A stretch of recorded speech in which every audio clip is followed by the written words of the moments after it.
There's me. All right. Hopefully everybody can hear me. I'm going to bring some people in here in a second. We got the first folks up. We got Slim and we got Jay. Is that Jay or Chad? That's Jay. Yeah. That's the other one. You guys are like, yo. Yeah, you guys are like literally the same person. What's going on, guys? How's everybody doing? How's everybody in the chat doing? If you want to join, go ahead and click the StreamYard's link in the description below. And if you want to submit a video, submit it into the Discord. Myself or Slim will take a quick look at it and just make sure there's no like copyrighted content or anything like that. And we'll play it, and you can come on, talk about whatever it is you want to talk about. And Slim, everybody can thank Slim for helping me out with StreamYards. He's my production assistant, at the very least for the evening. So everyone, give him a thank you, and I'll probably be calling on you for a few things here and there. But yeah. Other than that, is there anything specific you guys want to talk about before we pick out a video here or there, or what up? What you got? Can I hear Jay's audio right quick? So let's say hi to Jay. Yeah, good call. You're muted. Yeah. Hit the little microphone thing up in the corner on your box, or the or the microphone down at the bottom. I muted myself. Yeah, sorry about that, guys. I had the wrong setting option for my headphones. Yeah. Okay. All right. That's why I wanted to get that fixed. Yeah. Yeah, awesome. All right, now we're cooking with gas. Gas. All righty. So what? Who's first up? Because I didn't pick anything out specifically. Since Slim, you sent me a ton of stuff, and I know Jay has one he wanted to look at. I actually asked him if he wanted to come on and look at it. I got one in the chat right now that I put up, but it's just something silly. I thought I'd warm up before I get like the real serious one I did. All right, it's super short and super. It's a little funny, I think. Let's pop our cherry with something funny. Hell yeah, let's do it. All right, it's stupid as fuck. It's stupid as fuck. Sweet. I got a couple of stupid things too, so I'm glad that you brought stupid first because I'll bring some more stupid. Where'd you send it to? It's just in our private in StreamYard chat. Oh, okay, I got you. Yeah. Oh, that's what it was. Yeah. All right, Control C, and we will. We'll get rid of this. We won't share that. We want you to go to OA. It's like a 20-second video. It's stupid as fuck. Right, yeah, I'll just enter. Let's see what we got. I said, hey man, that is my ear. Can you believe it?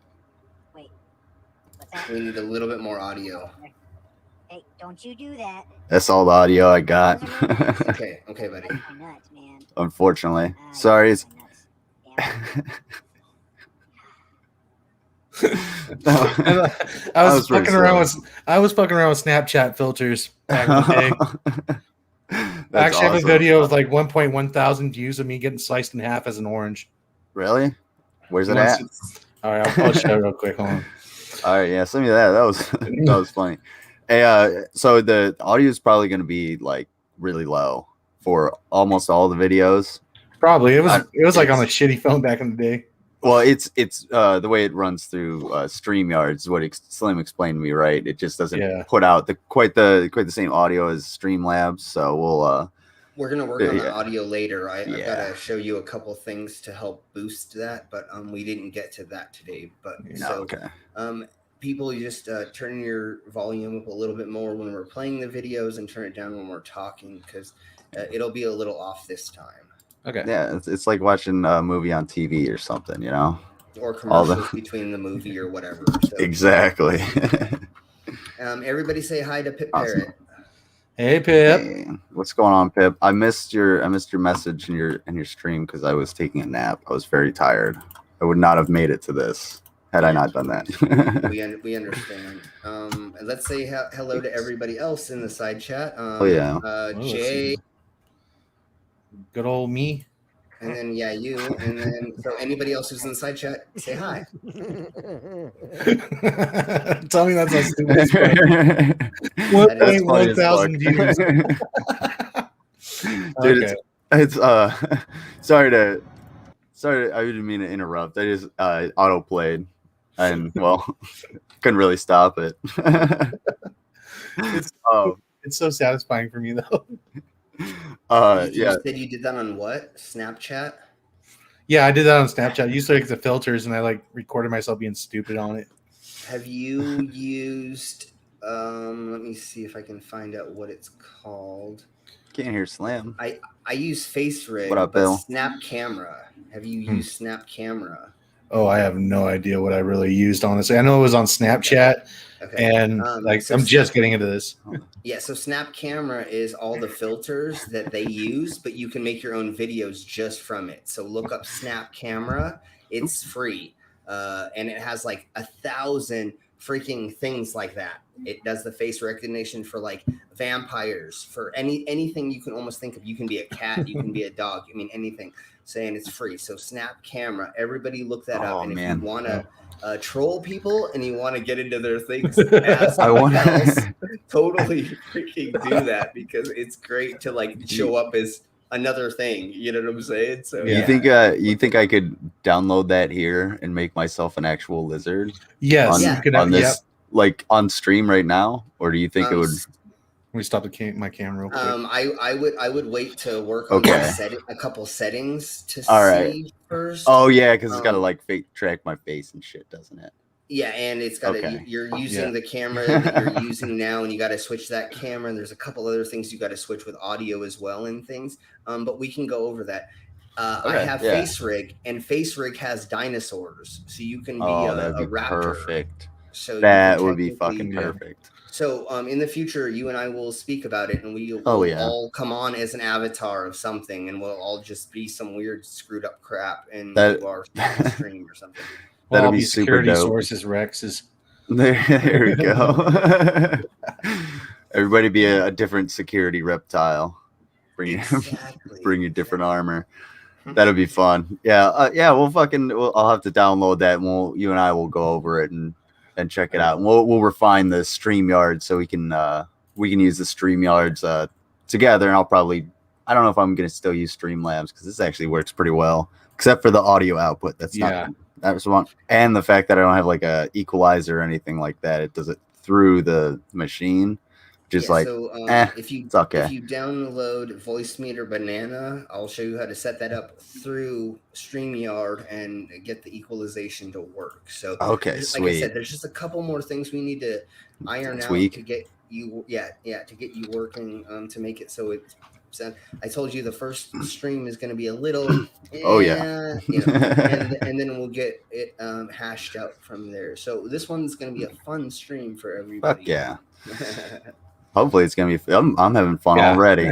I'm watching. It's gonna be totally fun. I have hilarious videos for everybody. I was just gonna say, like, when you sent me, I was at work and I saw the messages, and I was just like, oh, Slim sent a video, and I opened it up, and it was like 5 different videos of shit. I was just like, oh my fucking god.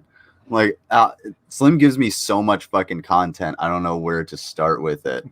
And he's like, you go ahead and pick. Like, dude, you gave me probably the best thing I could have asked for when I had nothing this morning. Well, that's what I kind of do for a couple different channels is I help them find content. So I will find all the weird content. I will give it to different people. And usually what they don't use, I'll use on my channel. So I never feel like I'm running out of content because there's so much idiocracy on the internet. Hell yeah. And I can look 2 years back and pick a video that nobody's ever seen, and we can still debate it and pretend it's from today because these idiots are still saying the same thing. I mean, exactly, it's not changed at all. No, it's the same thing with like PragerU, and that shtick has not changed. It's just the target is different. The rhetoric is the exact same, and it's just move the fuck on. So they just came out with a new video, and it is. Oh, geez, what's it about? It's about something that happened like 40 years ago that they're talking about. Give me a second to relook it up while we're watching another video, but it's ridiculous. I was just gonna play. I'm gonna play this one again. Yeah. Because I thought it was funny. I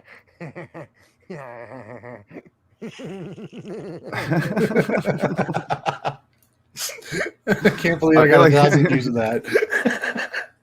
I feel like I should just send that to people that like piss me off. Like, yeah. Send that to them when they're annoying me in a text and be like, okay, we'll watch this. Send it to PragerU people. Be like, yeah, you think God exists, or you think God exists? Check out this. What the actual fuck?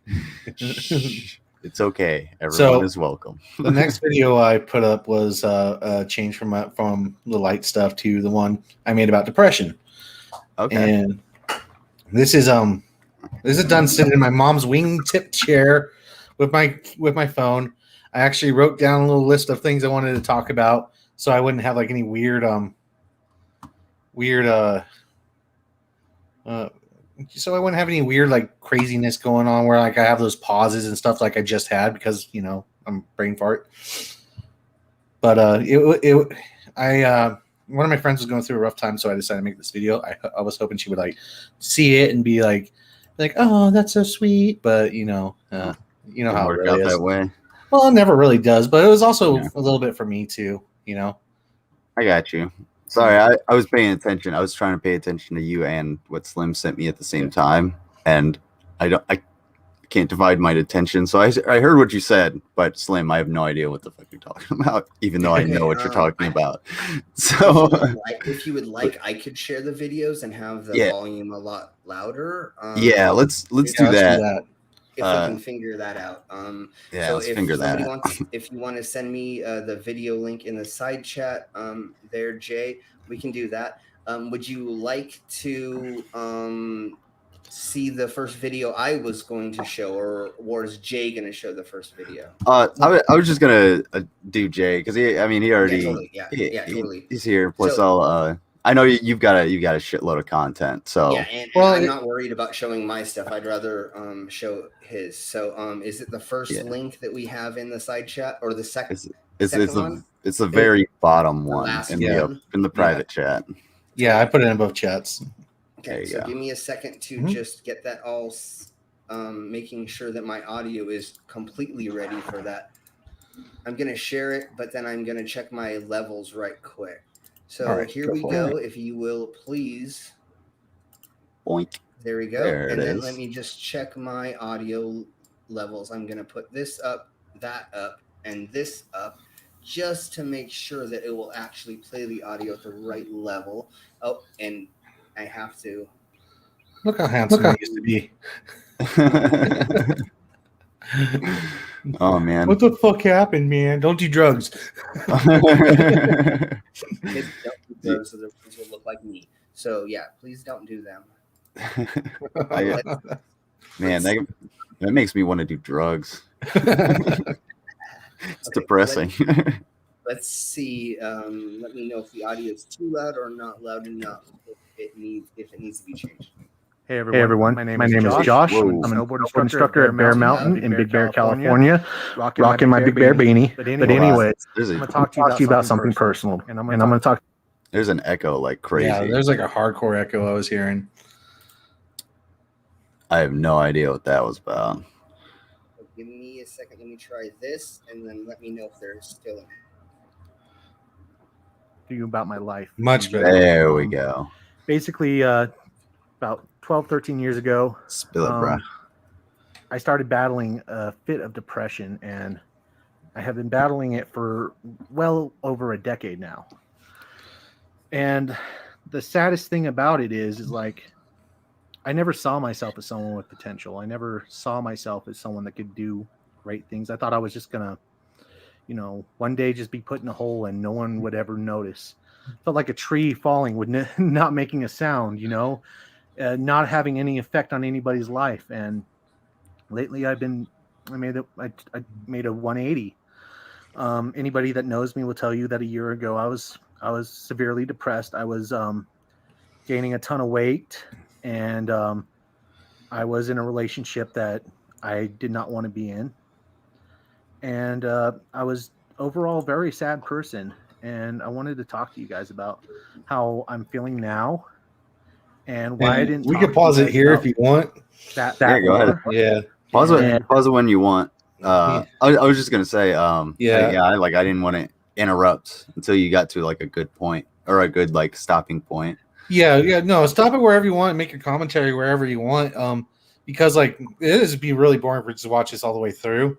But this is just me. This is like a video on depression. I felt a little proud of because like I felt like I had a good commentary. It was one of my very first ever face-to-face, talking about something videos.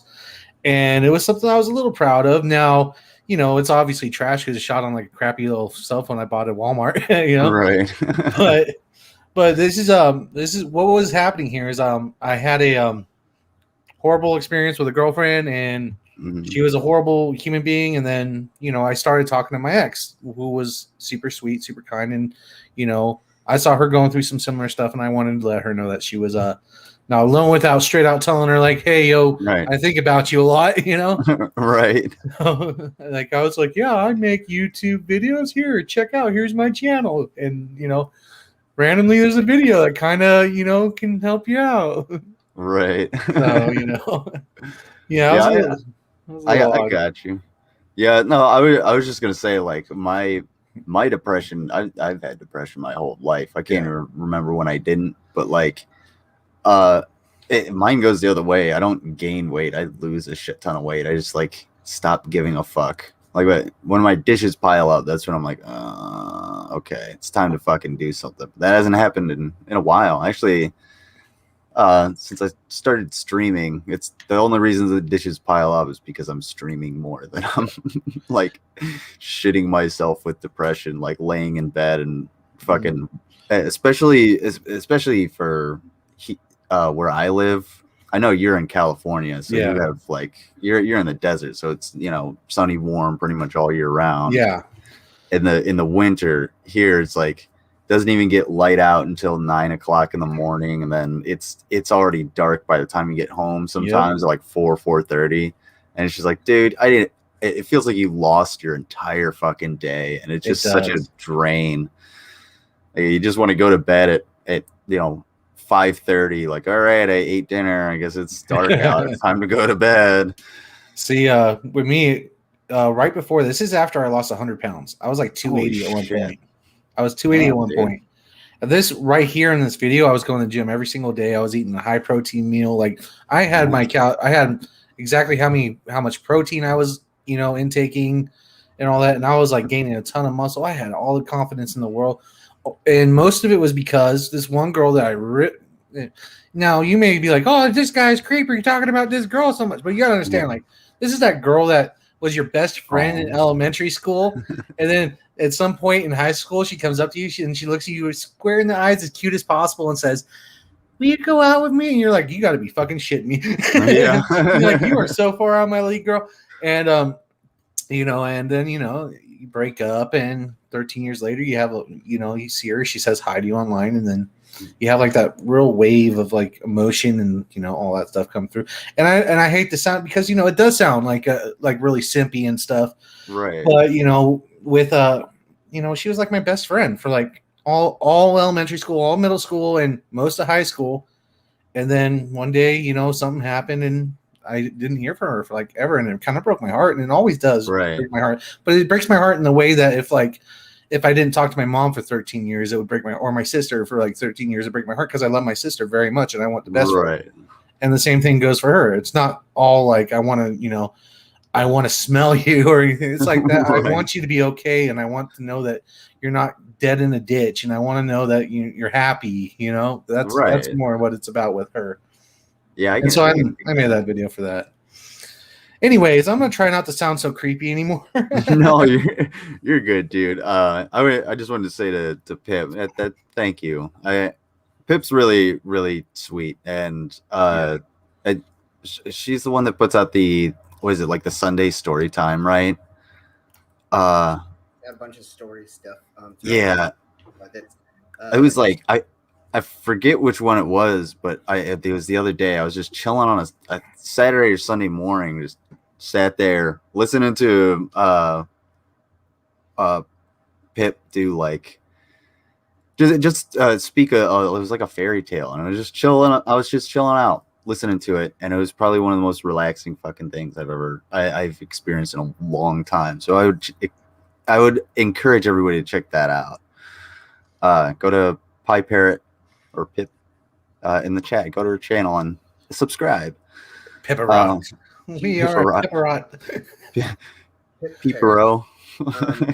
She does kinky fairy tales, or she takes fairy tales that are adult themed, and then she tells them, and she has her lovely voice that she speaks in that makes it so wonderful to listen to those things. So yeah, go over there.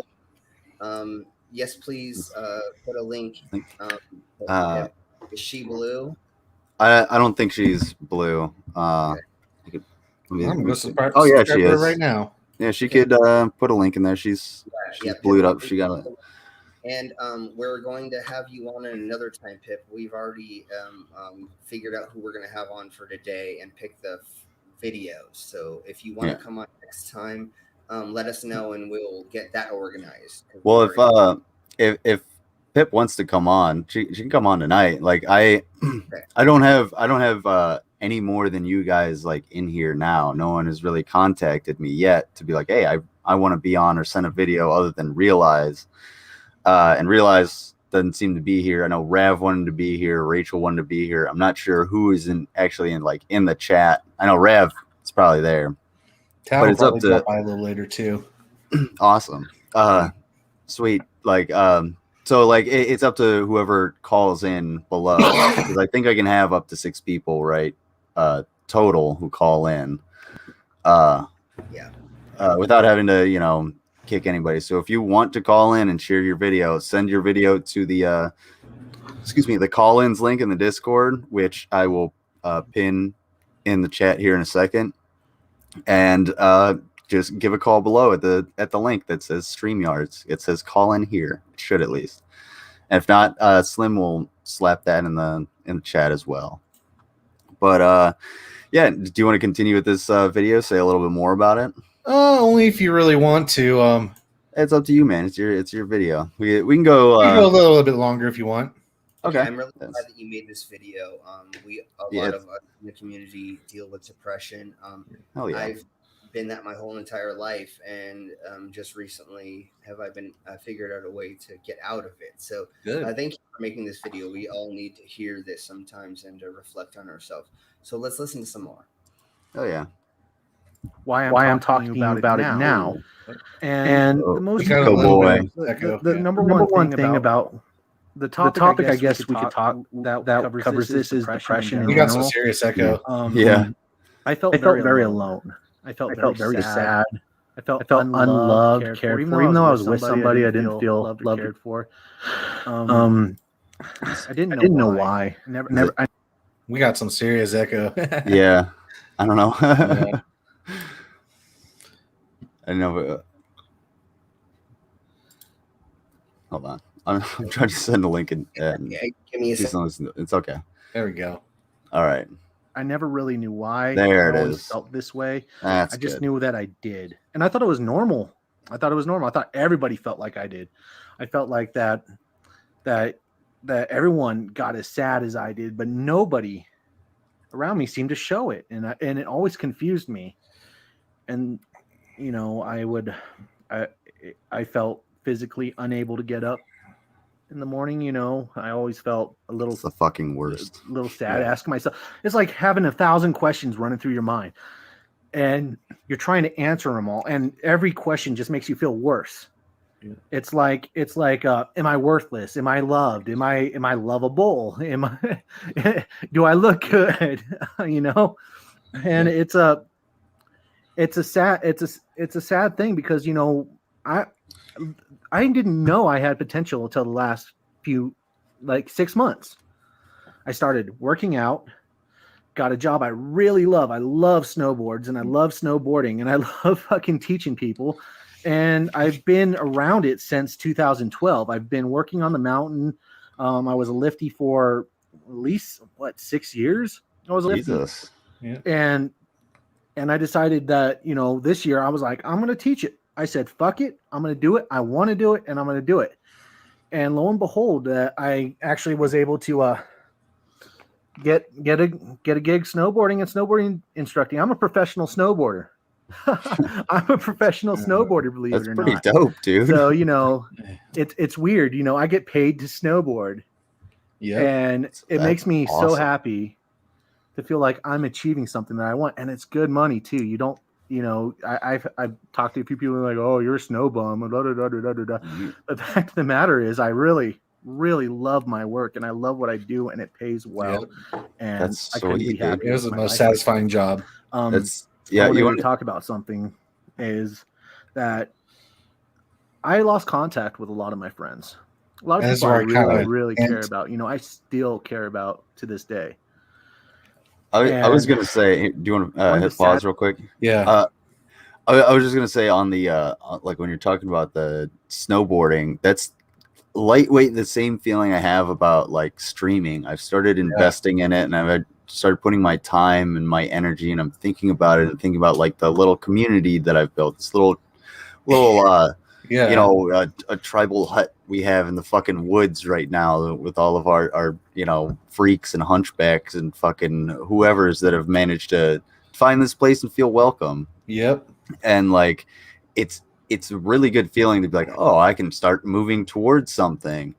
and I'm now like I'm using my work, since I do a lot of manual labor at work. I'm using my work to exercise and to gain muscle, and I'm gaining a lot of muscle. Like I have I got a lump there too. So I'm like, it's you know, if you find that niche or whatever, that passion. And I was thinking kind of along the lines, you know, as I was running through hypotheticals in my head along when I was driving home today, and I was thinking about, like, I know if I tell some people, like I know back home, people from high school, that like, oh yeah, I stream, you know, and I talk to I'm friends with a cyborg who, you know, sticks needles in his neck, and fucking a professional snowboarder that also builds dope ass computers.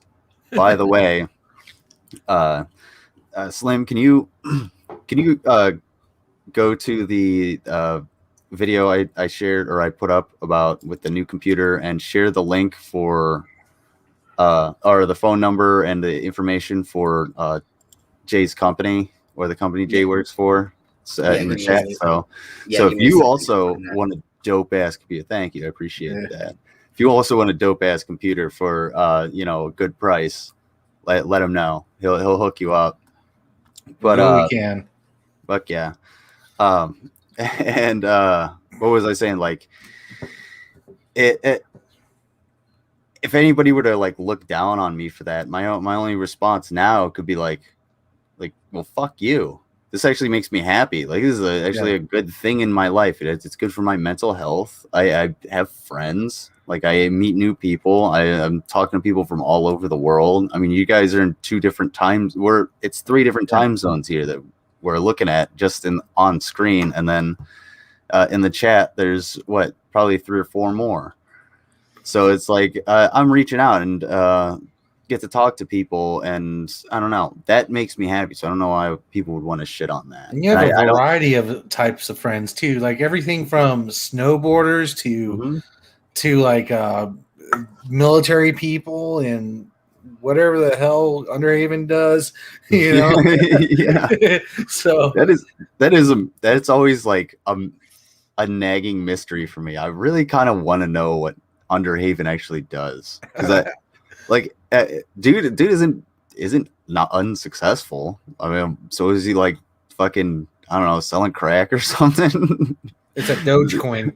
Oh yeah, Dogecoin. he's the only Dogecoin billionaire. He was the whale that did the dump. That's what happened. He's just trying to downplay it. Got it. Sneaky fucker. Okay, I found the video of the computer reveal. Down in the description, there'll be the information for the company, and then you can just copy and paste that in the chat, and I think you should be able to pin it if you'd like to. But yeah, I don't know if you want to go on with more of your video, or if you want to move on to anything. Let's move on to Slim's video. Okay. Yeah, I'm down. So in the description of this the live stream, is that what you're speaking about? What's that? Where am I finding that information? It'll be in the description of the video. Here, I'll do it. You go ahead and share your video. I'll take care of it.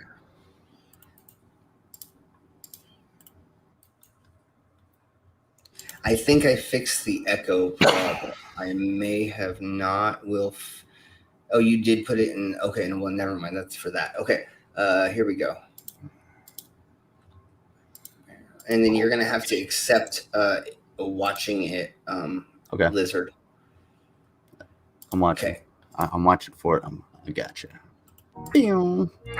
Oh man, Lake Tahoe doesn't prove fucking shit. Put that on a t-shirt. Is there an Lake echo? Tahoe. No, you're good.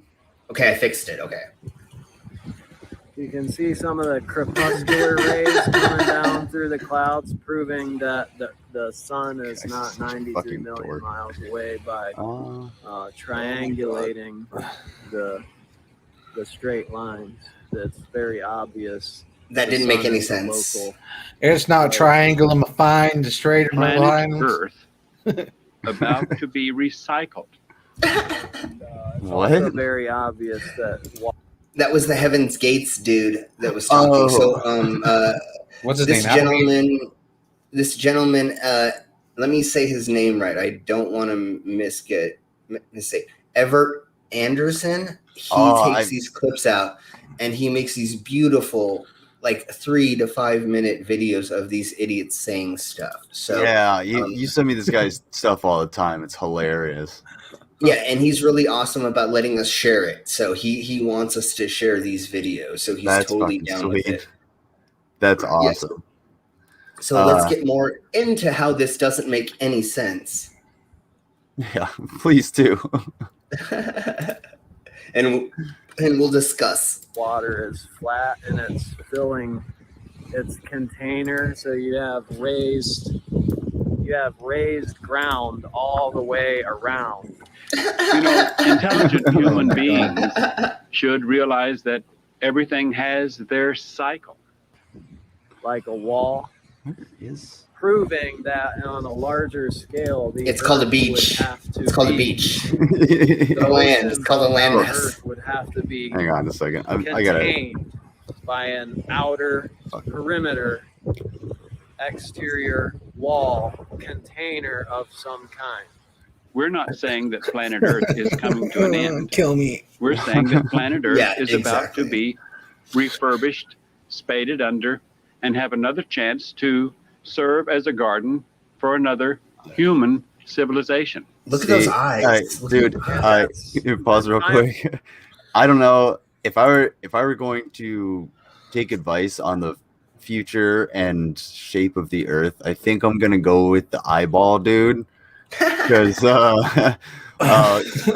Mr. Lake Tahoe over here, you're not selling it with your hipster beard and your fucking non-windscreened microphone. Like a Heaven's Gate guy, you know, I'd die for him. Well, he actually had a plan. He had a plan. He had a book. He had, I mean, an organization. He had a mansion. I mean, they had everything. I mean, I would have fallen for it too if I Successful kind of guy. I mean, handsome too. You know. So I don't know if you knew this, but they were actually building websites for corporations before they took the Kool-Aid. So they were actually making like $1 million a year. I mean, they were making a crap ton because it was all a computer. I don't want to say hackers, but computer programmers that he had found. And they were all smart and they were making him so much money. But he was like, oh, let's do this instead. Yeah. They could have been billionaires by now. He could have just kept putting off the freaking thing. It'd be the new Scientology. He could have done that exactly that. Yep. And like fucking what was I gonna say?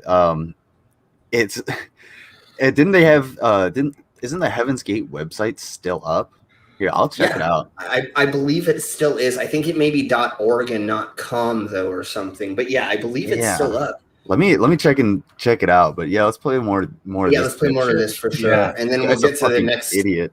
Stupidity. I got more stupidity for us for sure. I really should be paying more attention to this because I was a geology student, and I hate to say I should still go back to school. I want to go back to school, but anyway, that's neither here nor there. But I want to pay attention to this because it's the very simple things that they miss in their scientific non-endeavors that are non-scientific endeavors, non-scientific non-endeavors of bullshit. Sorry, sounded like him for a second. Yeah. Let's get back to this. And he already screwed it up by saying the straight rays something about a triangle. Well, straight can't be a triangle. Never mind. He doesn't. Oh, understand. he's missing The he doesn't understand rays or whatever. He doesn't understand perspective. Right? Yeah. The angles look like they're coming out of the clouds at a certain angle because they're coming out of the clouds. So they're going to look angular different. You know, there's just reasons why these things look a certain way. But if you actually measured them or went to other places out of those specific times, they would actually show the right rays. The other thing that I'm just going to say conspiracy cats right quick because that's who I thought of first. We have photos of the sun setting and it making rays upon the clouds, up upon. Well, if it's a flat Earth, how are the rays going up to the clouds? So obviously that happens when. Never mind. Let's keep watching. I get what you're saying. Yeah. People, And we'll go. I love that. I love the flat Earth diagram that they use with the sun and the moon like spinning around the disc. That just makes absolutely no sense if you've ever like looked at a lamp and known like how light is produced from a single source. It's not directional in a slice unless you make it in a slice. Like it's not going to work that way. Have you heard about the moon has its own light and it heats up stuff? I thought is the CC video the one where he's saying that it shoots cold? Yeah, that's what not the one that I just shared, but he does talk about the moon radiating cool light, and they call it cool light. But light can't be cold because it has energy that is moving through something, and that causes heat or friction. And never mind, let's just keep watching. Firmament, which is a dome roof, and your proof there is that we have pressurized air. So when I feel the wind blowing on me, blowing on my face and my hair, that's pressure hitting me. Something's pushing that pressure. My father is not a human father. My father is a member of the evolutionary level above human. Well, that's the definition of being in a pressurized system. No, it's called atmosphere. Yeah, it's called like atmospheric disturbance. It's called like thermal regulation. I mean, it's this transfer of energy from one area to another via the air, which causes a current, which creates wind. I mean, his dumbass is over water. What do you think happens when water cools and heats up? Yeah, Stuff. I mean, like weather. I mean, cold air moving to where warm air is, and vice versa. Guys, high and low pressure systems you should have learned about in like the 5th grade. I still remember the what is it, the blue lines with the little circles or the semicircles. That's your low pressure, and then your high pressure is this red spiky one coming in. The weather channel will blow his mind. Yeah. What is it? I want to say tornadoes, but I think it's more the ones that are on the ocean that have to deal with waterspouts, hurricanes. Yeah, whichever ones happen on the ocean. That totally happens because the high and low pressure are mixing together. And when they get to the equator, guess what happens? They dissipate. Why? Because they're not spinning anymore. They're not moving around each other anymore because they get to a point where there's not that movement anymore. So that's all based upon the globe because it all has to go around. Never mind. It's all spinning. It's just like I would like them to explain why the water flows the opposite direction when you flush a toilet in Australia. Australia doesn't exist. that and they have some stupid reasons why that happened. They say that the toilets are made so that it will flush the other way. It's a conspiracy. The toilet companies are the conspiracy. Oh my god! They make the porcelain tilt a certain way to make it flush. That's not how porcelain works. That's not how anything works. These people are so silly. I was gonna say, like, it's an easy example of like you're talking about the Earth spinning, and that also creates wind currents because the Earth is spinning and the atmosphere is connected to the Earth. Just all you have to do, go get a Home Depot bucket, 5-10 gallon bucket, fill it with water, and just spin it back and forth until the water starts to spin with rotation of the bucket, and you'll understand that if there is something in that system, like, it's going to spin if you move it. Okay. And if you do that on if you were to take that bucket and invert it and it had enough gravity to hold that water, and then you were to spin the bucket, it would do that. Do the same thing. And if you replace that water with air, it'll do the exact same thing, just in a different, just slower and in different patterns because, it's air and not water. But like Christopher Columbus, traveled the 7 seas to prove the Earth was flat, right? Isn't that why they gave him all that money? Gave him 3 ships? They gave him a bunch of money and 3 ships so he could send 9-year-old girls back to Europe. So he could find, the fastest way to get to the trade route is what I'll say, and so that he could bring things, riches back to the Europes faster is really what it is. They knew the Earth was round. They weren't dumb as this guy. Yeah, no, obviously. The only reason why he was doing something different than anybody else has done is because they didn't believe they could get to the other side because they thought it was a lot larger to some extent than it is. Right. Or they thought there wasn't something between. They didn't know the Americas existed per se. Right. So they thought, if we just go this way, we'll get to Asia. And of course, the first thing he got to was the Americas. And he said Asia because they didn't know the whole globe. They knew most of the globe. They knew 3/4 of it technically. And they knew it was round. Because again, the Queen of Spain was not going to send her 3 best ships with some doofus that didn't know that the Earth was round. No, he knew it. Right. She just said, you know what, we're going to try this. Because you know how much money she was going to make if they were able to do it, and they actually did make a shit ton of money by finding the Americans. Right. So, and that's why that's why Native Americans are called, or were called Indians, because Christopher Columbus was like, we found India, so these are the Indians. Yeah, and unfortunately it stuck for no reason, which it should not have stuck as long as it has. But it's kind of stuck because he, genocided the fuck out of the Americas. Him and his ilk crew, I guess. Can't put it all on him, but no. But when you come to a new country with a disease that they've never had before, then they're not going to have the immune system to fight it. So they're going to get. And then another thing I found out, and if you would like, I will find the video to talk about it. They found a tradition at the time where Native American cultures, and I'm not downplaying this because I'm not kink shaming anybody. I'm a swinger. I'm into all the polygamy. But really, you're not going to kink shame. You would a prude like yourself, not going to kink shame people. So there was a tradition with certain tribes where when the settlers came in, they would share their wives with them, and a lot of them had syphilis and other STDs that weren't in the Americas at the time.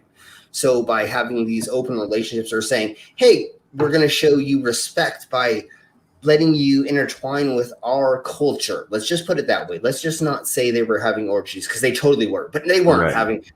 But again, what it was is the new diseases were coming into the culture and then taking it over, and these people didn't have anything to stop that from happening. They didn't have antibiotics. They didn't have actual things to fight it.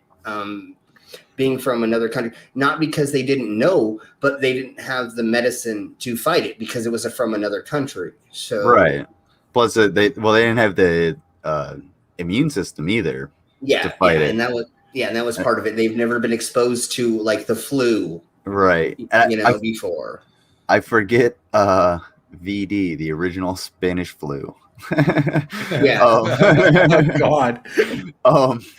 What was I gonna say? I forget what expedition it was. I don't know if it was an expedition or if it was a common practice.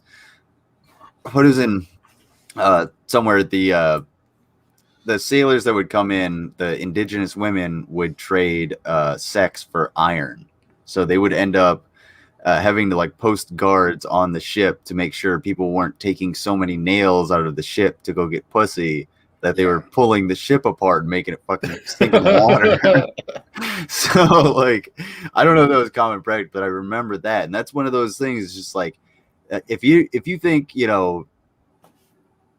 exploration was really like the Puritans and the Pilgrims on the Mayflower. No. The vast majority of it was sex driven. Look at Captain Cook and Cook Islands. I think, did Captain Cook find Hawaii? I'm not 100%. It was the Caribbeans, or Yeah. it was around those island areas. And then Blackbeard also took over a couple islands. And so during the pirate era, there was a bunch of people down in southern America on the islands that were doing a bunch of fun stuff, and they would go and pillage and stuff other countries or other places, come back to those small islands like the Cays, and they would just hang out and party. So they're going to other countries, pillaging and R-ing other people, and then coming back and then spreading that, and then that made it to its way through the Americas as well, because they were just south of the border technically. So the pirates did spread a lot of that stuff that we have to get shots for or take penicillin for nowadays. You ever heard the term getting rotted? Trot. Yeah. Like those what we were always told, like, hey, when we in the Army, you go through like sex ed and safety and shit like that all the time. And like they'll tell you, hey, if you it starts to burn when you pee, you're going to the Red Roof Inn, which was just the one building on the installation that had a red roof, and everybody knew what it was for. It was the fucking like fertility clinic or whatever they had. And you had to go in there and Doc would come in and stick a Q-tip in there, and in a couple days you get your petri dish back. Yeah. So you're pregnant. Yeah. Before we get more to this semen or this fake semen on this ocean, remember, ladies and gentlemen, wrap it up. Just use protection, and just it's really not worth having to go to the doctor the second or third time to go get that extra shot or those pills. Yeah. So just wrap it up. It's safer. I mean, I have a vasectomy, so I don't have to worry about the impregnation thing anymore. But I'm still with a new partner. You still want to wrap it up and make sure that you're not gonna spread something or catch something from somebody. And if you're gonna go down on somebody, if you can get the dental dam, go ahead and get that first, honey. And if not, well, whatever. Anyways, let's watch a little bit more of this before we get to the next video. The container. Now you can say, well, I can't believe that. Well, it's up to you whether you believe that or not. And the sky dome roof, the ceiling above our heads, that is the container. I wish that you could believe it for your sake. That brings up a good question. So they don't think gravity exists, right? Yes. Okay. So if there's a dome over the flat Earth, then the pressure would be consistent throughout. So from top to bottom, you would have consistent pressure. If there's no gravity, because there would be no reason for the air to go down, to be pooled in any one place, pressure wise. Just think of like a pressurized container floating around in space. Everything inside is just going to sort of move around at the same pressure. It's not really going to coalesce in any one place unless there's temperature differentials. And so if this guy were to go stand on a plane and fly higher and higher until he would he think he wouldn't pass out from the lack of pressure and oxygen because the gravity is pulling it down and you're going towards the vacuum of space? So one of the things that I like to tell flat earthers is I live in the Rocky Mountains. I live at the base of the Rockies. I literally can see the Rocky Mountains. I was born in the Rocky Mountains. It's fucking awesome. As a flat earther, do you want to come with me and not wear an oxygen mask while we go to the top of Mosquito Pass? I'll do it. you and I could probably not pass out doing it. I have experience in low oxygen. I like being choked too. Sure, exactly. Exactly. But these people don't understand the concept of what actual elevation and lack of oxygen means until you almost pass out. Like the first time at like 12 years old, we went to Mosquito Pass, and everybody look this up. In Colorado, look up Mosquito Pass and look at the elevation. The first time I went there as a kid, I'm like seeing stars and getting dizzy. And my dad's like, oh, we got to get in the car and we got to drive further down the mountain because we got to the top. Because you know, you have to like breathe, you like extra breathe, like right, to actually get a real thing oxygen. And then all you do is you just go a little bit down the hill, and then all of a sudden you're like, there's air, and there's a tree line. I don't remember what it's called other than a tree line, but you'll see it where the oxygen level will stop. So there's no trees that will grow past this area. If you think we live in a dome and that there is no pressure gradient, honey, follow me. Let's go to some places. The other thing that happens as well with spelunkers, people that go into caves, you know, the cave divers, they get into air pockets and they will die from carbon monoxide poisoning because carbon monoxide is heavier, so it will lay lower. And if you get into these pockets and you don't have your oxygen mask, so many people have died spelunking. Dude, there's I know I forget exactly where it is. I know it's in Africa because I've read this story multiple times. But there's underneath the ground, it's geologically active, and they have like these craters around their country that have signs around them that say "Stay the fuck away," because it looks completely normal. It just looks like a hole, but it's completely filled with carbon monoxide and carbon dioxide. And if you or any creature goes in there for a second, you're dead.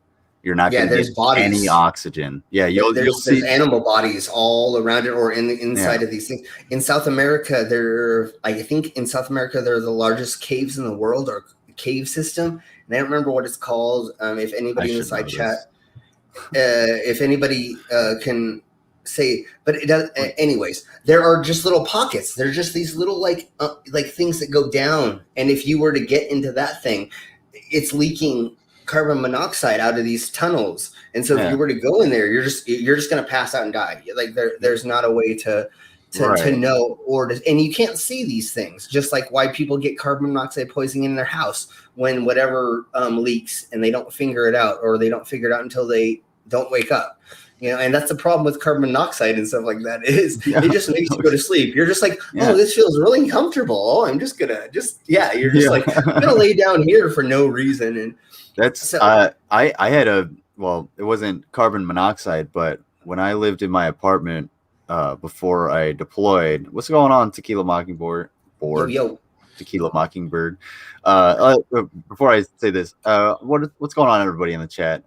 Give a like to the stream, and if you're not subscribed to Slim or Jay, go watch Jay's videos. He's fucking hilarious. But yeah, go do that. Prepare to be a bit disappointed. Hit the stream and check out the Discord as well, if you're not already in the Discord. But anyway, and if you want to come on and share videos, as well as talk with everybody, go ahead and look in the description. There's a link down there. Sub, this is Rav. What was I say? Okay, so like I remember we were me and my roommates, we were all chilling in the kitchen one day, and I think it was me actually. I was chilling on the gas stove, and I was just sort of like, I was leaning against, and we were bullshitting, and then I was like, okay, I gotta go to work, or I gotta go to fucking bed so I can get up in the morning. Well, I woke up like, 30 minutes late for work, and I was like, what the fuck's going on? I had a massive headache, and I was just like, okay, and just went to work, and I didn't know what the hell was happening to me. I just like had to sit down, and eventually, I felt fine, and I went to my supervisor, because we had to like run around and do some other tasks in the vehicle when I was working security. She was like, you're about to drive or whatever, like you're gonna have to drive today. And I showed her this text message of what my buddy sent me, and it was like, hey, when I woke up this morning, like the apartment smelled straight up like gas, so I opened up all the windows, and I think one of the little things was like open just a little bit, and since we had no ventilation in there, it just like filled up the fucking apartment over a few hours with fucking gas. And we all pretty much would have died had he not woken up. Like that was fucking wild. And it was like scary as shit. And I don't think I have any like permanent damage from that one thing. There are plenty of other things to give me brain damage. but yeah, I don't know. I just wanted to share that story. No, and that's the same difference.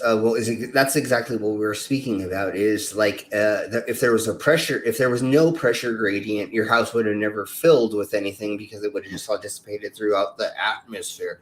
But these people don't understand, and so what they claim is that the plants and trees cause the pressure gradient, and God made a small, tiny little hole at the top of the dome. So somehow air gets in between there somehow, and it doesn't make any sense. So if there was, it would like an atrium. It's like an atrium, like yeah, but it would have to be like a screen over the top. It couldn't be just one hole, because then you would have all currents going towards one hole.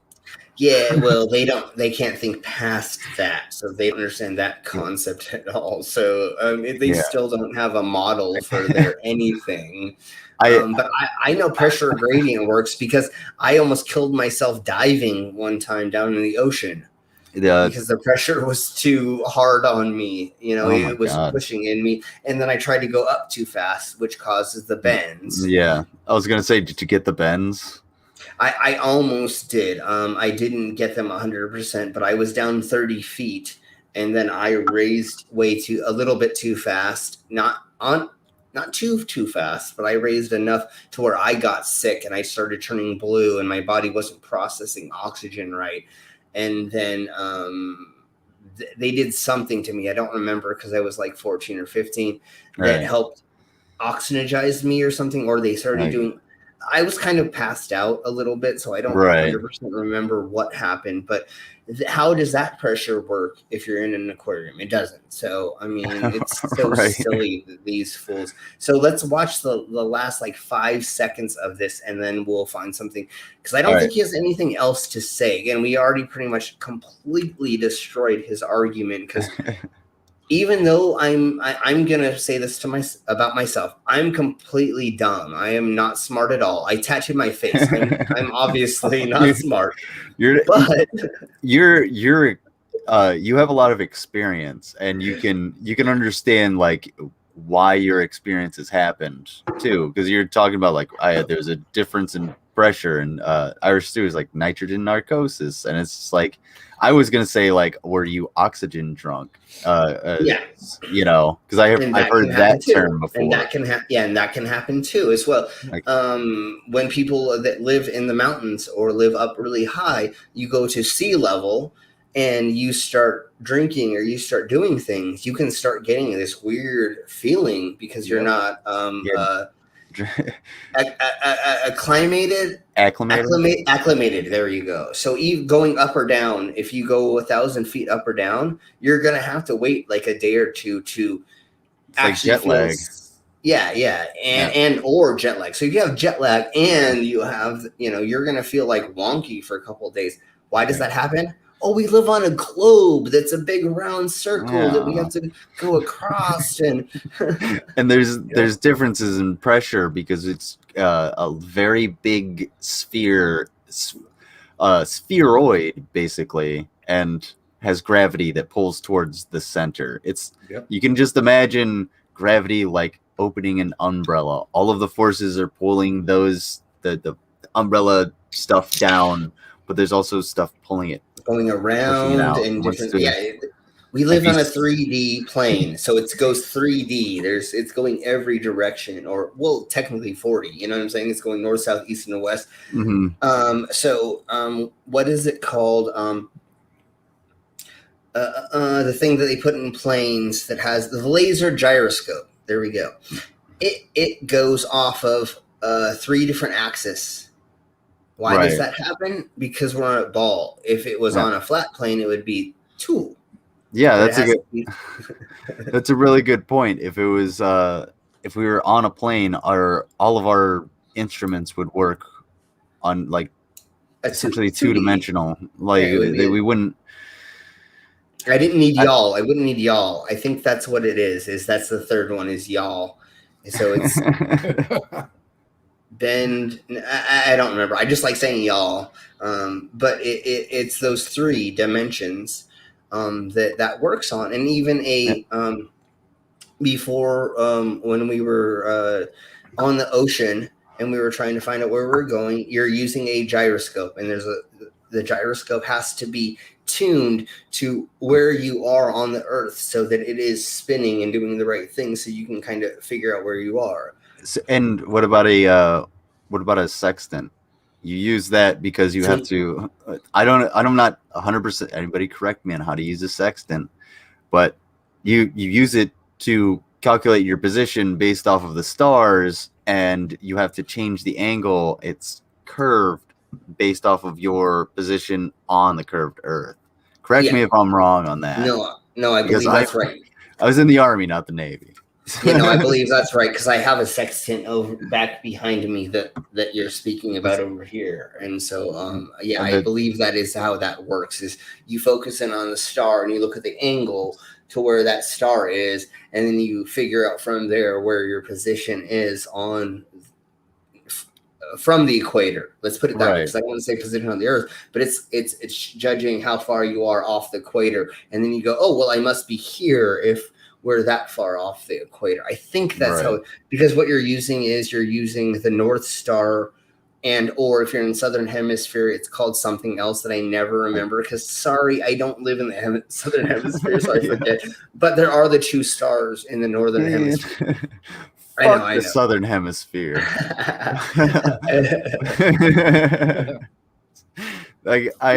I think I said it at the beginning. Lake Tahoe doesn't prove fucking shit. It doesn't have enough distance. There's not enough distance. I've actually been on Lake Tahoe and through a rave. So see those mountains behind him? well, if you look behind where he actually is, I threw a rave back there. So behind him is where I put on a rave. That's awesome. Next to here. So there's not enough length in this body of water, and the reason why he's using this body of water, because it's so small that he can claim flatness. If you go to freaking the ocean, you go to any a channel, anything that's larger than, I think it needs to be a mile long. I think it's around a mile, like a Great Lake. There you go, something like that. You could tell the ocean is the perfect thing, because ships will go below the horizon. You'll see them disappear from bottom up, not in weird ways. It will bottom up. I was just gonna say, like, I know I've made this point on stream before. These flat earthers, especially the ones that tell the Coriolis effect to go fuck itself, they really need to contact the United States military, especially the United States Navy, because the United States Navy can fire like 2-ton projectiles over 100 miles. And since the Coriolis effect is bullshit, they haven't been hitting a fucking thing for, I don't know, 200 some odd years, whenever the Navy was actually established. So you guys might want to contact them and make sure their artillery is actually hitting their target. Otherwise, we might not win World War III without the fucking flat earthers. It's just like, it's very simple. If you think about just a ball and then shooting something around it, and it just sticks to that. It just sticks to that ball. It's the same thing as it moving across a plane. You just curve it and then does the same thing. Like, I don't know. Well, that's why we have to have satellites in place for our guided missiles, because they'll get to a point where the curve of the Earth is so great we cannot reach the missile with like any form of like laser or radio communication, because it's literally blocked by the Earth. Yeah, the only way to actually do any kind of like radio communication would be to bounce it off of the atmosphere, and there's no guarantee that your missile is actually going to intercept anything like that, especially with all of the other interference that goes on with, commercial broadcast. Wait, so what you're telling me is I can't send a radio signal a gazillion miles because there's curve that gets in the way, and so we got to put a tower in between so we can get the signal? No way. Yeah, I mean, it's. I wish the inventors of radio had known that they were just wasting money and steel. Those fucking idiots. You could have just put it in a straight line. Gosh. Yeah, Go ahead. And then there's a handful of flat earthers that tried that. They built a 20-foot radio tower. It may have been a little bit larger, maybe 40 foot. It doesn't matter.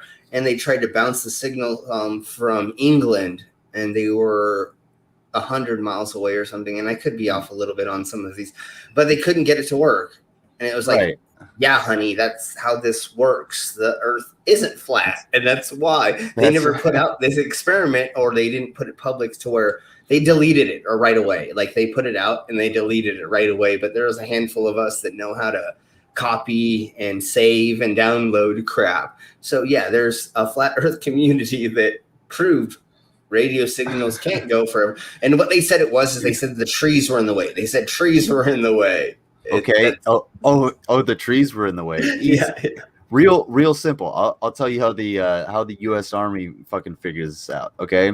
So if the trees are in the way, your standard like radio antenna, it's called an OE254, and you have to set this big tree-looking thing up with wires and stuff like that.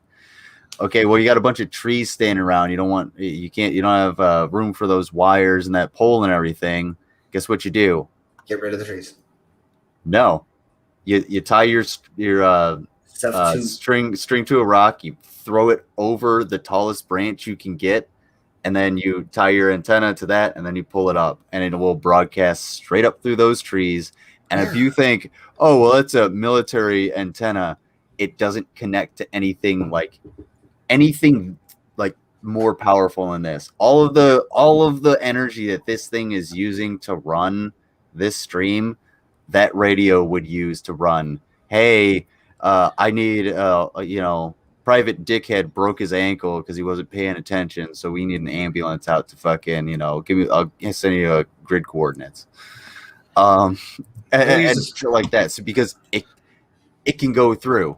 It will go through the trees. It'll go over the mountains. Like, it won't go over the mountains, but like it will go far. The mountains are like a physical barrier of communication. But then they'll use military satellites to communicate if there's mountains in the way. Simple as that. Right. Nowadays, and this was in the 1950s or 60s or whatever, that they had those problems. And nowadays, we have. And what's even funnier, before we'll show the next video of CC claiming that science or common sense doesn't make sense. Okay. You can see the ISS. Satellites are harder to actually see with the naked eye or with a telescope, or you can see the dot. It's like looking at a car from 1,000 miles away. It's going to be tiny, and the fact that like if you were to take that satellite and put it at its distance, like where you can actually see it, floating across the sky, if you were to put that same distance on like a flat plane with the atmosphere that we have, you wouldn't see it. It would just be like beep. It would be like this tiny little reflective thing if you had enough light, but that would be basically it. It would be a blink of light technically. But there is a website that you can look up where the ISS is at all times, and you can actually track it to see when it's visible in where you are. And you can actually take photos of it if you have a camera that you put the right exposure to. Don't put it on auto. You have to actually know how to use the camera or the telescope or anything to actually take a photo. But I have like 5 or 6 friends that I found in the community who have actually done this, and they've taken their own trajectory. And I think 3 of our friends together took photos and said their latitude and longitude, and then projected that with NASA saying where it's supposed to be. And all 3 of them showed the projection of where it was supposed to be, and they saw awesome. however many seconds it was supposed to be. So just go do it yourself. All you gotta do is just. It's like it's really simple. That's kind of part of why the internet is here, is because it's a wealth of information. Like when one of the greatest endeavors of our species is going to be passing overhead at, get this, 17,500 miles an hour. It's gonna fly over you. Pew! It's gonna be gone. So the thing you're saying about like you got to be able to like capture that shit, you gotta have some good fucking timing. I'm not saying like click. I'm saying like know what you're doing. The NASA has the information. Here's how you set your camera. Oh, you're shooting it on an iPhone. Here's probably the equipment you might need. And they're not gonna sell anything to you because it's a government organization. They can't do that. Yeah, but there is an app, I believe, or at least there's a website that you can go on that's free. All of it's free, that you can track the ISS, and tracking the ISS is going to be your easiest way to check it. And then before we show the video, what's hilarious is they say, "Oh, that's a balloon that's shaped in the shape of." Like, it kind of it really pisses me off when people say shit like that, like, oh, it's just a balloon. Like, the amount of work that went into like making one of the microprocessors that makes sure they can flush the fucking toilet properly is more than any of these motherfuckers have ever considered doing in their entire lives. And it's just like, it's amazing that it's just zooming around the planet every day. It's not stopping. I mean, nothing's hit it yet that's devastated it and send it crashing in. I don't think Omni-Man's coming around to send it crashing to fucking whatever Cityville or wherever the fuck they live. And if you think about how huge it is, when we see it out there, it looks like this big, but it's like 1,000 feet long, or it's got all these panels. I mean, it's huge, and it has all these functions. And it's even more amazing. And it like the people who'd say these things are like, oh, it's just a balloon, it's just a hoax. You're still taking so much away. Like it's massive, and we got it all up there. We got it up there too. Like, and it's working, and they're fixing it, and they're making improvements. And one of the ways we can make those improvements is by actually like emailing instructions to a 3D printer to make tools. This is an actual thing that they do on the International Space Station. It's fucking amazing. Yeah. It's probably one of the most mind-boggling things about that mission that comes to mind for me. But let's watch CC tear down our faith in humanity. Yeah. So welcome everybody from Winchester, whatever, and blah. Westchester, New York. Oh, is it Westchestershire, Phil? Worcestershire sauce. Westchester, his anus. My favorite argument that flat earthers had was one of my friends is a really big flat earther, and I'm sorry, and I'm still his friend because outside that he's a good guy, but he's stupid as fuck. And his favorite argument is, well, if the moon's a real thing and it's not this just little lamp out in space, how come the military hasn't set up a military base on it or launched rockets from it? And I was like, do you have any idea how far away the moon is? Yeah, it took the Saturn V, the fastest rocket mankind has ever made, 6 days to get to the moon. Like, what do you think China's going to do when you launch a rocket from the moon and they notice they have 6 days to respond? How awkward that's going to be. People really just like, it's really hard for people to understand those large numbers. And I'm saying like people in general, like human beings. And I've said this also about like deep time. Once you understand like deep time and how it actually works, and you can actually fathom like 10 million years, you can actually start to understand a whole lot more about like the universe, because you can understand larger things like distances. Do you think the moon is 250,000 miles away? Yeah. You have never even walked anywhere close to 250,000 miles. And if you were to compare that, I've seen Veritasium do Man on the Streets, like show me how far away this basketball is from this baseball, and that's the Earth and the Moon in comparison. And they're like, oh yeah, it's about this far, and he walks like 30 meters away, and he's like, no, it's actually more like this. I think he actually ended up in another country. It's like throwing the ball. Yeah, like you throw the ball away at least and be like, oh, there. Like, I mean, they don't understand the concept of a moon or a sun. And that's the fucking hilarious thing. Is they're like, oh, it's a little spotlight that's 2,000 miles away. Well, our planes go a certain amount. And so if I'm getting if in Arizona, I'm getting blasted with 120-degree heat, and I fly a plane next to what you say is going to be the sun, why would I not burn up? Why aren't planes turning into flames? That doesn't make any sense. Because it's really.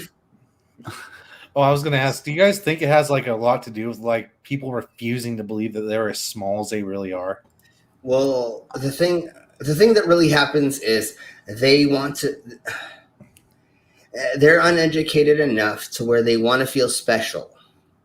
Oh, so if they feel like they have this special information that nobody else has, and they think they've proved it, they feel like they're on top of the world. It's an ego thing. They're like, oh my God, honey, I know more than you. I'm so smart. Like, I looked up a meme or 5, and like they told me that like whatever my belief is right. And you're like, no, honey, you have to accept peer-reviewed studies. And the other thing that I always tell people, and I've talked about this before. Sorry about that. You fucking God. That was Tab. That was Tab too. He's getting you kicked. That's it. No, I'm kidding. Go ahead. The thing that I always let these people know about is I'm a sword swallower for a living. I eat glass for a living. I walk on glass for a living. Cool. If I don't use the physics correctly, I die. Yeah. So I have proof of the globe because I use the physics and the science they tell me that's on a globe. If I try to use the physics and the science they tell me on a flat earth, we would not be talking. So anybody ever notice that a sword swallower only ever bends over at the waist when they have a sword down their throat? Because if you bend over anywhere else, you're going to die. And normally their hand is on their hip while the hand is on the sword, because you're balancing the body. This is causing this to stretch here, and this is causing this to stretch here while I bend down. So it's all it's not a straight line in the body. Sometimes you might have a curve. Like if your body curves a little bit differently, you got to work around that. And so one thing that people don't realize is the heart is right next to the swallowing tube. You want to know how a handful of sword swallowers have died? Is bruising their heart. Yeah. Just because they swallowed something and their heart beat too close to it, they've actually died from that, from heart arrhythmia and stuff. Yeah. It doesn't take much. Like you can get punched in the chest and it can cause a heart attack. Your heart if your heart goes out of rhythm, which is essentially what a heart attack is. If your heart goes out of rhythm for enough of time for your heart, it will stop. It won't be able to pump blood properly. And if it's just it may not stop totally, but it might not pump in such a way that you're actually getting what you need through your body. And you take it for granted. Your heart is just doing its thing. You're at this constant pressure all day, every day. And, you only really notice it when you stand up too quick or you fucking go in the mountains or something like that. And then your heart's like actually working. But like, it's sensitive. That's why it's surrounded by bone, kind of why you can keep your hands like this and why, you protect your chest and why people aim center mass. Like it's a very soft thing. Yeah. And so the reason why I swallow a katana, which is curved to one side, I swallow the side that's curved away from my heart. So I actually don't have any pressure against my heart when my sword is resting inside of me. So I have less chance of my heart being affected. That makes a lot of sense. Yeah. So by having all the people that taught me enough, and I looked at the science behind it, the reason why I'm able to lift a full-size keg with my ears is because I understand pounds per square inch. Right. I know what I can lift with my body.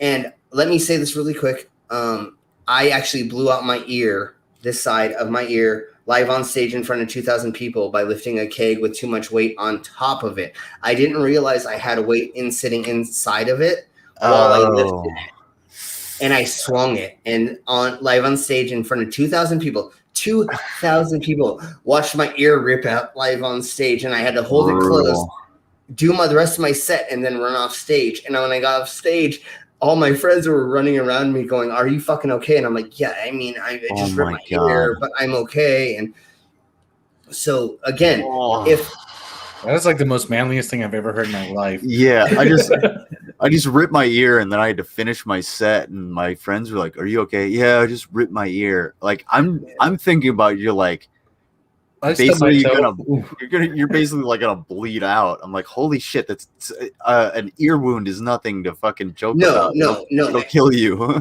Yeah, no, totally. And if you have anything done close to that, please go to the hospital first. But I had friends that were nurses and things like that were semi medically trained, and we just sat there and we just put my ear kind of back together, glued it, and kept, And so I got to go home and go to sleep. And the next day I went into my friend who he sutured it all closed. That's awesome. And you can still lift from it now. No. Okay, I was going to say. So see these holes? They're new holes. The ones below it, the ones below it are the ones I used to lift from. So we're now lifting from new holes. These are being trained. So in 2 months, I should be able to lift the keg again from these holes. Oh my god! I mean, that's no, thank you. I will take. I am in sucking shit in Afghanistan. I am in awe of the madness of this man right now. Yeah. Like he's like, oh, I just ripped my ear off, finished my set, duct tape and glue later. I'm good to go. Dude, he's got videos of like having kids staple dollar bills to him. He's just like, oh yeah, come on, son, just pop one in there. First time using a staple gun, kids just like, ow. Yeah. I've had $100 bills stapled to my body at once. That's awesome. Yeah, I have 10 world records right now. So, yeah. I'll let someone staple a $100 bill to my butt. I do to my cock. I do 100 to my cock. So that's how we make that $100 extra. No. How much for a nutsack? That's 200. Hold on, wait. Because I got 2 nuts. How much for a nut? I can't go there because I tried doing that one time and it bled so much I can't do that anymore. You don't do scrotums. You'd have to be Elon Musk for me. No. It didn't hurt at all. It's just that it bled too much. It just bled too much. Yeah, that's what it was. It didn't. I'm about to pass out of pain just thinking about it. Yeah. I'm gonna say what's up to the chat real quick, and then totally. we'll go into CC. I gotta hit the bathroom while we watch this too. Real quick. Rachel's. I'm glad Rachel came in at the part where we were talking about stapling dollar bills to her ball sacks and whether or not the pain is worth the blood or the blood is worth the pain and the money and how much it would be worth. But wait. I think that we should show one of my videos while you're in the restroom because you've seen it. And then we'll show the CC. I think we should do that. So let me find my video right quick. Okay. I just want to say, because I missed a couple things. I know Irish Stew said a sextant works off the angle of the stars, and the angle give you the latitude. I understand what that means, but I don't don't know. I couldn't use that. If you gave me that information and a sextant, I'd be like, we're gonna get lost. Here I come. Like, how to use a sextant.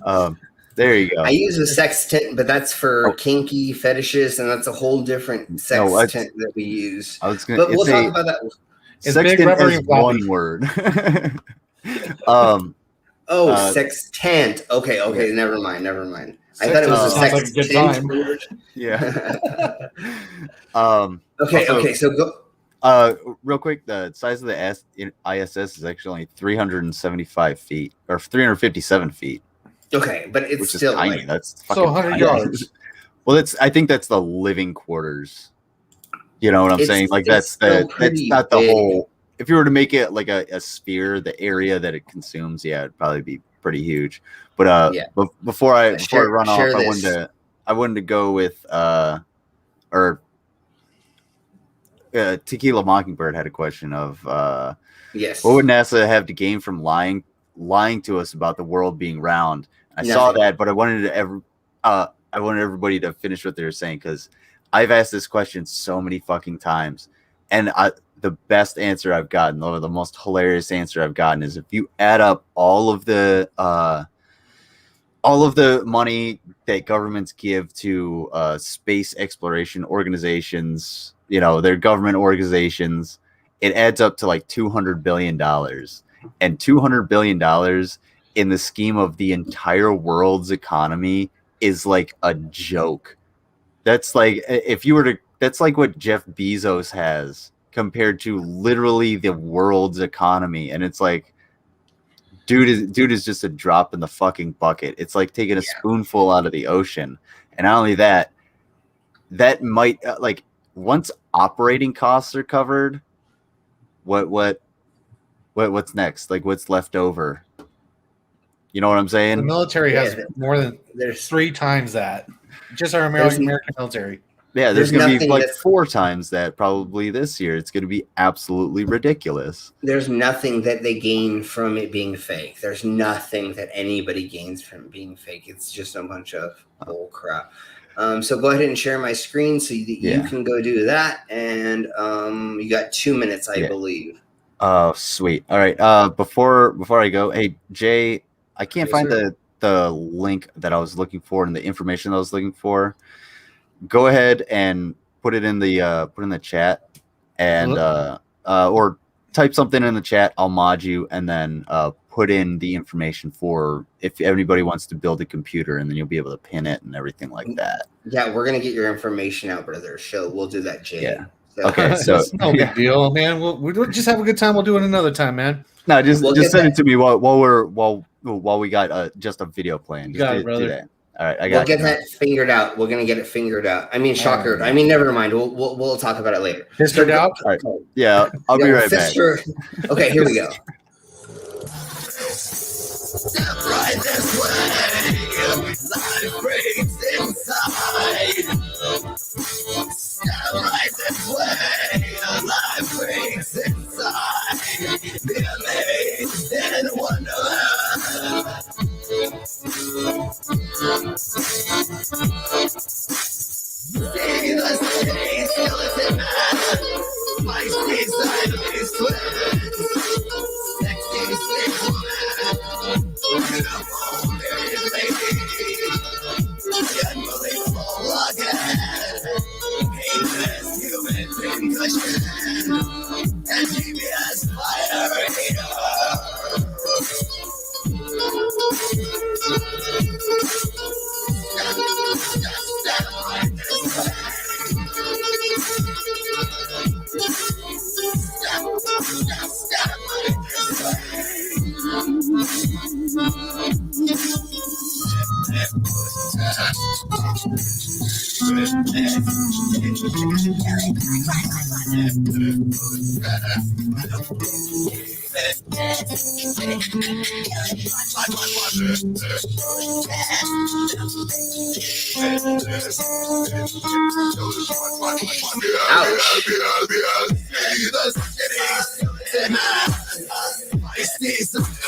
So this is my katana that I swallowed its curve.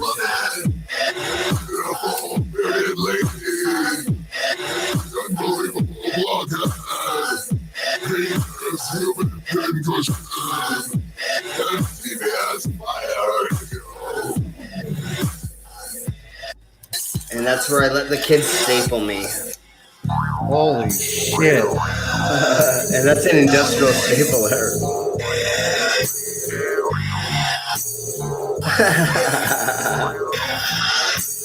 That kid is like, I'm so ready to mutilate you. Yeah.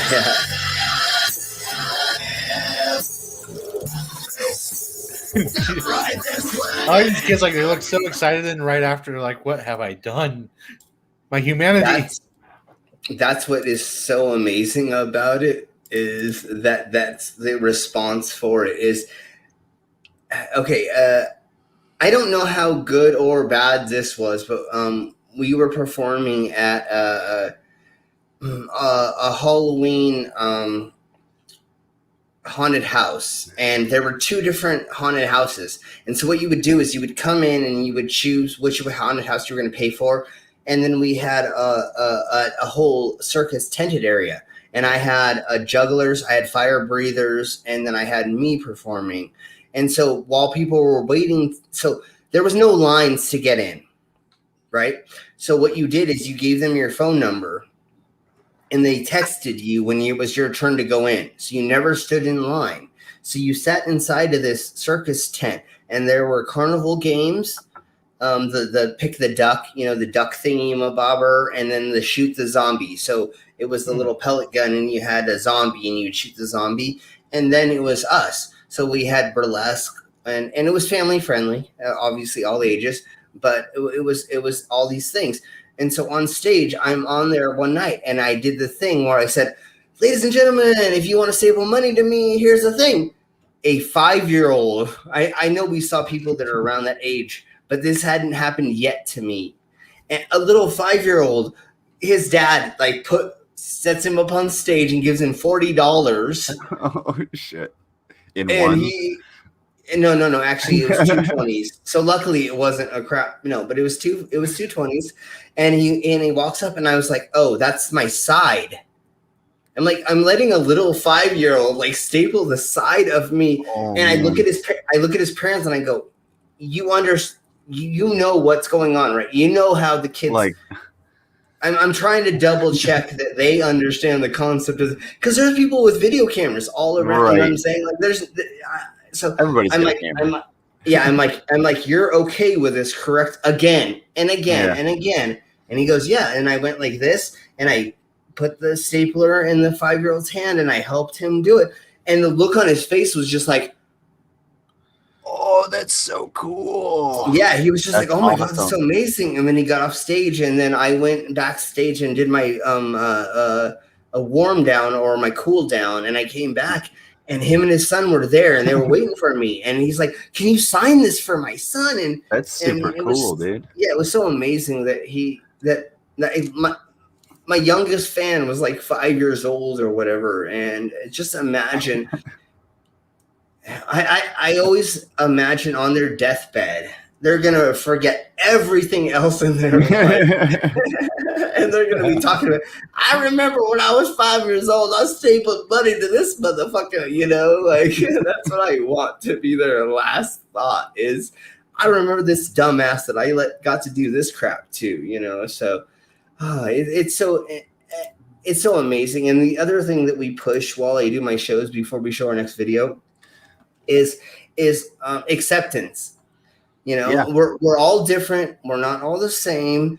I'm here doing this, and look what I can achieve. And I'm a crazy ass. Woo! I should be in the mental hospital in a padded room and a jacket that makes me hug myself. But no, I get to be out here, and I get to show myself and do all this stuff for all of you. So please do anything you want to do to progress your life, as long as you thought about it first, are getting it done professionally, and make sure that you've done enough research before you get it done. Because the real problem that we have is people go get modifications done to their bodies that they haven't looked into. What the gentleman who split my tongue? Oh, that's weird. I didn't know you had that. That threw me for a fucking loop, bro. Yeah. And then he put all my 10 beads in me last week. So I have 10 silicone beads put in my body, and I'll show them a little bit later. And we might show the video of getting one done later. We'll see how everybody feels. But you want it to all be professional. Do not go to somebody's backyard in their barbecue, get drunk and stoned, and somebody says, "Oh, let me do this modification to you." Wait till you get a professional. That's all I gotta say. I got ice and a safety pin for your ear. Oh yeah, Yes, my cousin Prince Albert. my cousin just bought a tattoo gun. He's been drawing for years. Why don't you let him practice on you? There we go. That's a good way to get gangrene. Like, sorry to interrupt, but like, people don't understand that it is a needle, and it's your skin is your armor for the outside world. The amount of shit that your skin protects you from is ridiculous. Because if you just removed your skin instantly like that, you would essentially like die from infection almost instantly. Like your body would just crumble. But totally. But when at the moment you penetrate your skin, you're allowing things in. All right. It's exactly why like mosquitoes get parasites in your blood and infections in your blood.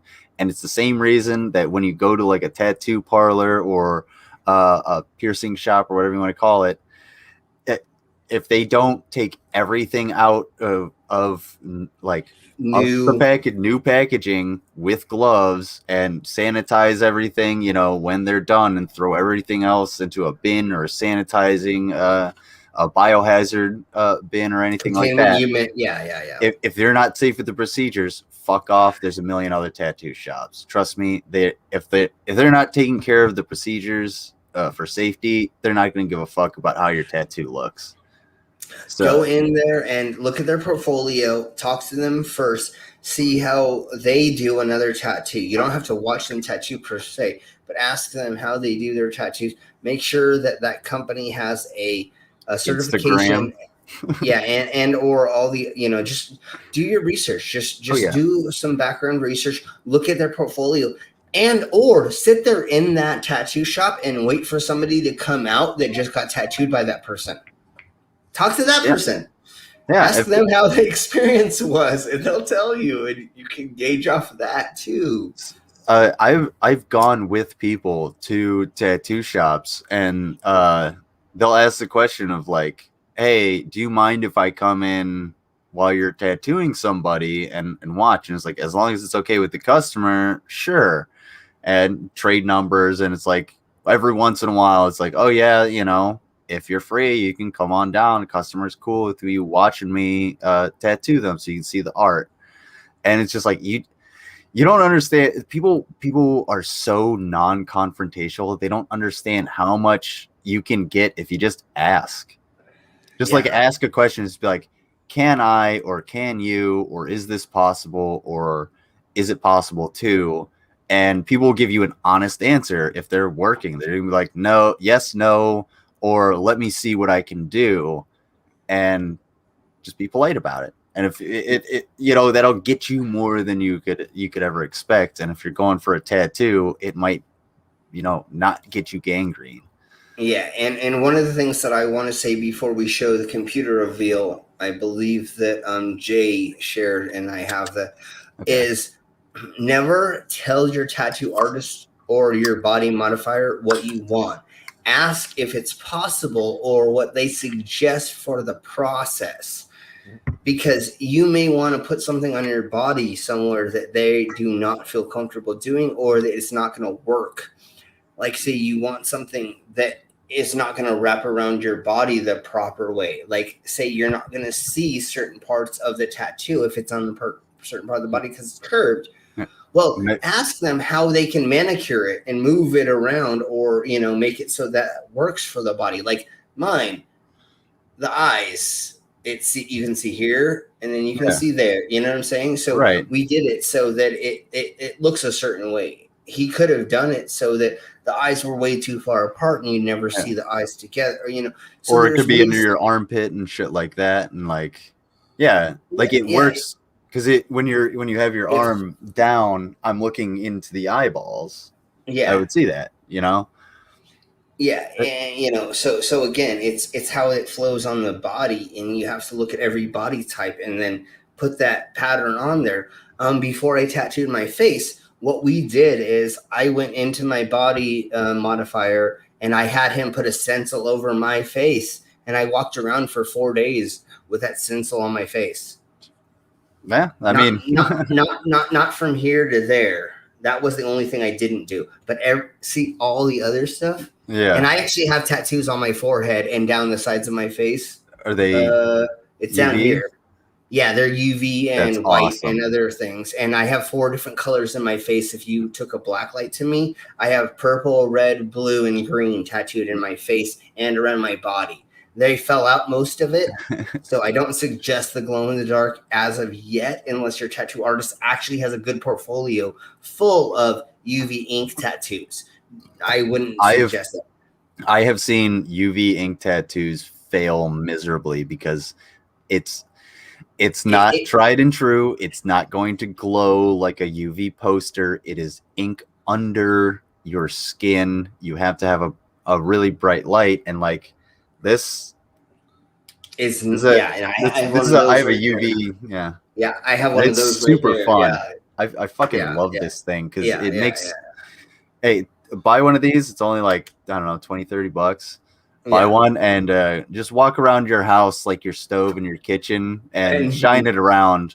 You'll be a much cleaner person after that. Trust me. My bed would go like the sun, dude. Yeah. So, before, I was just gonna say, if you were gonna get into the next video, I wanted to go into the chat a little bit before we do that. Totally. Just, real quick. I won't go totally. Because there was some question. I know somebody had a question. Jay Nova posted where to call if you want a high-speed computer like this one. It's amazing. It works great. I haven't had any issues since the last issue that I gave you, which was the drivers, and that's about it. And then the streaming thing, but I think that has more to do with the interaction between Streamlabs and the game. Yeah, your stream actually looks like it's going just fine, really. Well, that was I'm talking about the Spore stream. That's the one. That was annoying. Yeah, I have no idea, and it really only worked. Did that during the animation, but that's another thing. Well, okay. Tequila Mockingbird posted a pic of the tattoo that they want in the chat, in the Discord. And if you're not in the Discord, go ahead and hit up the pinned message up at the top.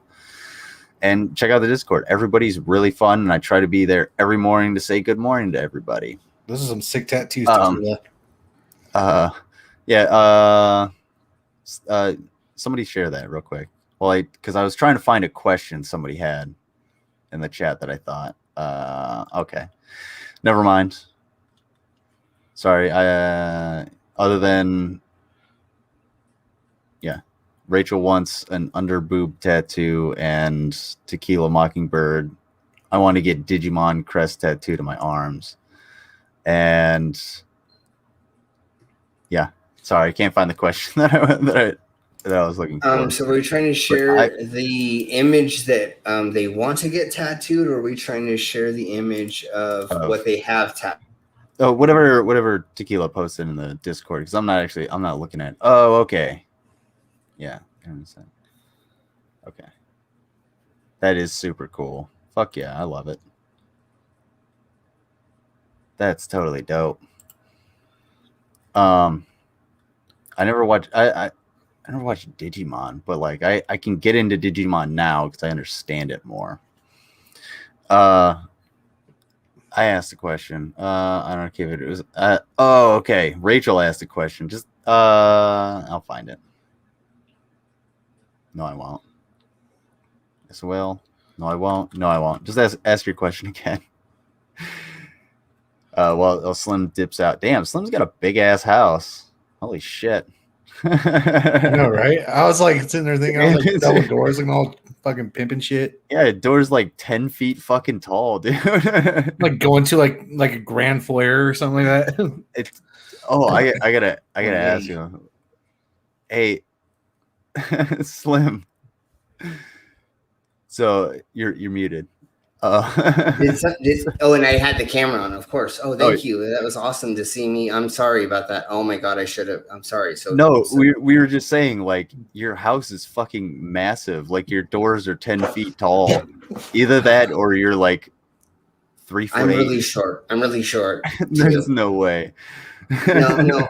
Unfortunately for me, well, whatever. I live with my father because he has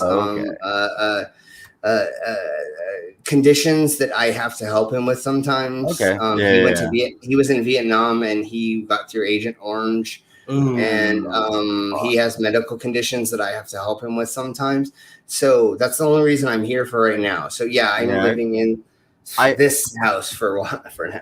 I feel you, man. But like, we were just like, holy shit, this dude's fucking rocking it. That's awesome. That's good on you for taking care of your father. Like, I have a buddy of mine that I personally deployed with was diagnosed with Gulf War syndrome. And Gulf War syndrome, if anybody knows about it, is basically just a catch-all for you breathed in some shit, we don't know what happened, and it really is going to affect your life. And that's essentially but so good on you for helping him out. As soon as I can move back to Denver, I will, and be with all my artist buddies again. Just I had to be up here for a little while to help him out, and I'll keep helping him out for sure. Him and I run a company together where we make fender art for motorcycles, and we make motorcycle art. So that's awesome. We do stuff for MC clubs. Is what my father and I do. I put up the photo of the thingy-mabobber, so you want to share that? Okay. Let me see. The add to stream. Boing. That's really cool. The Twilight Princess. Wanted to show. Yeah. I like that one. Yeah. Here, can you switch it to also, because like you can do the whole screen mode. You can do okay. The last one to the right. Last one to the right. What are you talking about? Oh wait. On that little bottom row. I'm not logged in with you, so I can't change anything. I'm trying to I can't really make it any bigger. I don't know. Oh, okay. I'm an idiot. I see what you're saying. The last one on the right is not very descriptive for a bunch of horizontal rows. Okay. No, I hear you. That's a sexy Midna riding the Link Wolf. I played I think the main thing I liked about Twilight Princess was like the bomb arrows, but like I don't know if it really worked for me as a Zelda game. Maybe because I still have it for the GameCube. Does anybody have a different experience? I know plenty of other people do. I don't have that, so I'm not sure. The last Zelda game I played was Zelda 64. Which one?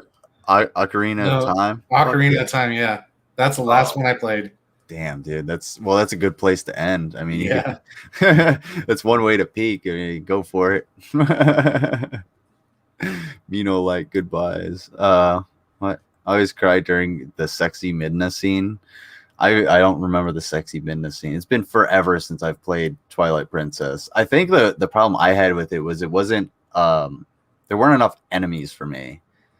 Because in even in Wind Waker, there's like you go to an island, there's always shit popping up. But in Twilight Princess, it seems like there's a lot more. It should be more open, and there should be more enemies, or there should be more enemies for how open it is. Rather, that's what I'm trying to say. What do we want to go to next? The computer thing. Give me just a second. I will do that. Yeah, do that. Computer share, and then we will do the sharing of. Well, you don't have to do the computer reveal share. We can move on. I just wanted to make sure that his information was in the chat so that people can contact them and spread a little cheddar on his wallet. You dig what I'm saying? Yeah, definitely. What kind of subject would we like to talk about next? We didn't get into the CC, did we? No, we did not. So, yeah, we're. Jade, please talk. Oh, can I please? Let me think. Oh, you know what? I had a brain fart, but now I think I got it back. There's this one video I've been wanting to have you review for a long time, and I think you've been a little shy on it because it is done by like, who does it? Like College Humor, and I think you've been shy on it because you're afraid of getting copyright striked. I don't know how that works or anything like that. So who is it? College Humor. College Humor. I was like, yeah. Call of Tumor. I was like, did a call for an uprising change to his like what his brain cancer is actually, you know, telling him what it is now? Yeah. Have you already shared that link with us, or would you like to share that? I'm going to put it in the side chat right now. Okay. So as long as we cut it up enough, we should be able to use it. If for some reason for some reason I see something that we might be called on, I'll help stop. I'll stop it or whatever. Yeah. But I think we should be able to use it if we chop it up enough. I see this reviewed all the time on YouTube. So, but it's hilarious. It's a 2.5 minute video. So as long as you stop it, and I got it on mine, so I'll be able to go in and out. Let's check it out. Furry superheroes are gross. Furry Force on Fox Kids. I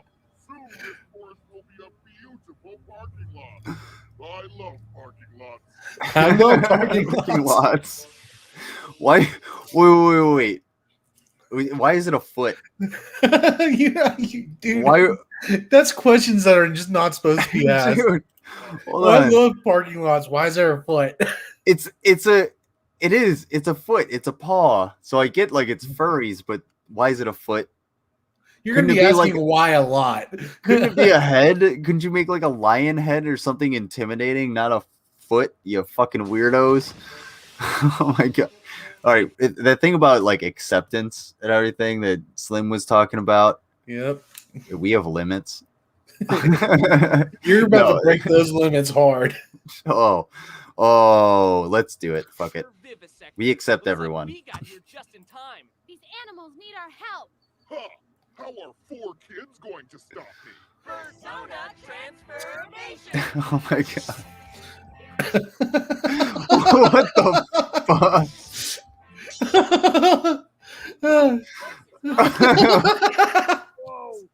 Why is this dog swinging in the wind? It's the furries. You're going to be asking why so much.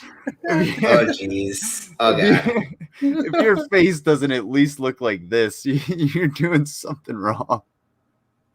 Oh my fucking God, dude.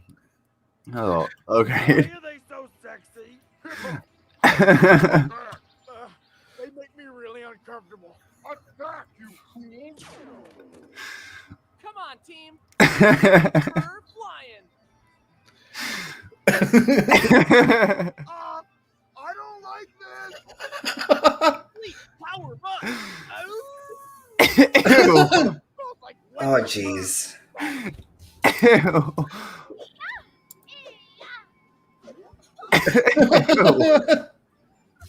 You know, the robots are like, fuck this. Robots fucking backing off. Dude. Vivisector, your days of deforestation are done. I can't even look at you when you're like that. I challenge you. Oh, jeez. Hand combat. Oh, all right, okay. Rocket punch.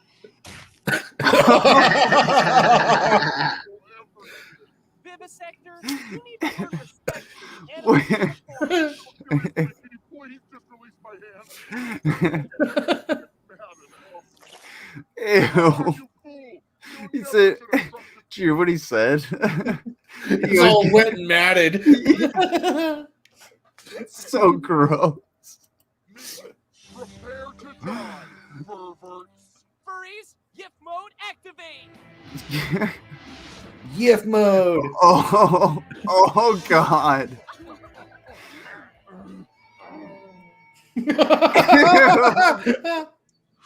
He's like, no.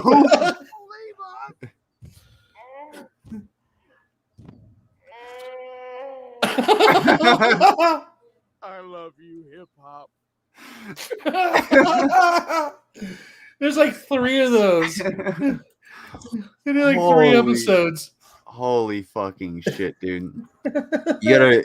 All right, well, you gotta bring the other furry force shit in for some cleanse.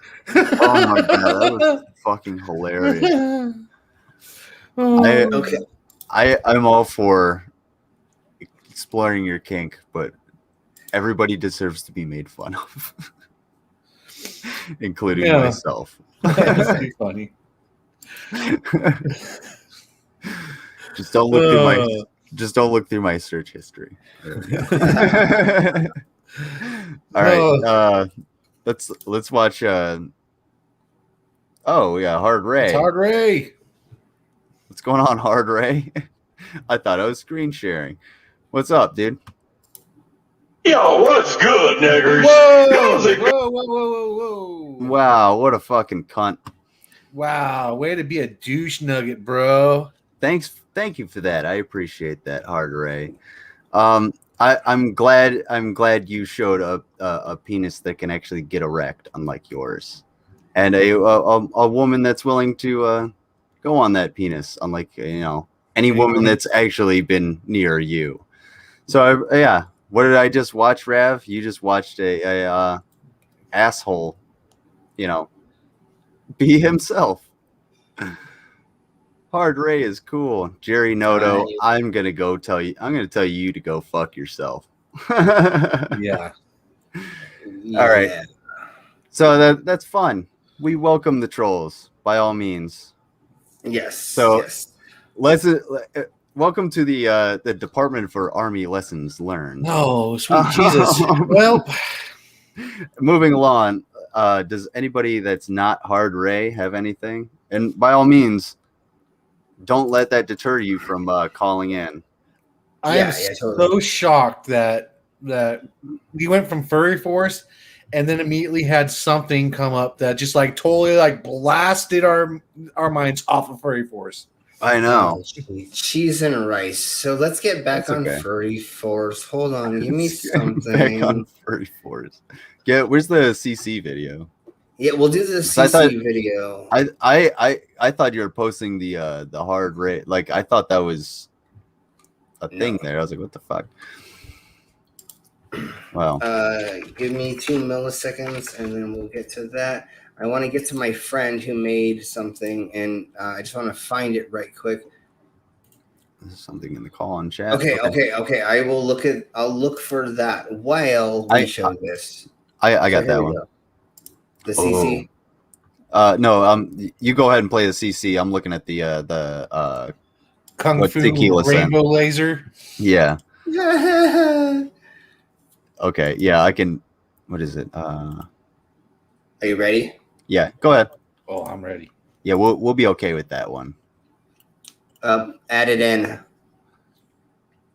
Here, Chris, from New York, Westchester County. It's 5:22. Westchester County, Worcestershire sauce, Worcestershire sauce. When the media told you that sneezing created a 35-foot radius of infection, does I was there. I was there. I was outdoors helping others. When the media told you that helping others how? Any surface that you make contact with, that a virus could last up to 72 hours, I was there. So was I. Helping other people. No, you weren't. When the media told you that you were sneezing on those counters, you dick. You have to stay in. Do not go out. Do not drive anywhere. Order all your food from an outdoor source. I was there to help other people. Are we talking like this is like September 11th? When the media told you. Yeah, like I don't was there. I don't get this like this aesthetic that he's going for, because I've heard this, especially it's like conspiracy theorists. They try and use this somber tone, like because they think that world's fucking ending, of course. So like, I'm just seeing. I was there. I was there for X, Y, and Z, and it's like, yeah, tons of bad shit has happened. Way worse things have happened. Trust me, you could be living in like Constantinople when it gets fucking razed, and you know some barbarian comes in and rapes your family and then murders you. Shit could be a lot worse. You just have to put a piece of paper over your face right now. Well, despite how stupid this person is, I still can't get over the fact that to me he looks like a thumb cosplaying as Jay Leno. Totally. That's a good one.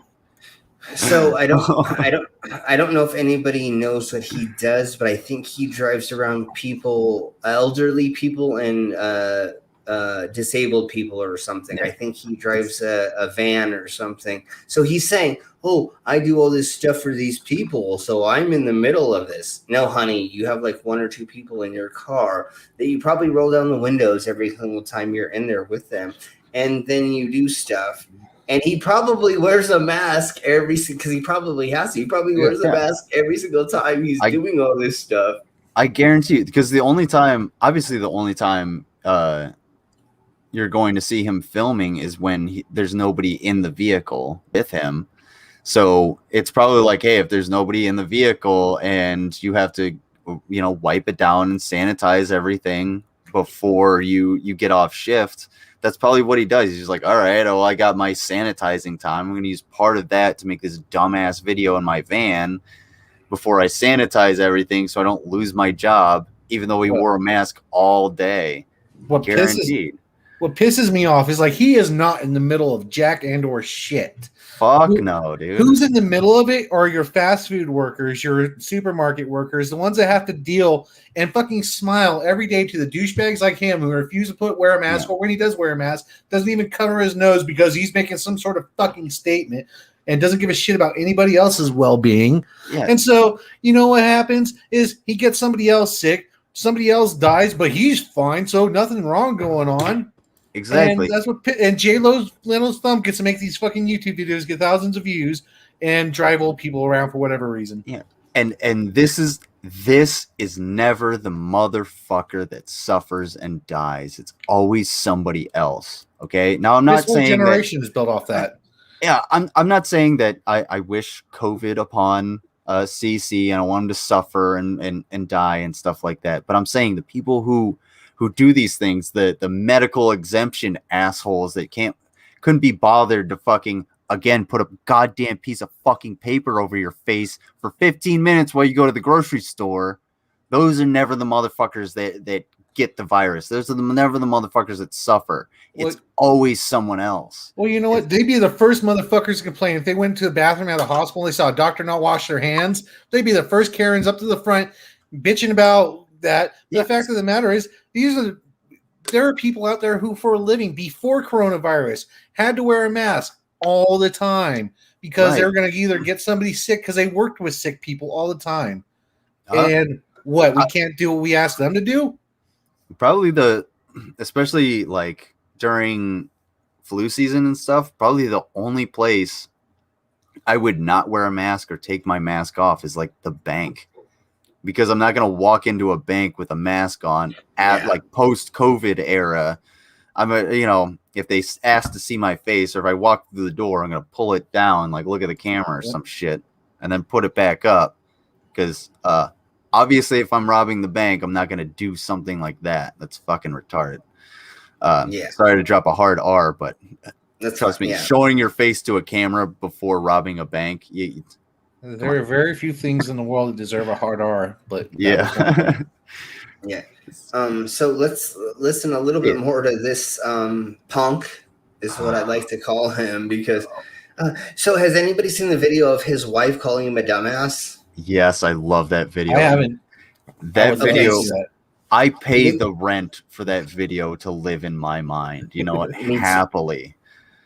Me too, honey. If you haven't, Jay, I will find that and I will post it in the Discord later. We don't need to watch it right now, but there's actually a video of him in his kitchen, and he's like, he has a pumpkin in his hand. And he's talking about how this is, his wife comes through and goes, you're a dumbass. Why are you talking about this again? You need to stop this shit. Yeah. And then she walks out of the bed. She's like, well, just give me 5 minutes. That's what he says. Like, just give me 5 minutes, bruh. And he literally talks to us. He has literally like the most defeated look. It is just someone. You ever gotten a one-liner and you never have a response? Like just that look of shit. Fuck. I thought I was on top, but now I'm. Yeah. Oh fuck me. In the video, he has the look of like, oh, I know what I'm doing, like this, and then as soon as it happens, he goes. Like, you totally see the secret where he lost poopy face. yeah.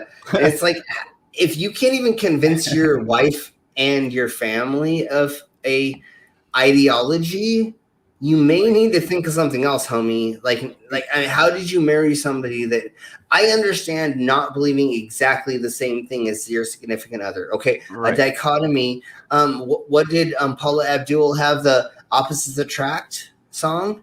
Opposites attract. Yeah, that's not 100% true, but I do get having a different opinion than your significant other.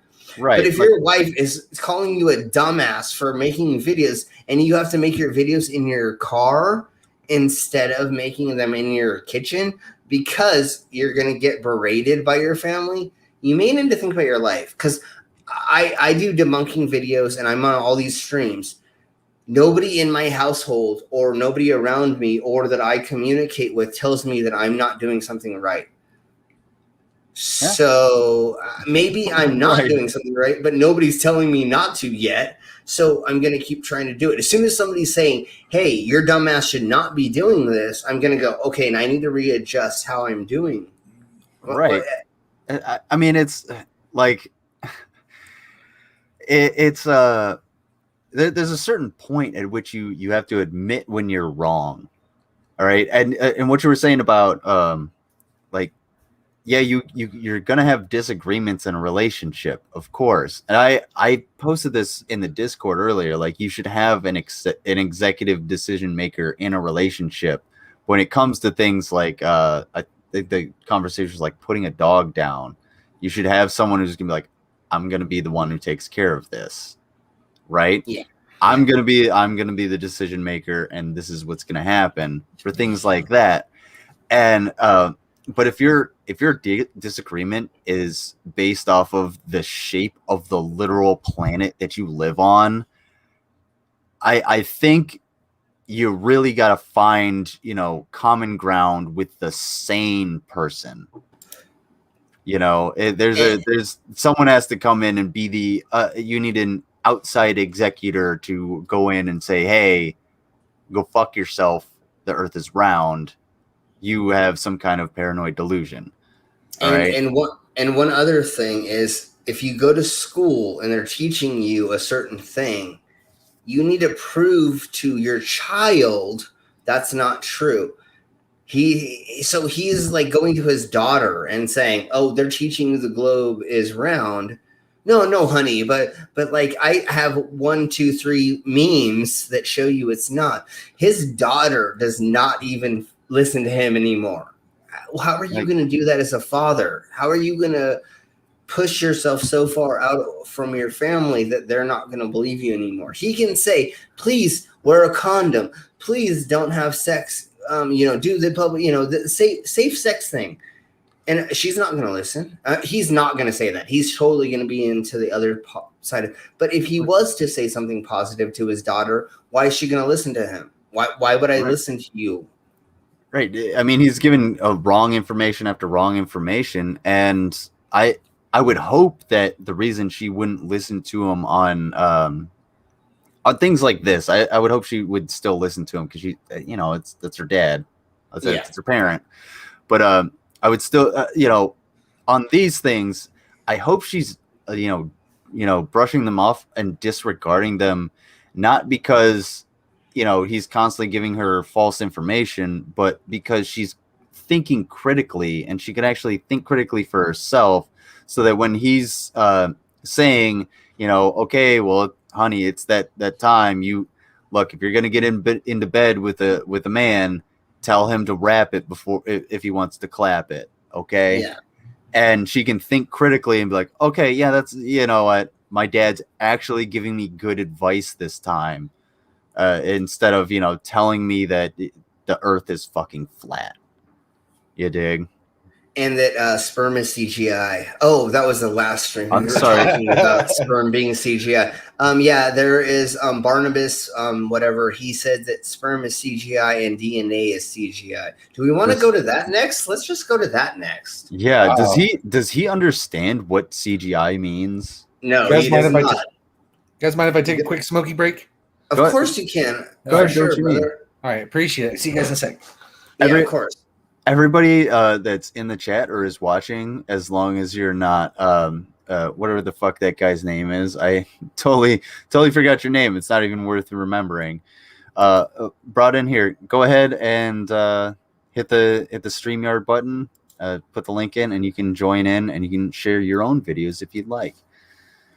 I can't believe that dude came in here and tried to do whatever he did. That's hilarious. You know what's funny is I think whoever it was, if it was this, I'm sure it was this Jerry Noto piece of shit. Yeah. So I feel like he was trying to get some kind of like racial comment out of us, but bro, I don't see it like that. Sorry, sweetheart, but you fucked up. Well, we don't play. Okay. We don't play into trolls. So I've been doing this long enough to where I understand when somebody's trying to troll me. When I was doing my game streams a couple months ago, I had a troll that was coming in trying to tell me I was shite at gaming and was, you know, they would try to off-put me. And so me and all the people in the chat were like, "Oh no, we're gonna play along. You're our little thing. Yeah. You're our play toy. No, you don't understand, honey. We know how to do this." And so we played with him the whole time. You know what I'm saying? And then he lost. And well, actually, he had two of his friends come in and try to add me and try to join me on my live stream. You know, while I was playing a game because I was like online on GTA. Mm-hmm. They tried to join me. And I said, no, honey, I know how this works. I don't do this. I don't add people. I don't join people. I don't let people come in until I know who you are. And we have had private time long enough for me to understand who you are.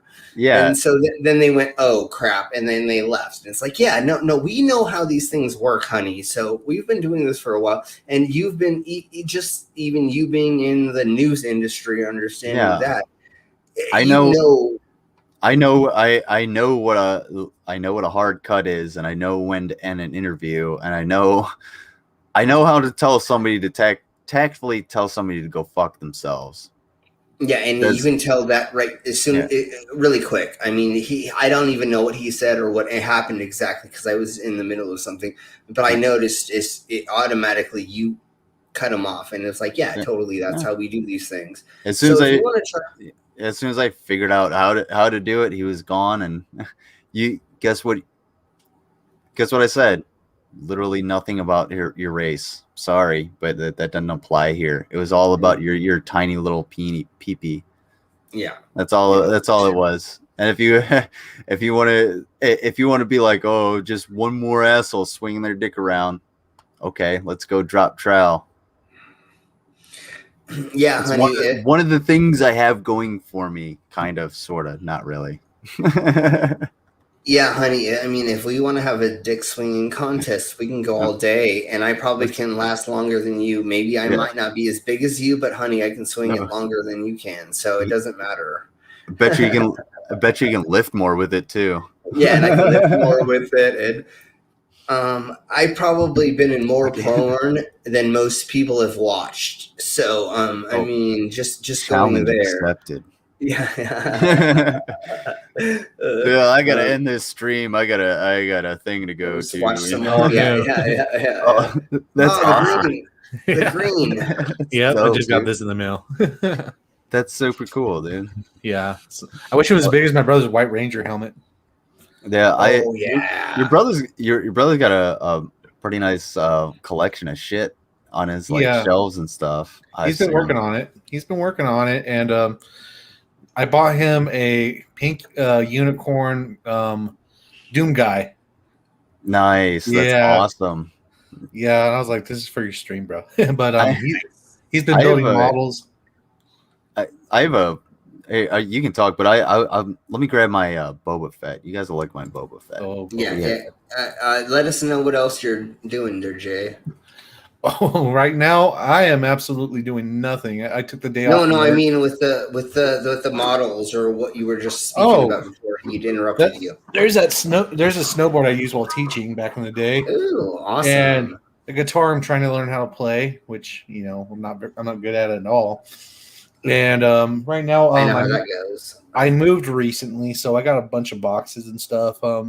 I do have one thing. I have to find it though that I'm super proud of. I'm gonna display it when I can. It's the original Star Wars Knights of the Old Republic #2, the premium edition for original Xbox, and it's not super valuable or anything like that, but it's a game I played nonstop as a kid and I loved it.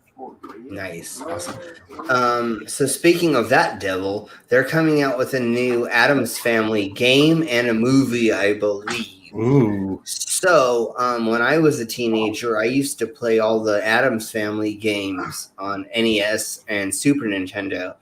And I was going to start playing those on streams, but they're a little difficult to play on your keyboard and not on a little NES controller, so they didn't work as much. But now if they come out with a new Addams Family game, I can have it on my PS4 and I can stream on my PS4. So I'm just waiting for that to come out so I can start streaming that. Irish do ask me, he said, what guitar do I have? That's a Groat. I'm not exactly sure like the brand of like the exact model or anything like that, but it was like a cheap $100 Groat. It sounds really good and it holds its tune, which is basically all I need. Yeah, and most guitars that are made recently are going to hold the tune and be decent. Just buy something that's made in the last 10 years, and then and check the neck. If it just make sure the neck's straight, and then you're probably going to be okay on it. But that looks like a decent guitar. I love it. I'll actually grab it. Be right back. Ravenously Caffeinated. Rav in the chat is also he's a musician. So he's that's where I get the metal from at the beginning. Also, by the way, if anybody wants to give music for the show, by all means, that's fucking sweet, dude. I sent you a couple links. So can I see you finger your neck? I want to see you finger your neck. Yeah. Finger the neck. Yeah. Okay. I'm okay. Thank you, honey. Thank you. That's all I needed to see. Thank you. Just don't pull a. Don't get me overexcited, honey. I just needed to see a little bit of tease. Hey, I'll threaten you with a good time. Yeah, exactly, honey. Yeah, exactly. We'll jam together. We'll jam together, honey. Sounds great. Okay. Yeah, I play guitar, drums, bass, keyboard, and I have 12 albums out right now. So I've been doing music for a long time. I went to college for electronic music production. So I'm a music whore. It's pretty much, and I toured the country with a band. So I'm a little bit of a musician. See, I've never been gifted at anything artistic at all. But being a guitarist has been like my dream since I was little. But, I never had the money to get a guitar, and I never really, had time to practice or anything like that. And so lately it's been kind of collecting dust since the move. But, I downloaded Musician on my phone and I was giving that a shot. And it's not the best way to learn. I need to find me a good instructor. I can't even play like, Twinkle Twinkle Little Star or anything like that. Or just, I just have fun with it. Yeah, no, I hear you. I couldn't play an instrument to save my life. And I actually can't find that Boba Fett action figure. I think it's it might be in a backpack because I was using it for photography.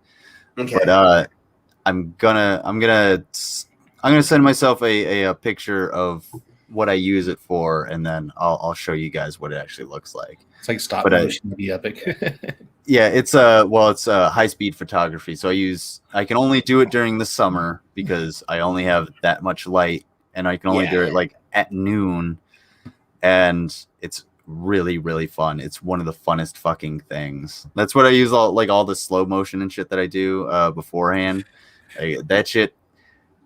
I would say one of those videos, not one like clip, but one of the whatever I did probably took me like 3 hours to actually like get out there and set up everything. But I mean, it's a few minutes of slow motion fucking video, and I started learning some techniques. It's actually really fucking fun. See, my hobby's always been video games. Oh fuck yeah! I don't know if you guys ever played StarCraft, but I got way too into that, and I actually got pretty good at it.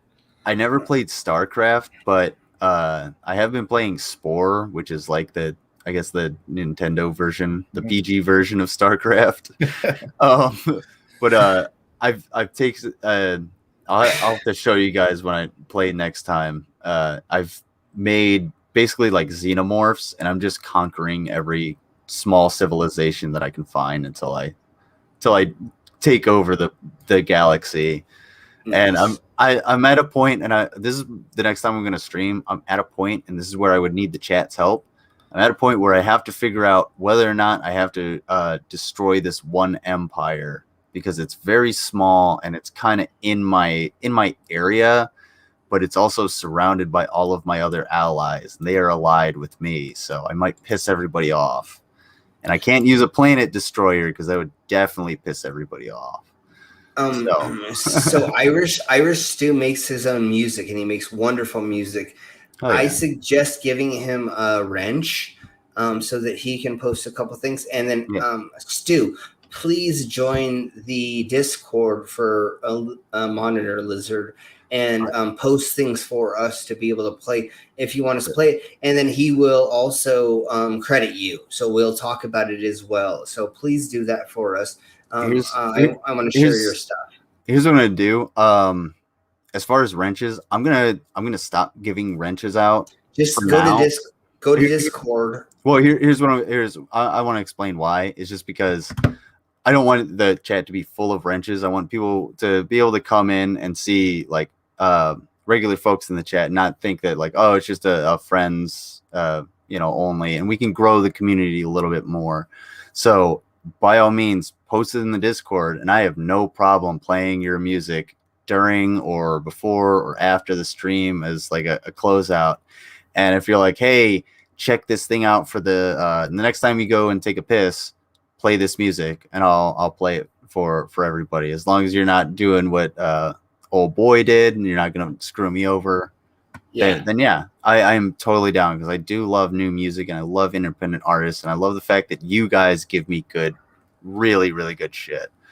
But and to address Rav, jump on whenever you want. But that's what I had to say on that.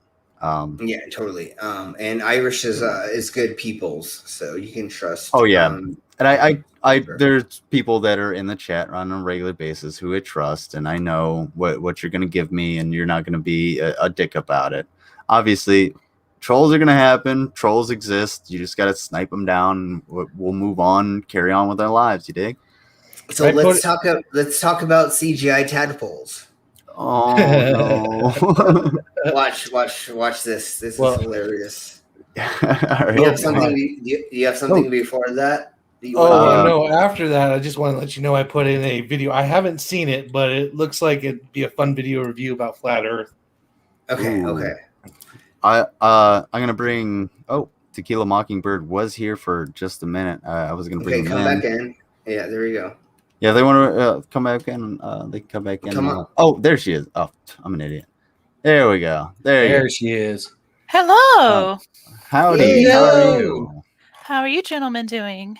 Doing all right. How are I'm you? horrible. I'm ugly and smelly. Oh dear. I'm sure you're not. I've seen you earlier. You looked really handsome. Blushy face. Blushy face emoji. Well, I got a treat for y'all. Y'all want to hear Kermit the Frog? I would love to. All right. Of course, honey. Oh. Kermit the Frog here. Now it's time for the Muppet Show. Yay! I want support from this piggy. That bitch gave me the swine flu. Where's my money, bitch? Where's my money, bitch? That's a great impression. That is really. That's the only thing I'm talented with. Well, you got the snowboard too, man. You can tear it up on the slopes in your windbreaker. Well, the problem is like having a bunch of snowboarding friends. You have friends that like obviously done it for like decades and decades, and so even as a snowboard instructor, like I'm like the worst among my friends. It's like, so, dude, I'll be hitting the half pipe, feeling good about myself, and the next thing you know, like I see my friend flying through the air, just like nothing's happening, and I'm like, oh god. You're like, I'm the worst among my friends. I just hit the half pipe on a snowboard. Like fuck me, dude. I'd be surprised if I didn't smash my face in. I bet you if I taught you, I could have you go down the half pipe first day. I could have you hitting jumps your first day. Considering how you built my computer, I believe it too. I believe that, but you're right. You're right. Security. You cannot just jump on a snowboard and just get on anything. It took me 3 days before I could actually snowboard. Yeah. Instruction is important. It's extremely important. One time I ever went, I remember it very clearly. I just decided that day, I was like, there's a ton of snow outside. I got to shovel my walk. So I just started walking around the neighborhood. I was like, do you need your shovel walk? Oh, sure. I made a few bucks. I ended up making, I made enough money in just a couple hours to like call my buddy. I was like, hey, man, you want to, you got any weed? You want to smoke some weed? He's like, yeah, like come over. And like my dude's about to actually come over. We'll get you a twomp or something. So we did that, and he's like, "Hey, this other friend of ours wants to go to the slopes and like wants to go skiing and whatever." And I was like, "Oh, shit! I got enough money. Fuck it, let's go." And I went, and I have never been more sore throughout my entire body the next day. Yep. Because did you go skiing or snowboarding? I went snowboarding because I would have like split my ass open with skis, even though I played hockey for 12 years throughout my childhood. Did you really? So like, yeah, I was a defenseman, even at 160 pounds. Yeah, I was a defenseman. I was in football and I wrestled, and I'll tell you what, none of that prepared me for snowboarding. Mm-hmm. What prepared me for snowboarding was skateboarding. Yeah, because you're using all of those little muscles. It's the little ones, those stabilizer muscles that nobody figures out. And that's what I used to punish my soldiers from time to time by making them like put one of their legs out and then just have them stand on one leg until all of those little stabilizer muscles just wore the fuck out. And then I tell them to fuck off for a day, and they would come in with a limp because they couldn't actually like. It would fuck with their balance. And it's like, oh yeah. Do you understand that it's the little things that matter, dude? Mm-hmm. you don't know how badly you screw up sometimes. Yes, but, size matters. I keep telling the flat earthers, size matters. Oh my goodness! It's not just the containment of the ocean. It's the size of the. Tell you what you put inside it's of it. It's the motion of the ocean. Yeah. It's the size of the paddle you put inside. Never mind. So let's. All right. Yeah, let's go on to Slim Scott. I'm gonna use the latrine, so I'll be. Yeah, we're gonna do how sperms are CGI. So if you will share that, we'll tell you how sperm is CGI. Oh my goodness! What am I listening to? I know. And then after this, we'll do the Kung Fu rainbow laser thingy that you wanted to share, Tequila. Hooray! So we'll do that after. Yeah. I just noticed that. I don't know if that's copyrighted though. That is from GTA 5. We are going to break it up into segments. I'm going to try to do so that we make it work. So, Lizard, go. Ooh. Go potty.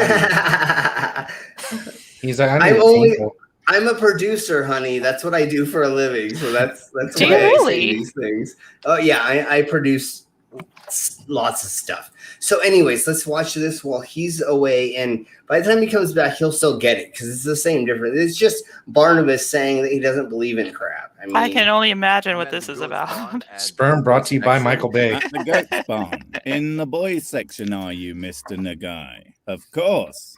No, wait, I mean, why the hell are you there? I hope it's not for anything sinister, or even worse, really weird and dumb. That just would be keep a watching. travesty of epic proportions. I think I've seen this guy Today, before. I'm going to talk about sperm. Okay. Well, this is where I wanted my day to go. Why the hell are you talking about sperm? Of all the things you could talk about, I can't even begin to conceive of what you could possibly have to say about it or why, unless you think it's fake. No, or where'd she go? But even you Hold couldn't on. possibly be that ridiculous. Well, then right? hold on to that, but hold Right? on and wait, just Why wait. is it so quiet in here? What if I told you that sperm is as fake as the DNA? Oh, God damn it, Barnabas. I believe you.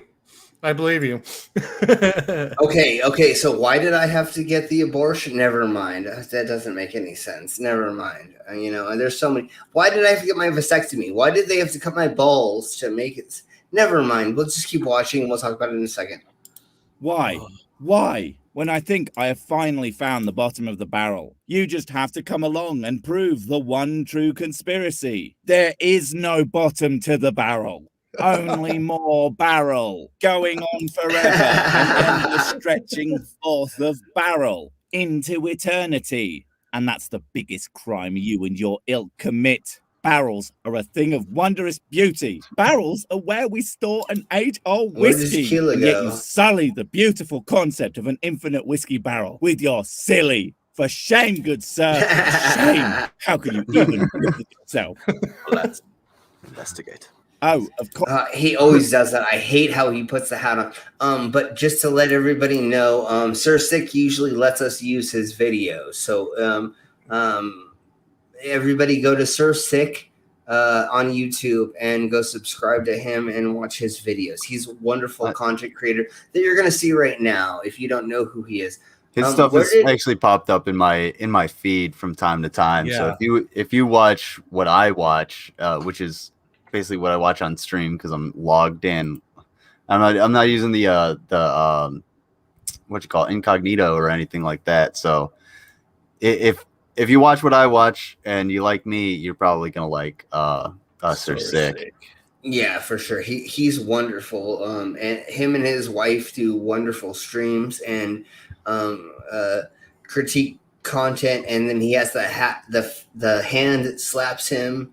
And he pretends that he's not human, and it's so much fun. If you've not seen who he is, please go check him out.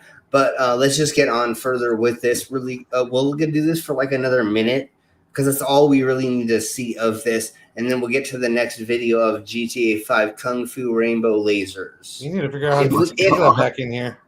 If we can, I was gonna say if we can get tequila back in here because I would love them to critique. There we go. So that was my bad. I was looking for that Boba Fett picture. I think I actually deleted them off my phone, but they're on my Instagram. It's Security Monitor Lizard. I'm sorry. We will get that fingered. We'll get that fingered out in a second. Right now, let's just get start. Never mind. Hold on. Let's just watch the video. I got you, dude.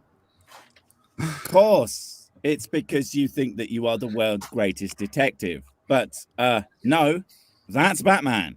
And you are a lot of things, Barney Barbarossa, but you are no Batman. You ain't even good enough to be Batboy. Well, maybe Jason Todd died like a total bitch. Oh, God, his intro. I know I haven't let that play in ages to spare you all. Sir Because I Sick am or a who? kind and benevolent Big Daddy Barnabas's Supreme intro dictator. is that. But I am sick. Oh, okay. to Did death you skip over of it? the fact that Yeah, I he have didn't been play the whole suffering thing. it He alone. just. So there. Now it's stuck in your head too. Because as asinine as that song is, God damn it if it ain't catchy. The war crime level pop songs are. This whole investigation started with the fake DNA. I had two. Okay. I just want everybody to semi-read this a little bit first before I keep him assert it so he can talk. Just barely read. Just barely read it. You don't have to read the whole thing. Just barely read it, and then watch what he says after this. Do you want me to read aloud for the people that can't? No.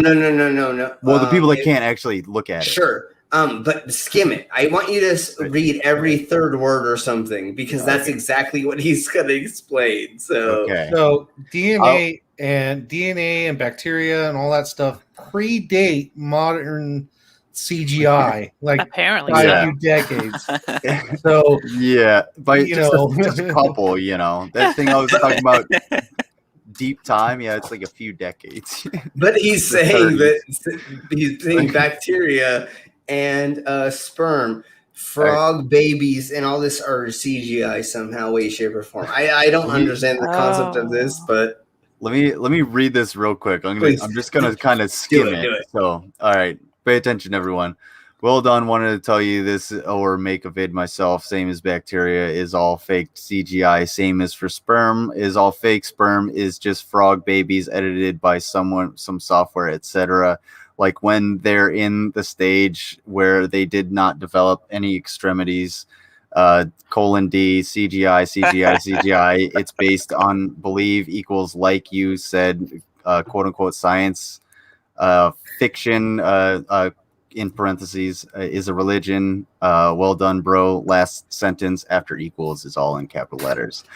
That made absolutely no sense. Now, here's my question here. Where exactly is he getting this information from? Like, what led him to believe this?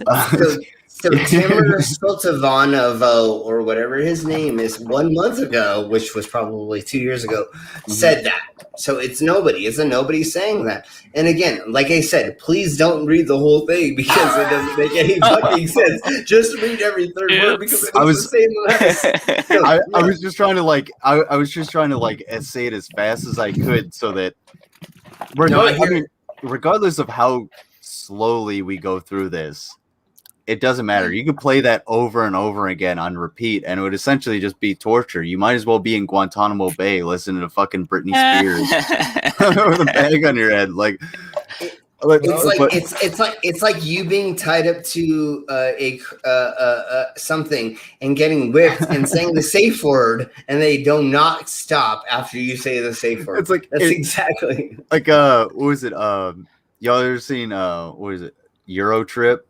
Yep. Where he goes to the sex dungeon, they give him the safe word, and it's fucking like 40 letters long. Like, are you sure? Supercalifragilisticexpialidocious. That's exactly what this is like. Is that he thinks that? Okay, so let's just go a tiny bit further, and then we'll go to the Kung Fu rainbow Kung Fu lasers. Ninja laser force. Yes, we'll get to that, but we just have to watch a tiny bit more so we can laugh and help our energy, our chi. Our chi is going to get more aligned by us laughing. Okay. Well, here we go. 2 videos about it. Yeah, you did. And we covered one of them. And it was interesting? Yeah, let's go with that. And not the far more accurate stupid. Oh, dear. Nice today. Let's see how long it takes for you to ruin my goodwill. So if you haven't watched it, please have a look at those. I recommend my version, but only if you value your sanity/brain cells. Otherwise, if you don't care, go for it. You only live once, and you only get one brain. So obviously, completely ruin yourself as soon as possible, because that makes any sense whatsoever. Understand where I'm coming from. I don't think anyone will ever understand where you are coming from. You might as well ask a goldfish their opinions on the current geopolitical climate. All you're going to get is that gormless expression and vague open and closing mouth movements, or whatever it is that goldfish do, without anything even resembling a coherent thought or idea coming out. And on one of those videos, I got this comment. It says, well done, wanted to tell you this or make a video myself. Same is bacteria, it's all fake CGI. Same is for sperm. It's all fake sperm, it's just frog babies edited by some software, etc. Okay, right. Wait, Wait, Oh. but what? Okay. Where's the proof? All you said is something. All they did That's is what say I would like to know too. Like the biggest the biggest problem that I have with anything that can you put the comment back up a little bit? Yeah.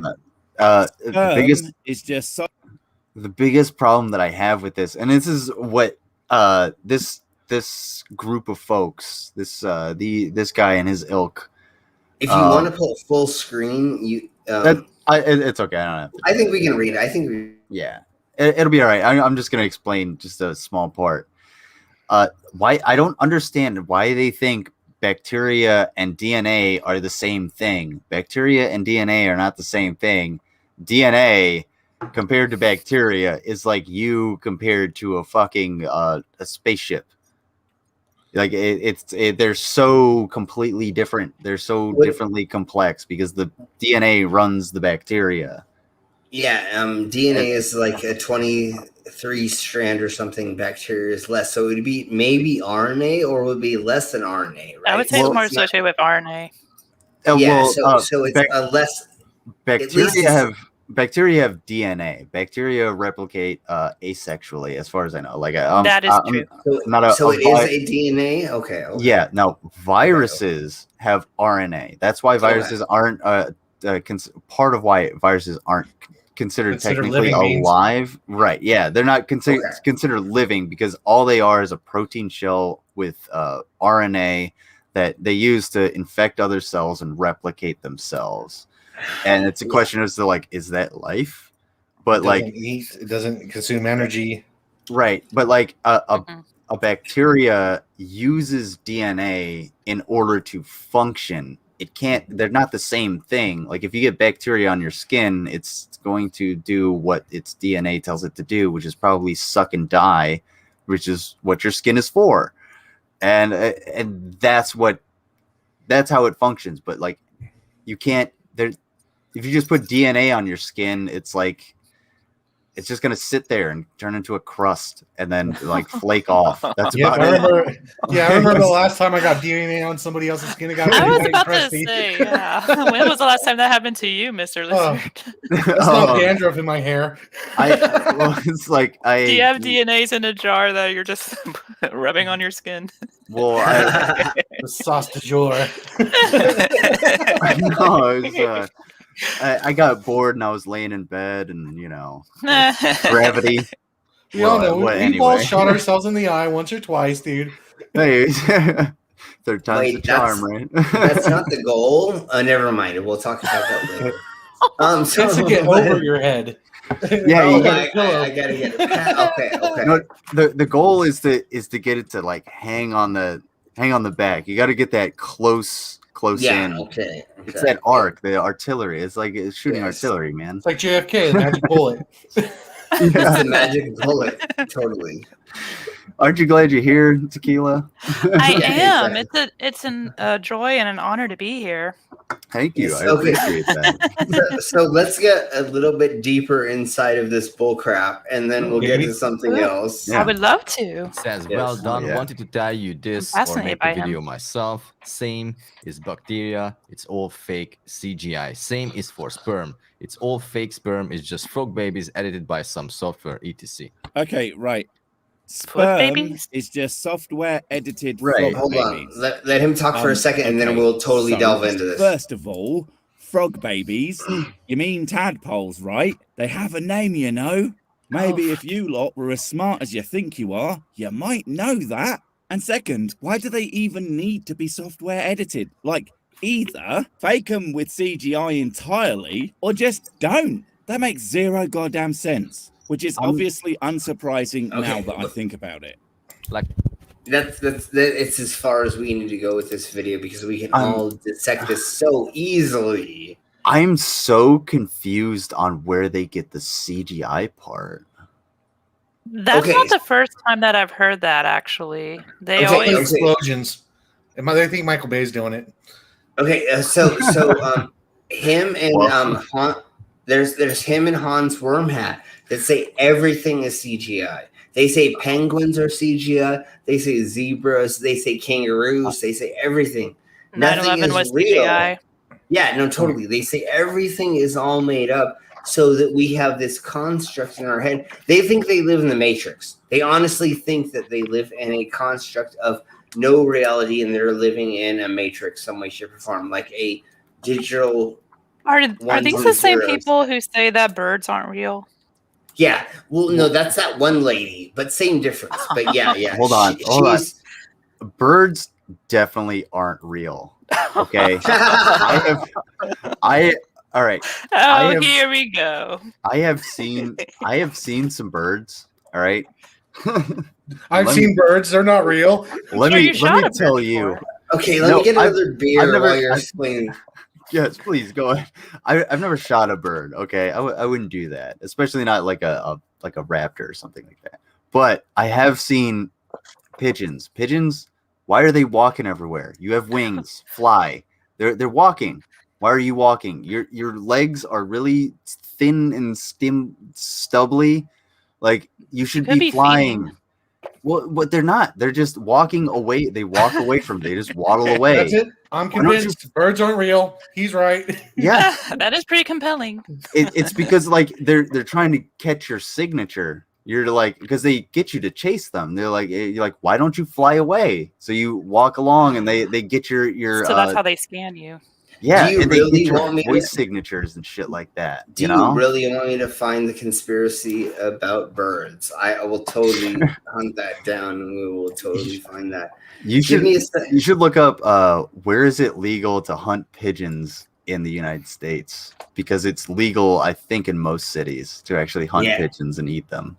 Yeah, it is, and they taste horrible. I've had pigeon burgers, and they're not.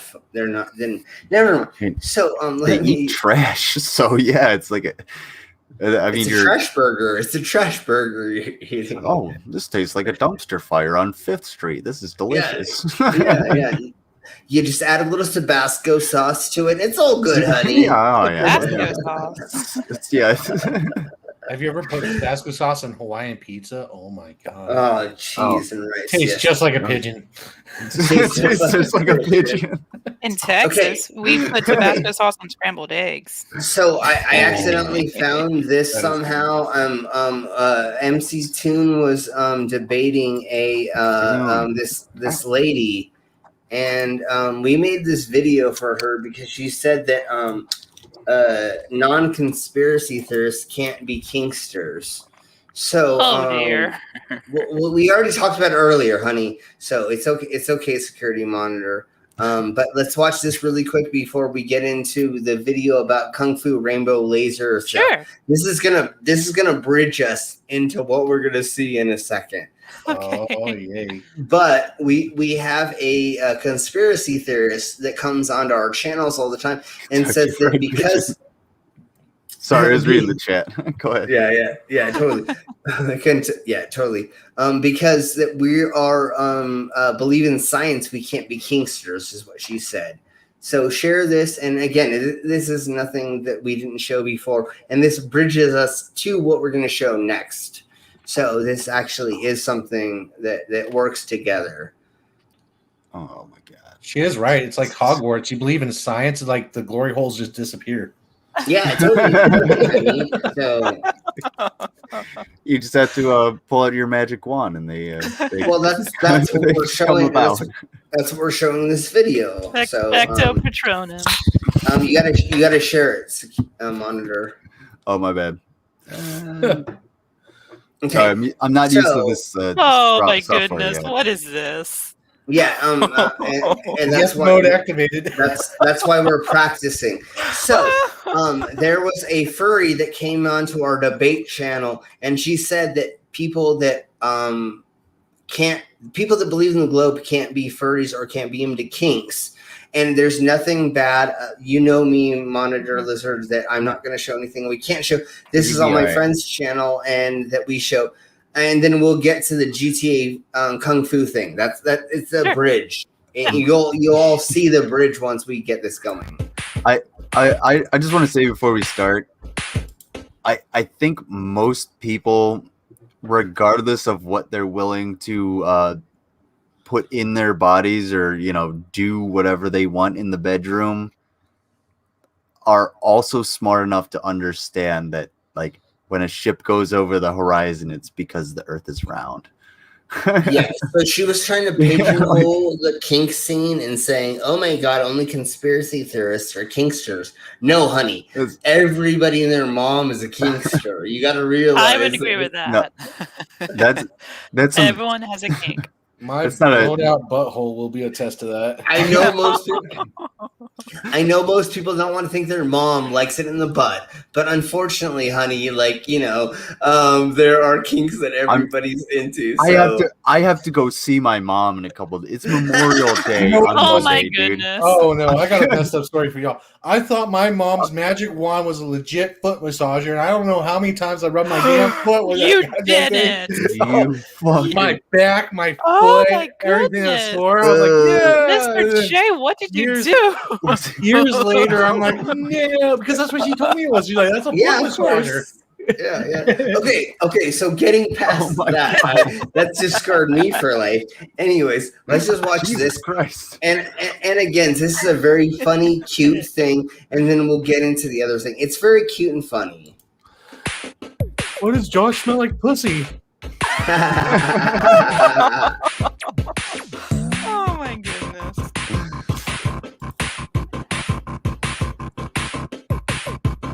So these are a bunch of our friends that are dressed in their outfits that they have. So you can quick stop real quick. That's an Air Force uniform with Navy patches on it, or Navy insignia. Yeah, and some of them don't 100% know exactly what they're portraying. Mr. Trans wants to come in. I just wanted to point that out because it's a pet peeve of mine. But at the same time, this. I don't think this. Can it get more ridiculous? It already started. Silly. It's gonna get silly, honey. But it's not gonna get. I love more silly. I don't know, but it's something fun. Before we get into the Kung Fu rainbow laser, this is just padding the way to get to what we're gonna see next. Okay, is why I'm playing this. Ease me. I'm easing everybody into it. It's just like the first time you have. Never mind. We'll talk about that in the after party. Thank you for spitting on it. Okay. Yeah, exactly.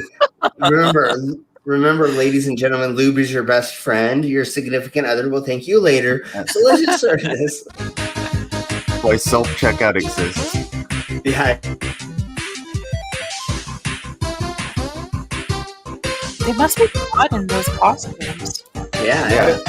I have never been more turned on in my life. Oh Jesus. Mr. Lizard, I believe there's someone that wants to jump in. Oh, we do have a couple people. We got Rav and Trass. I don't know who Trass is. I know who they are?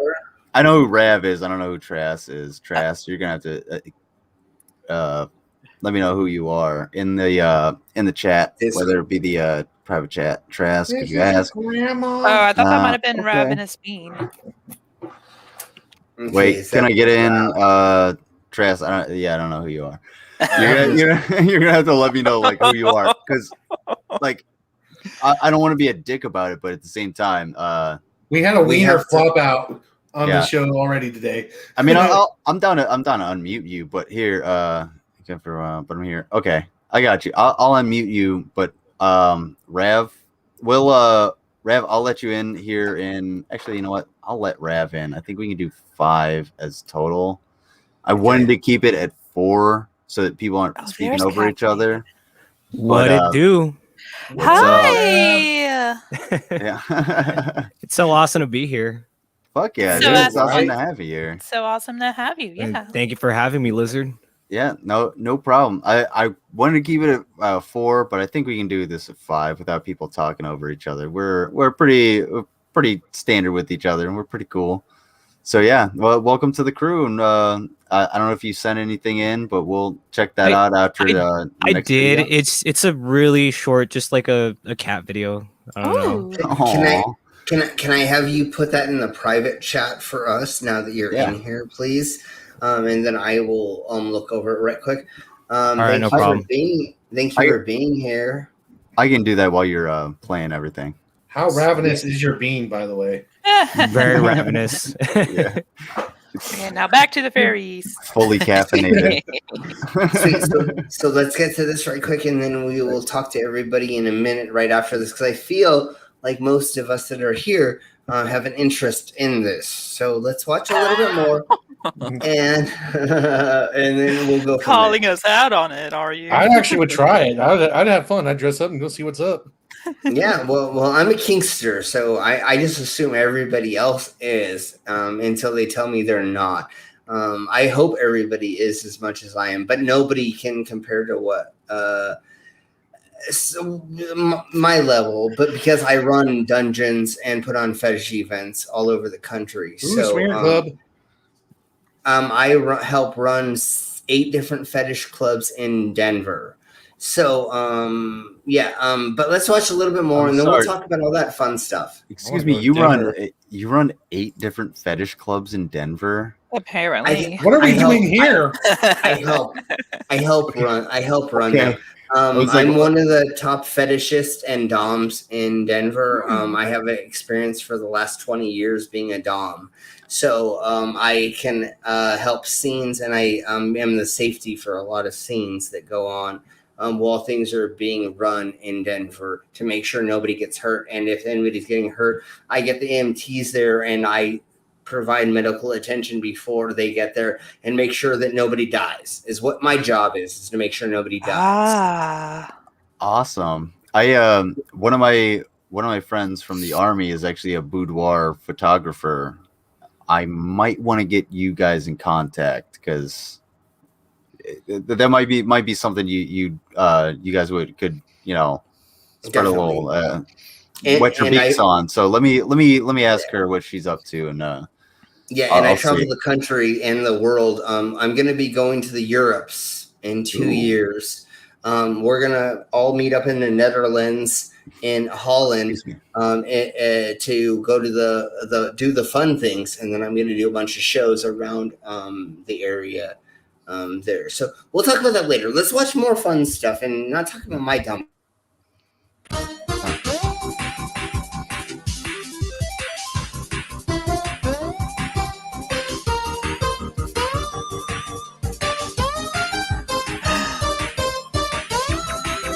Bucky's.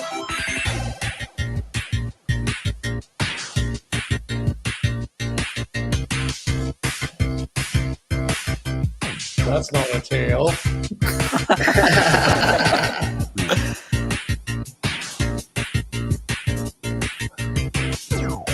I like how they put the elevation on the globe there. Cool. Yeah.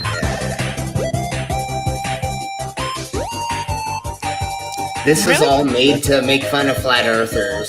So. Oh, is it? Okay, I can see it now. I'm really digging this music. There's Flint. I could definitely play games to this music. Yeah. I like his LED eyes.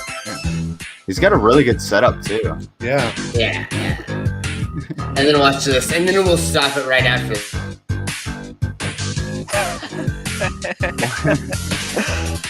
See, could you see us all doing that together? It's so creepy. I love it.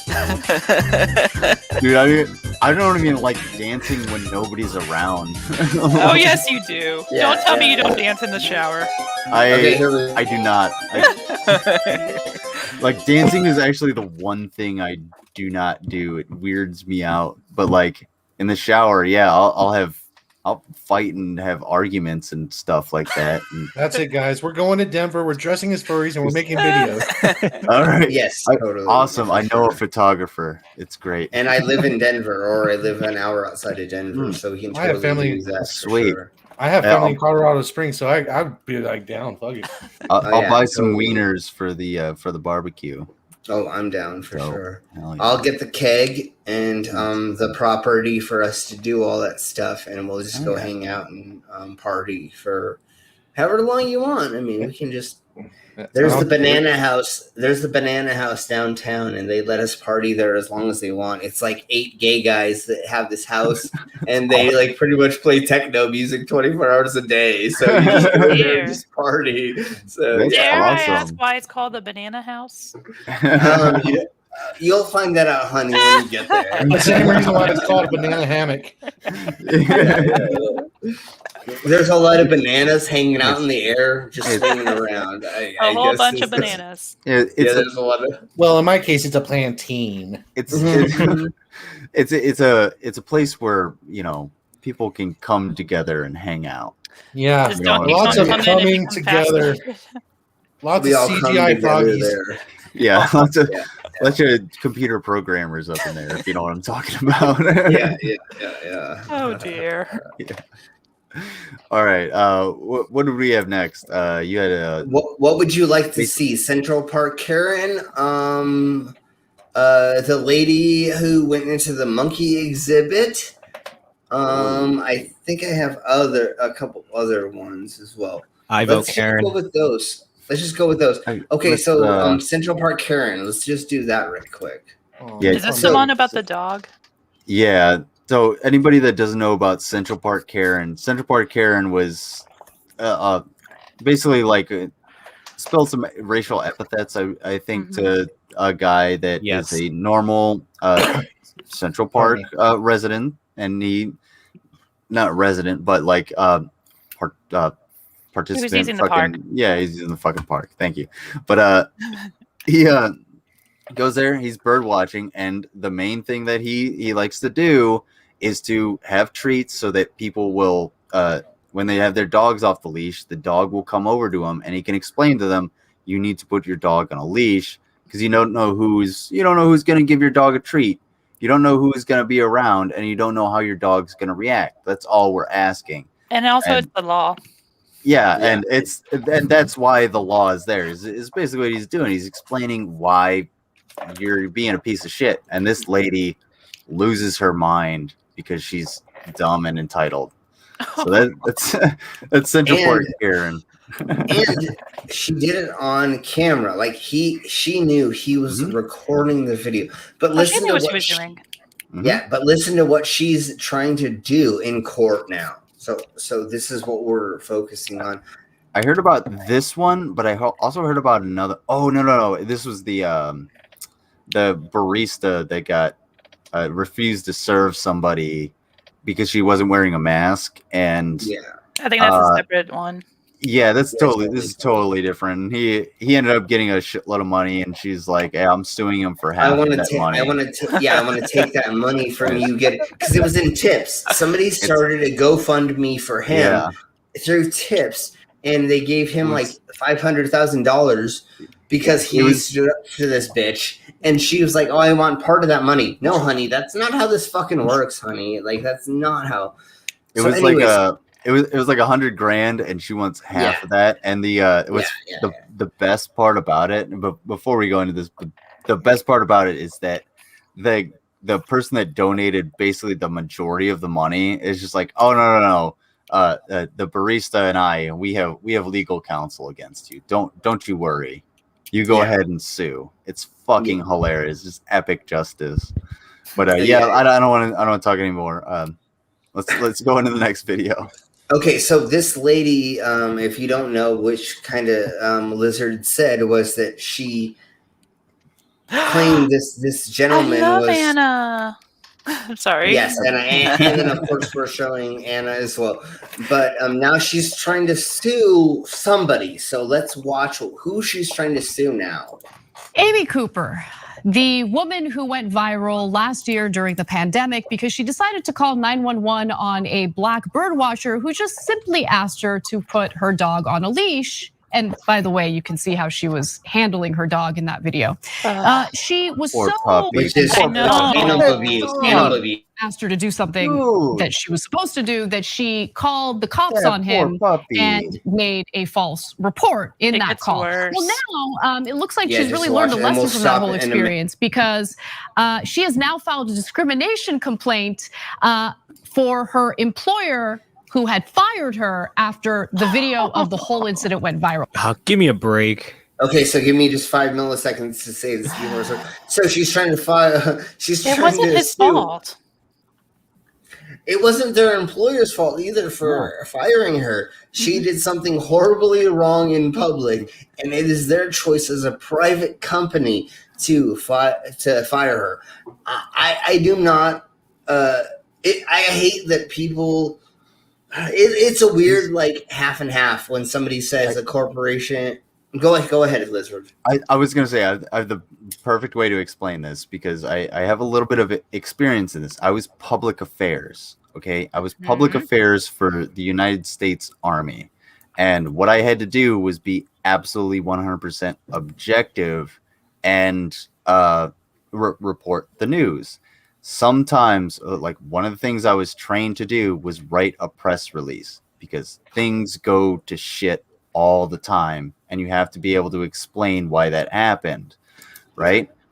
So regardless of like what happens, it's bad publicity that makes people not want to join the military, that makes people not want to support the military, that makes sure that people the military doesn't get money. So you apply that same concept to any business and they have to do the same thing.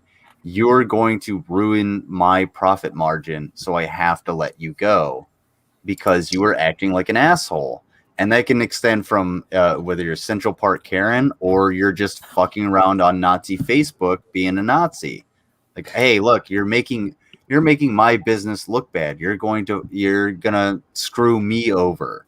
So I have to look out for me, and I can find another employee that isn't a total piece of shit that abuses their fucking dog like that. If you have investors in your company and you have somebody who's publicly doing something that your investors don't want to see, you have to fire that person. Unfortunately, that's how the world works. Right. It shouldn't work maybe on that per se, but that's how the world works. It's like if you're at your job and you call somebody a racist thing while you're on the job. It's the same thing.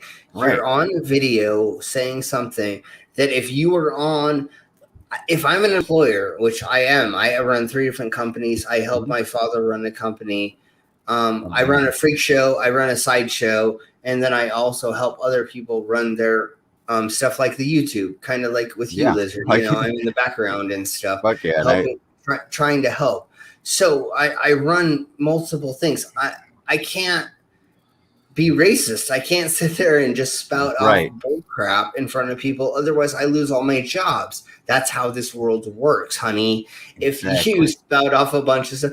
And what she did was she was like, he asked her politely, please put a leash on your dog. She held her dog, almost choking it to death. While she is calling the cops, saying that he is trying to. It's like everything you did, honey, is wrong. If she actually gave a shit about her dog, she would have been like, okay, yeah, I'll put him on a leash. Because, hey, I go places. When my dog was still around, I would go places where you have to have your dog on a leash, and I would take him off the leash. Yes, am I breaking the law? Sure, but you know what? I'm so far. I'm probably a mile removed from any other individual. But as soon as I see somebody, or as somebody's like, hey, man, can you put your dog on a leash? Yeah, I put the leash on him, and then I just keep him close. I'm like, okay, you guys can pass. He's just really curious. He's really friendly. He just wants to, give you a snifferoo, and then that'll be it. He's a fucking dog. It's how dogs work. And you know what? When I didn't have my leash, and I was just like, fuck, it's after work. I got to take the dog to the park and, let him run around. And there's other people there. I take my dog. I grab him by the collar, and I would just hold on to him, and I would just pet him. Just sit there. Okay, well, my dog should be on a leash, sure. I'm the one who's wrong. Why can't this dumb bitch understand that she's the one who's in the wrong for just a second? And then she could not strangle her fucking dog, I guess. Yeah. But let's just listen to the craziness that comes next. We haven't even gotten to this craziness yet. And then we'll get to the next video, which, but it gets even crazier. So here we go. I'm going to give you some details about that lawsuit in just a minute, but I want to remind you all of what that whole incident was like. Take a look. Excuse me. Please stop. Sorry, Oh, puppy dog. Please don't come close You to me. have the leash in your Sorry, I'm asking you to hand. stop recording me. Please don't come close to me. Please take your phone off. Please don't come close to And me. I'm taking a picture and calling the cops. Please call the cops.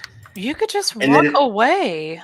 And then really quick, God. this is when she goes, "Oh, I'm gonna totally break the law multiple times to try to get you arrested." Right here is when That's she fucked says up. all of that crap. Yeah, no, it's complete. And she's strangling her dog the whole time. Yes. She has the leash in her hand. Okay, if you give a fuck about your dog, the normal reaction would be to put your dog on the leash and then go confront somebody. And if you give a fuck about yourself, like that's a normal thing. Yep. You would then have two hands in which to do things, like call the police and defend yourself if you fucking need I to think do she it. knows what she's doing. She's just using this as an opportunity. She seems very opportunistic. I am actually gonna take off real quick. I'll be back on in a little bit if you guys don't mind having me back on in a little bit. I gotta actually head into town real quick. Yeah, call right back in, and we'll let you on, and Awesome. you can give a spot to whoever wants to come on. I think Trask 1 and 2, but I don't think they're whether or not they were genuine. We'll find out. Let trash and see what happens. There's hopefully no more dicks fly out. Anyways, guys, thanks for having me. I'll be back probably about 20-30 minutes. Sure. Awesome. Appreciate you being on, Sharon. Thank you. All Take care, bro. Take care. So we're just gonna show just a tiny bit more to this because I think everybody has seen this before. So I just want to show a little bit more. But then her defender or whoever she's in court with is trying to say she's trying to sue her employer because they fired her because of this. How I don't understand the whole concept. But let's just show. Go ahead. Does she live in an at-will state? I think she's in New York. I think she's in New York Park. Right? I unfortunately live in I live in a right to work state or at will state. I don't know if that's synonymous, but like basically the same thing. So if my boss found a better employee, he'd be like, you're Sorry, fired. you gotta go. Everyone's expendable. The thing you have to do is be like, why? Why am I fired? And if they give you a reason, then you have something to go off of. But if they just like, no, you're fired. We don't need you anymore. And blah, blah, blah. Go on. It's like, oh, fuck. Now I have to find a new job instead of going on unemployment. Because that's why right to work sucks. Yeah. But yeah, go on. Let's show a little bit more to this, and I forgot the GTA 5 thing, and we'll do that totally in a second there. So let's watch just a tiny bit more. And I think we all know what has happened before, and she's just gonna talk about how she's suing her employer, which is silly. But let's watch a little bit more. Please call the cops. I'm going to tell them there's an African American man threatening my life. Please tell them whatever you like. When has that ever happened? You live in New York City. They're not going to give a fuck. How many?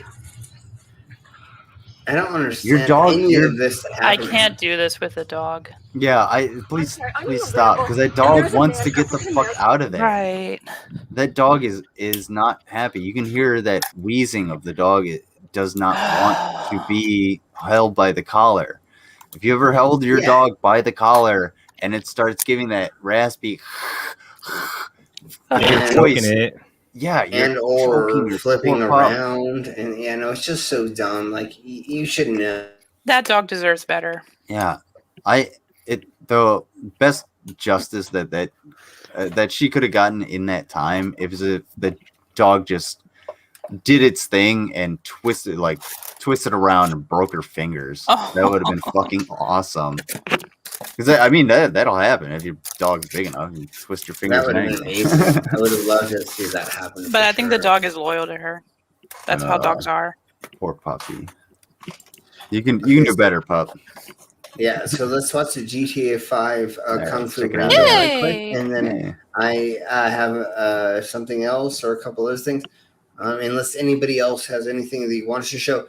if you are here and you want us to show anything, please put it in the private chat. I think Rav had something right after. And then we'll go into whatever after we get into Rav's. Is that what I'm showing right now, Rav? Or no, Tequila was the one that shared that with me. Give me what is it? Well, mine was the Laser Force one from GTA. But I don't mind if they want to go first. No. Let's show that first, and then Rav, let me find that in Discord, and then I will get that set up. So I got it. Yeah, no problem. Sounds good to me. Bring your sense of humor. Y'all are in for a treat. Oh boy. I feel like I'm gonna love this. That's what we're all here for, is a treat. I mean, yeah. Oh. Okay, so here we go while I check out the other stuff.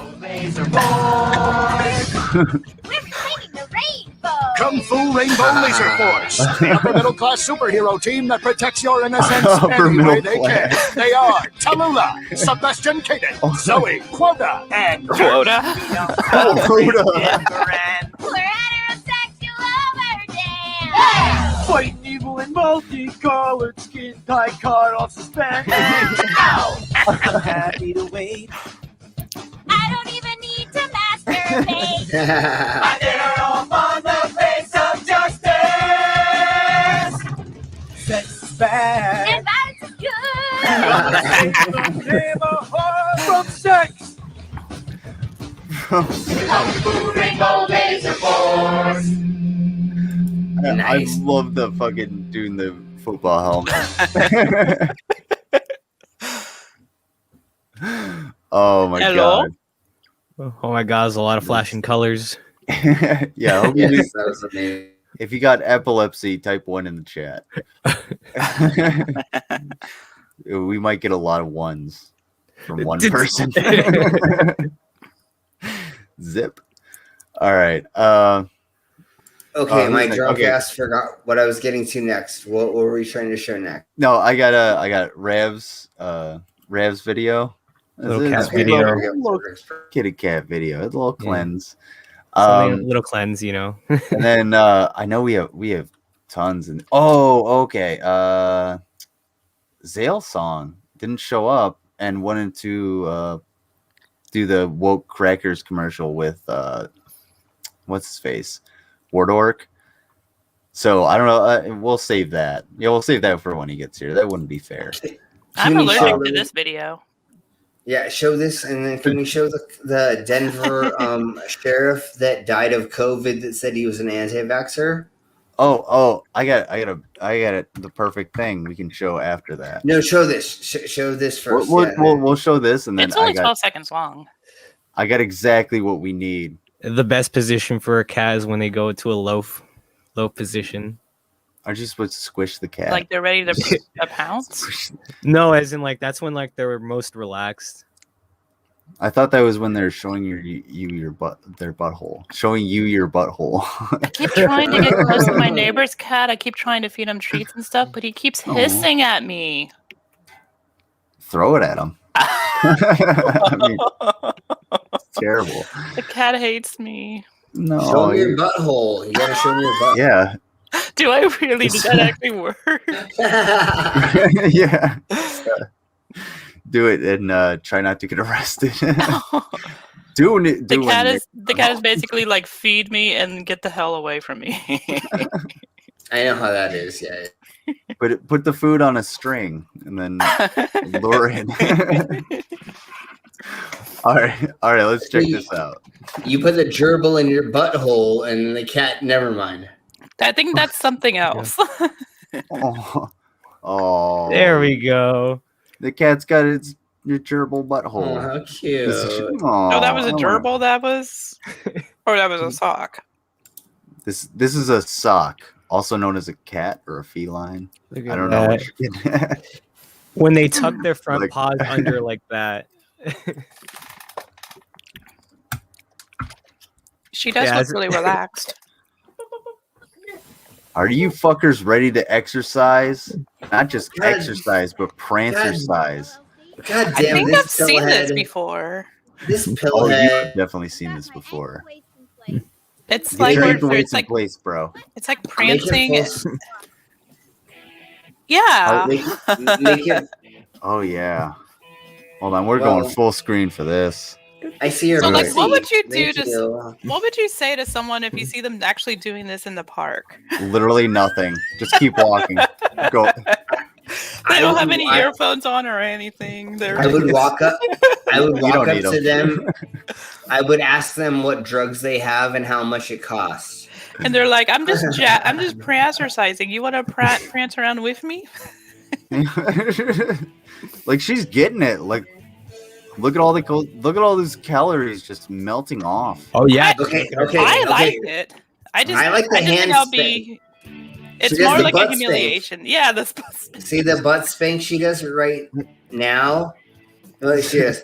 And then she does the butt spank. Yeah, girl. Yeah, get Oh, that yeah. shit. The best part about it is it's kind of like the George Foreman grill. Since the camera is tilted to one side, all of the fat moves to all that one corner of the environment. You know, and it there's, just you collects know, there in are a some tray. people that are actually doing this today. Like they're inspired by this. Well, this woman did it, and I think she actually like patented this. Yeah. So like, people have too much fucking time on their hands. I like this. It's real creative. I am. Thinking outside the box. It is like. I just wouldn't be caught dead doing it. Oh no! At a park too. I just I'm distracted by the porn music. Well, not the porn music, but the unfortunate part of here that I have to look away from. Look at all the wind. Do you think the cameraman is prancing along with her? I feel like he's got his dick out the whole time. He's just this is actually a nude community. She's the weirdo. That's what it is. I like her. I could tell she has a pure heart. She's just, she's living the life the best way she knows how. Is this in Florida, by the way? Oh, it's definitely gotta it's totally be. Florida. Yeah. If this weren't in Florida, I would be kind of surprised. Oh, this is absolutely Florida. I mean, just look at her. I mean, look at that gazebo. Someone is definitely sleeping in there. It's a good thing they weren't playing the music, otherwise they might get, assaulted. This is almost the beginning of a porn. I mean, I could finish. That's what I'm saying. Yeah, literally. Slim's like, I could almost finish to this. This is sweet. She's gonna get arrested with a cop for some reason, and then she's gonna be like, "Oh, how can I get out of this?" Yeah, she's gonna get arrested with the cop and figure out a way to get her out of it. Just prancercise. Prancercise out of it, honey. No, but what's great is later on she takes the ankle weights and she puts them on her wrists. No, honey, just put them on my cock and never mind. Sorry, that's a different story. No. Please go on. What is wrong with you? Everything is wrong with. Thank you, Irish Stew. Thank you for being not the only person to acknowledge it. I mean, we're making fun of her, but hey, at least she has the courage to do this. Yes, I understand. Look at that hair. That hair is so amazing, honey. It's very 50s. I love it. That's like $400 a month worth of hair that I see. And I know she's a pillhead, but look at those teeth. I just want to say she smoked crack because she was born with that. Okay, I think she's really sweet. I don't know what. I know. But when I see teeth like that, I just think crackhead, and I can't say nothing because I have really horrible teeth, so I can't complain at all. But when I see her teeth, my thing is the lipstick. Lipstick in general, like I don't care if it's male or female or whoever's wearing it, it's the one thing that like weirds me out. And this lady is like caked on Don't get near I'm me. more concerned about her outfit and her jewelry. Like, who wears that while they're about to run in the park? I don't know, honey. I know. I mean, seriously. It's too formal. It's clearly Joanna Rohrbach.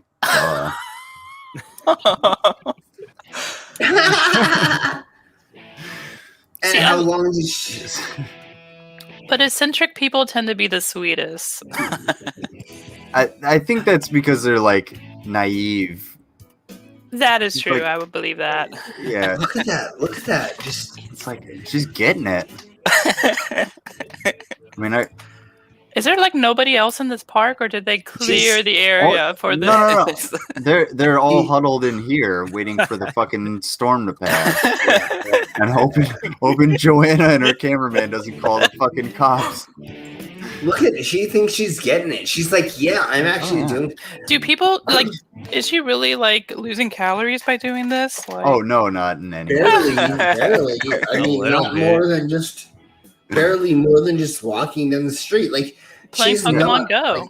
Okay, her arms barely go above her anything. She's not making her heart rate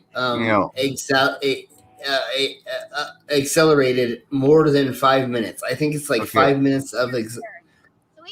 But I love that she's dancing to her own music. Now, that music was also added in post. Yeah, And it was. She Mine- had no music. Right, Mine's she's royalty free. She's not wearing headphones either. right. Yeah, like And she's yeah, Rev's right. It's all royalty-free music. So this woman is prancercising through a Florida park with royalty-free music blasting through her head. Yeah, this is who I want people for think my that she fucking. needs to be institutionalized. Poor thing. This is I playing could bet the Marvel crew, dude.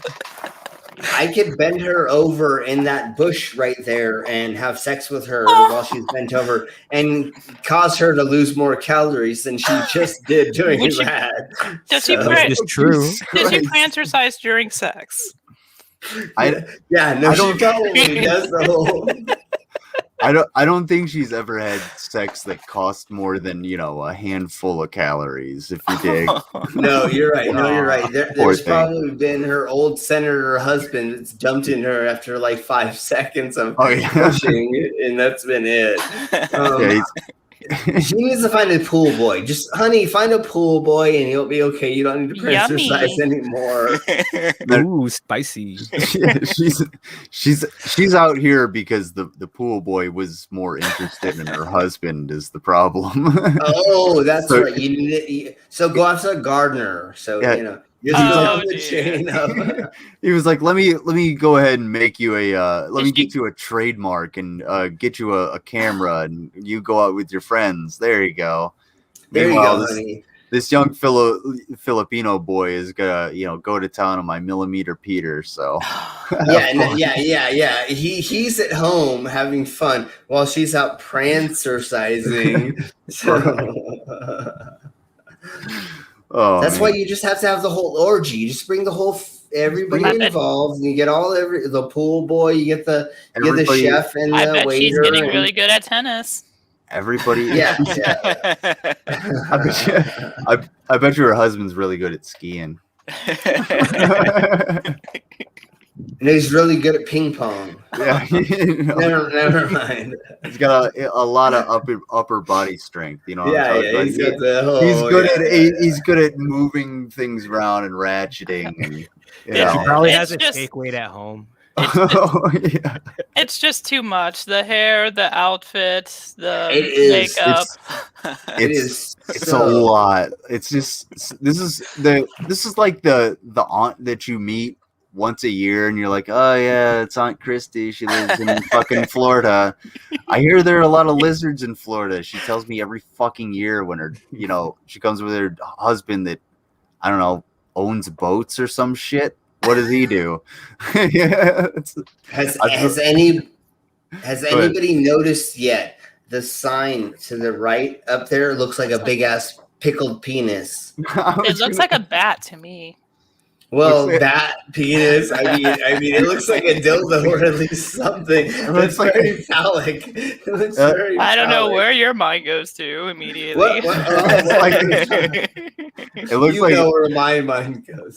It looks like Slim's dong after he earned $100 but didn't clean up properly. yeah, exactly. That's what that looks like. So did she deliberately pick like a park that's only like a strip so she could transversize the entire length? I think so. I think so. It's not even the entire length. It's just one small section. One section, yeah. If you notice, we go back and forth. So here we are. Here's exercise 1 where she's getting it. It's right there. Exercise 2 and it's right There's there. a gazebo where everyone is sleeping in. I can't fucking do it because of the thing here. But again, it's all right there. It's on one little path. I mean, it's all on the same path, and then you can see your little. There's the sign. And there's the bushes you passed, and there's the homeless people trying desperately not to fucking get out of the way. I thought you said they were at the gazebo. Well, yeah, they're in the woods too. Yeah, they're all around. They're in the woodworks. So then we get further past that. I bet, yeah. I bet she really likes like yoga. Right I guarantee you she loves yoga. So then someone has okay. So then if you go on youporn.com, if you look up is this there? Is this screenshot there? No, it's after this. She starts taking off her clothes and starts having sex with the pool boy. Are you serious? No. I was about to say, like, I could definitely see someone doing like a parody of this, like a porn parody. It may be. I have never checked that part out, but it would be hilarious if that went to that. You know what I'm saying? Like, how did SNL not do that already? Exactly. Because I'm not a pervert or anything. I don't work in the fetish industry. But after this, I just see her like taking off her clothes and using those shake weights for. Oh, never mind. It's a whole different story. I was gonna go the more PG route, and literally like that's why I screenshotted this because I wanted to just go back a few seconds and just have her do it. And when she goes. She fucking puts her arms up and then just do the do and have her fly through the fucking universe. That would be that's where my editing fucking goes. We need to make an emoji out of her. Oh, dude. That's one of the things that or makes me want to go on Twitch is like the what are they called? The emojis or the what are the things that fly across the screen? Because that would be super cool, but I am definitely not Twitch material. I am far too abrasive. Yes, you are. Oh yeah, I'm sure I can. I'm sure I can have Slim on talking about stapling $100 bills to his cock and balls. Well, you're so much more than you realize, Mr. Lizard. You just need to believe in yourself. I still have to abide by the rules, unfortunately. So Lizard, that's what I was talking about. Stream Elements. It does all of that fun stuff. In what we're doing right now, so we don't have to be on Twitch to do all that stuff. So I'll show you through Stream Elements to get all that fun stuff, and we don't have to deal with all the kids. I don't want to deal with the kids, and that's why I don't want to be on Twitch.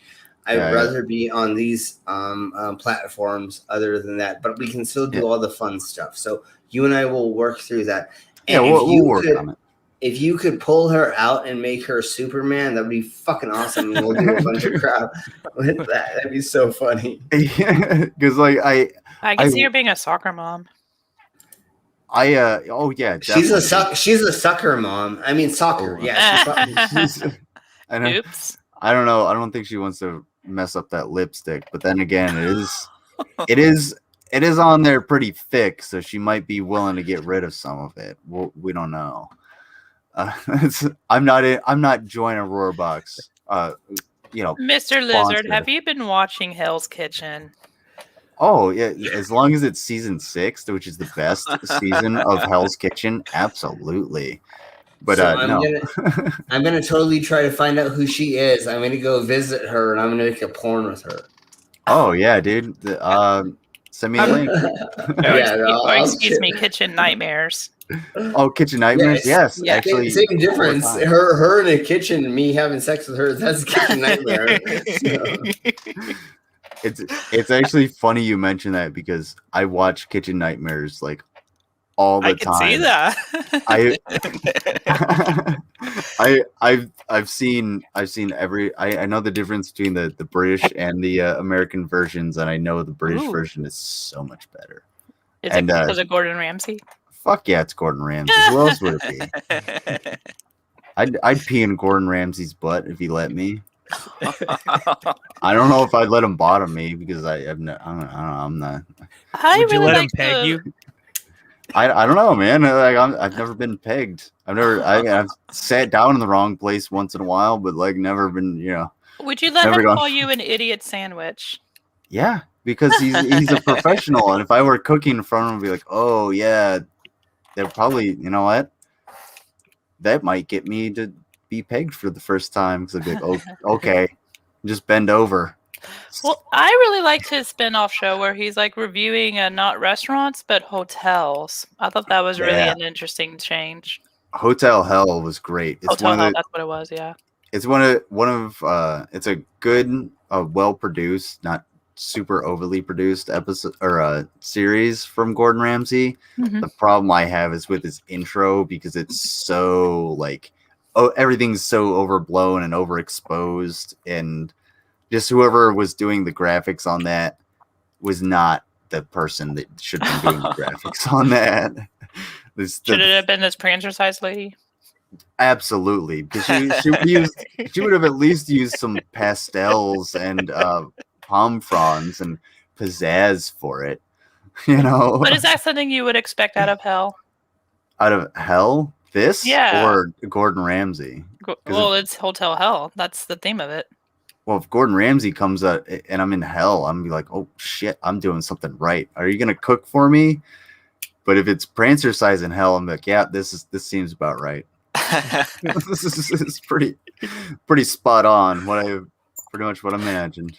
There should be a Slender Man like a mod where they change Slender Man into this lady. Oh my god! She's prancing after you.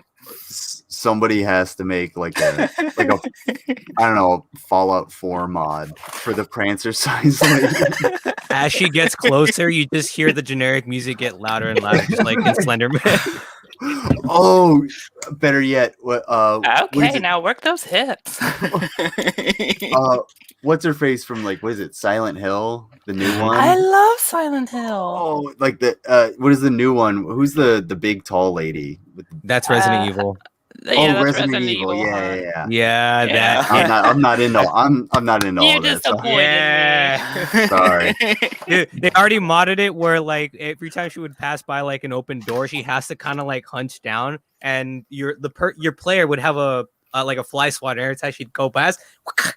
Yeah, I've seen that everywhere. I think it would be amazing to have like AI this lady's voice and have her come in, or have I don't know how you pronounce her name, come in at like dressed like this. Lady D. It's called Lady D. Lady D. That's fair enough. Like that would be fucking hilarious. Somebody's got to do that, and it's not going to be me because I don't know how to code shit. Mr. Lizard, I don't mean to interrupt, but do you know someone named Royster? Royster? He really wants to come into the chat. Royster wants to come into the chat. Okay, let me. Okay, I didn't see the private chat. Hello, please. Let me see. All right, are you gonna be a D bag, or are you gonna be cool? Let's find out. Okay, here we go. You gotta unmute your mic. Oh, that was Slim. There you go, Royster. Hello. How you doing? You there? Hello. Hey, yo, what's up, guys? Hi. Hey, what's going on, Royster? How you What's doing? up, Brian Reynolds? Shove that dick on my ass. Bye. See ya. I mean, you're probably not my type because you're dumb as fuck, and I like people with a brain. But I'm down to shove my dick in somebody's ass. That'd be totally fine. I'm not the anal guy. I don't really like. I've been there, done that, kind of bought the T-shirt or whatever. But you know what? Do you have something against dick in your ass? In my ass? No. Isn't that what he said or something? I don't even remember what he said. It was like, I appreciate you calling me Ryan Reynolds. I mean, I try to work out. Like, I that's awesome. Thank you for calling me handsome. Ryan Reynolds is fucking Deadpool. Not only does he have the personality, but he has the looks. Jesus Christ. If you're going to insult me, like, do it right. At least be creative. Yeah. Congrats, by the way, Lizard. On the gains, I mean. Thank you. I am starving, actually. I eat way too much food. It's killing me. I would say you should eat way too much than way too little. I don't eat enough is the problem. Plus, I have to cook for myself all the time, and I try not to eat fast food because that's good. It's really bad for you. Plus, it tastes like shit. That's the American way. Ain't that America? Well, I am high speed. I'm top tier American. This was issued to me. This patrol cap was issued to me by the government because I decided, hey, I'm fucking dumb as shit. So yes. Wasn't there a time where President Trump like ordered so much like fast food for like some football team or something? Yes. I think it was the NBA champions or something, or NCAA champions. It was so bizarre. It was like a one-time thing that he did. And I don't know the circumstances behind that or the reason. I think it's because they didn't have like the chefs, like the White House chefs weren't around or something. So then they're like, "What fuck? We got to get like food for these guys." Like, I know McDonald's. What actually happened was, and this was what I covered on the last night's stream. Was the first thing was like budget. It was something that the term that they use, but basically, Trump was being such a stubborn little piece of shit like he is that the government shut down. So when the government shuts down, only the most vital government functions actually happen. So like, oh yeah, that's totally right. Yeah, and White House chefs are not a vital government function because the president can't cook his own food or go to McDonald's. Right. And this visit was already scheduled and they couldn't like back out or anything. There was just too much political clout and too much organization money thrown around that Trump was just like, well, I'll give you this this McDonald's meal and put it on like golden platters and shit like it's the 80s. and Fine it was just, dining. Yeah, it was just so embarrassing. And you see all these fucking basketball players in the White House with their fucking AirPods in, just walking around like, damn. I'm sure they appreciate it, but I'm sure they expected more too. Everybody appreciates free food. Fuck yeah. Especially if it's like a Big Mac, but then again, 300 Big Macs delivered. Really? How good is that gonna be? You know what I'm saying? How good is a Big Mac number 103 gonna really be when it hits my mouth? You dig? Yeah. But I got a video to share. So. Ooh. Oh yeah. Ooh, nice. Share it up. Okay. I love how Prancer Size has her own YouTube channel. So awesome. Ooh, another Anna one. A new study shows that literally millions of people across this country, the United States, believe in the most outlandish QAnon conspiracy theories regarding the 2020 election. So this survey was done by the Public Religion Research Institute, and they surveyed over 5,500 adults in a nationally representative sample. And here's what they found. Nationally, the survey found that a whopping 15% of Americans, roughly 31 million people, believed in the completely unfounded claim that the government. So how was the question asked? Because that's very important when it comes to these kind of surveys. I suspect that the question was very manipulated because I'm really questioning this number right off the bat. And plus, most people, if you say, "Do you believe in QAnon?" if they say what's QAnon, you can be like, okay, well, that's a no. But if they say, what do you mean by that? You know, that could be a yes or a no. Mm-hmm. You know what I'm saying? And if the interviewer isn't willing to elaborate on the question, then that can give you skewed results. Also, if you elaborate on the question and the person still doesn't understand, because hey, check it out, your average person is really fucking stupid. Hence the reason that 15% of Americans believe in this QAnon bullshit. So if they don't understand like what you're actually trying to say, you're gonna get skewed results. And I'm not saying that like this is totally off, but I'm saying like I don't want to put a mistrust in polls either, because polls are actually really important to the political process and things like that. So well, before we get further into this, if you ask any white man how big his poll is, he's going to tell you 2 to 3 inches off. So you never trust, sorry, let's just keep going. I was about to ask about yours. Hey, well, I have porn that we can all just justify. Never mind. Then we'll talk about that later. Media and financial worlds in the United States are controlled by a group of Satan-worshipping pedophiles who run a global child sex trafficking operation. So we've heard that QAnon conspiracy theory before, and what makes this story so jarring is just the sheer number of Americans who buy that, who believe that.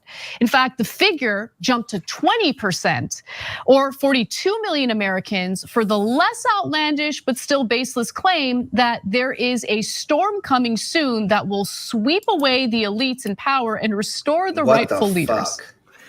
See, I don't really buy that. That's all we need to get into that.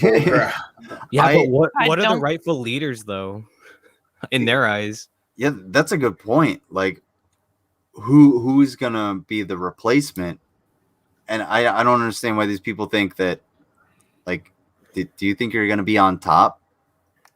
Why do you think you're gonna be on top?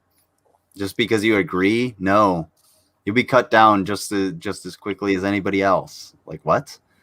But they don't understand the judicial system and the hierarchy. There's things come down in a certain. Like, keep going. There's so much like fetishization.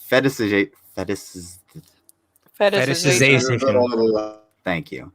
We all fucked that up. of like the military and war and violence and stuff like that in the United States, that people just don't understand that.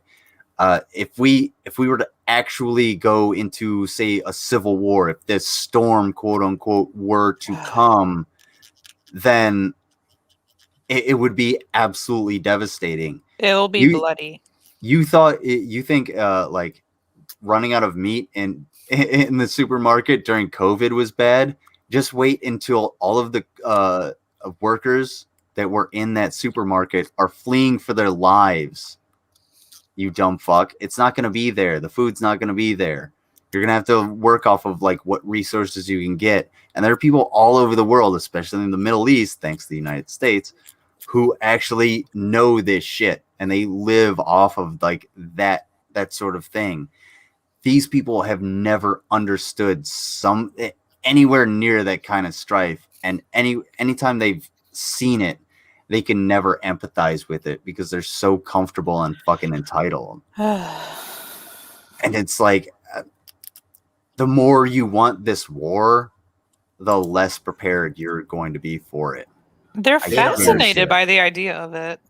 But they don't understand what it actually would entail. They like Marjorie Green Taylor, whatever her fucking name is. She said that putting on a mask is like wearing the yellow star. There's nobody being taken and being because of a what mask. That's all I'm gonna say about that. But I have a video that I would love to show. Another one. Oh yeah. Yes, so there is Newsmax. They decided Kellogg's came out with a Pride flavored cereal. Yeah, the guy. I saw this. Yeah, the guy flipped his shit though. No, I was gonna say like the. I think it's on Newsmax. It's on Newsmax. Yeah. He flipped his shit. Pride Month. So we're gonna show that right now. We're on the majority, the humanist report. So he's going to talk a little bit after. We'll just try to show just the clip of Newsmax. They're okay with us showing stuff. Same with a couple other people. But I just want to show this right quick because I feel like the panel and the people that are in the chat are going to understand what we're talking about. And I'm in the community. Let's just put it that way. I work for the Rainbow Coalition. Let's put it that way. So let's watch this just to see what this idiocracy is. And then we'll talk about it. I'm going to add Jay Nova to the stream. Yeah, totally. Hi, Jay Nova. Hi, guys. I'm also gonna use the latrine real quick, so I'll be right back. Yeah, it'll be a minute or two or something. So he's gonna go drain the lizard. Yes. Oh dear. He's gonna drain the security monitor lizard. Yes. I got a French vanilla situation. Okay. Oh, he's got a turtle head popping out. Okay, here we go. You got to add me. That's convenient. Oh, could you hear all that? What? No, we didn't hear anything. No. Okay, security needed to add me. Okay, well, this is going to be an awkward 2 minutes. Hold on. That's fine. You're good. I heard you. You're not. I don't have your screen. Yeah, I have to add it again. Okay, yeah. Add it up and I'll get it. I gotta pee, man. Hurry up. Okay.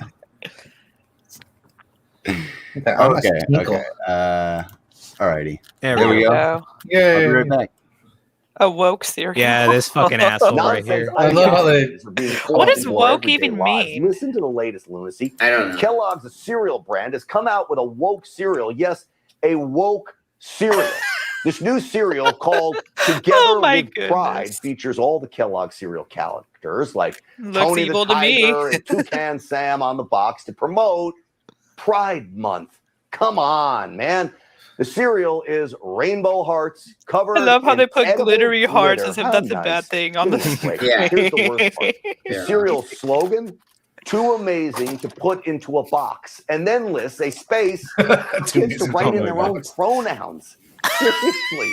Whatever happened to box tops on cereal boxes? Why is that so bad? I don't understand. I was about to say, like, don't they have anything else to like be concerned about? Like, is this really it? Here's an idea. Don't like it, don't buy it. Yes, that's so radical. Like, The only bad thing about this cereal is just the amount of sugar with all that like sprinkled shit on it. I mean, I would buy it. I mean, I would too for the sugar, but I'm just saying, like, for whatever. But not the box itself is not bad. This guy's just throwing, just like, oh, what the fuck is this? This is literally a free commercial for me. Exactly. Now I want to go buy this. Well, and the thing is it does not say anything about being gay, queer, LGBT, blah blah blah, blah the whole thing. No, it says togetherness, pride, and then it says if you want to call yourself something, you can call yourself that, honey, or whatever you want to say. That's there's nothing that propagates anything to make anybody feel anything. If you have a child that feels like they may be transgender or they may be going through something, or just to be more open, you can give them this cereal, which says, honestly, this cereal, all it says is every single one of their characters is unified. There's nothing. It just says that be together, be together, have fun. That's all it says. Well, it's a very cute cereal. Well, it's not like they're gonna add a cereal where like they're just like kicking out Smacky the Frog and just beating his ass. Like everyone but him, you know. Like I like the dude. Tequila asked like, what did you say? Like, what does woke even mean? Yeah, like I've seen it everywhere now, but it means absolutely nothing as far as I know. Nobody except like the right strawmanning the left uses woke. It's super true because like I don't know any leftists that use it like unironically, it's like, oh yeah, the woke left, that, you know, when referring to what the right is talking about. Like, is this cereal like, is it just a bunch of different cereals and then different marshmallows and flavors? My understanding is that it's like a cereal with like marshmallows in it, but with just the characters of all the Kellogg cereals on the box. There's nothing about gayness in it. It's literally just like it's symbolizing togetherness by combining all of the cereals together. That's my question. Is it just like like, you know, you have Frosted Flakes and Honey Nut Cheerios and, you know, this and that, and I'm pretty sure it's just like Honey Nut Cheerios with like the marshmallows from Lucky Charms. Okay, because I was gonna say, if they're just putting, it's rainbow capitalism, I get that, but I'm saying if it's just like a bunch of different cereals put into a box, like, oh, it's togetherness, and we added marshmallows and put all this shit on the box, it's just like, no, you guys have tons and tons, like millions of dollars worth of leftover product that you throw away all the time, and now you figured out a way to make profit off of it. I believe that's the case here. Together. I'm going to keep it real. Yeah, they're just trying to get more money, which is fine. But like that's rainbow capitalism. Sure, it's going to happen. It's fine, whatever. But you know what? It's still kind of fucking disgusting, and you should at least see it for what it is. It's capitalism. I mean, it's totally that. The funny thing that they say later in that I didn't show is they said that kids are going to become gay because they did not say that. Tell me that they didn't. Play that back. Tell me you did not say that shit. Yeah, no, in the news, Max, he said that eating the cereal would cause you to become gay, and saying your pronouns will cause that as well. By eating our woke cereal. Okay. Yeah, by eating when the secret is, the milk is turning Smacky the Frog gay. So one thing I have to say really quick before we get to the next video, which I don't even know what that. Oh, we're gonna go to the cop that's an anti-vaxxer that died of COVID by maybe if that's okay with security later. But anyways, honey, if you're going to get into society and somebody's gonna convince you to get it in the butt, you're not gonna like it if you're not gay, honey. Okay, if you don't want to suck a dick, you're not gonna suck a dick. Thank you. If you want to, you totally will. But nobody's gonna convince you to be something else. You're not gonna eat twat if you're a woman if you don't want to eat it. Whatever you are sexually attracted to, that's what you're gonna go towards. Nobody's gonna convince you to be gay. If you're gay, honey, you're gonna be gay. Nobody convinced me to suck dick behind the alley behind the church. No, it was because I wanted to, honey. Even if they're under the influence of drugs or alcohol. Exactly, honey. You're gonna do what you want to do. Nobody's gonna convince you per se. Slim the holy water. Slim getting a load of the Lord. CGI frogs into the freaking. Don't remind me of being on my knees in front of the priest. Please, let's get past that. So that's what they meant by a plague of frogs. It was the tadpoles from the priest. God's not crying today. And the swarm of lotuses. And the hour of darkness. The hour of darkness was the mental state. I was gonna say, like when it comes to like, when you're saying, if somebody can convince you to suck a dick, you probably already wanted to suck the dick. Either that, or they're a very good salesman. Isn't there such a thing for gay for pay though?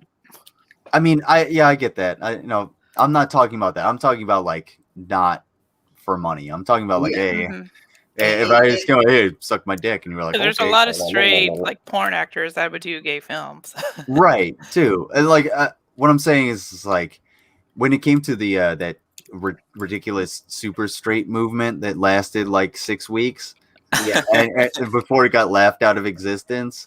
The whole time I was just like, one, this shows how fucking insecure you are, and two, if you're so scared that someone can convince you to suck a dick, you want to suck that dick.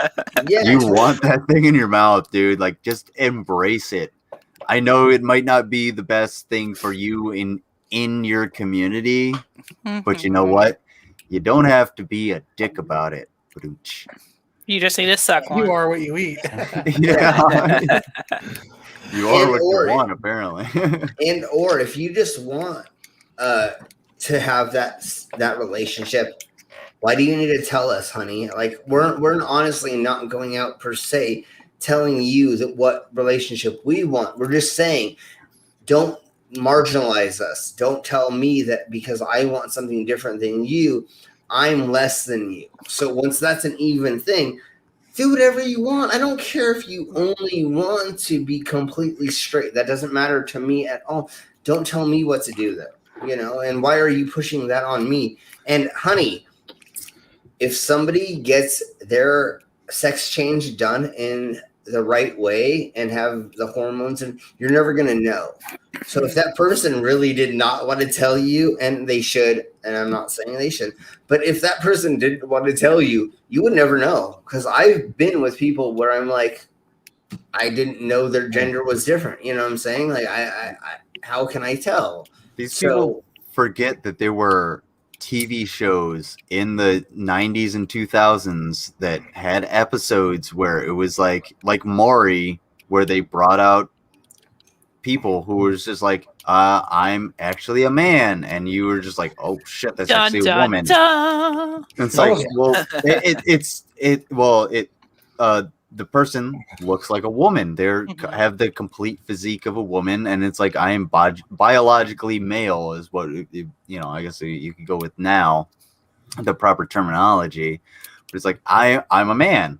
And it's like, oh shit, sometimes you're never gonna fucking know. Sometimes you really are. Some people don't pass, but it's not up to you. It's not up to you, the outside individual, to be like, you don't pass. It's up to them to like figure out, you know, and you can help them along, but you don't be a dick about it. Just be like, hey, you know, that bow in your hair doesn't really work. And you know what I'm saying? Didn't Mr. Garrison became like a woman, like in the from the 90s? Now this was, remind you, this was no, that was Mr. Mackey who fucked Miss Chokes on Dick. Yeah. Okay. Drugs are bad. Okay. So again, if I can't tell the difference between your gender, if you're already transitioned or in the position you're at, why do I give a flying F? It doesn't matter. I mean, like, these people are so pigeonholed into thinking that these things need to matter, where it doesn't. If I get drunk and stoned and high and you and I have a fun time, who cares what gender you are, honey? It doesn't matter at the end of the day, as long as we had fun afterward, you know? But I think where they're coming from, I'm not to play devil's advocate here, but I think they're saying that you shouldn't introduce that to children. Yeah, no, I hear that. And again, 18 and over consent. 18 and over consent is totally how this should work. If you are 18 and I'm 18 or over, then, and I will not play with people that are under 21. If you're under 21, I just go, no, honey, I don't mean you cannot. So if you're 22, I'll talk with you, but most likely I'm in my 30s or over. I'm 40 years old in 2 months. So I'm an old man now, or an old soul. Let's put it that way, because I don't call myself, I'm a cyborg. But I do not mess with anybody under 25, because I talk to them and they're like, blah, blah, blah. And it's like, oh, yeah, I can't deal with that. And or I try to. It's true. It's so true. They're still children. And or I'm like, hey, let's do this kinky thing. And they're like, I've not really done that. And you're like, oh, you don't want to be put on this cross and have me tie you up and chain you and whip you and then put things. Oh, you're not there yet. Yeah. Well, they're not there yet. You know what I'm saying? Right, like a 20-year-old does not know that play yet. So no, honey, I need a 35-year-old. They would come to your room and they just get terrified of the torture devices in your room. And even I open up my dungeon. I open up the dungeon door. And they go, oh my God, I'm scared. And they run away. And I go, wait, where are you going? No, I have this whole dungeon to Oh, never mind. So no, I mean, need do somebody. you at least keep like your slaves and leather daddies like on a leash so they don't escape once you open the door? They got Only trackers they on them. consent to it. I mean, So I have my handful of pets, and they will stay in their place as long as I ask nicely, and then I let them out whenever they deserve it. And so, just like I say, how many dead bodies does it take to change a light bulb in your basement? Well, 13 is not enough, obviously. I mean, so well, I mean, yikes. It depends on how you stack them, because obviously. Well, that's what I'm saying. So it's 14. It's 14. I need one more dead body to change that light bulb. So yeah, exactly. It's try stacking them in like a square, like Lincoln logs, and move them like a pyramid. There you go. Okay, since we're doing these jokes, I got one for you. Totally. Let's please. All right, how many dead babies does it take to paint a wall? Oh my goodness. Okay. Oh, we're going right into that, are we? Depends on how hard you throw them. Oh no! Yeah. That's terrible. It's Okay. So let's get out of that. But what we're talking about is consent inside of adults playing with each other, and so if you're into anything, Rule 34 is if it exists in the zeitgeist, there's porn about it. Yep. Yeah. Please, Yes. for the love of God, do not send me any Rule 34. No, we Dead won't. babies No. on the wall. Oh Yes. my God. No. What have I done? and we deleted streams because people have talked What if they're about frog that. babies? But, yeah. So let's get back to. I thought I had another video to share. This Colorado sheriff was an anti-vaxxer, and he died from COVID. Yeah. Oh So man. let's Poor watch guy. that. Yes and no. I mean, I have zero sympathy for individuals like this. Oh my bad. I have to share it on. But his family is suffering now because of it. I understand that. However, comma space. No, I have no sympathy for him. I have His sympathy parents should for have his raised him better. family, but not him. You know what I'm saying? Right. So like, I'm sure there are people in his family that did their best to convince him otherwise, and I feel for them, but for him, no. You had literally everything laid out in front of you in order for you to survive this battle, and you failed. That's on you. That's just a lack of. So he's made his bed. He has to lie in it.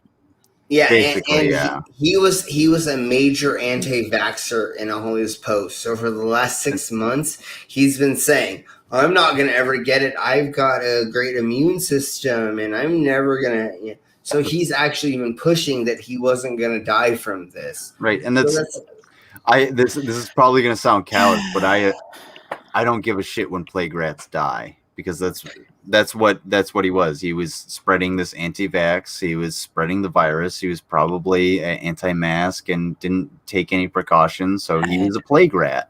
So the second part of this video that we're going to show is the news reporter actually says exactly what you just said. How he was actually spreading this when he should have been a public servant. There you go. And which would not have been promoting this bull crap to infect others when he actually did infect 2,000 others, supposedly. Do you know what you didn't see any of at all at like throughout the entirety of the pandemic? Was soldiers doing that? Exactly. Thank you. Fucking hit the nail on the goddamn head, because the soldiers understood, just follow the fucking rules, and this is exactly what we have to do. Around the world. Yeah, it's not that the government knows better. It's that, hey, these are orders. These are orders. We have to preserve ourselves. What would you rather do? Go ahead. Do precaution or anti-caution?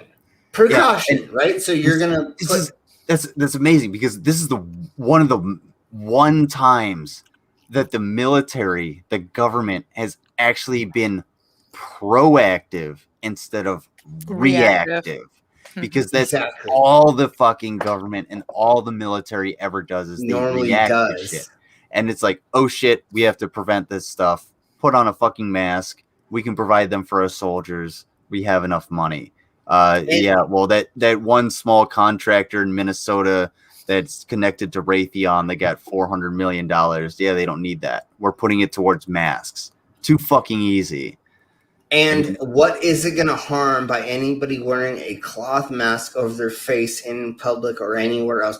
I could wear that in my house all day long by myself. Who fucking cares? It does not matter to wear a cloth thing over your fucking face. And actually, one of my kinks is face mask and rubber gloves. So actually, when this whole epidemic started, you got to live up your fantasy in the public. Yeah, exactly. He's walking into the gas station with a fucking trying to flip it up into his waistband, like, oh god. Yeah. No, I'm just looking at all these hot chicks with just their masks on. I'm like, come here, let's never. We know it wasn't just the chicks. Don't worry. No, I was hitting on everybody with a mask on, So if I can see your beautiful eyes, I'm like, yeah, honey, let's go home, Keep that mask on. I don't want to see your face. Anyways, let's watch a little bit of this. Another Denver County Sheriff's deputy has died of COVID. For us to have another 2 deaths. Yeah, another. It was second is very shattering to the department. The department can't say if deputies are getting vaccinated. If they aren't, they're the not. public could be at risk. That basically means they're not. Job, and they have so much contact with vulnerable people.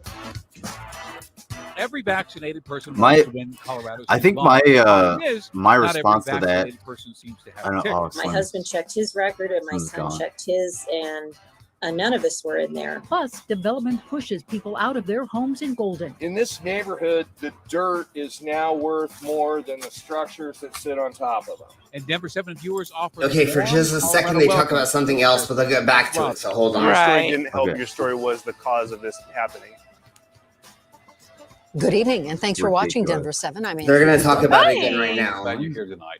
The Denver County Sheriff's deputy has died from COVID, and he is the second in just 2 weeks. Deputy Daniel Duke Trujillo was a father to a 3-year-old girl. His Facebook page is filled with posts about his service in the Marines, his dedication to law enforcement, and his disbelief in the coronavirus vaccine. Denver County deputies primarily work within the jail system. And over the last year, more than 160 inmates and 20 employees have tested positive. Tonight, we're going in depth on vaccine hesitancy within law enforcement and the risk posed So to... here's my question. That's Is he pretty much all. anti-vaxxer for all vaccines or just for the coronavirus?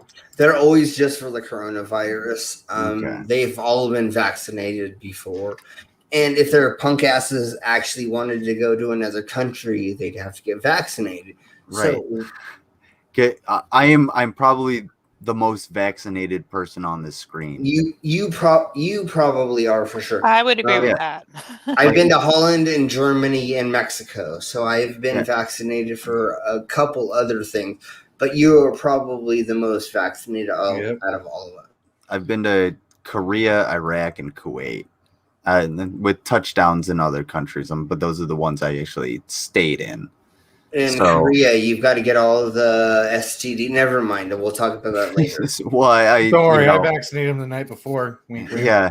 He and I worked through those. Yeah, protein shot. Yeah, see, I go from Ohio, then I gotta go in California, and they gotta check the plane. We got a layover. You know, You go to In and Out, if you know what I mean. Yeah. I've got a meat injection for you. That's a vaccine. Never mind. We'll talk about that later. Animal style. As long as it's got CGI, because I'm into that. I totally got the CGI sperm for you.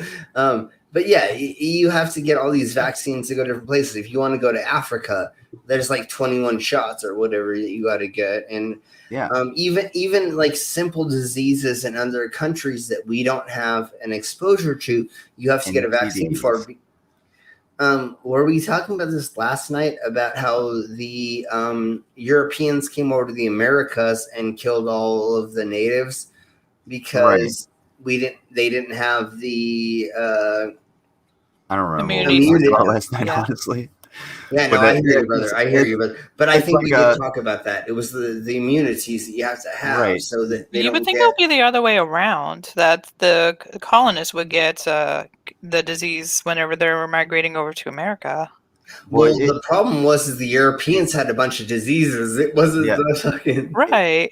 Plus, they had the technological advantage, and plus they had the more virulent diseases, versions of like smallpox, because there wasn't something like that in the Americas that would have spread to the Europeans. Because had that been the case, that would have changed history quite a fucking bit. Completely. Yeah. I mean, had the Europeans come over here and been wiped out by the natives, for fuck's sake, we could be speaking Navajo over the internet right now with Navajo, which would be cool. I mean, I just imagine, my Hollywood brain just went there, like my Family Guy brain just went there of like an alternate reality. Yeah, now my computer is made out of like wood, and I live in a teepee or some shit because I'm internally racist. I'm sure we would have been technologically advanced still. Oh yeah, we definitely would have had plastic at some point and fucking LCDs. But you know what? Like, that's just where my mind goes because that's what I grew up on. I guess The culture would just be a little bit different. And like I said early in this stream, I think it was in the stream. I don't know. I do so many fucking streams. But as the pioneers came over here, I don't even like to say that. The Europeans that invaded the land, they were invited by certain tribes to have sex with their people. I'm not going to say just the women, but there was intermingling because they thought that was a sign of, in their culture, that's a sign of acceptance. Yeah. If I'm going to let you into our tribe, we're going to all commingle. Well, if you have syphilis and nobody else has syphilis, well, you just gave the whole tribe syphilis. And we've never had it before, so now it's a problem. And this roundabout, I kind of was talking about with like Captain Cook traveling to different islands. I was saying when he got to the Pacific, I believe when was Captain Cook in the Pacific, the Cook Islands. Yeah. Okay. Yeah. He went to multiple native islands, him and his crew, and they would basically overstay their welcome by over fucking the native girls and overeating the food. And taking their food. Yeah, it totally. Because the native population would be like, well, you can, sleep with our women, and then Did they snood them to death? Almost. Well, actually, they probably did because they got the sexual diseases. By snooching. But damn near out of existence. Yeah, but Lizard's correct. It's the same thing. There were certain cultures that, as a sign of faith, you got to come in, eat my food. Everybody shared everything. It was kind of like the hippie culture in the 1960s. If you were in a commune, everybody shared everything. But again, what we found out in ancient cultures, while people came into their territory, and with the hippies, that doesn't work very well. You have to have a little bit more rules than just everybody screws everybody or everybody takes everybody's things. You have to say, no, we need a bread maker. We need a porn director. We need the producer. Sorry. You need the village to take care of the village. And that was the problem that we had. That's why, that's kind of why North Sentinel Island exists. North Sentinel Island in, I think it's in the Indian Ocean, is the one place that's like untouched. Those people live. If you've ever heard any like fact about the world, you've probably heard of North Sentinel Island, but it's off of the coast of India, and these people are they're indigenous. They do not want anyone contacting them. And what happened was the Europeans did exactly what you're talking about. They went in and they used this tactic of they'll take some elders out to their ship, feed them a bunch, show them their wares and how extravagant they are and what they could have if they ally with whoever might be there. Mm-hmm. Well, what happened was they transferred a bunch of diseases. The elders went back, died, and since the people like revered those people that went there, they were like, no, fuck you, we're drawing a line in the sand and you're not coming anywhere near us ever again. That's it, we're done. And North Sentinel Island is one of the only places in the entire world to actually have done that, not only at the right time, but to have done that and stuck to it, because there are plenty of places that were taken over by colonizers, by the Europeans in that same exact tactic. Yeah. By just being like, oh, we'll just show you all of these massive ships and the all of the food and stuff that we have and our abilities and our steel and our guns, and you can have all of this if you're with us. But see this really unclean dildo that we've never been able to clean? Yeah, let's use that on each other. And sorry, I didn't think I need to go that far. It's basically like vulgar. But it's the same difference, right? I mean, like literally, is. it's just these people are all using the same things in a close quarters, just like how the disease that we're dealing with right now is happening. Is you have a small ship and everybody goes downstairs and they all go eat together. And again, we're talking about people who are in a existence before really Catholicism progressed, right? So having sex with multiple partners was not out of the ordinary at the time. Most pirate ships had a shit ton of man-on-man marriages. I don't remember what it's called off the top of my head, but the first gay marriages happened on pirate ships. So you have all these gentlemen because I hate this aspect of it, but it was actually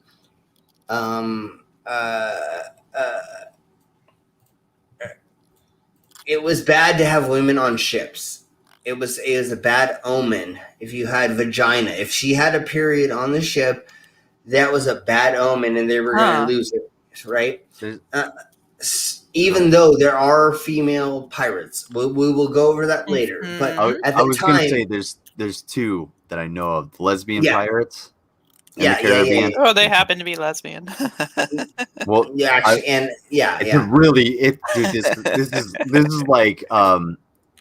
this is like good movie material too. It's a fucking great story. And we should go over that in the future, Lizard. Fuck for yeah, sure, dude.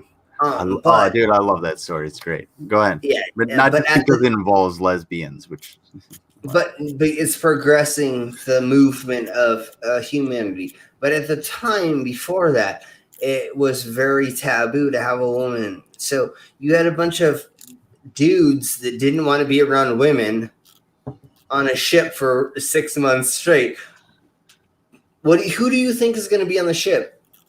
When you're in a society that says being gay is wrong, and you can go be on the sea with a bunch of seamen for 6 months with a bunch of dudes that are hot as fuck because they're paddling, they're doing all this workout, these huge dudes, right, all on a ship together. What do you think is going to happen, homie? I mean, homegirl. I mean, seriously, it's going to be a bunch of sex. I mean, I would love to have seen that. It's porno. like the prison aspect too. It's Well, it's testosterone is the sex hormone. Yeah, that's what gets into your sex drive. And I think one hypothesis or theory that I've heard is that like kissing transfers testosterone from the male to the female, so that she gets more of the testosterone, is more willing to like engage in sex. And like, go ahead. I'm so sorry, I don't mean to interrupt. But my question is, are those men like really gay though, or are they just sexually frustrated? Well, it wouldn't be. So I believe. Go ahead, Monitor. I was gonna say like, when you think of like, would they be gay? That's more of a modern social aspect. It would just sort of be like oh, they're in a relationship or they're fucking each other. Or it's like, these guys. Of course, you're gonna have people that be like, these fucking homos are pegging each other in the butthole. But Fuck we're going to that. circle back to that what we talked about earlier, where if you want to do it, then you're probably gay. Yeah, I mean, I'm not saying like that you're not homosexual. I'm just saying like as far as like, oh, that's kind of gay. It's the social aspect rather than the actual like the homosexuality. Because you would, if you're fucking a dude in the ass, of course you're a homosexual. But if people are like, oh, that's socially, if you're like, oh, well, you're fucking a dude in the ass, that's kind of gay, whatever. So one other, does that make a little more sense? I don't know if that muddied the waters a little bit more. So one more thing, one more aspect we have to look at is if you are on the sea for your whole life and you were getting a certain amount of gold, if you're a seaman on the, never mind. But if you were getting a certain amount of money on the ship that you were working, and you could combine that with somebody else, if they died, you got their money too. So if you and your homie, like, I see where this is going. Yeah. Right. If you're a seaman on the sea for your whole life, you can make a lot of money. Right. And share it with your partner unless they die. Yeah. So that may have been another thing. I don't know the percentage but the more research I do into piracy, in that time, they say that would be something that would actually work. Not a lot of people would investigate that. Yeah, and so I believe it leans more towards they were attracted to each other and wanted to split their stuff if they could get out of it before both of them died. But again, if you had a really, really buff dude that could fight his way out of anything, marry him because he's going to be the one who has. Yeah, there you go, Lizard. So he's going to be the. So there was an advantage. There was a pseudo. Smash my computer. Yeah, there we go. So there was a pseudo advantage in that aspect as well. I don't know. I honestly believe if you're lesbian or gay and you're gonna get killed in the place you lived, and somebody on the dock said, "Hey, come here and work for me, and I'll give you money, and I don't give a flying F what you are," they're gonna go there. So I believe a lot of pirates were transgender, or in that aspect of not being a normal person, being a freak like me, just wanting to tattoo their whole body to not look normal, something like that. So I think that's more what it was, is the people that were like, oh, I don't want to open a shop with my wife and start a thing in a family and do this. That's what you did. You went to the dock and you fucking worked around the world, and you just traveled and you had sex with people around the world and had fun. Why would you not if you didn't had a melting pot of people? Yeah, and that's what I believe was happening in the ports. And unfortunately, people didn't know how to stop diseases, and we got a lot of diseases from that. But hey, honey, have fun, I don't think most people realize that germ theory is only like 150 years old. It's only actually been like accepted for close to a century, which is like so short compared to like the whole history of humanity. So, do you realize why the doctors during the wore those bird masks? Yeah, because they had the doctors. Yeah, I know Rav knows. Rav can go over it.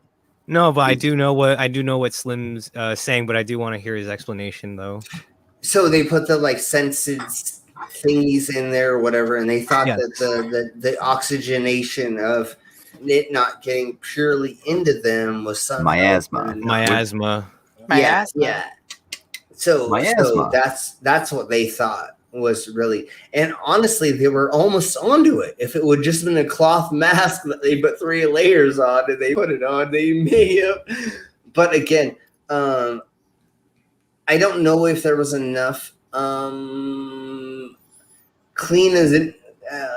clean stuff around to stop those. So the reason why all of us are alive is because for some reason we had a resistance to the plague. And that's why I believe most of the population still is surviving, because they had a little bit of the. I don't think that's what we should do for what we're dealing with now. I'm not going to say. Would that be evolution? Herd immunity. Herd immunity. It was technically, but it wasn't, because it killed like 80% of the population. So herd immunity does not work. I think it was I think it was like 2/3 of the population of the world at the time. Yes. Which is and that's not herd immunity. That's not even a small number for the amount of people that were there. And if you want to talk about like herd immunity, there are some people, and I would say the majority of European descendants are probably immune to the plague. Do not go and touch a wild raccoon or wild animal. You can get the plague. Yes. That's where it lives, is on wild animals. Like 80% of the prairie dogs in Colorado have the plague. So do not go and pet a prairie dog in Colorado, otherwise you might get the plague. So it's still around. It's just it doesn't get to us because we kind of have a pseudo immunity to it. If it actually mutates in any of those and it bites the wrong person and they go do other things, we may have a problem again. But right now it's contained. But there is plague. I mean, I can look at right here. I can see a prairie dog outside my window. So there's probably the plague outside my window. Do you have a 22? I can't do that around. I can't do that around me because my property's only this big and they're a little bit outside of it. I have shot all the fun stuff as a kid. I know how to use weapons, and we've talked about this before, Lizard, about how I know how to use weapons and have shot stuff and killed stuff, skinned stuff, and all that fun things. Because I'm a mountain man. I used to do rendezvous, which was Native American camping, and we did that for 2 weeks straight. And the only thing that we could bring was anything that was developed before 1836. You told me about that. So no matches. That was over the those dipshits going out and trying to convince people that they didn't grift their money. And do you know what happened to them? Black Hammer. Do you know what happened to them? Do you have anything on it? We'll do that later. We'll do that next episode. Awesome. They got kicked off their property because they did not actually pay for it. And the sheriffs came out and actually kicked them off. And they left within 20 minutes of being told to leave. Yeah. When they said they were going to be there until death.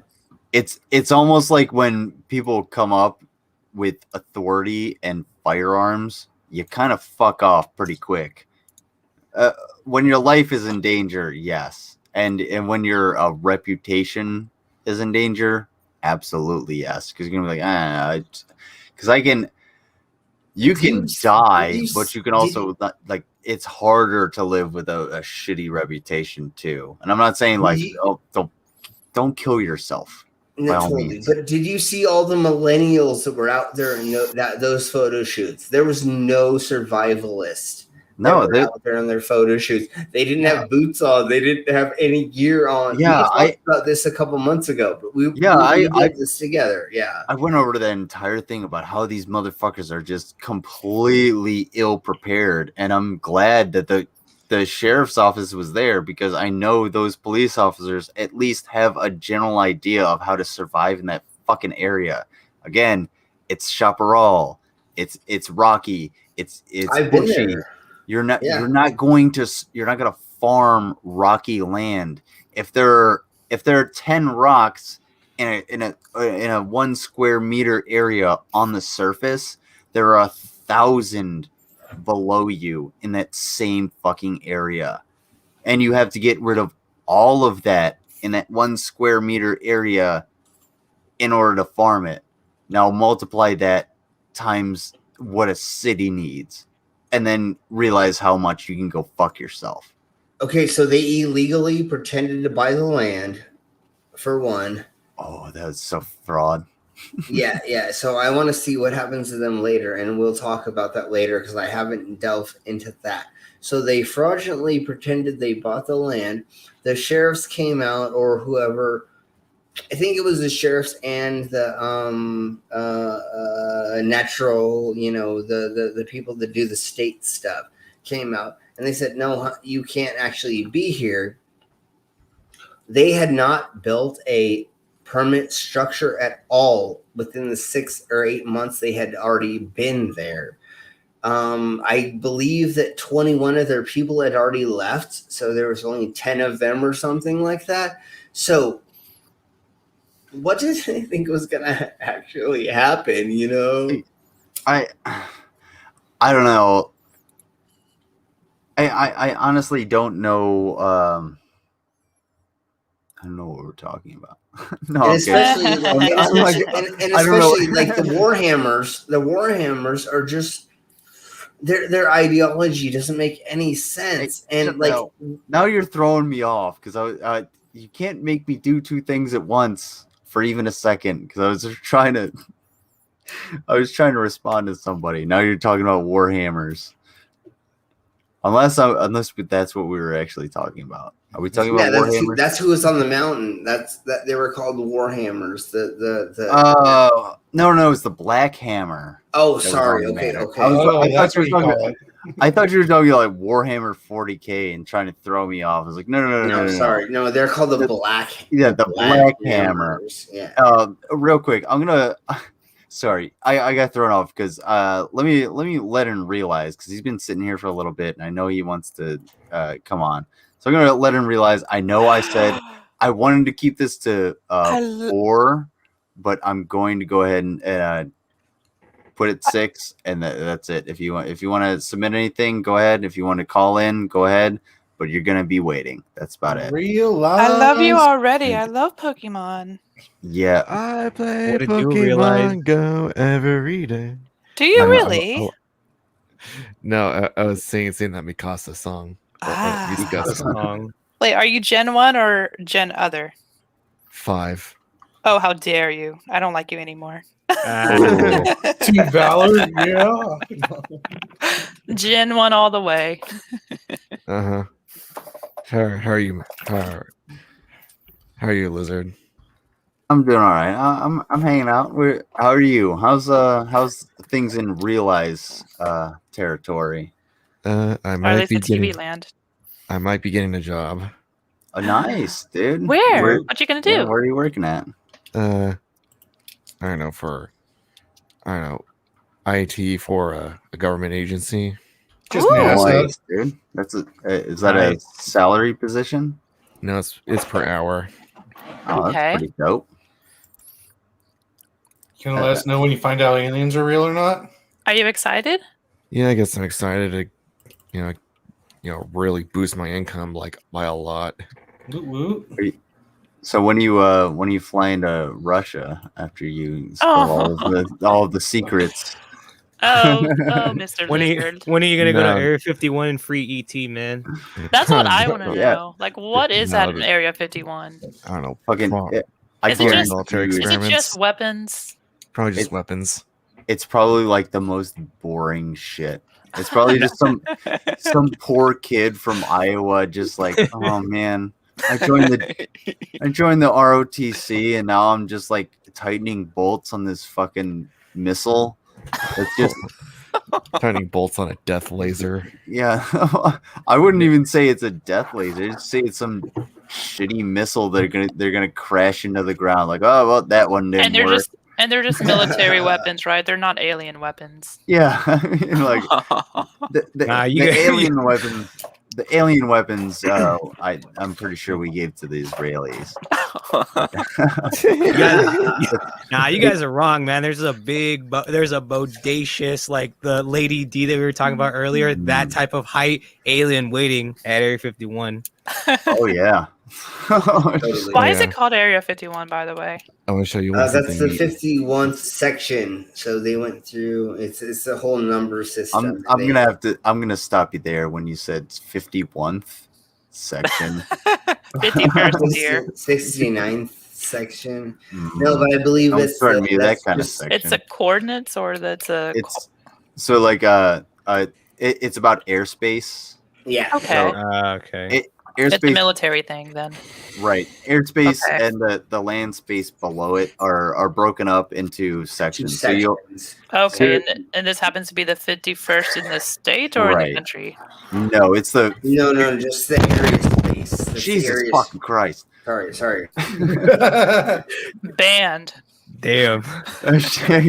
Hashtag if he wasn't my co-producer. Yeah. Sorry. I'm also.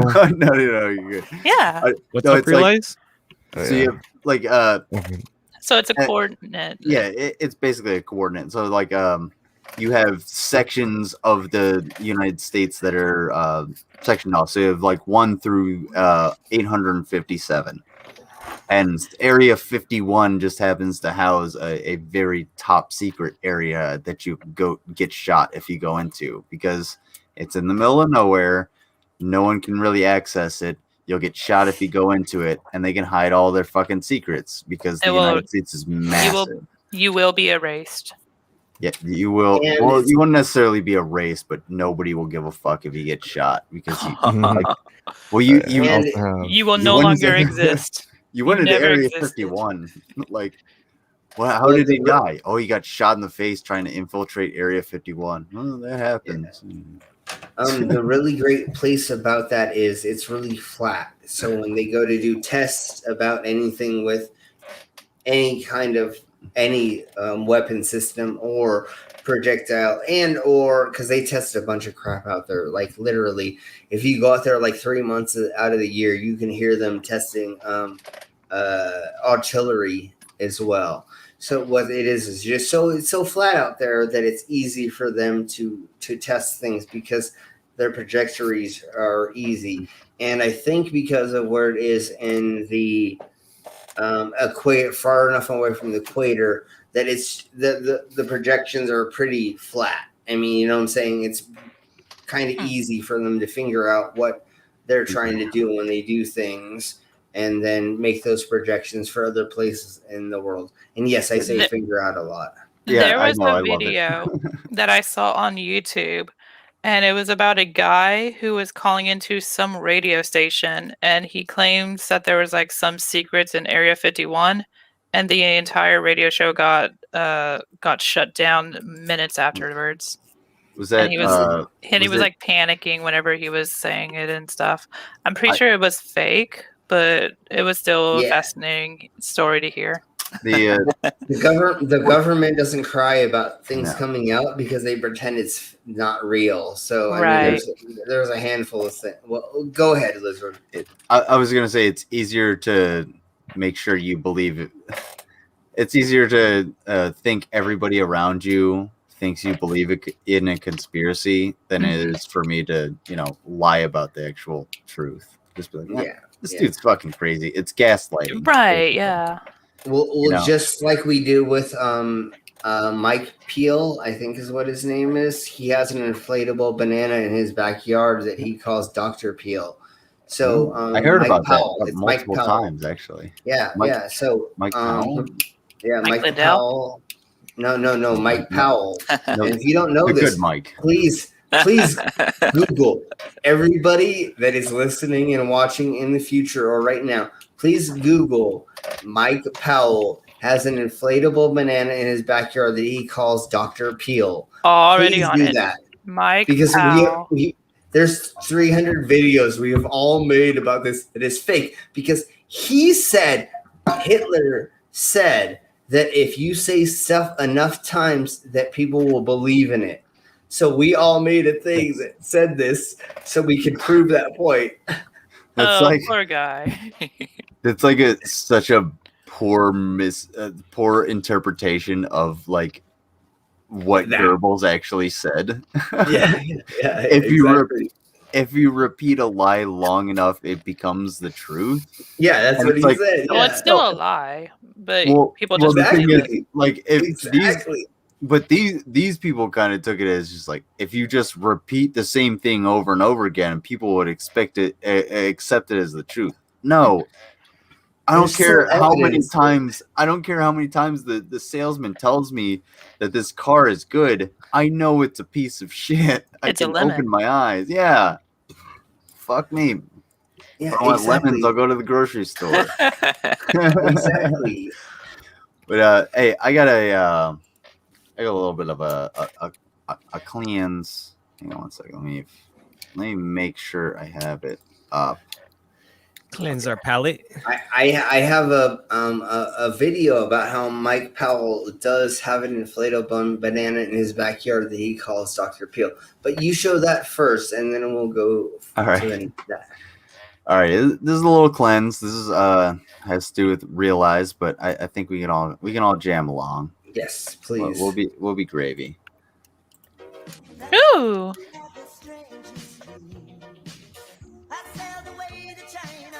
In a little rowboat to find you. I love this song. Hell yeah. I'm blushing with how cute this is. What does that mean? Said, ain't nothing gonna break my stride. Gonna slow me down. Oh no, I've got to keep on moving. Oh, my stride. I'm running, I won't touch ground. I love them. I've got to keep on moving. I love it. That's one of those things that lives rent free in my head. That keeps me moving. Oh, totally. I guess we're Okay, so send me another video. Do you have to use the restroom right quick? Is that what you were saying? Me? Oh, that was me. Oh, sorry. Okay. Yeah. So what we're gonna do is give me 5 milliseconds, and here we go. I believe this is the quote that we all should hear. Oh, play more of this if you're gonna play it. Well, I'm just playing this until you send me the proper screen. I think this is his jam. Yeah, this is absolutely adorable. I'm not playing the music because it's copyrighted. Oh, okay. Yeah, Oh, this reminds me of Nyan Cat. Okay. It's okay. Okay, here we go. Oh, sorry. Back to this again. Poo-pooing her. Oh, I love this guy. It's awesome. It is scientifically impossible. Here we go. To go from nothing to something. So only the lawgiver of the first law of thermodynamics could operate outside of the laws of thermodynamics to bring matter and energy into existence. The laws of thermodynamics weren't invented. We're almost they are there. a phenomenon We're almost there. which we discovered and then gave a name to in order to better understand it. That is scientific, that is logical, and that is rational. Yeah, you know, when you put it this way, I really hope if there's anyone watching that is an evolutionist, I hope you listen to what Matt's saying. I know he says it. Don't really listen to what Matt's kinda saying. Not at all. Uses big words and he says it all fancy, but what Is he's he the saying, if you gentleman break in it the down, I blue? mean, it makes complete sense. And it doesn't make sense to believe that everything came from nothing, just like Dr. Kelvin said. How could all that water, like you were pointing out, come from a single proton? It just look up science. You're shaking your head here we through go. incredulity. You think it's ridiculous, but it's a poor point for reasons I explained earlier. Come on.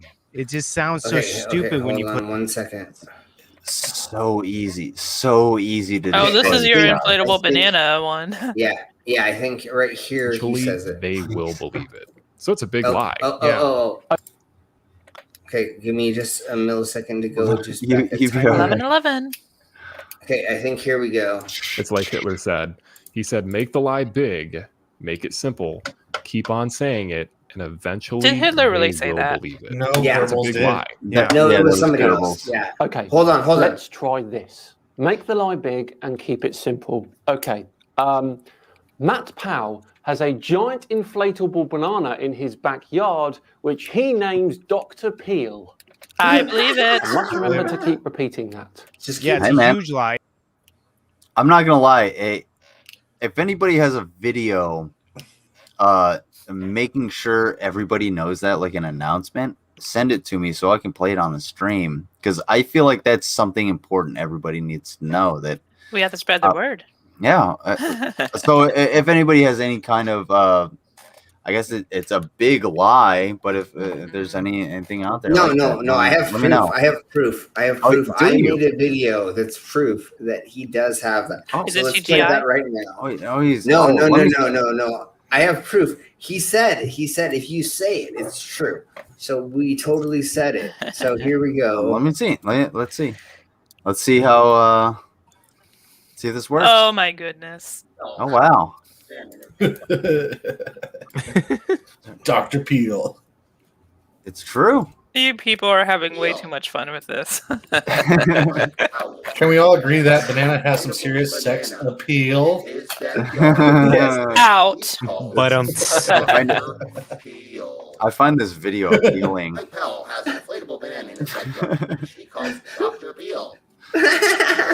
Okay, there we go. So it's true, right? I mean, I made a video about it, so it has to be real. Yeah, it's on the internet, so it must be true. Okay, so the problem I have with this guy's argument is that we have legitimate measurements and observations of black holes and highly dense objects in the universe. And as Professor Hawking used to say, you know, the Big Bang, which is a horrible euphemism for it. It's actually more of it's an inflation. It's not a bang. Yeah. Everything was already there. It just inflated. But he used to say, picture it as a black hole in reverse. Right. And that's basically what the Big Bang is just, you know, it's a inflation of all the matter in the universe. Being so heavy on itself that it had to explode itself off of itself. I mean, there is an explanation that makes it work. When these people want to say, well, everything came from nothing. No, it wasn't. It wasn't nothing. No. It was everything at a single point. A singularity, if you will. Yeah, it's literally like imagine the smallest thing you could ever physically imagine. Plankton. And then imagine everything that ever exists that we've ever discovered in there. And then, you know what? So that was the first cause?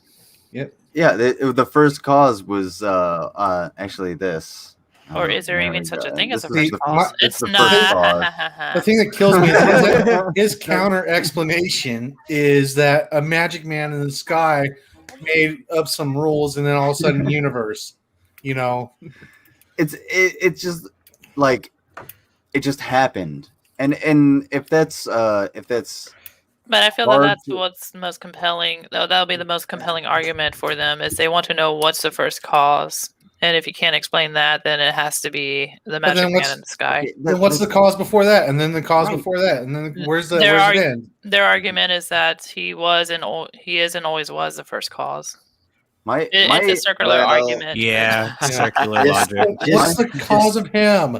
Just like a bunch of people said, who's your God's God? If you can't tell me who your God's God, then I can't believe in your God. Because somebody has to be above you. And if there's not somebody above you, well... It's like special pleading and circle logic. Yeah, totally. They're secular. It's like there's a super God. Sexual logic. You know, if somebody's not fucking somebody, there's dicks, penises, and anuses, right? And if sorry, that's a different thing. It's dicks, pussies, and anuses, I think. Yeah, it's dicks. I was gonna say you might be a little confused, bro. Sorry, I'm a little drunk right now, but it's dicks, penises, and anuses, and everybody's fucking each other. Yeah, you fucked it up twice. I'm sorry. You said dicks, penises, and anuses twice. God damn it! I'm just thinking of penises. Is there a difference between dicks and penises, according to you? Yes, one's circumcised and one's not. Never mind. So what is mine? It's well, let's not talk about that. Oh man, I forgot what I was gonna say because I had something really good until we were talking about dicks and dickless penises or whatever. Dick and balls. Dickless penises.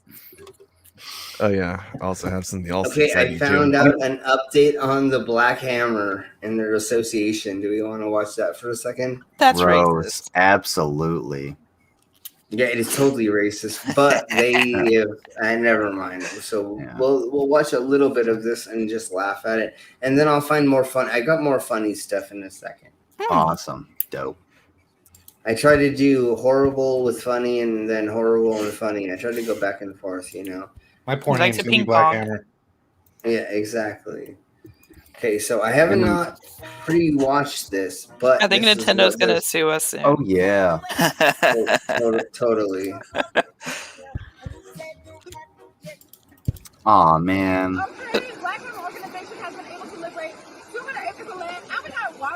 Who this? They said liberate me. Ghazi, the commanders. Oh, dude. Wait, is Ghazi is Ghazi the ruler or fucking ruler of Black Hammer?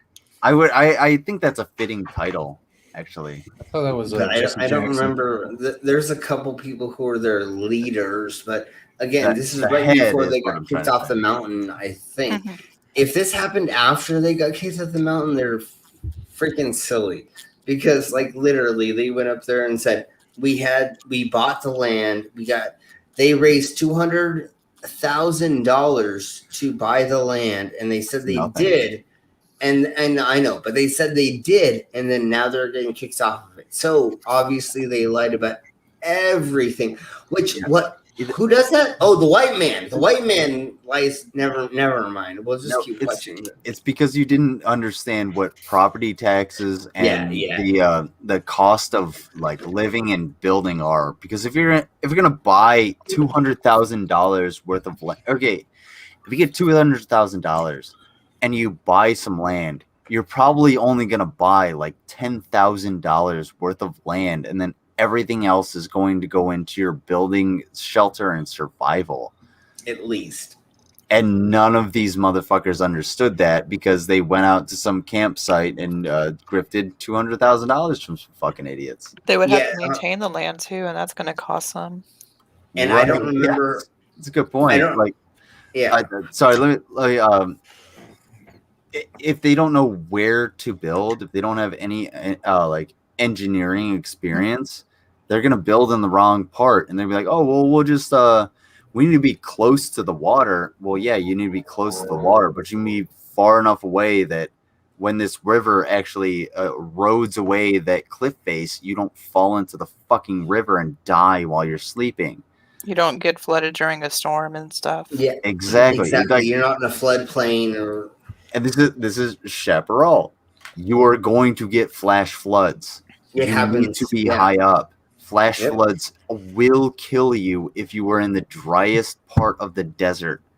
I used to camp in this area that they're talking about. I grew up in San Diego, so I camped in the Death Valley all over. So I know. If you are not paying attention to where you are when certain times are, you're going to get a flash flood, and then you're just going to get washed. You're just going to die because you got hit by such strong waters, or sailed away. Or if you try to make a garden, it's going to get flash flooded away. So you're not going to be able to make these, or grow these certain crops unless they're.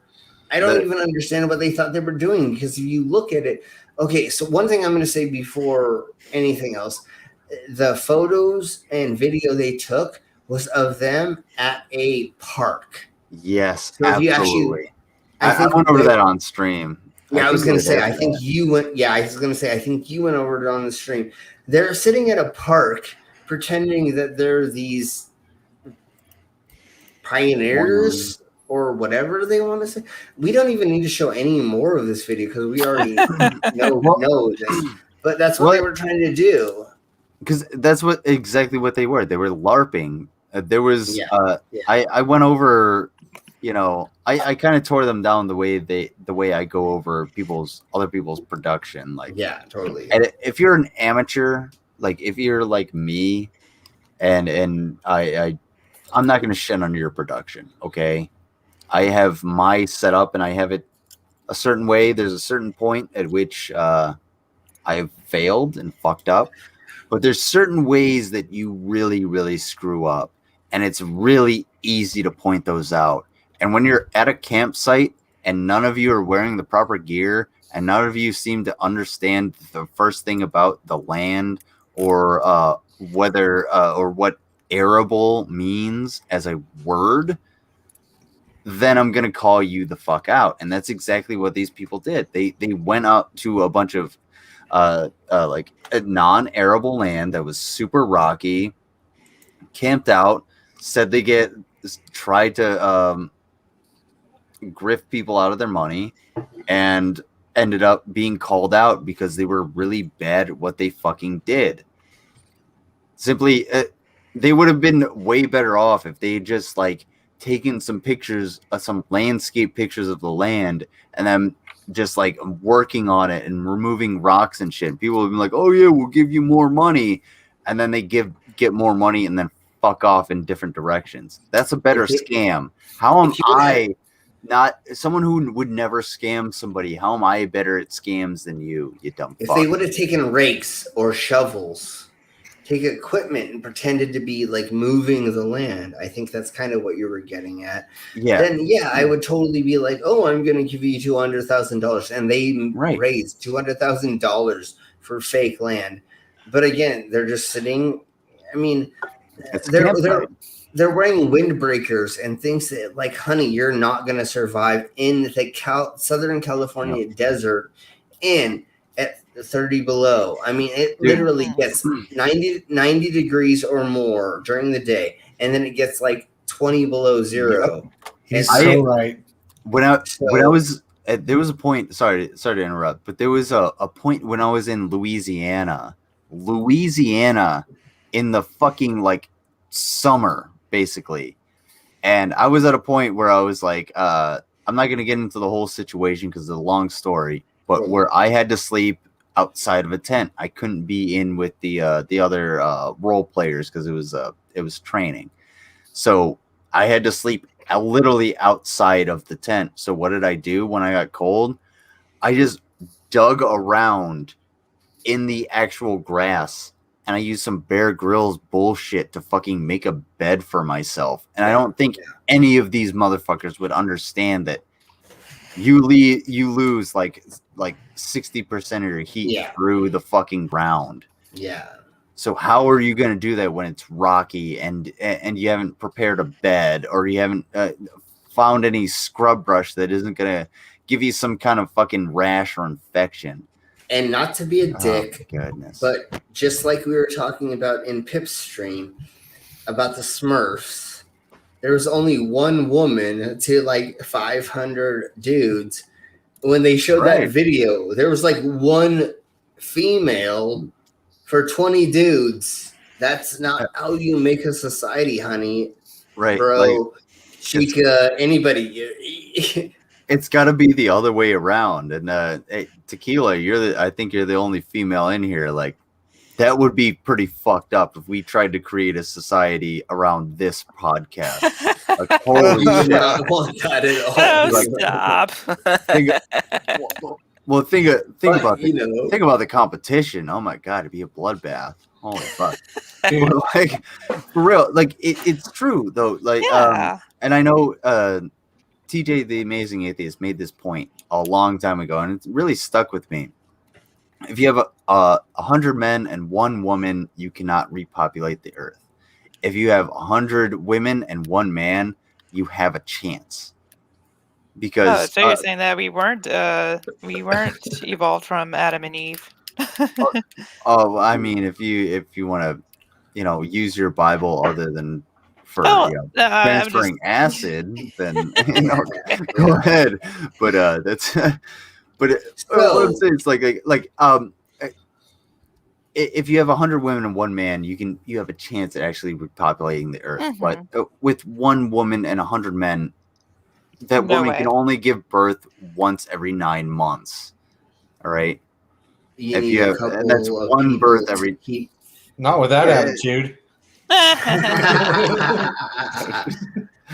Yeah, just plop them out. Have a bunch of fucking Von Heltons running around. What if all the women were gay? Well, see, that's the whole thing. That Is makes you things got harder. to look at the statistics, and if the statistics don't work out, you're not going to have a society that will propagate.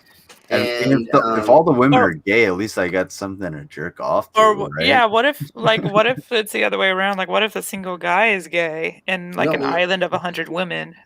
That would suck for him. Yeah, exactly. So sounds you kind have of to look rapey. at you have to look at the statistics of how many people you have for how much for even for animals. This is what we have to do for animals and the species that is on the brink of going extinct. You have to look at how many of what is in the cluster. And if I need to grab people from another cluster, because you can't have overbreeding, you know what I'm saying? Like there is inbreeding. So again, you have to like, okay, I have so many of this. I have to go grab it from is the word you're looking for, I think. There you go. So if you had these 20 men with one woman, how long is that society going to last if everybody like? So would you say that homosexuality is evolution's way of balancing out population? I wouldn't say that per se, but I do like to say that is the equalizer. I'm not going to say that's why it happens, but it is an equalizer. We do have it. I have held that hypothesis since I was in high school. Me too. Yeah. I feel like nature obviously has to take a population control stance, and there's certain ways that human beings do it. One of those ways is homosexuality, and I think that's I mean it's not to call it a pejorative to say that that's a way to reduce the population. Well, reduction of the population is a really, really fucking good thing right now. If we really need to do that. Yeah, totally. But what I was gonna say is like, but you can also apply the same things to like war and famine and things like that, and our lack of empathy towards each other. Those could be population control measures that evolution just sort of takes in, and we don't, or we subconsciously adhere to, but we don't recognize because we're not able to figure that out. We're not at that point yet, and it's horrible. But at the same time, like, can you imagine if we were just like, okay, well, we're just gonna like war ends, and we're gonna and we keep everything else the same. War has we figured out like killing people is fucking wrong. That's dumb. That's stupid. What's gonna happen to the environment, the population? We're going to die. We will destroy ourselves. So. And I mean, like that could be when you go into other species, it could be their lack of ability to adapt to environment, or their susceptibility to a disease or something that keeps their population low. So I think, that is it is one of those things that homosexuality throughout species, I think, is a population like reducer, but I don't think it's like, I don't. Control? Yeah, population control. I don't think it's a negative part of that. It's not a negative. It's just sort of a natural process of like, oh well, you just happen to be gay. Well, I don't. Just go suck that dick. I don't care. Yeah, whatever. And that doesn't matter in the zeitgeist compared. I think it's particularly interesting because the research shows that a mother who has continuous sons increases the likelihood that their next son is going to be gay. So that in and of itself. So again, if you have 4 boys, we need these maybe 1 or 2 to be, Right. So that's like the women saying, like, "Hey, honey, you're having too much babies. You might want to." You guys. You might want to think. I gotta stop you guys right there because this is fucking hilarious. My mom had 4 boys. I'm the youngest of 4 boys. Hello. Hey, buddy. I guess you and I are going out. No. and I'm like, I wouldn't say I'm the most effeminate, but I'm the most left leaning. And I'll tell you what, here's a conversation that actually happened. My brother's wife, my sister-in-law, was pregnant, and she was like, well, what do we name the baby? And I asked her, what does my brother think? What does he want to name the baby? And she just like rolled her eyes. She's like, he said he has to come natural. And then just like rolled her eyes. Like, he's so gay. Like, and I was like, I totally understood what he was actually talking about. Like, I don't want the fucking kid to come out and be named fucking, Slim Cyborg or some shit like that, and have a face tattoo. Because if it does, then it's yours, and you can pay that child support. It's all yours. Yeah. Totally. If my kid comes out with a face tattoo, I know who to go to at least. Exactly. I'm sorry. Oh yeah. but it's like it's just I want to get to know it a little bit more, like just like a pet, like not to be a dick about a kid and a pet, but I want to get to know it a little bit more, or say, hey, let me like get you have. I'm so happy to be like an uncle and not a father. Yeah, there we go. Dude, I'm the exact same way. Hell yeah, dude. Like, yeah. I know Jay knows, because when you were talking about like that, the wonderment of the kid stapling some shit to you, you were like, oh yeah, this kid is stapling something.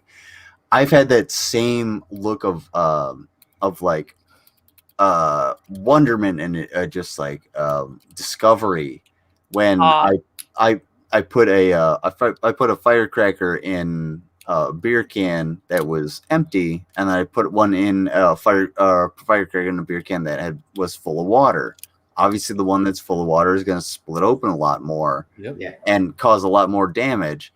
Well, my oldest nephew, Sam, was like, holy shit, that's so cool. He's like, hey, check this out. Like, what the hell happened? And I was just like, hey, let me try and explain it to you. Totally didn't understand a fucking word I said. But that's cool. Because I got that wonderment. I'm like, I could do this again. I'm gonna be the Funkle that brings firecrackers, which I always do. Absolutely. I'm the cool uncle for sure. Oh, yeah. You terrify the kids. One thing I learned: don't get him confused. He's really the drunk wine aunt.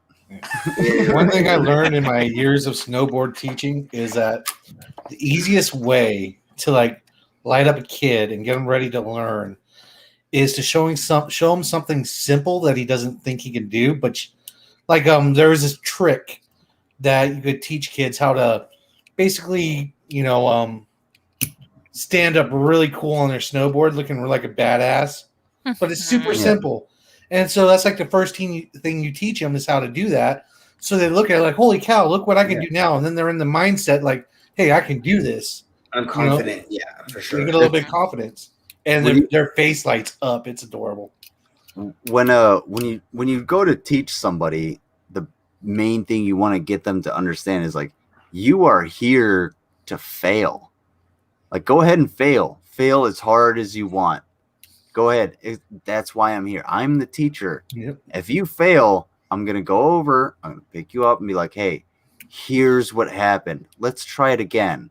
And if you fail again, I'm going to be like, okay, here's what happened. Yep. Let's try again. That's teaching.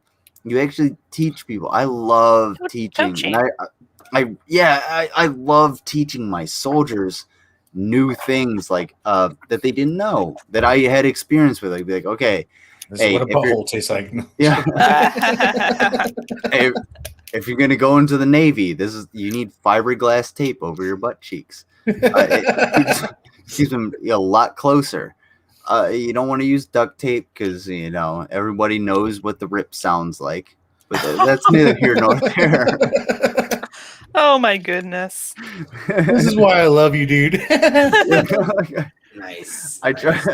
I wish I were a little more quicker witted than I am, but I hopefully I can hopefully I'm giving you guys the quality entertainment that you deserve.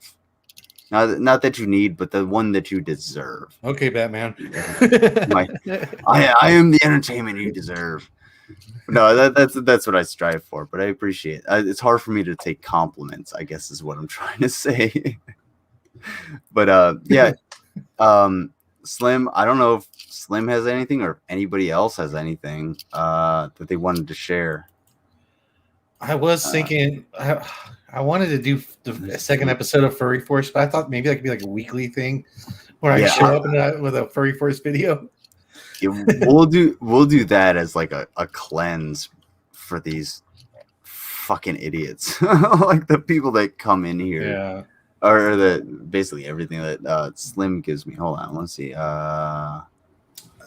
So the only thing I can think of off the top of my head is I have microchips implanted in me, and I have a microchip implant video from Sweden that explains why we're getting microchips actually implanted in us and not for the weird ass reason. Now, or I can go back. Is this Farage? The guy that eats raw meat? No. Okay. No. I was gonna say I was about to say, like, I feel like I've seen this video and I absolutely want to watch it, but I want to watch it even more that I know. No, it's not something I've seen before. Yeah, no. So in Sweden, there are companies that are letting their employees get microchipped, and to ride the train, you can get microchipped, and they just swipe this little device over your hand, and your ticket is in there. So you can just program your ticket to be in your hand, and or companies to.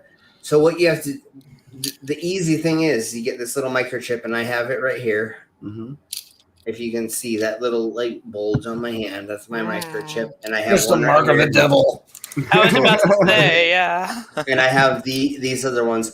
And then last week I got silicone implants under my skin. So all these little nodules under my skin I got implanted to make my tattoos 3D. And so that's what I'm doing is I'm making my body interactive. So besides having sex with me, you can actually like do things with me other than that. So, but anyways, let's show this right quick, and then I'll talk about my implants. And if anybody wants to see one of my bead implants being implanted, we can show that in a second. But let's just watch this. I was gonna say, like, people have been putting the chips in their arms, like rich people with the money for body modifications for something that can connect to all of their accounts and shit. Yeah, they've been doing that for years, and like, I can just beep it here, but it's so outlandish to the normal individual, because if I'm going to go in and get like a microchip put in me, I'm still gonna be worried. Even me, who knows what the fuck I kind of knows what I'm getting into. Yeah, I'm still gonna be worried about it. I'm like, it's connected to my bank account. Like, I literally need that to survive. All of my chips are triple encrypted. So there's a triple encryption in all of my microchips. So unless you have the right program to look at the right encoding, you can't see inside of it. So nobody can walk by me with a cloner. There's cloning devices for these things. Right. If they didn't have encryption that you could walk by. But the problem is those encryptors, you have to sit next to me for 30 seconds with this encoder. So you have to like put it up to my arm and have it for 30 seconds. So I'm going to be like, what the fuck are you doing? Unless it's in your purse or something, you know. But like, again, it's like tracing a call in the 90s in a movie. yeah. It's very basic right now. But again, so if you would to go to dangerousthings.com, you can go and find all the implants and that I have, and they're all tested and triple encoded. And now we have these dangerousthings.com. Yes, dangerousthings.com. Dangerousthings.com. It's all safe. definitely. It's all safe, even though it's called dangerous Inside things. of its name, it's safe. It's safe. It's taken care of. Sanitary. We got protections, security here at dangerousthings.com. Don't you worry. Yeah. No, I understand that, but if anybody has any questions besides looking at their YouTube, you can go and look at their YouTube, and it explains all of their body modifications. And I hope in the future we'll talk about these a little bit more and talk about my modifications, and I'll show you how I got them done and how I have proof of them working. We'll talk about that later. But right now, let's just show these people in Sweden that are talking about their microchips. And this shows basically what I have inside of me. And then I'll delve further into it later if anybody wants. We're going to watch an X-ray video? Yes. So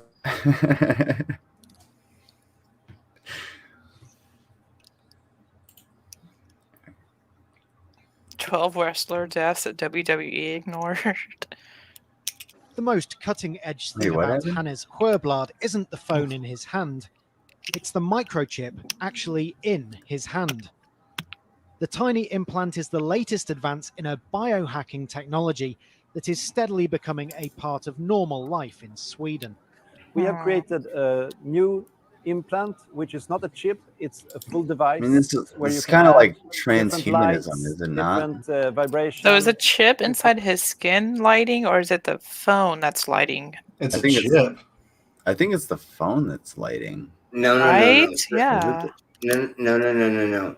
I have an LED and a microchip implanted in my hand. So when the NFC reader comes in contact with the LED, it will. So you know where to scan it. Yes. How is it? Where does the power come from? So it comes from the phone. So there is no battery inside of me, but the electricity coming off the NFC reader will charge the coil inside of the antenna that causes it to power it just long enough to take the micro bits out of it. So I only have 600 bits inside of each one of my microchips. So it can only hold 600 ones and zeros, which is almost a website. Nothing. So what it is it charges it long enough to take off that information off of it. If you take it 3 millimeters away from it, it will not respond. So it has to be 2 millimeters away or closer. So see how close it is to his hand right there? Yeah. It has to be that close with the NFC reader. So again, you don't have like Jedi powers. Like, I have paid for this. No, you have to swipe it next to it or really close. And again, the only way for somebody to steal my information off of these is for them to like fuck me. I mean, they have to be inside of me technically. Like, see how close that phone has to be? So the only way for them to steal my information is they have to be on me. You know what I'm saying? And for 30 seconds. Because it doesn't take...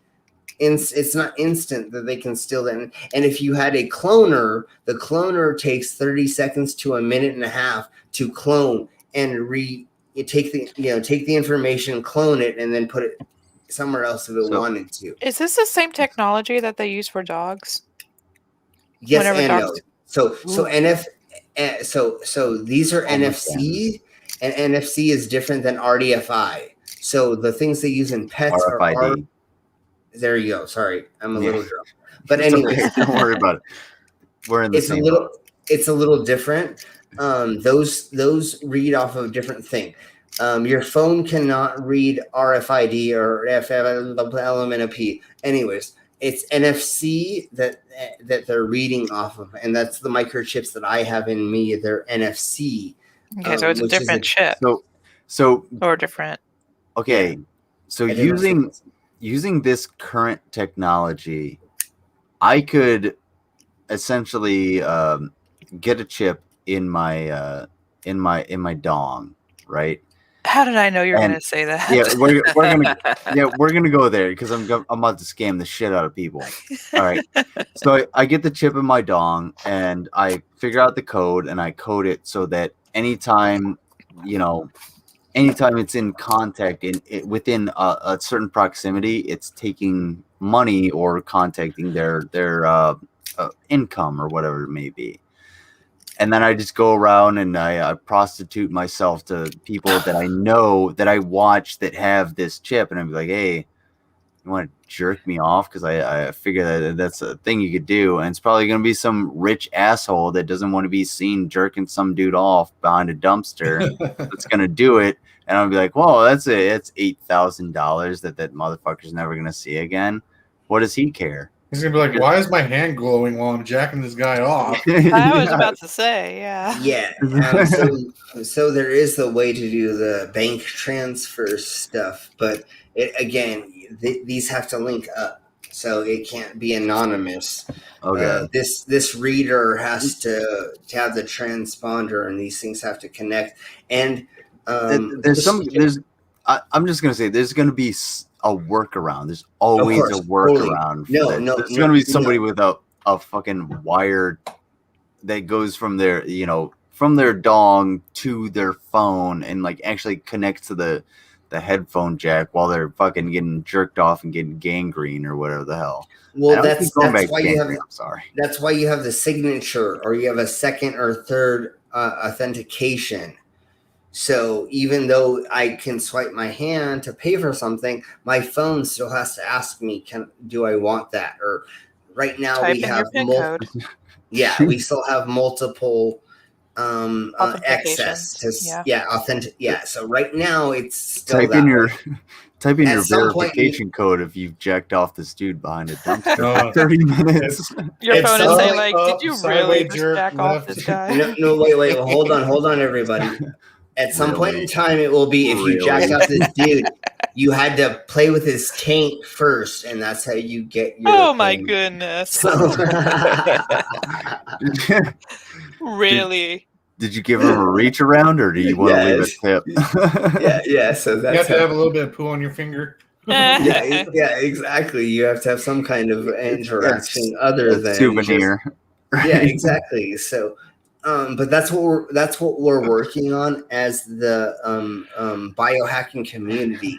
The reason why I got all my microchips and why I'm trying to progress this technology is because I want to know how to fuck it up first before the government does.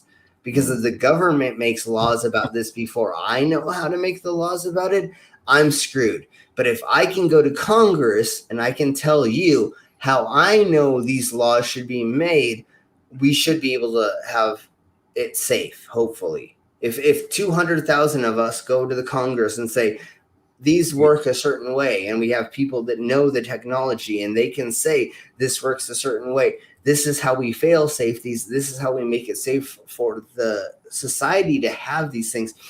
One of the major reasons why we want to progress this is because it's preemptive care for medical reasons. If you have a heart murmur, if you have diabetes, if you have anything that's going to cause you to die, if you don't understand that your body processes aren't changing before that's a problem, that's really why I'm pushing this. I want somebody who has asthma, somebody who has any of these diseases to be able to have their wrist blink and start telling them, hey, you're going to have a heart attack in a second. Go take aspirin.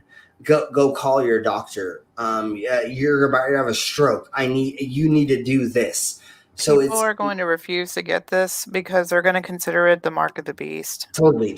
Right. And that's why the progression has started. And over 1 million people around the world have a microchip right now.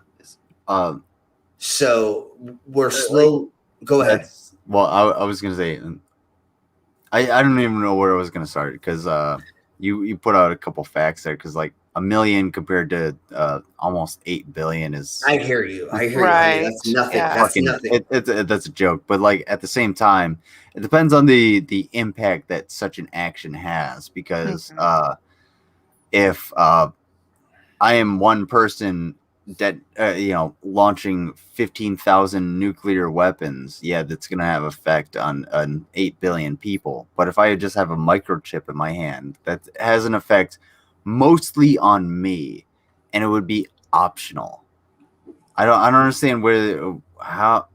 I think that's the biggest thing is that it has to be an optional. Like I think people would freak out if it's mandatory. Yeah, I don't, and it would never be. I don't see why it would ever be mandatory. But if you went into your doctor and your doctor said you have a heart murmur, and for you not to die or for you to have a heart transplant, all you have to do is put this little itty bitty little bead inside your fucking arm.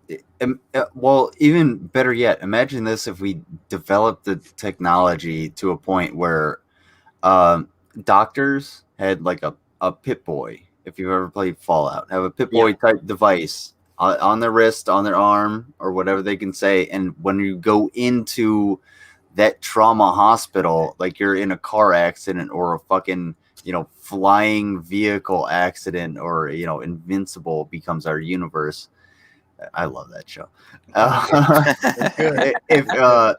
If that becomes, our universe, you can go in there and the doctor is actually treating you while getting your vital signs at the same time and getting your medical history and being able to be like, okay, hey, oh shit, I don't have to wait for someone to give me their file that's been sitting in a dusty corner for fucking 6 months.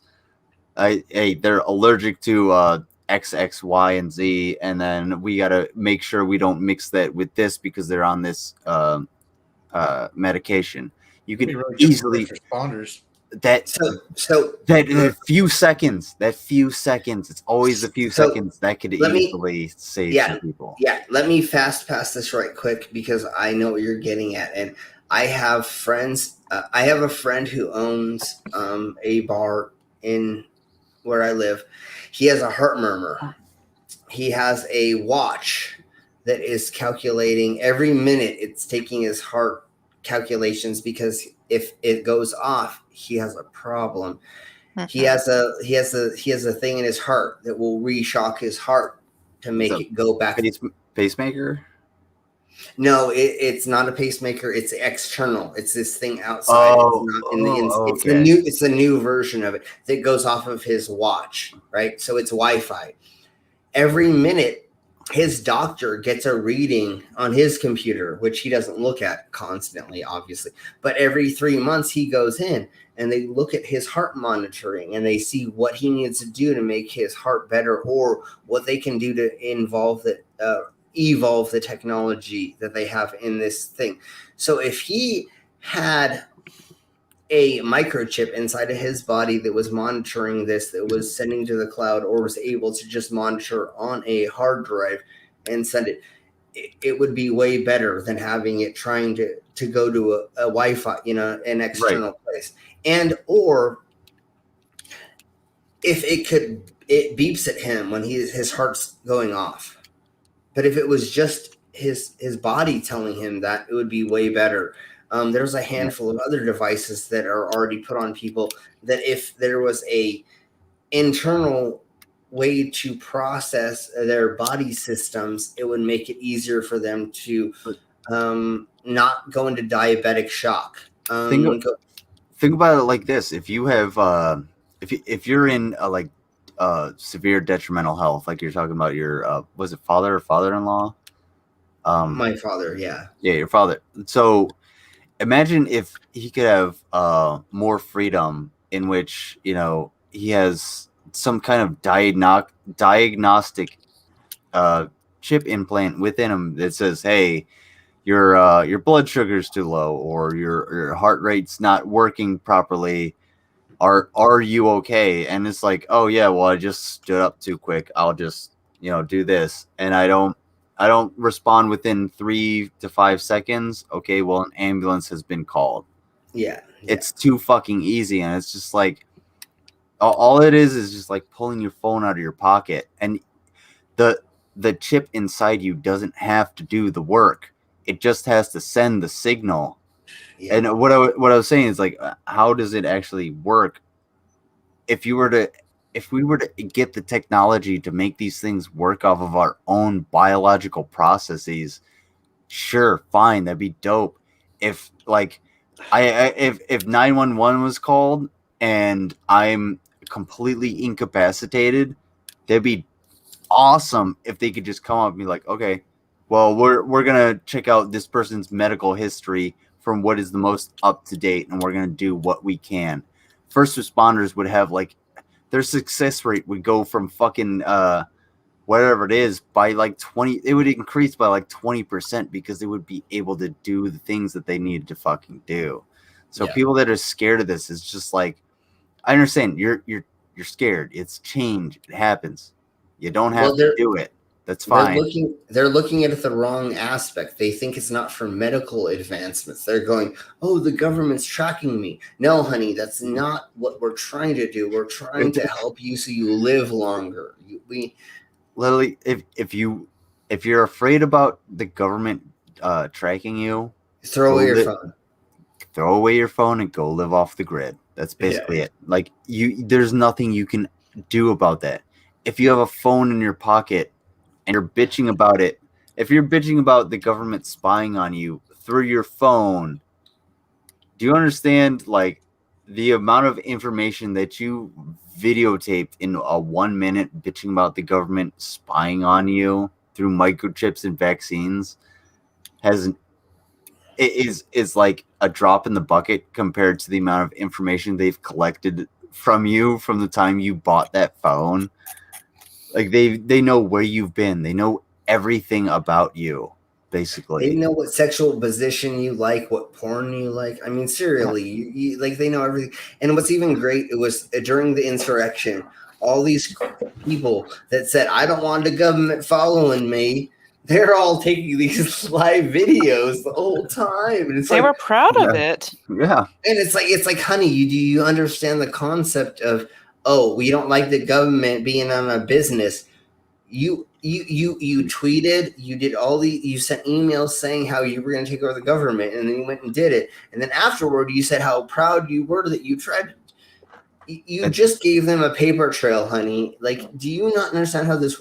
Obviously, they don't understand how this world works because they were just excited that day. They weren't really thinking about the repercussions of their actions. Of course. Right, of course they weren't. Like these are the people that are so like pro police, but so anti actually obeying the law. Like, what the fuck does that even? Okay. But they felt that the law was taken from them. Like they generally felt that what they were doing was justified. Yeah, until they got inside and then they got lost. They're like, that's what do you know? That's a really shitty mentality that I think we all, I think everyone has at some point justification of like a shitty action. Yeah. So like, I know there are justifications that you like can have like mob mentality. Oh, I was just moving with the crowd. Honestly, that's actually like a kind of a justifiable defense. You'd be like, oh, I was just moving with the crowd. I didn't have a fucking choice. And Donald Trump really didn't help either. Let's keep it real. I'm saying like in a general sense, in this particular terrorist insurrection, fuck all of those people. They knew what they were doing. And they, whether or not they were brainwashed, should not, I don't think that should be taken into account. And if they were brainwashed, I think they need for lack of a better term, like re-education. Like, oh, they need reformation and be like, no, Donald Trump is a giant piece of shit. You only know him from the 80s when he actually fucking, was worth anything. Yeah. And everything that you've learned from Facebook is a giant pile of garbage. So delete your Facebook, please. And I'll extend it. I haven't had a Facebook since I got back from Kuwait in 2018. I have not fucking gone into it because it's a pile of shit. You just I love Facebook. But like all I've ever done is like build echo chambers and like you get all of these fucking idiots that get these blurbs and it's just like, fuck you and your dumbass shit and your like 58 kids. Maybe that's more my experience. And all of them are gay. Well, at least a few of them. Well, if they're the Duggars, let's not get into that. Oh shit! But like, I don't care, and especially like during the Trump era. Mm-hmm. If I wanted to sit there and actually like respond to you, the amount of time that I would waste even typing a single key is too much to like give to you. You know what I'm saying? It's like, oh, Trump's so fucking great. He's going to build the wall. No, he didn't do fucking anything. He's not going to do that. So fuck off and fuck Facebook. I think it should be deleted off of the face of existence. It should be a blurb of humanity. I know it's useful. I know do you have the same opinions about Twitter? I mean, yeah. I don't necessarily have the same opinion, the exact same opinion about Twitter, but like I don't find them useful. You feel it's a waste of time. Yeah, I don't see you're not getting a proper point across. Right. Whereas like Twitter in the last I don't know, several years, with increasing the amount of characters and like the way I've interacted with it and being able to like get more information, a larger bite-sized information is what I'm saying, rather than just like these tiny little its and bits that created this fucking environment that we're kind of in. Rather than getting that, I'm able to get like bigger parts of it, but I still will not. I don't subscribe to Twitter. Like I get Kyle Kalinske and Hannah Reloaded, and then one of my friends from the army, and that's it. That's all my Twitter notifications. Twitter is bullshit. And if anybody wants to say about like, do you guys think they should be handled as public utilities? Honestly, I've never had a Twitter. I've never had an Instagram, and I'm going to use Facebook to keep in touch with friends and family. I'm old. I would say no, because you can live without them. We can live without electricity and gas and. Well, do you want to? That's the question. But it's not a necessity. Yeah, it really is not. My thing is like, I think there should be platforms that are platforms plural that are regulated as public utilities, so that they fall under like constitutional rights. So you can say whatever the fuck you want as long as you're not doing direct threats of violence or inciting any kind of violence or murder or anything like that. There should be a platform for that, because we, for the most part, live on the internet. We are all here. This is our soapbox. This is the new town square. The problem lies in the fact that we're beholden to these corporations. For instance, I can only say certain things on YouTube. Therefore, I am limited in my free speech. I'm not limited in my free speech by the government. I am limited in my free speech by YouTube. Conservatives really don't understand that. They don't understand that the corporations that they wanted to have unregulated control are taking them off because they don't. But their argument is that the regulation is affecting conservatives, but not much to leftists. When it's affecting everybody, it's all about the free market, and well, they don't give a shit, because it's a lack of empathy thing. When if you look at the leftist point of view, for the most part, at least in like Kyle Kalinske, who's one of the most principled on free speech, he says, like, yeah, I don't want to be silenced just as much as PragerU doesn't want to be silenced. He's like, Steven Crowder has just as much of a right to be on YouTube as Kyle Kalinske, as I do, if I'm speaking for him. And he's 100% true about that. He's 100% right about that. But the thing is, like, that's not going to happen unless we legislate to make sure these things actually function as public utilities. So I don't know where I was going with that, but that's my free speech thing, is just like, suffer the rules. You're gonna have to deal with the rules. You can, like, when you go into your wherever you go to work, you can't tell a customer to just fuck off. Mm-hmm. Sometimes you got to be tactful about it. All right, and vice versa. At my work, you can't tell me to fuck off or expect to be able to be in the door. You know, right? Yeah, I'm not gonna come into your business and be like, yeah, build me this, and this is what it has to be, and this is going to be the price. You're going to be like, okay, well, that's not going to be the price. That's not how I'm going to do it. I have other shit to do, and you know what? I have better customers. Go ahead and go fuck yourself. Yeah, exactly.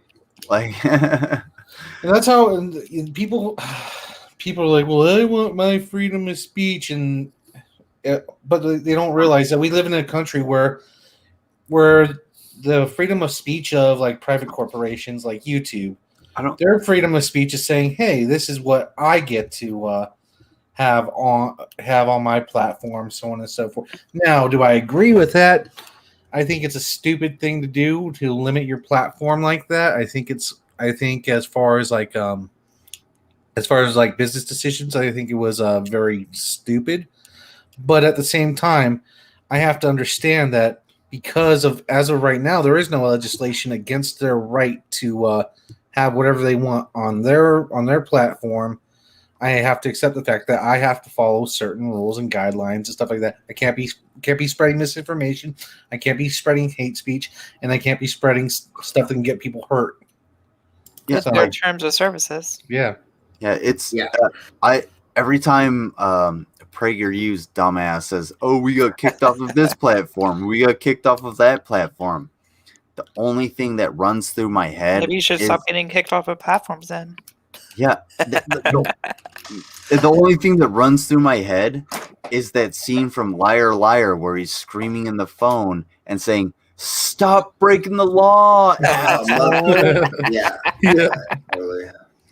For real. Just, hey, don't violate the community guidelines and you won't get fucked up. Yeah. Seriously, I think I'm within the 90 days window in which my last strike got canceled out. So the thing that I'm worried about is if I play any copyrighted content, I get another strike, I lose streaming for a week. If I'm not if I'm out or if I'm like in that 90 days rather than outside of it, I can lose streaming for fucking like months. And this is something that actually I don't do for profit. I do this for my mental fucking health. So to make these platforms unavailable and to scrutinize them so much, and that's kind of why I stay off Twitch, because Twitch is so scrutinized. I have to be so careful on there. I'm not willing to do that. If you're willing to, Twitch isn't that bad. Well, if you want, I go off of my experience from listening yeah. to people from Twitch, not my experience on broadcasting on Twitch is what I'm saying. But like, if you're gonna throttle people like that, it's not gonna grow anything. And I know YouTube doesn't need any more growth, but at the same time, you're not gonna grow the people that need to be grown, that will replace the folks that you're relying on for your money. Those people are going to need to be replaced. So get with the fucking times. Does that make sense? Is that a good thing? Yeah, totally, for sure. The thing about Twitch is they got all these weird ass rules, and I understand. I guess they're going for like a younger audience, but they got all these weird ass rules that I don't want to abide by, or I don't want to care about. YouTube, I can technically do almost everything I want. I do have to watch some things, and as long as you're not like really, really rude or putting somebody technically down and you cut up your videos, so if you're watching somebody else's, you're okay. But Twitch, I just feel like I still remember when Twitch was just an exclusive gaming platform, and they were banning people because they were quote unquote not playing a game just because they took a break from playing. And that was silly.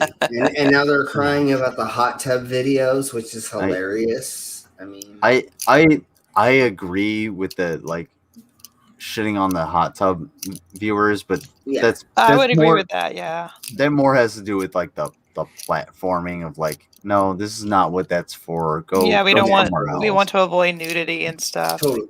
Yeah. I mean, it's not Because even. you know, people I are going wouldn't- to take advantage of that. They Yeah, will.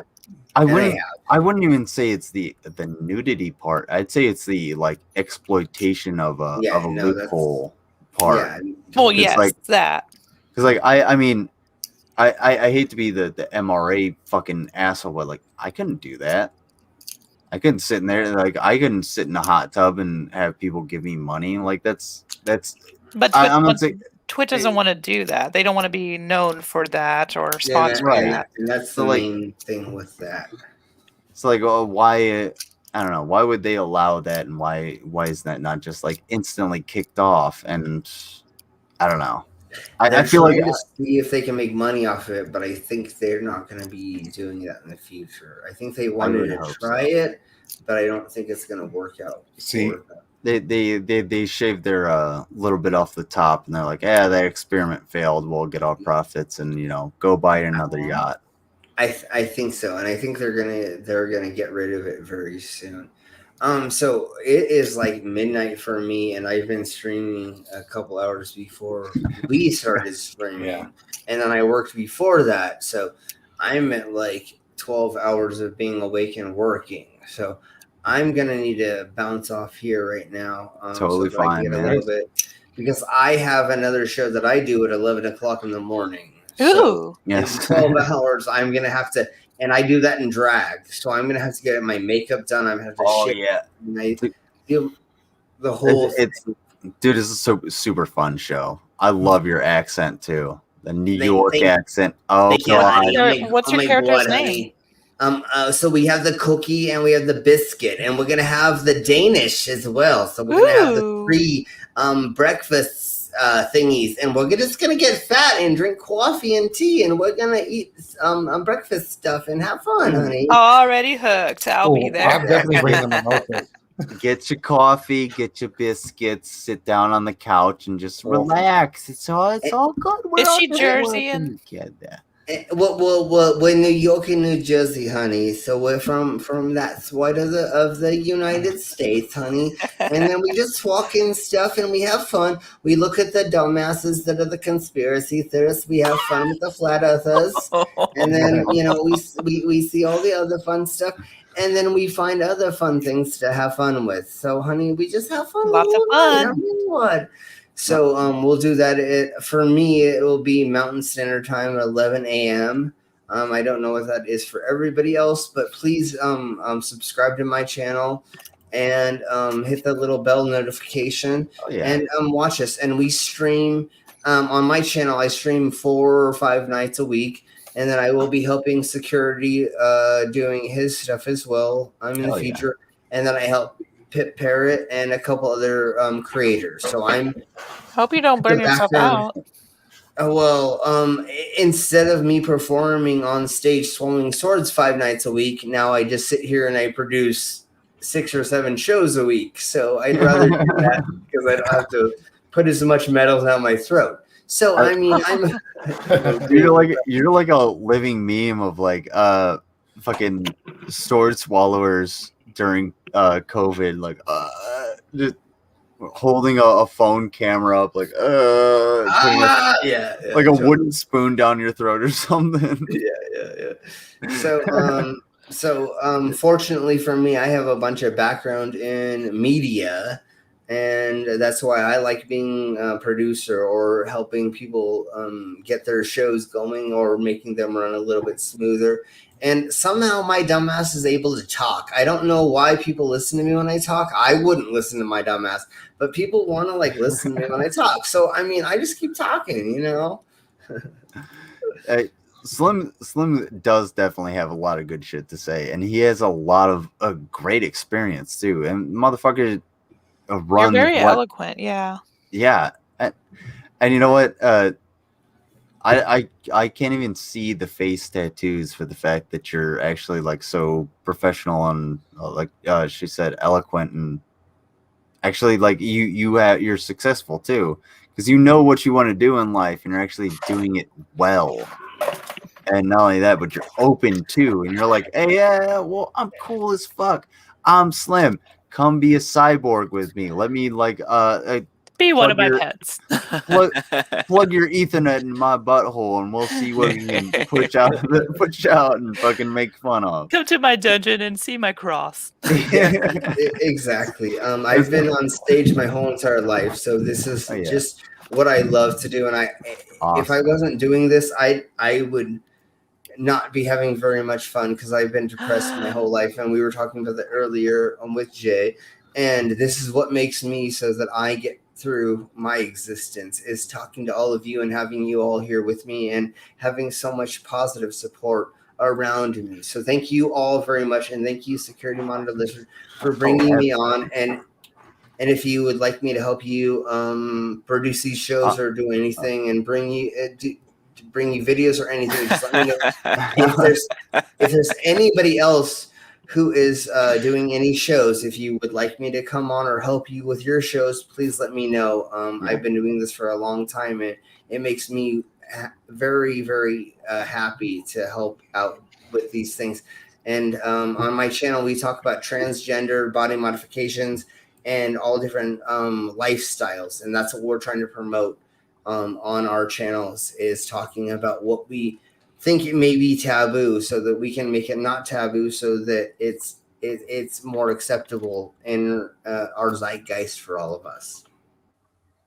Yeah, and I actually listen to Slim, like, not only when he's on his broadcasts and everything, but when he's in the chat, because like I said, dude knows what he's talking about. And not only that, but like when Slim's in the room, he knows what he's doing. He knows how to bring people together. If you're a pie parrot and you're doing what is it, like games, Cards Against Humanity, or that's what it's called. I love that. So we play Quiplash, we play cards, we play. Do you play Jackbox? Yeah, so we have all the Jackboxes. So we play all the Jackboxes. I love that. Can I run a D&D game for you guys? I'd be down. Yeah, we're looking for more people to help us run games. So please find me on Discord or message Lizard in Discord, and then I will find you there and we'll all connect. But we're all about playing games together. We have a huge community of game players. Among Us? I don't really like Among Us that much, but I will play with you if you want me to play. If you want me to play, I will play with you. But that's one of the games I really don't like playing because I can't lie very well, even though I'm a I'm sure you're a lot better than you give yourself credit for, Mr. Yeah, Slim. well, yeah, well, I would rather play Cards Against Humanity or Quiplash, or I found those are funner, yeah. I found a game called What's the Dub? And what it is they show old school 1950s and 1930s movie clips, and they cut out part of the audio. So they'll have somebody come in saying, "What the hell are you doing?" And then somebody will also come in, and then blah, blah, blah, and then you get to fill it in. So you can make it silly. Yeah, so then you get to say, "Well, I'm fucking your mom," or whatever, Right? Yeah. And it actually speaks it out as well. So whatever you put in to fill in the dub. So we play that on my channel. I have 2 different trivia games. We have one Papa's quiz. Yes. Hi, look at all those games. Yeah. Your lunchbox. So we have a handful of other games we play as well on my stream. So please, everybody, subscribe to me. Subscribe to everybody else. So anybody else who has a link, please put it in the side chat. If you can't figure out how to sub to me, then I hope you have a better time on the internet than I can tell you how, because it's easy to find me on the internet. Everybody share everybody else's videos, and everybody like everybody's videos. And please, let's be a more tight-knit community, because we all obviously have the same kind of interest. So let's all be one with each other if we can. I mean, I'd love to be inside of all of you to make us all one, but I know that can't happen with the yet. And then soon, never mind. Since coronavirus is over, we'll hook up, buddy. Don't put your microchip in me. I want to say is like it's like the host. I can't appreciate you enough, man. Like having you around not only as a tractor, but like a crew. You're charismatic, and not only that, but you know what the fuck you're doing. And I absolutely welcome you here, and you're welcome anytime. I appreciate you not only being in my stream, but in my life. That's fucking dope. You're probably one of the best people I've met to date. Try to keep that record. Try to stay on top. Thank you, brother. Let's do that. And I really appreciate you and respect you a bunch, and that's why I'm here. If I did not respect you, I would not be here, and so that's part of it. Jay, what do you want to say? Oh, I said heart emoji. Heart emoji, brother. Super happy to have met you. You're very smart and intelligent. That's for damn sure. Smarter and more intelligent than I. Less than 3. I don't believe that, but I will take the compliment. I don't believe that I'm smarter than anybody. But everybody here, Tequila and Rao, I mean, all of you, we've all talked in the background, and I'm so glad all of us are here communally, and we're all getting to talk to each other. And now that we've gotten Lizard to get the StreamYard thingy going, and he's got his new computer, now we can all just sit here and just shoot the shit for hours. I mean, I'm still the new kid in town, but Hey, we'll get you up to date. No fit worries. right in. Oh, yes. And if anybody else is putting on a streamer channel and they would like help with production, please let me know. I will help you as much as I can. And I'm not going to charge. I just want to help people be as awesome as they can by themselves or by getting to where they want to be at that level. So I'm willing to help anybody out. I've done a lot of crap behind the scenes. I've worked for a lot of companies, Fox News, NBC, and all. Never mind. Well, you don't need to know all that bull crap. And I'm kind of the same way, except I'm a little more critical and cold, I guess, because if you've ever watched my channel, you've seen me tear apart people's production, but I wouldn't go over that with someone who's new. Yeah. If you're doing it, if you're a professional, it's totally different. If you're getting paid or you're paying you to critique, then it would be different. But yeah, you don't have to pay me for me to be like, hey, just turn your camera down a little bit, squeeze your frames in, move into your microphone just a tad, and you'll be all right. Your lighting over here is a little dark for me. I mean, this is my critiques. Look at that. There we go. We got perfect lighting. Awesome. Now I'm a little bit better, and I can have my jaw. Wasn't there a video yesterday that you were making fun of somebody else because they had terrible lighting, and you're like, good lighting, bad lighting. Yeah, I forgot what that was. I don't remember, but we were making fun of them for sure. Those are the small critiques that we can help you with. If anybody would like us to help you through production or understanding how to make your stream look a little bit better, because there's 3-point lighting, there's the 3 blah blah. Yeah, there's so many little itty bitty things that most people wouldn't know unless they went through what Lizard and I have been through, and which is the production side of it. And not only that, but like trial and error of like, this is where. Because this doesn't necessarily work too well for my setup, but this actually kind of does. Because I can look at you, but I can also look at this and give me my fucking fantastic jawline that I've worked so hard to starve myself for. Yeah, and you don't want to see that. You never know. Okay, I can't do that. So yeah, again, you want to make sure that you only see what you want to see inside.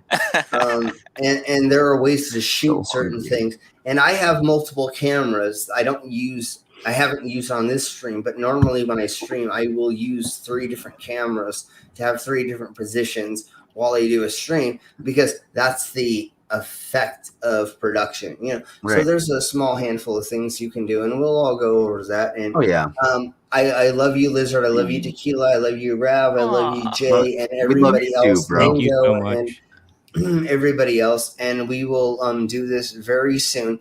If you can make in 12 hours, in 11 hours, if you can make cookie and biscuit and Danish, we'll be doing that in the morning for us in the Americas for a couple hours. Okay. Yeah, it's 11. Yeah, I guess 11 a.m. I don't know, honey. Whatever. But we'll be. I was gonna say it's Saturday. You got shit to do. You're gonna have your phone on. Why not just give a little cookie and biscuit to some love, and not have people call you while I'm trying to promote somebody else's channel. There you go. So if everybody could just go to everybody else's channel, subscribe, like, and look at their videos. At least the last video everybody posted. Just go watch that. Just even if you put it in the background, don't even watch it if you don't need to. Just click it on and just let it run. And just help everybody else to get the algorithms getting hyped on their channels, and we'll help everybody else out. And if I'm ever doing a stream that any of you all that are here right now see me doing, message me and let me know you want to come on, and I will totally give you the link and you can jump on with us. So we're here to build the community as well. So you all are wonderful people, and anybody I'm sure listening right now, because I'm sure there's not anybody who doesn't care about us not listening right now. Please contact us and let us know that you would like to be involved if you would like to be. Okay, other than that, I'm done. All right, Please get some rest. Thank you. Get some sleep. I know the feeling. Trust me. This is how I sign off. Go ahead. Fuck off. You are permission to fuck off.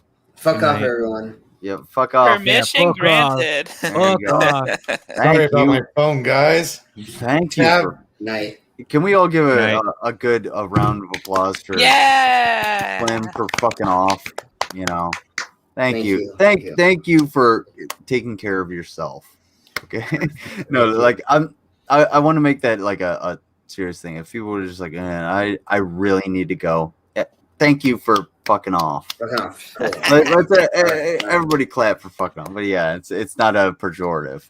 Don't worry.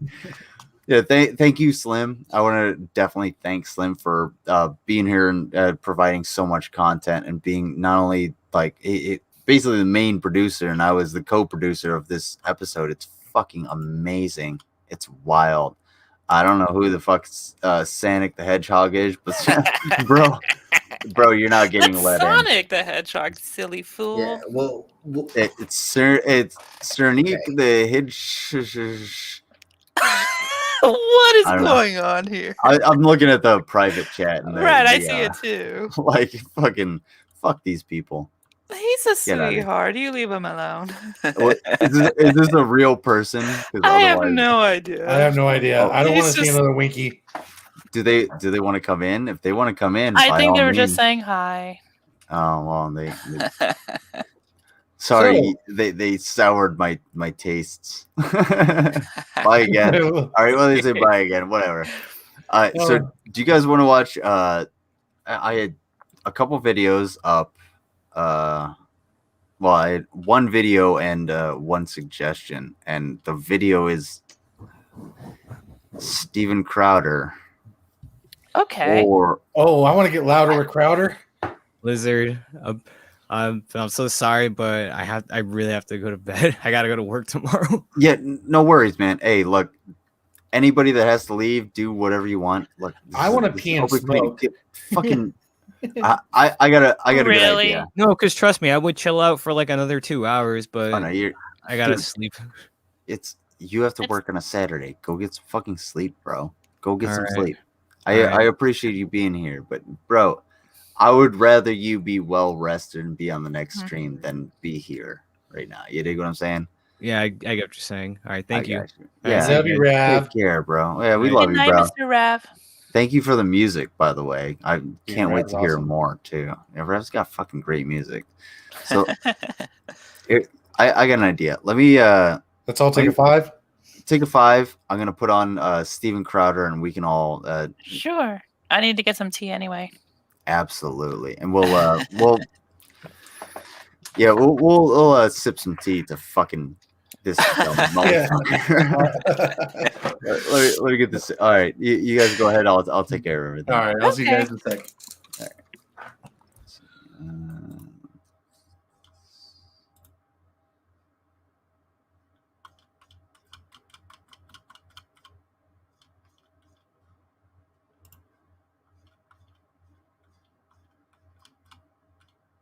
No.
The J Nova is back.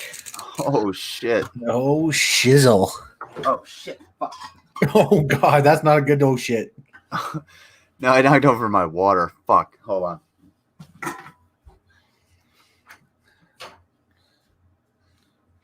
No, the water boy would be so mad. Yeah, talk about good timing. Like I have my like actual water like down on my foot, and I kicked it over and fucking knocked it out. But it's great that everybody came back at hold on one second. If I can get the Streamlabs back up. Yeah, mine's back. All right. Everybody came back at like the same exact time, which is great because the music also stopped. And now I'm like God damn it. like I gotta fix everything because now I have a bath towel like next to me, next to my fucking chair. I'm rolling on it. Like shit, because I spilled like a fucking third of a liter of water on a carpeted floor. Fuck me. Oh, but good times. Good times. Yeah. But I was thinking if you were down on one of your days off or whatever, I could actually run a cool D&D stream for y'all if anybody's interested. And we can make it like remember Tab's like Garbo Island idea? We can make it themed off that, or we could do like a classic game, or we could come up with like some sort of flat earth setting. That would be pretty cool. Like how much do you know about D&D? Because I don't know a whole lot. I would Zero. Yeah. See, you guys just need you guys just need to learn how to build a character, and I'll run the game. I run games all the time. My best friend, who's actually a Twitch streamer, and she's real big into D&D as well. She is begging me to play a game with her, and I'm like, I'm not sure if I can get into it. Like, I barely even know what to do, or how to run it, or how to build a character. See, the dice decide all. Well, as far as like whether or not you what you have to do is the first thing you have to do is read the entire Dragonlance series when you're 13. Oh my goodness, I'm not. With that. But like, See, I'm not confident I'm gonna build like a compelling character. Well, I was just gonna ask Jay. Like, I have a character in mind, but I'm so far removed. I'm no, tell me, I'll tell you how to build it. I have a character in mind too, but she's in the shadows, so I just need to flash. So you're her a rogue. Let me stretch, because I said this last night, I think, probably when I was talking to Slim. But so my character would just be some fucking some dude, basically like a rogue, some dude. And my story is that I have a bag of rings and bracelets that was given to me by a wizard. The wizard said, "Take this," and fucked off and disappeared. And I was given this bag of rings and rings like and Beauty bracelets. and the Beast, okay. Ooh, can I? When you give it to hey, hold on one second. When you give somebody a ring, can I roll? I should be able to roll for their effect. Here's the thing about this. Now, if I'm going to be like a real role player, I'm going to actually make them out of like cards, and I'm going to give them real attributes. So they will range from like God mode to death. Like, you just die. One of the things I came up with was here's you are a seed now, is the only thing that says on the ring. You are a seed now, so you become a Brazil nut, and your team has to actually grow you back into a person over several days. I love it. And the reason you had to leave was because your father reached in, grabbed the wrong ring, turned evil, and you had to slaughter him. And in order to get away from the village and become not associated with that, you had to take that bag of rings and fuck off. You know what I'm saying? Yeah, I like it. So now every time you get into battle, you have to choose a ring, and then it has a value of like, okay, you roll your dice, and then 1 to 20, it's like, okay, well, you die. Death is the name of the ring. So on a 1, you just sort of like keel over and you just don't feel good. But on 20, you turn into the Brazil nut. I like it. I like it. Is that cool? Would that be a cool we can incorporate something like that. I'm afraid, there's some game breaking aspects like God mode. You're going to get like say you're going up against as a hyperbolic type. Yeah. But go ahead. Sorry. Yeah, but like I'd be like worried that like I put you against a big bad evil guy, and next thing you know, like you're like God mode, freaking crush him in like one shot. The thing I honestly, me personally, as like an outside of D&D human being, like I would be honest about it, and I would actually go in. My idea is to go in and actually get like what rings and bracelets and jewels are actually in the game, so that I can pull those out, and I'm actually using something that's within the game. It's not some bullshit I make up and on 10 God mode rings. Like the God mode ring is going to be, you know, there. It just happens to exist, just like the fucking Death Brazil Nut ring. I think we could definitely do something like that. Pull out a folding boat. That'd be sick. Huh.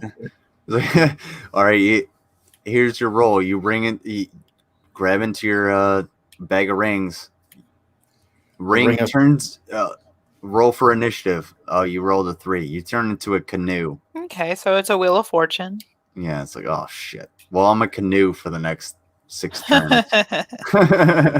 That'd be kind of sick because you could get like you can get like armor and blades like that. Now, would they have like a lasting effect? Like if you pulled out like a ring that like was like armor, would that be like so many days, or would that be like permanent? It could be anything essentially. So it'd be like, okay, well, you have armor and it lasts for 3 days. Yeah. However, you have to keep it on, and it gets heavier over every 24 hours. You know what I'm saying? Careful what you wish for. Yeah. So like, it protects you more, but you slow down the party. And you become a tank. It starts out like as Mithril and ends up with like full on plate steel armor. Yeah. Like, and there, you know, there's going to be things in there that are like, okay, well,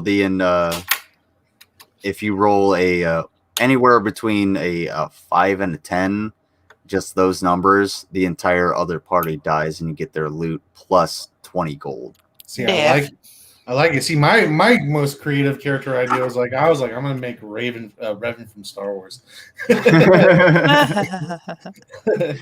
It was badass though. Like I was able to summon like blades from the underworld and all that, and like grab people and force them towards me or away from me.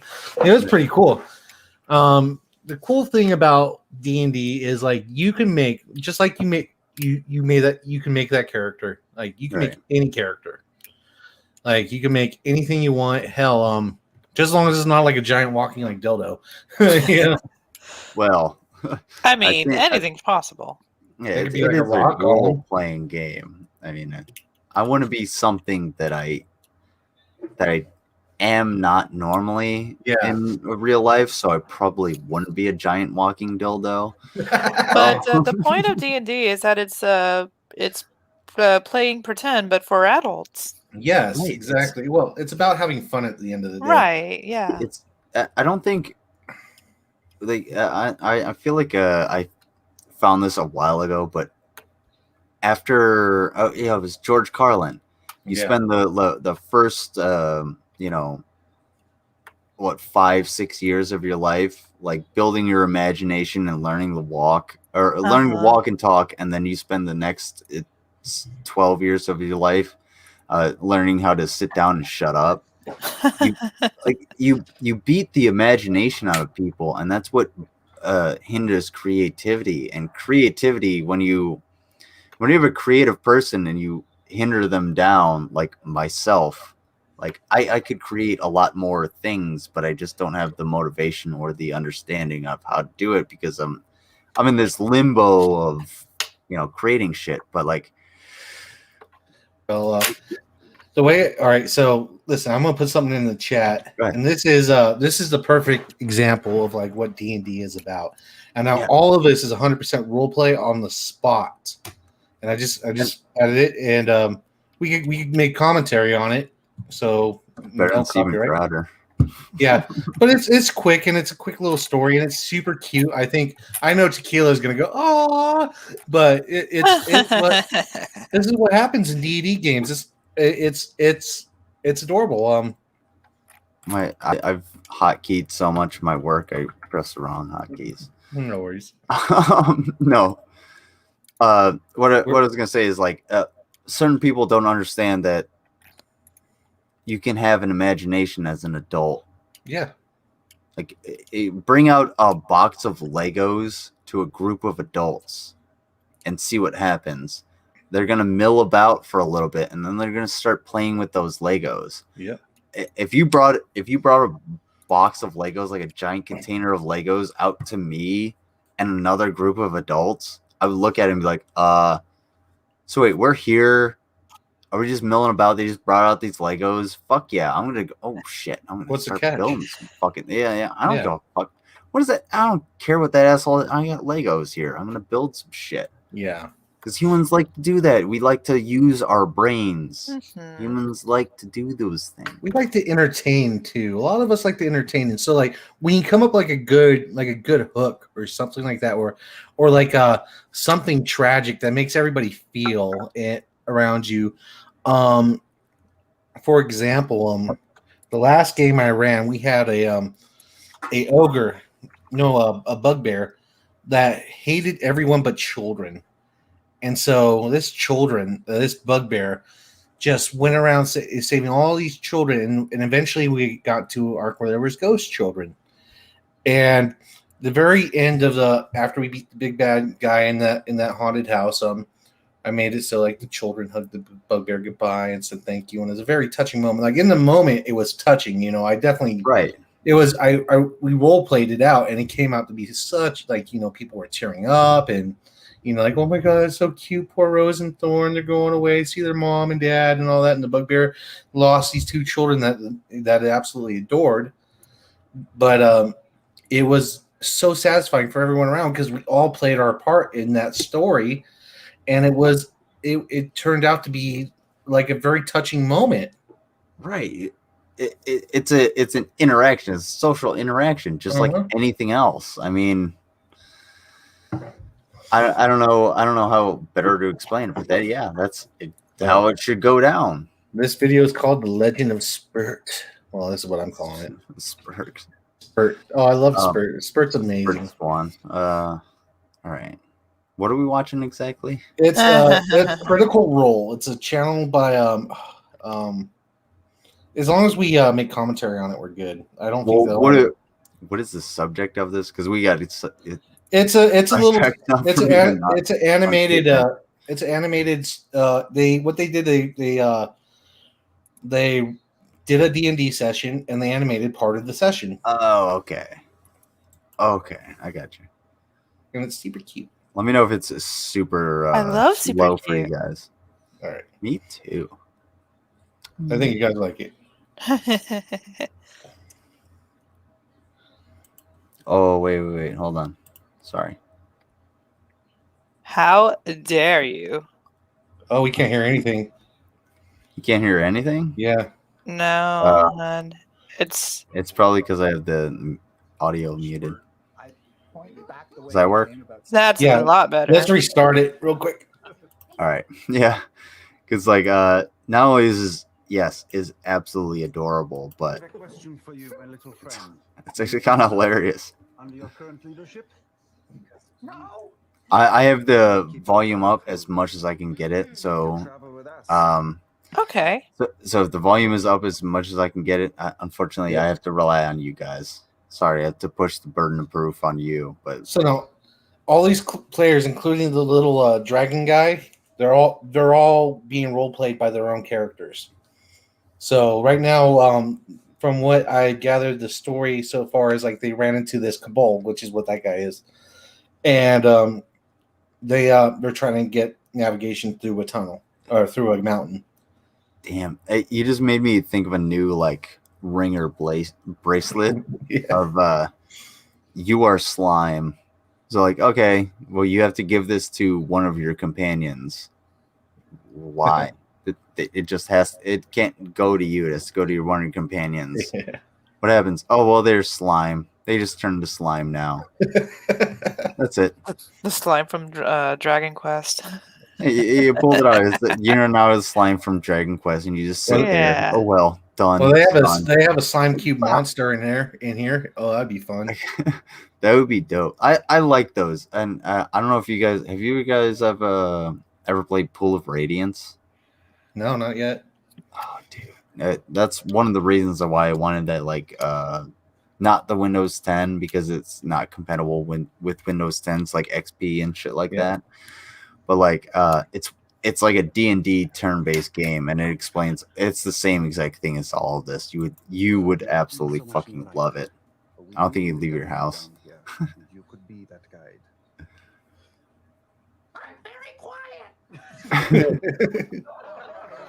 How far down this tunnel have you ventured before?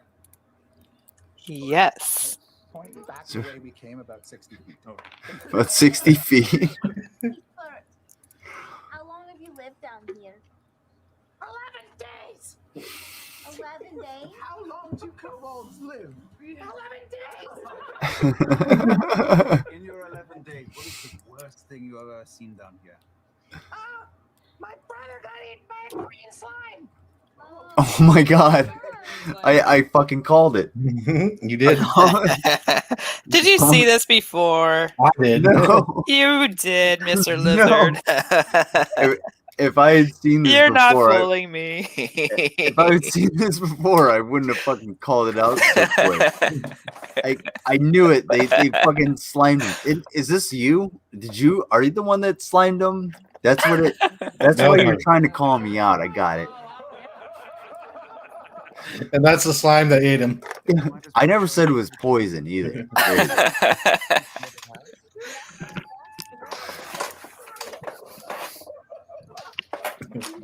For the next few hours. Oh, a SpongeBob time card. Yeah. Curiously, unnoticed by what appears to be the two massive fire giants that are currently playing Sentinel. Yeah, what do you do? What do you do?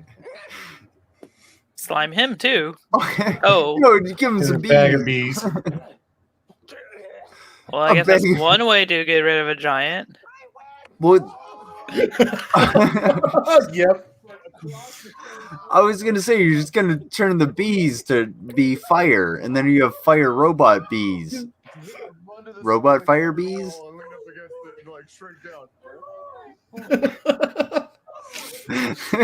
Poor Spurt got Gallaghered across the room.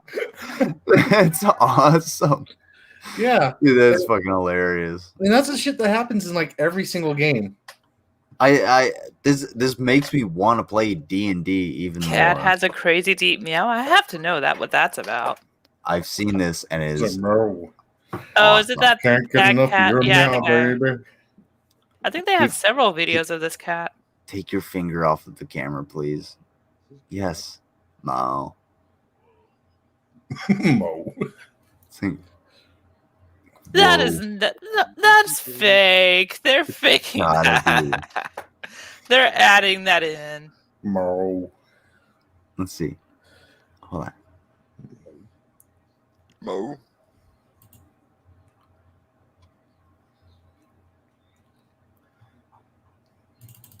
Adorable kitty. Yeah, he's obviously trying to get it to meow, but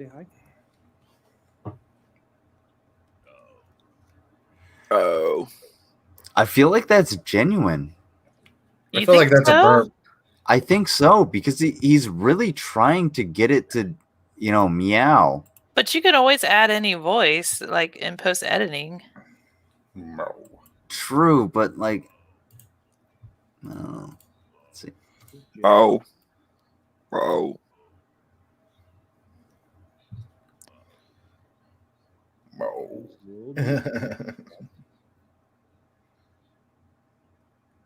Maybe it's vocal cords are just elongated a little bit. Huh.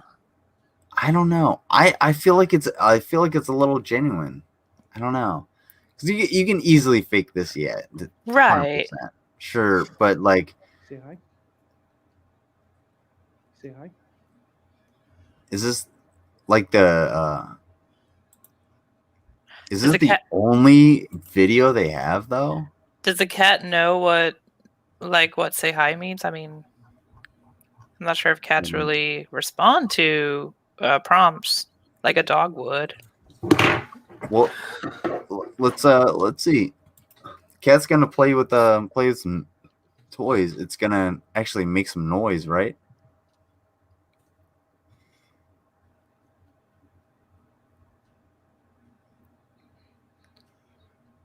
I think these are just cute cat videos. Yeah, I think the dude just figured out how to edit a little bit. You might be right. I think so too.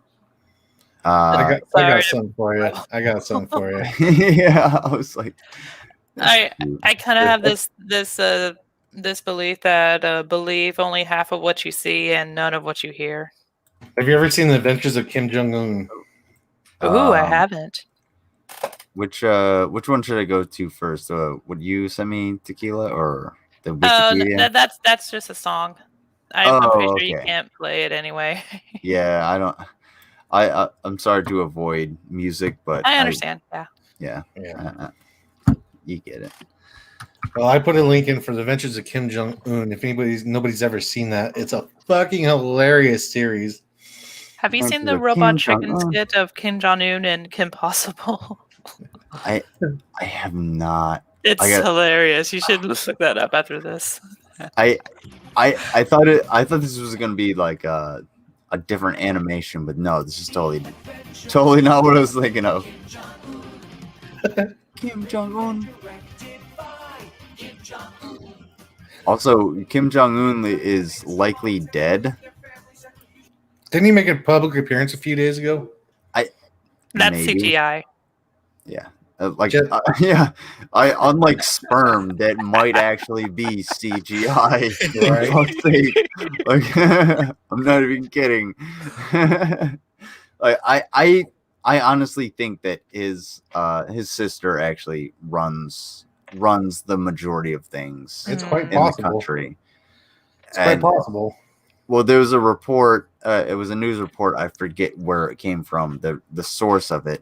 You'll forgive me, but like it was North Korean high-ranking officials were afraid of her because she just decided to execute some people she disagreed with, like political prisoners or political dissidents or shit like that. And it's like, oh well, maybe we now know who's in charge. You know what I'm saying? Yep. Not like they can't be. We're the United States. They're not going to do anything. I'm sorry. That's just reality. Am I wrong? You're not wrong at all, dude. This reminds me of Katamari Damacy. What is that? It's a really weird video game from Japan. And it had like similar animation to this, with very like cube-shaped faces. Let me see if I spell that right. Katamari Damacy. Yeah. See, the only thing I got wrong was the ending of it, because I put I think an SI instead of a CY. That's how I would have spelt it. Yeah. Well, it's actually I put it in the chat. Yeah. Katamari Damacy. Katamari Damacy. Which I am totally down for some anime, especially with Mushishi and what the fuck is that? What's that? Oh, well, I guess it's a game. It is a game, yeah. It's a PS2 game. You just you roll like a ball and you roll like everything up. It's a puzzle game in a sense. Oh, that's right. Yeah. Oh, okay. Yeah, but it's so bizarre, but I love it so much. Oh no. Okay. I'm seeing the hold on. Let me show you guys. But the animation just I remember this character. That's the prince. He's the prince of the universe, and he's rolling up everything in our universe to make the stars in the galaxy. See, I didn't look far enough right to be like, oh yeah, it's a fucking game, not an anime. Right. It's a very niche game. Not a lot of people know about it, but it has a cult following, and I'm part of that cult. I like it. I definitely remember this fucking little dude here. It may be just the face, but you know what? I remember this shit. Does you roll around? Yeah. Yes. Yeah. Definitely. Awesome.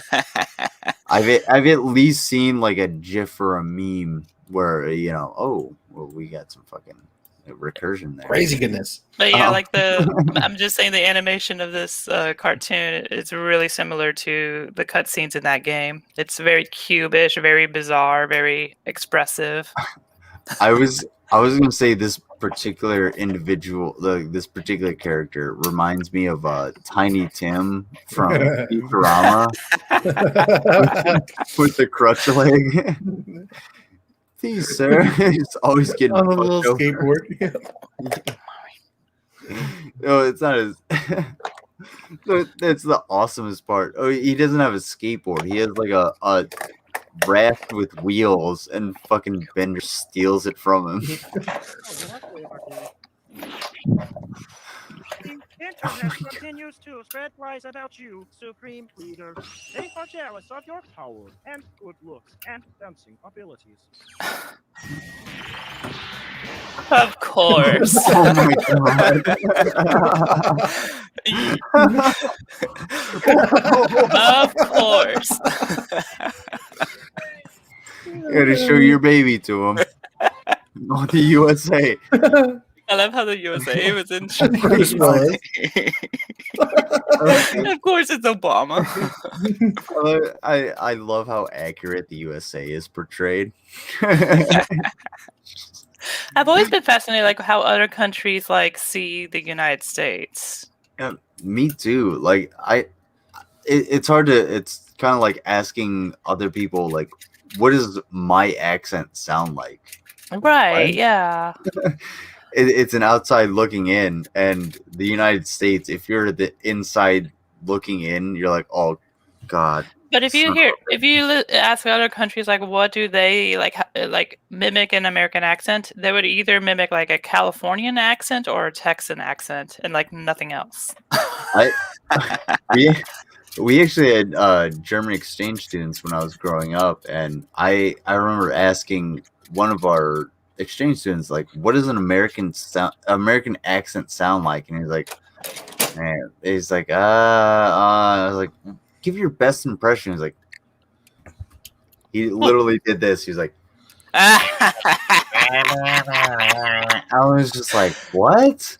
10 out of 10. Perfect. I just thought of like a New York accent, like but in the Midwest when you say batteries instead of batteries. Yeah. Yeah, that totally makes sense, but at the same time, like, it just still confounded me because a German accent, you could easily, oh, was ist das? Das ist sehr gut. Their sausage and their schnitzel and X, Y, and Z, whatever the fuck you want to say. But like, yeah, that's just weird. But at the same time, they do have a fairly good representation of the United States, aside from the wall, because the wall was never built.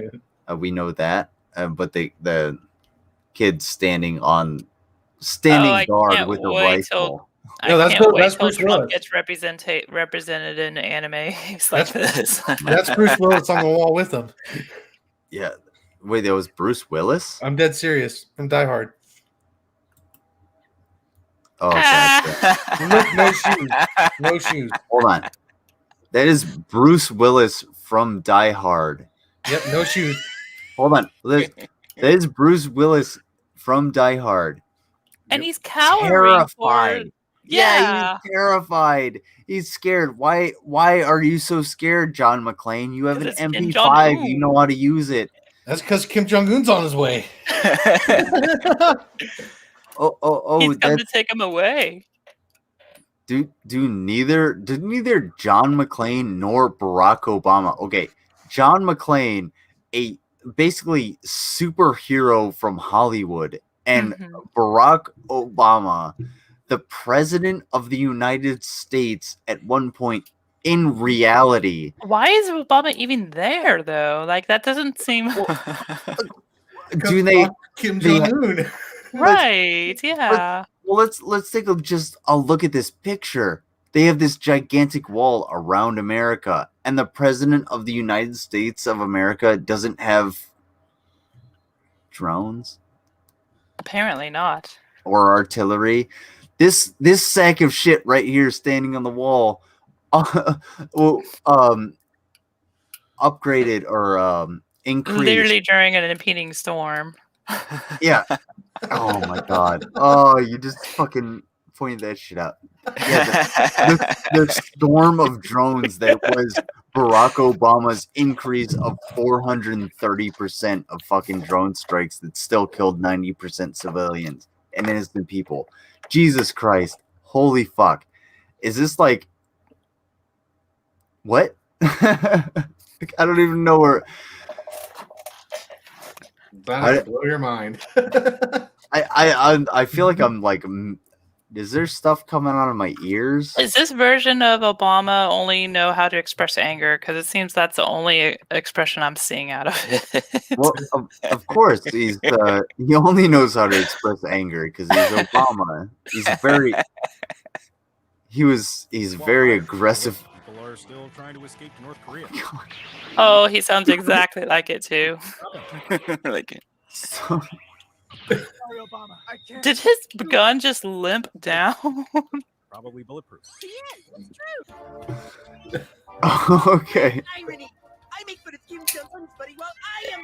Jay, what am I watching? What the fuck are we watching, dude? You punched me a wall. That's a lightsaber. Okay. So I love his lips. Not He's expressionless. moonwalking. He had the fedora. Ow! Sailor Moon. Of course she would. Hold on. Oh, we have furries in here too now. Oh, it's tequila. Hi. Okay, Except I'm a rabbit, not a fox. Tequila, we'll get into your scene in a second, but we gotta go back to Sailor Moon. Sailor Moon. I think the problem is like why I mean, was this person high when he made this? I have to know. I would hope so. If they were sober. Holy shit, do not make this thing sober, man. Like, what? Okay, art is subjective. But you know what? This is not art. This is just not art. If anybody wants to explain what the opposite of art was, well, let's continue on by the fact. Let's focus in on the scene real quick. Right. Sailor Moon has breasts, okay, and apparently in this depiction, they're obviously Serena does have breasts. Yes. They're massive. So like they're pushed up. So how low is Kim Jong-un? You dig what I'm saying? Like Yeah. a little too close for me. And there's I see her scarf. Can we say that? where are we at on this? Kim, you gotta work on them genetics. Saved me, Kim Jong-un, and my lady squirrel. Save her from what? She was in a computer screen. What am I doing now? Oh my goodness. Of course. Hold on. Why? No, hold on. We gotta go back just a little bit. Go back to tequila. What am I doing here? God. Okay, let's go back to tequila. So tequila. What are you going for here? I kind of at first understood, but like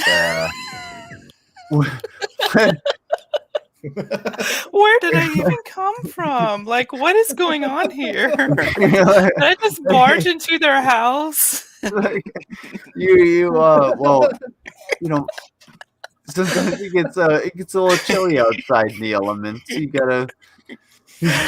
Oh, man. Oh, Kim Jong-un, thank you so much for saving me. I don't know how I can repay you. Oh, I have an idea you might like. I love how like the look on the magic carpet face. It just cuts to the magic carpet randomly. Yeah, what was that about? Beep beep bitty. Wait, what? See, that's me. You're Kim Jong Un. Oh my This is me standing in formation with my knees locked, about to throw up because I can't keep blood in my head. Like the last thing. Oh God. Okay, we got to keep our composure. So let's do it. Oh God, it almost didn't happen. Oh, they have the Chip and Dale voices. Of course they do. So, Tequila, I want you to notice something, because you're notice this. I don't even know where to go with it. Notice this. Just the center line. I want you to notice the center line there. Uh-huh. Just notice the center line. Everybody, actually, not just Tequila, but notice that center line. Where is that center line? Where does it go? And what the fuck is this guy doing? Where's that center line? Where does it go? Where's that center line? He's not moving it. He didn't move it. He didn't move his center line, so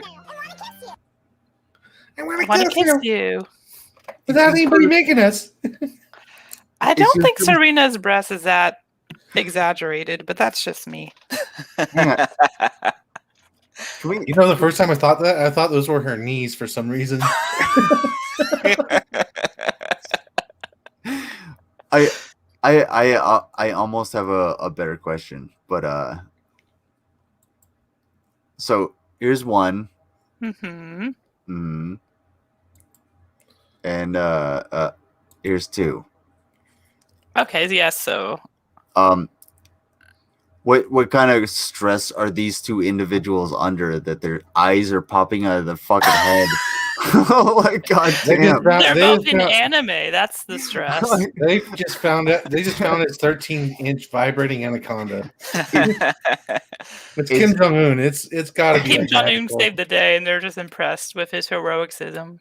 Is North Korea and Kim Jong Un the number one producer of anime eyes from his fat ass just sitting on poor innocent fucking abductive?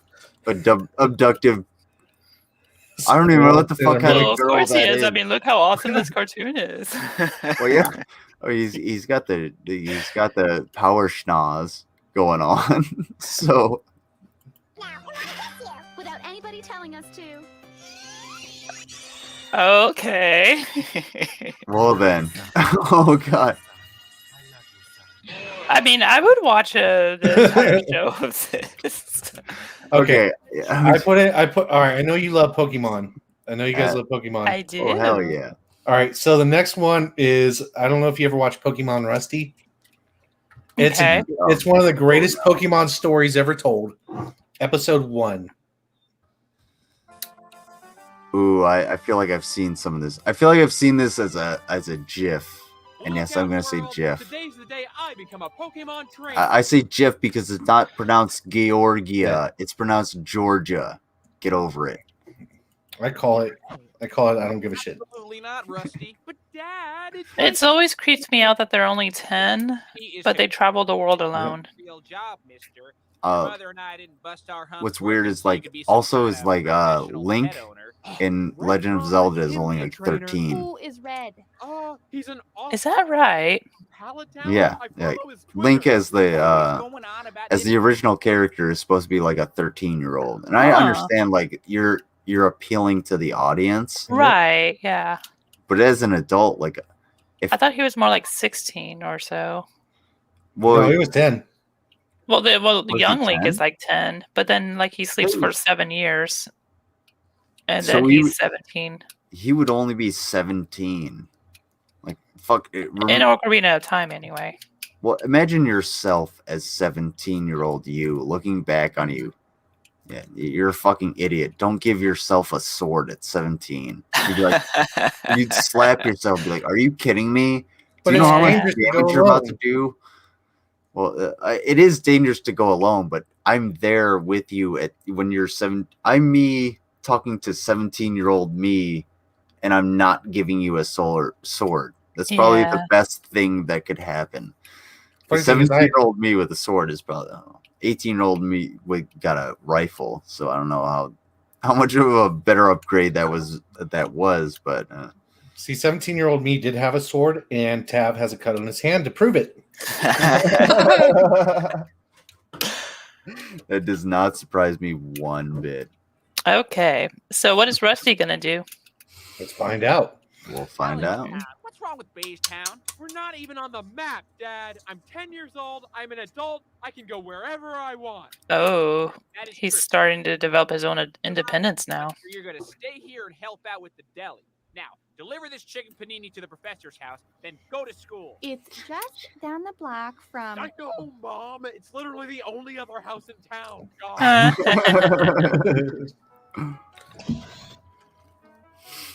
Oh, hey, Rusty. Why is he wearing glasses? He's trying to fucking hide out, man. Because, like, dude, chill, bro. We got that. It's Professor Tree, yo. Like, yeah, man, you're giving me away. Oak, you get it? Bruh? Oh, so he's hungover or hangover or no, man. They call me Professor Oak because I be providing them trees. You dig? You know what I'm saying? We got all them going on, and I can't look in the eyes because you might call the cops. I'm dropping shit. A lot about Pokemon, right? Oh, what happened? Really, it was just the easiest grant to apply for. I got a monthly paycheck and a free lab. All I gotta do is count Pidgeys once in a while.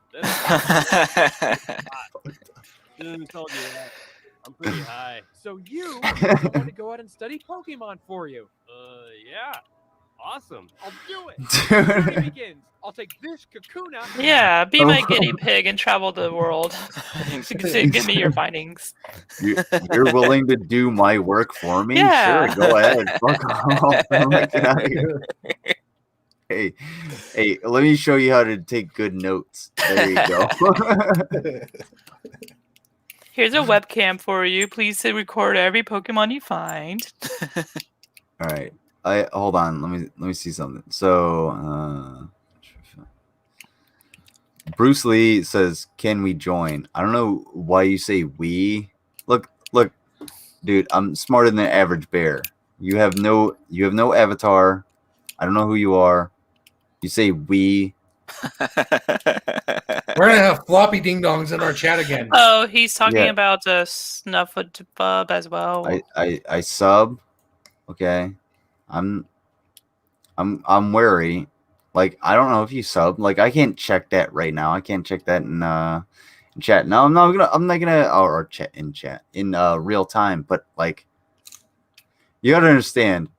I got a dick and basically like a what the fuck would you call it even that? Like I feel like someone like coughed at me from across the street was the second one. I felt like it. Just like why would you cough? Like, cover your nose was the thing that I felt. Yeah. I felt sadness and betrayal. All right. What do you guys think? I'd say that we don't really know them as well. So it is taking a risk. Become part of the community through multiple views and likes and shares and all that goodness, and then we can let you in. Because earlier today we got to look at a giant ding dong, and we prefer not to see anymore. See, the antagonist in me wants them to come on so that when they say some dumb shit, I can just sort of then by all means, yeah, pull it down. However, I don't know if I want to waste my time. I want them to be cool, good people that won't And I show hope- us ding dongs. That's all I want, but I don't trust humanity anymore. Fuck it. I have trust issues as well, but I think it'll be funny. We all have trust issues, but you know what? Let's give the benefit of the doubt, and Sure. And you know what? We'll go from Nova up through Tequila up to me, and we'll. If this individual is a piece of shit, we'll tear him down. Yeah. How about that? Yeah. Sounds like a plan. You asshole. You gotta mute yourself. You're good. Well, then why would you want to join? There we go. It's Bruce. There. Hi. What up, Bruce?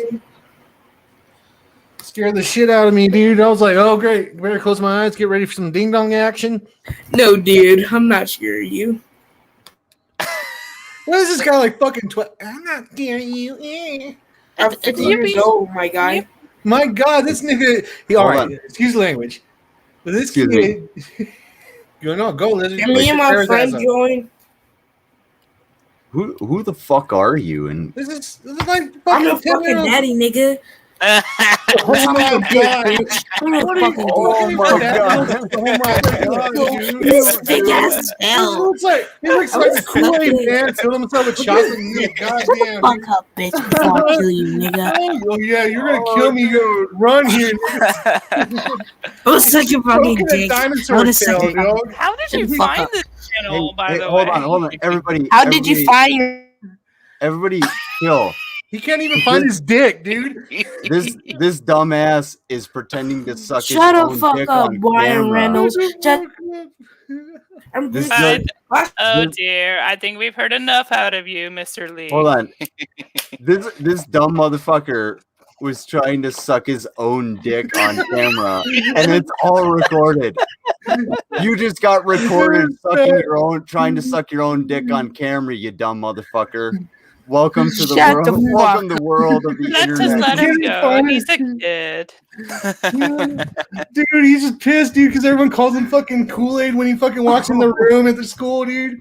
This kid's gonna be like a 12-year-old fucking Columbine victim or some shit, dude.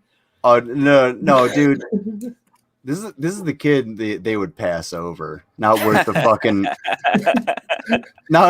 He's a kid that not even worth over everyone. Hey, dude, we just told you that you're not even worth the Columbine trigger pull. Hey, dude. So fuck off. Does he keep joining in? No, I keep joining him in. Just to kick him out again. Yeah. 12-year-old friend. Aw. Did he that kid from Stand By Me to freaking come on your channel, bro? Well, since like he said that he had his other friend with him, I'm going to assume that he's gonna have the same mentality. So I'm gonna decline that other friend. Yeah, please. What I find is absolutely adorable and great about this is the fact that this is all recorded on the internet, dude.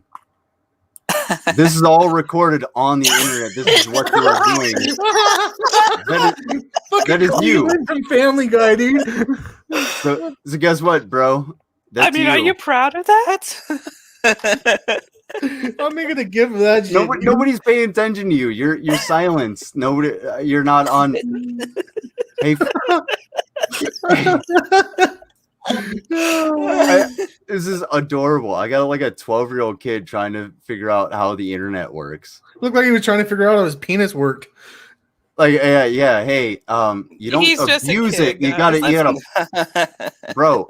You play with it. You don't fucking abuse it. Don't do that. It's a fucking pro tip there from someone who's a human being. All right. Wow, that's weird. Here's what I'm gonna do. If you're 12 years old, you probably shouldn't be sucking your own dick. Yeah, and the fact that this kid is trying to like still like, hey, dumbass, guess what happened? The fact that you're showing your yourself on here, I just scrolled down.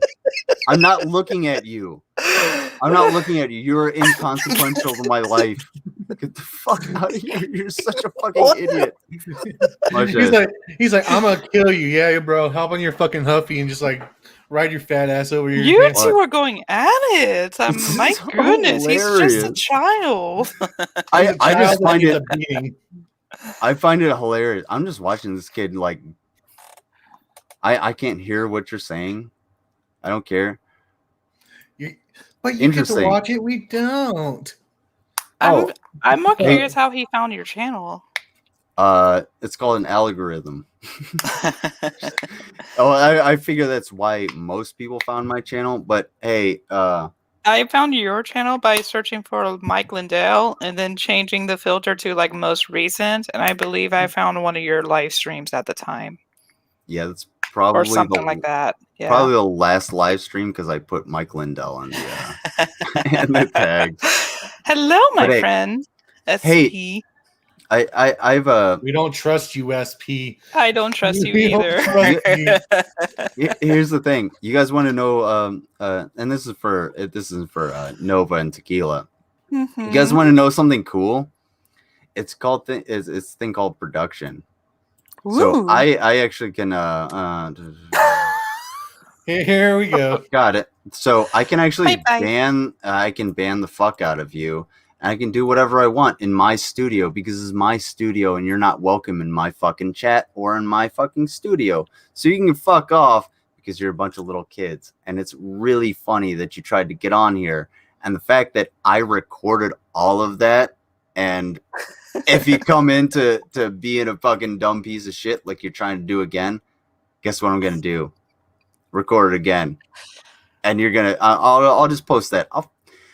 I'm not dumb as shit. Remember, I'm smarter than the average bear. That's why I let you on and then let you off and then let you on again. Because I know what I'm fucking doing. And this is an adult stream. We can't have kids on here. Sorry. yeah, I'm sorry, but your racism isn't welcome because that's sophomoric and childish. No, thank you. What a butthole. Also, spell it right. That's our word, okay? How about that? There you go. Anyways, let me pop some shit at you that I don't actually believe and that make you feel bad about yourself. There you go. I'm sorry. ready to move on from him. Yeah, I'm ready to fucking move on. So I keep stirring the pot. I'm poking I'm beating the dead horse. You're poking the big fat furry bear. Sometimes there's a couple ribs left on the horse that need to be cracked. Right. All right. But let's move on. Something told me that he wasn't the real Bruce Lee. What's that? I just said something tells me that he wasn't the real Bruce Lee. Yeah, he didn't seem to have the physique. Wow, you're good at this. I thought that was a paperweight. You and me, The Kakuna. Professor. Oh, that was a paperweight. Rescue weight. Take my panini. Whoa. I love Pidgeotos. Dorkly. You guys want to check out the second one? It's funnier. Sure. Yeah, send it to me. Yeah, you're on it right now. Oh, I was about to say. The rival, yeah. I didn't realize that ended. The one where they're like a minute and a half long. The one where the professor doesn't know the name of their own grandson. Just dragging it. Twitter. Battle with my rival, Blue. Gotta catch him all. Of course, I need a rival to drive me to be the very best. Hey, kid, want to be? That Kakuna is getting abused. Yeah, poor Kakuna. Well, just make it use Harden and then drag it for a while. I don't know. I think you would run out of leashes before you ran out of Kakunas. You know what I'm saying? You should see what he does with Badoots and Zubats. Oh God. Like, That's a Kakuna. I know. you named it Pikachu. You're a favorite Pokemon. Okay. Go Rattata. Pikachu, use headbutt. Oh shit. That's not a move that they knows. No, that attitude. That's cheating. Hold on. Hey, it still used headbutt. If it works, it works. Like, I mean, I like how is that- Pikachu's in quotation marks. I like how he fucking just like hooked it at there, and he's like, "Oh yeah, no, it counts." Super quick, just like, no, I know what I'm doing. I just trust me. I have thrown this Kakuna at many Rattata. You see Rattata, you just see a Kakuna launch to a field, like 10 Rattata just fly out. But that's not his rival, is it? He wanted to be his rival. That's not Gary. No, it's not Gary. I don't think this is actually Ash. This is actually No, just that's Rusty. Oh yeah, Rusty, Rusty. yeah, or the Gary equivalent to this. Fuck Gary. Steel. Classic rival move. Can't admit when he's defeated. We are not Yeah. rivals anymore. I'm going home. But catcher, please. There's your rival. You and me, other guy. Oh my god, I don't want any Random bystander. Just give him Throws a wallet? Okay.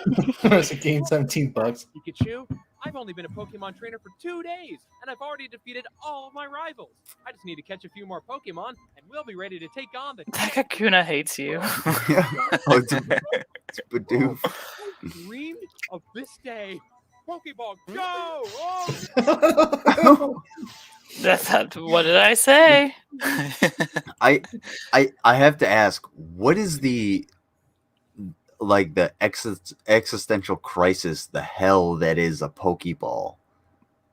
So my understanding is that a Pokeball, it basically takes the Pokemon to a virtual reality that is the most comforting for the Pokemon. And so they go to hell basically when they leave it. But why would they want to leave? Are they forced to leave? Is that what makes them so angry and want to battle?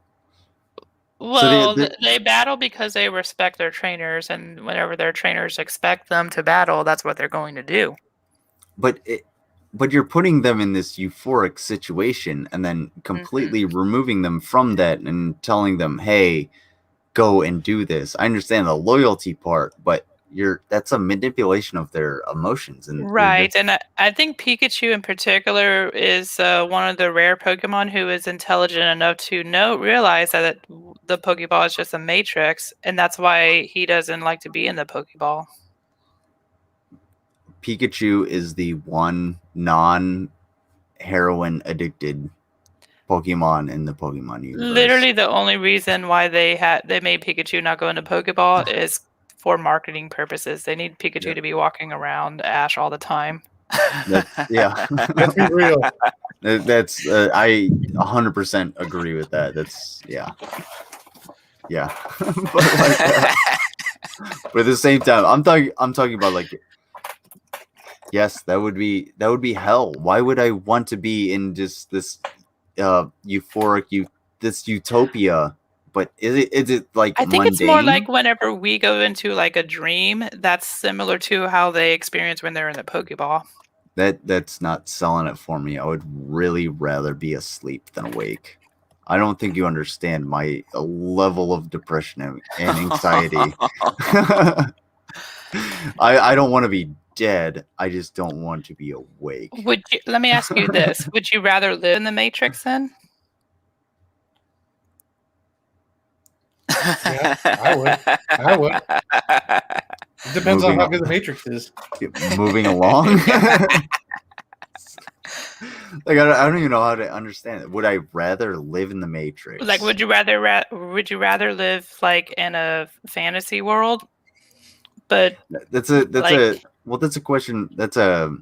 Well, is that not where humanity's going right now? Or would you rather live in reality? That's basically.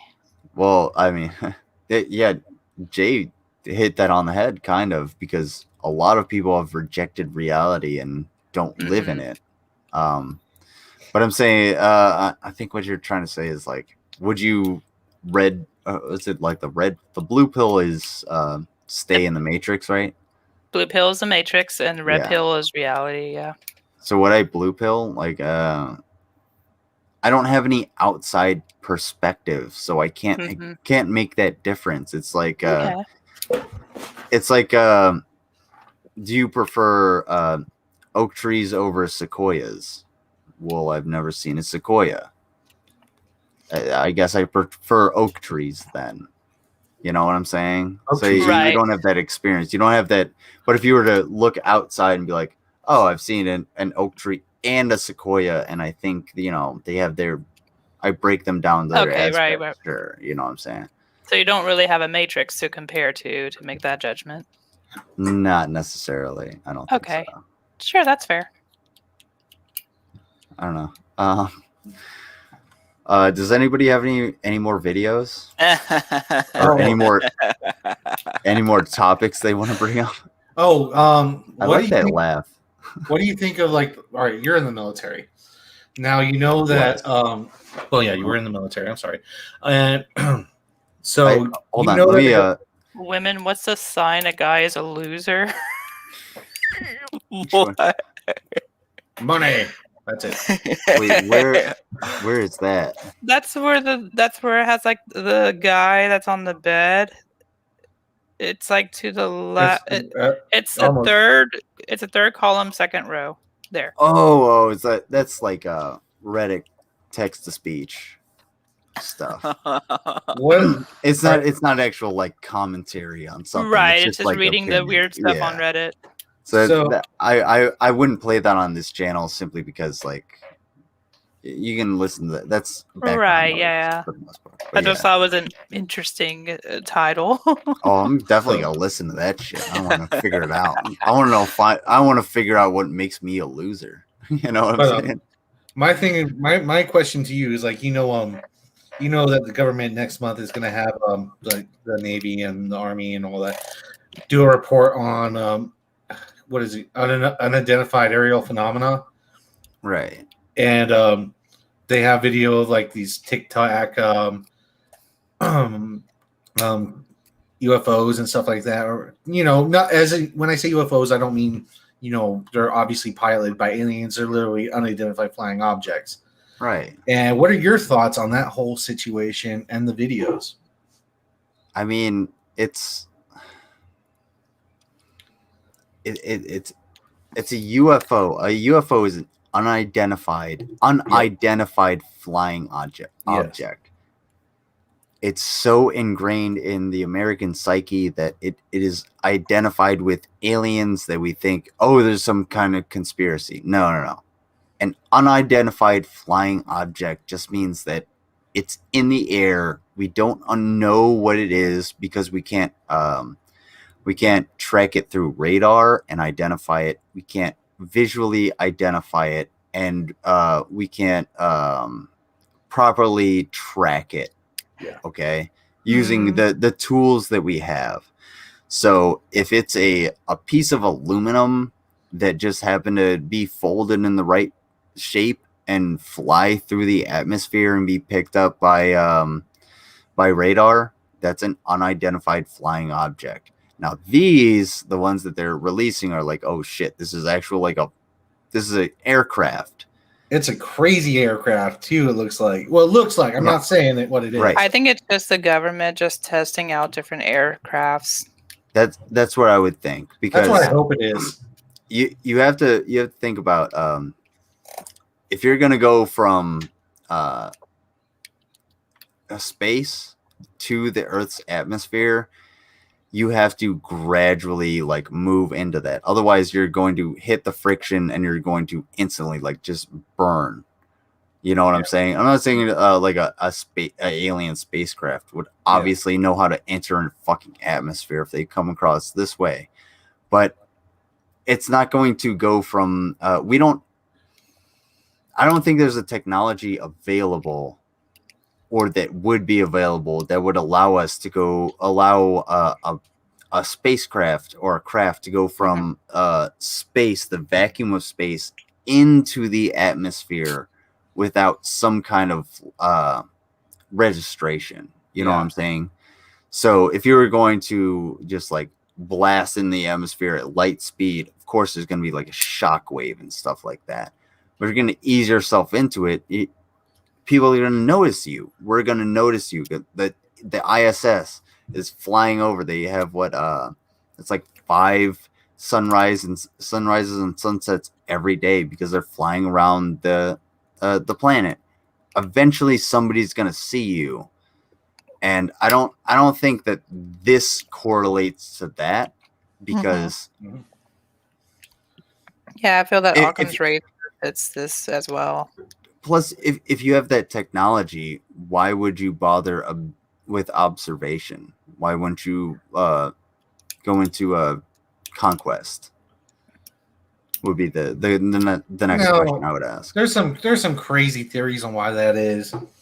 There's some, and these are just theories. Like, for one, they're not warlike creatures or anything like that. There's so many resources out in the universe on dead, desolate planets that you could farm whatever resource you want without ever bothering another civilization.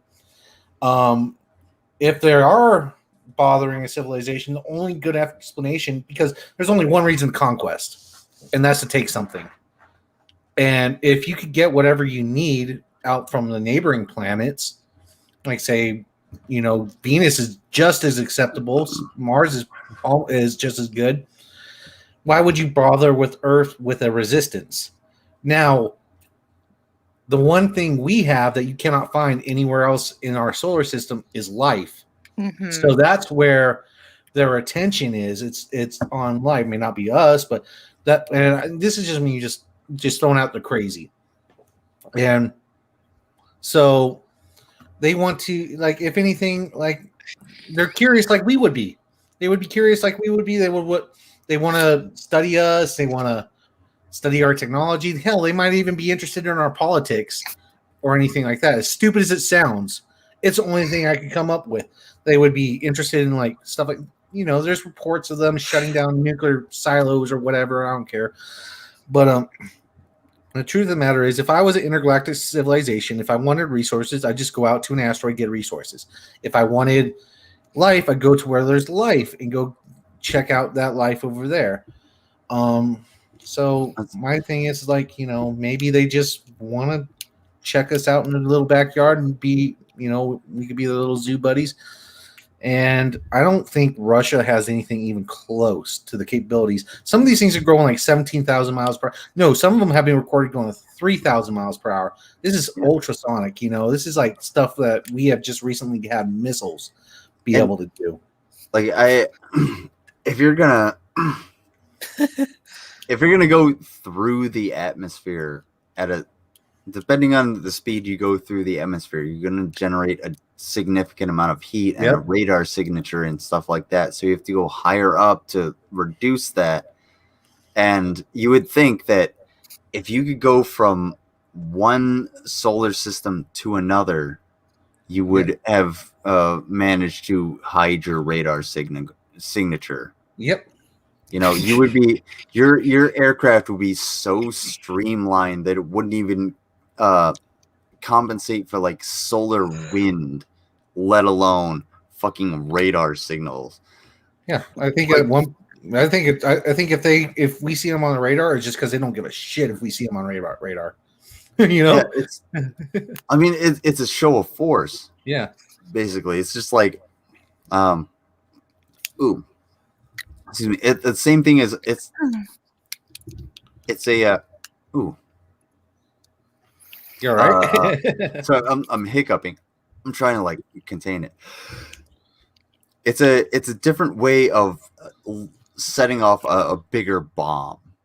Okay, we don't have to show blowing up bigger bombs or anything like that. We just have to now like, hey, we can get into your airspace and you can't say anything about it, because if you do, then that means that you reveal the technology that you have that allows you to see us in your airspace. Yep. So it's it's still, I mean, the Cold War, the arms race is always gonna go on. It's always gonna happen. Yep. Before the Russians, it was the Germans we were in an arms race with, and before them, it was a confederacy or the Germans again. Yeah, I mean, it's always an arm race. And if you want to get a little bit more reductive, we can go evolutionarily. Yep. I mean, we have to look at Spore. Yeah. Spore is a great example. like when I go when I conquer planets in Spore, I just go in there and I'm just like, well, I can go to this planet and nothing matters to me. Why do I find these beings are consequential? They mean nothing to me. They're ones and zeros. So why would a civilization that comes all the way to our solar system from another solar system actually give a fuck about our lives? They might be curious.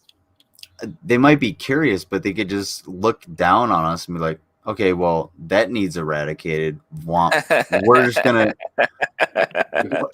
populate the planet with Zornogs or wherever they fuck they came from. You know what I'm saying? Mhm. Either that or enslave us and be like, okay, well, this is a useful tool. We can use these animals to make sure we actually. If they're going to visit us, it's going to be for a purpose. Right, and that's not going to be a good purpose if you've looked at colonization. Well, the thing is, like, it's such the technology and the advancements required to get here from, and you would have to be from another solar system. If we had another civilization as advanced as that that lived on this solar system, we would have known about it, if not been eradicated by it, years and years and years ago.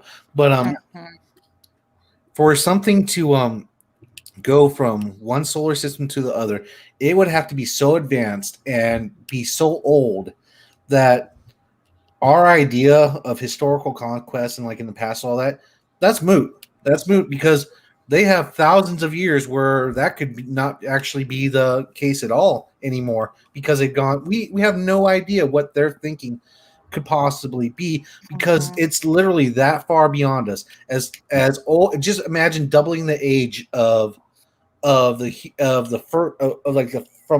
first human arrived to now. That's how old that civilization would probably have to be in order to reach. They're probably having the same discussions amongst each other about us.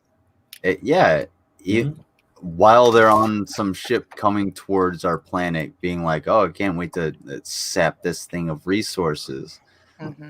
Alpha Centauri is the closest star to us. 4 light years, yeah. No, 4 light years. If you traveled at the speed of light, 300,000 kilometers a second, it would still take you 4 years. Yep. And I think Voyager 1. Is that the North Star? Voyager 1's going at 17 kilometers a second. Polaris is the North Star. Okay. Or Ursa Major. Yes, Voyager 1's traveling at 17 kilometers a second right now, and it would take 40,000 years to get to Proxima Centauri. Well, I'm going to correct that for you because I'm definitely fucking on my constellations. I should know that. but yeah, Alpha Centauri. If you were to, I mean, if Voyager 1 has left Earth in like the 70s or the 60s, and it just now, like within my lifetime, I'm a 30-year-old man. Within my lifetime, within the last few years, it just managed to leave the solar system. And the only reason we know that is because we barely got a signal from it. We're just like, okay, maybe we can orient this thing properly to it'll shoot a signal back, and we got like blip. We got that little 1 or 0 or whatever it was. Like, oh, Voyager 1's still there. Now we can calculate where it's gonna go, and it's fucking gone. It's out. It's not even out of the it's not even out of the heliosphere. I don't think. I think Voyager 2 is, but that's because it went the opposite direction of the solar wind. I think. I'm not sure. Do we know what happened to it? It's still moving. It's still moving. I think outside the heliosphere is like a giant wall of like ionized particles and stuff like that. Well, it's you get to the heliopause, which is basically just, it's like it's like going out onto the open ocean from a river. You know what I'm saying? So like you would go out and you'd just be sort of in a current, in like random currents out with the cosmic rays and stuff like that, rather than any constant pushback from the sun or our solar system or anything like that. And I hate that. I hate that people say you can't get something from nothing. We get something from nothing all the time. We have particles popping in and out of existence and annihilating each other on a regular basis. It's true. It's just observed fact. It's not an observed fact. It's a mathematical fact. We know mathematically this happens all the time. Yeah. Otherwise, the universe couldn't exist. Well, that didn't happen. We've observed Hawking radiation happening, haven't we? I don't think we've observed. Well, you can't observe Hawking radiation because Hawking radiation is just how a black hole dissolves. So yeah. Imagine like putting a hot piece of metal into a bucket of water. Eventually, it's gonna dissipate that. It's the same thing. Yeah, but it's so light. It's just so minuscule that it's basically theoretical, and it's just like, oh well, that just dissipates, and the end of the universe is going to be just a soup of like black holes just putting off this Hawking radiation for trillions and trillions of years, and that's going to be it. Yeah. And then we have the whole. Well, dude, if you want to think that's depressing, when we get to that point, the universe will have been dead for, I don't know, longer than it's been alive. We would just have iron stars and black holes. That would be it. And that's the end of the universe. It's just like a soup of particles. The absolute end of the universe would be no motion, absolute complete entropy, and nothing moves. So you'd have until another Big Bang starts everything again. If it collapses, and that's the natural process. Well, yeah, but like I'm saying, like it depends on like if the universe is infinite or not. What's that? Yeah, because you know, you have particles. You're still gonna have particles moving around in space. Oh yeah, yeah. And so like if things are infinite, yeah, Big Bang will happen again if time is infinite and space is infinite. Because eventually, given an infinite amount of time, particles will rearrange in the most inordinary ways because that's the nature of infinity, and you will get everything in the same part of the universe again. Big Bang, boom. Well, like I'm saying, like in our universe, eventually you would reach zero. Yeah. So where like literally nothing would move, and that's that deep time concept of how the fuck do you even manage to consider all of the atoms and particles in the entire universe just not moving? I mean, you wouldn't even exist as a coalesced human being. Well, you would just sort of exist as multiple particles processed throughout the universe. They are spread out throughout the universe. Well, would particles and antiparticles still be popping in and out of existence and annihilating themselves? I mean, I imagine so, but like that's so weird. If you were to go to that point, like you personally, like if I would just be like, hey, I'm gonna take Jay and plonk. Now you're at the end of the universe. You would literally be the most energetic thing in the entire universe. And you'd probably be ripped apart because all of your energy would have to be transferred. And threaten me with a good time. Have you ever heard of the Boltzmann brain theory? The what is it? The Boltzmann brain. I have not heard of that. Let me Kittlemeister wrote something, and I want to read that before we go on. It says, German Patrick says, let me try in German this. Berühren Sie mich nicht, ich bin steril. Translation, translating. Berühren Sie mich nicht, ich bin steril. Yeah. It's very convincing. Yeah. I like that. I should give that one to Slim on like a Oh, is he German? like a plaque. Oh no, he had a vasectomy. Oh. Same thing. Same thing. German sterile. All right. You guys got anything you want to send to me, or? Well, I'm on like a wind, so send me whatever. Okay. Or otherwise, like. I'm just here for the ride. Okay. Awesome. Okay. I think I got some good stuff. Give me 1 second. I'll send you something. I really wish I could. I really wish we could watch Drop It War Style, because I've never been able to review that video with anybody, because it's copyrighted music and it's extremely violent. But it's one of my videos, one of my most popular videos too. Can you look up Kim Jong-un and Kim Possible? Let's see. Here, I'll do it. Let's see. There you go. Robot Chicken. Here, I'm gonna put this into. It's another D&D thing, but it's funny as fuck.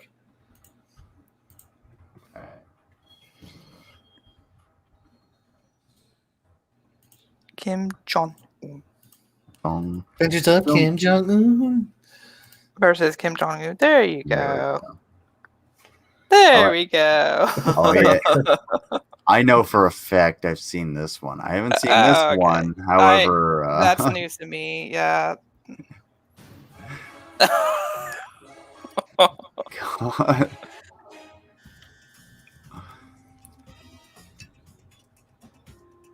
How could you fit through there? Because America. Because apparently she doesn't eat, and it all goes to her hair. It's Dude, weird. You can't lie, dude. As kids, you know Kim Possible is everybody's little fantasy. Oh, absolutely. I will totally admit that. Yeah, I would. Her and Avril Lavigne. I definitely would have given her quite the applause. Oh yeah, lots of clapping, huh? Yeah.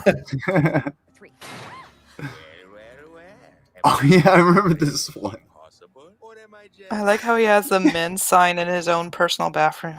I like how he's got the fucking basketball pajamas for Dennis Rodman.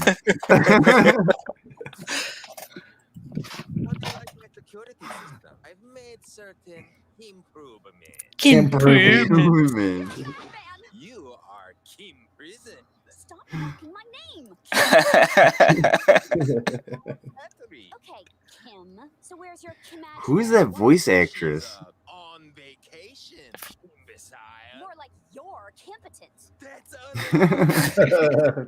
It's a lot. Immature. My wife's real, not like your Kim plans.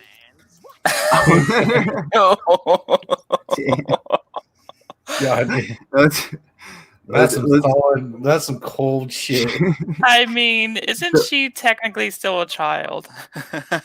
Yeah, wait, let's. I'm gonna pretend she's not for a sec. Right, right. I'm kind of glad I didn't watch Kim Possible. I'm glad I didn't have cable. Oh, I love Kim Possible. Well, I didn't have the opportunity. Yeah, it's like, a really well made show. I'm surprised it hasn't been rebooted yet. Oh, I feel like I'm glad it shouldn't be. I'm glad it hasn't been rebooted. Yeah. That was actually a misstep on my part, not being a dick on your part. But can we address the fact that Kim's hair is only about it's like a foot higher than Kim, and she's literally like holding herself up. Yeah. So she's a teenage girl.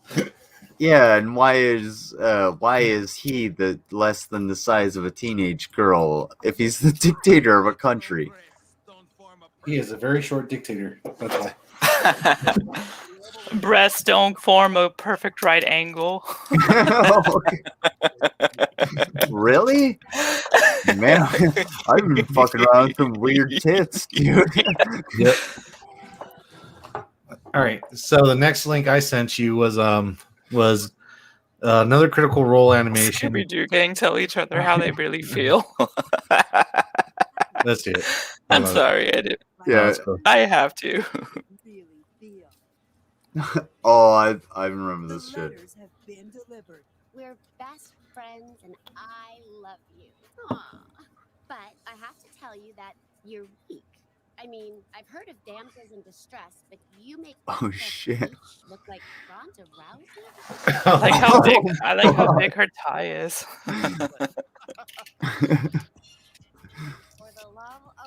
All right. I'd fuck Velma. You'd fuck her? Well, not this particular iteration of Velma, but yeah. Velma is the sexy part of Scooby-Doo. I disagree. I've always had a crush on Fred. See, I always had a crush on Fred too, but Velma on a pinch. Well, I prefer women, so like maybe that's my default. Maybe that's my default. But Daphne annoys you, or you just Not- prefer Velma? See, No, I would, Hi. Velma's got more to hide, and she's smart and she's outgoing and shit like that. Like Daphne's just sort of she's a cheerleader, whatever. She's a pussy with legs and a good top. Who cares? What does Velma have to say? That's what I'm talking about. She has more What did that mouth do, Velma? Yeah. And you know what? the best thing about Velma is Velma knows what to do when Daphne doesn't. But Just she saying. can be a bit of a know-it-all. Oh, I like her to know all about me. Trust me. That's where I'm at with Velma. Not this Woody Allen fucking iteration of Velma. I don't know what the hell is going on here. I would not. This is not attractive to. She looks like she just ate like a. This is not doing anything for you. Yeah, this one you might if you squared off the jawline and made the hair less like blood red, more of a ginger, and not so much helmet like. Jinkies. Yeah. Oh, hey, sweetheart, don't start. You're gonna get me going. Of course, I was just eating Scooby snacks. I love this Scooby-Doo fucking animation. How do they? I've always wondered how they make this show. Is it literally just action figures and clay animation? Yep, just claymation. Yeah, it's all stop motion. They basically, what I imagine they do is they take a lot of generic, like the Mystery Machine. They take a lot of like generic Hot Wheels and stuff, and then just paint them the way the art department sees it. So you have some asshole that's paid $10,000 a month to just paint Mystery Machine on this shit. Mm-hmm. But they totally lack in the claymation. Either that, or they're going for a comedy. Because if they're going for comedy, they fucking nailed it with me and this dog. Just look at him. Look at him. He's fucking hilarious. I can't get over it. Look at him sniff that shit.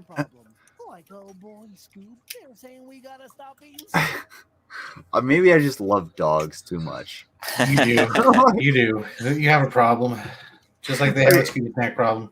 Is a dog your spirit animal? I hope so. No, you said it was a lizard or a frog, was it? It was a frog, yeah. It's probably just some kind of heap of trash sitting in Iceland. That's what it is. Randy Marsh is my spirit animal. Oh man. Oh, I'm hashtag jelly. Fucking like I just love I love dogs. I love animals. I love animals that aren't humans. Although, humans are cool sometimes. What do you mean I don't have a letter? Oh, Fred. You're kidding, right? I'd write you a letter. Bet you would, you hussy. Bet you would. But Fred doesn't have much of a personality. Let's keep it real. Yeah. Fred, that's kind of why Fred and Daphne like meld together so well, because they're sort of like They're two archetypes, yeah. they're two halves of a whole, Mhm. rather than being individuals. You know what I'm saying? That's why Velma's so fucking sexy, because she's an individual and she knows how to, pop that skirt up. And she's good and thick. Sorry, She got man. no thighs. I know I'm the host and I shouldn't be such a fucking creep, but sorry if I'm being a creep, and I'll stop. Oh no, you're good. At the same time, like, whatever. You only have Daphne tied up, no big deal. Yeah, Nobody whatever. cares about Daphne, apparently. Yeah, we're talking about Velma here. As a matter of fact, we could just take the entire gang out. We could just talk about Velma. In fact, we don't even need Scooby. I think my brother has like a video of 4,000 views about Velma. Yes, that comes into my feed all of the time. It's about 10 years old. Velma's sexuality or something like that. Yes. I will say that Velma is probably one of the more memorable characters from the show. Hmm. Don Knotts is mine. You know why that is. Because she likes to be the one that solves a mystery and has the last word in every episode. Yes, it's because of her intelligence and not her sex appeal. Yeah, and she can roll her R's. True.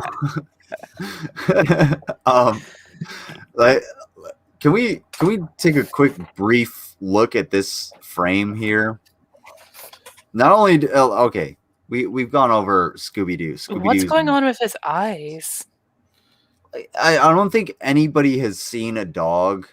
Anybody that molded this has seen a dog, or if they did, they were just like, why they break his neck? I'm gonna get nightmares from this dog. What?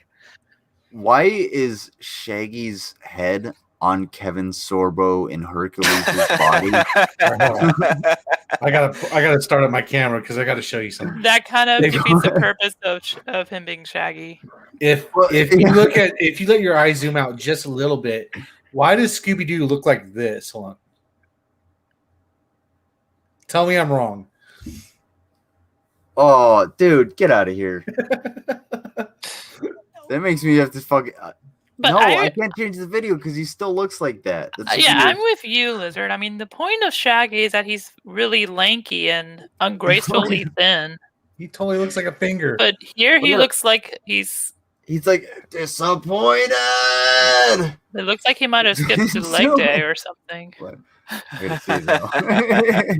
Dude, I'm not wrong. Dude, Scooby is a finger. Scooby is Oh, you think that's a finger puppet? He's like, how do you fuck up a dog like that? Why is Scooby bigger than Shaggy?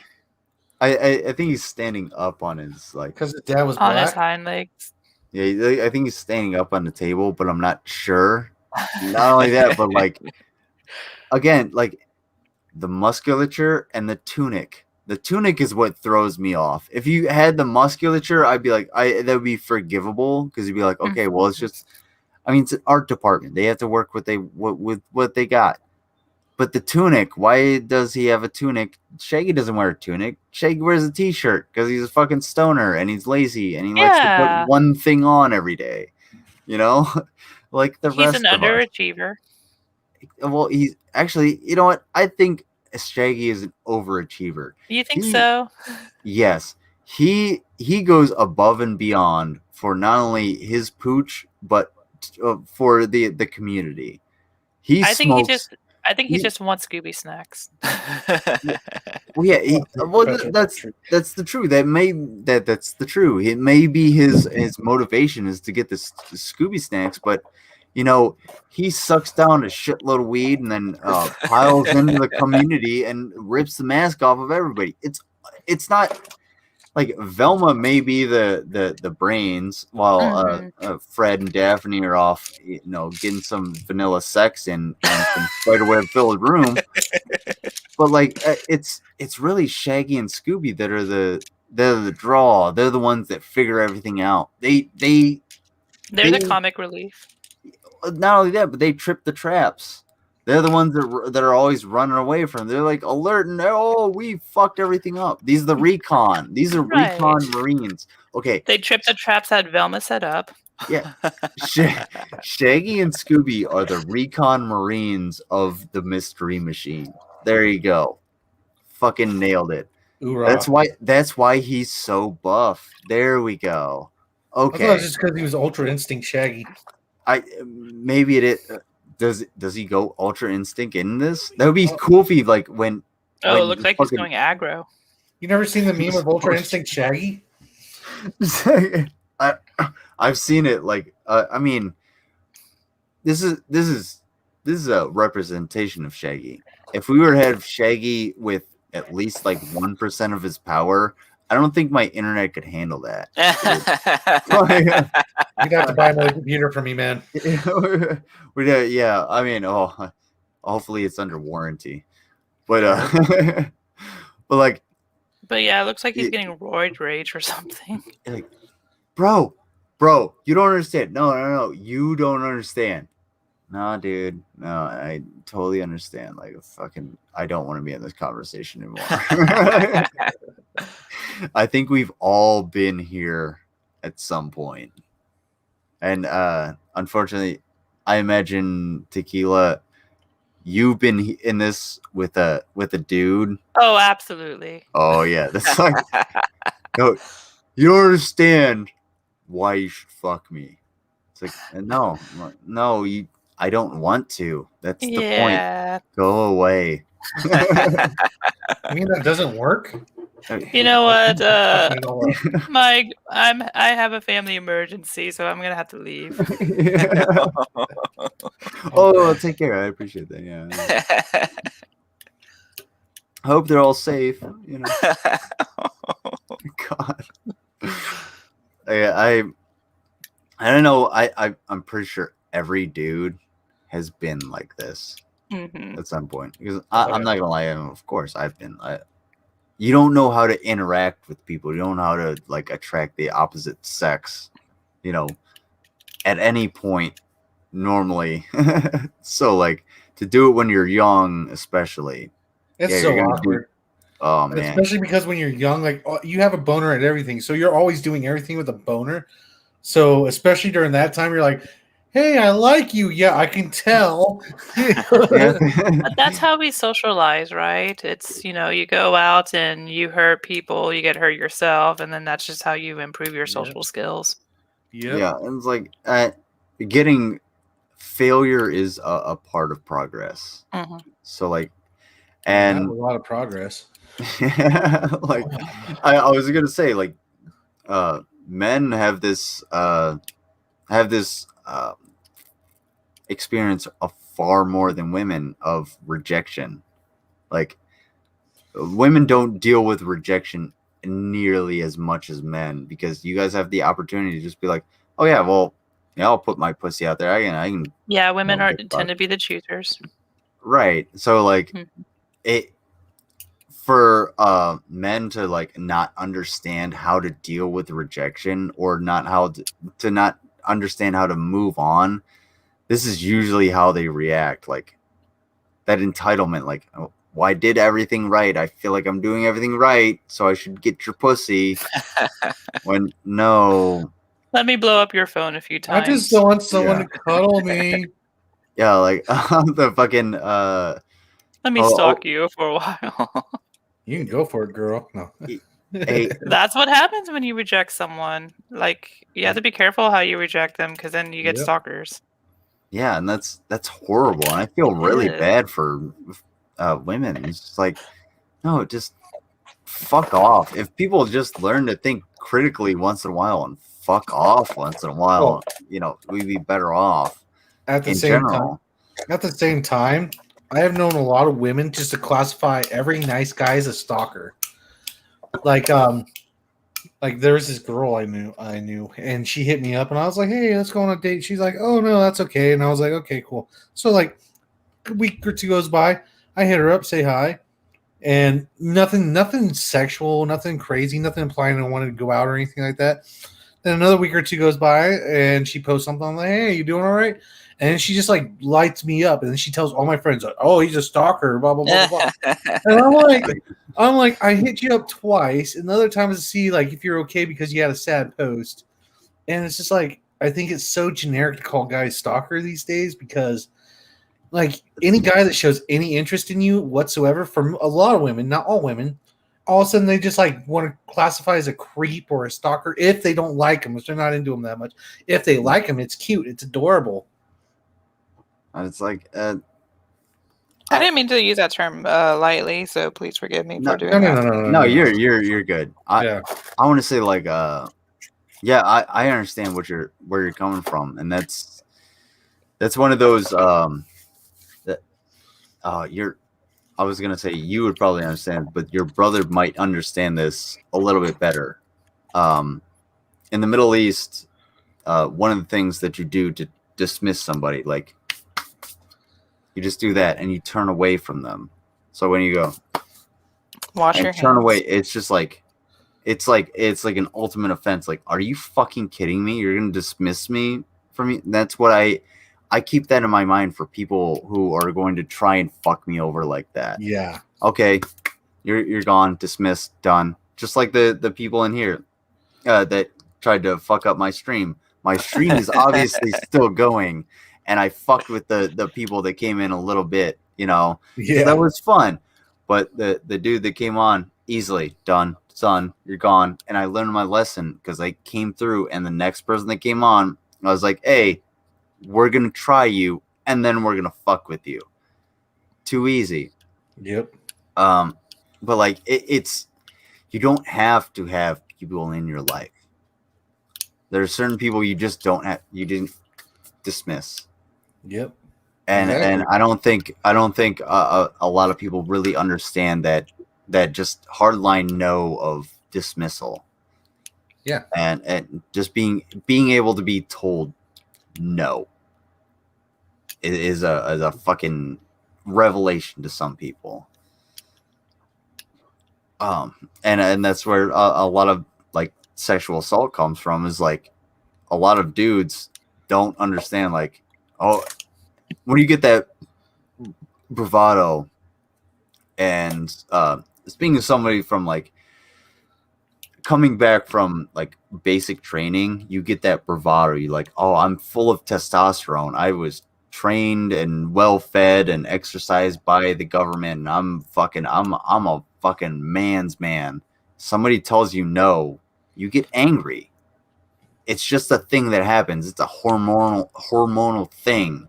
I'm not excusing like rape or anything like that. I'm just saying, like, There's a trigger in your brain. Right. When that happens, and when that happens, it's not normal for other people to be able to react properly. So if you're just like angry because some chick rejected you, like she might be passive or not be able to get out of that situation, and it could end up horrible. Like it could end up in an assault or something like that. So like, I guess go ahead. See, I never ever got angry about rejection. What I get angry about is like what they do after they reject you. Oh, guess who asked me out? Oh, he's so ugly. Blah, blah, blah. I'm not into him. Or they just talk. Not they. I'm sorry. I don't mean to generalize all of them. It's just women. Some women are just brutal, man. They will tear you down just for like trying to have the guts to try and at least have a conversation with them. And then and I know I sound like an insult. I'm not an insult. I promise you. I'm just trying to tell you, some women, they're just, and I live in a really shitty community, so but it's just it's heartbreaking because it's not even heartbreaking. It's just like it scares you to try it again because I have people, I know people that know people that I know, and so like word travels fast. You give off the wrong aura to somebody. Next thing you know, you're a creep, you're this, you're that, or whatever. And it just hurt my feelings when I heard this girl tell me talk about me to one of her friends, and one of her friends come up to me. She called you a creep. You're not a creep. And I was like, I just talked to her like twice. What the fuck? So it's like then you get this like little mental block, like, oh my god, I can't talk to nobody. I can't say nothing to nobody. Yeah, it's just like you And it's come off. frustrating because she's denigrating your reputation for something that's not really who you are. Yep. And there's Yep, really like- nothing you can really do about it at that point. The best thing you could do is just shut up and move on with your life, because like you can't anything other than that, you're just proving her point. Right, but yeah, I was about to say, like, if you try to defend yourself, then you're only proving her point for her. Absolutely. It's So, really frustrating. Yeah, it's a bit frustrating, and it's like, oh my god, how are you just like this brutal? Because I never would ever, if some girl I wasn't into came up to me and was like, hey, you don't want to go a date? I would be like, yeah, no, that's okay. I'm not really interested. No, thank you. But I wouldn't be calling her a creep or anything like that. I wouldn't even mention it to my friends, and that's just because that's a male mindset. The other, it's kind of flattering actually. Even if you weren't into the person, it's kind of flattering. It's nice to have somebody acknowledge that you're good looking. Like you called me handsome earlier. I was like, oh my god, finally, but it's a good feeling. It's a good feeling. Seriously, Tequila. Yes, sir. I can guarantee you 100%. Jay is gonna hold on to that compliment for like fucking months. Yeah, I'm not even kidding, because men we don't get compliments offhand like that. Oh, you're looking handsome. You look good. Yeah. It's really it's a little, it throws you off. Well, the thing is I don't want to go like super reductive, but like evolutionarily, women are the attractive part of the species. So we tend to give compliments to women. Oh, you have nice boots. I like your hair. I like you. You know what you're doing with yourself. When men get those compliments, trust me, we fucking hold on to that shit. That meme about the nice black lady at the or the heavyset black lady at the convenience store that told me I look handsome. Are you fucking kidding me? Yeah, I'm gonna hold on to that, because old girl told me I look handsome. That's fucking sweet. Like it's something that we don't normally get. So like give those compliments out. I think that should be normalized throughout society, is to just give people compliments regardless. Because I feel like, especially online, I like to cultivate a generally nice community of people who are willing to interact with each other in a positive way. And obviously I'm going to shit on the people that need to be shat on, and expect the shit that I deserve.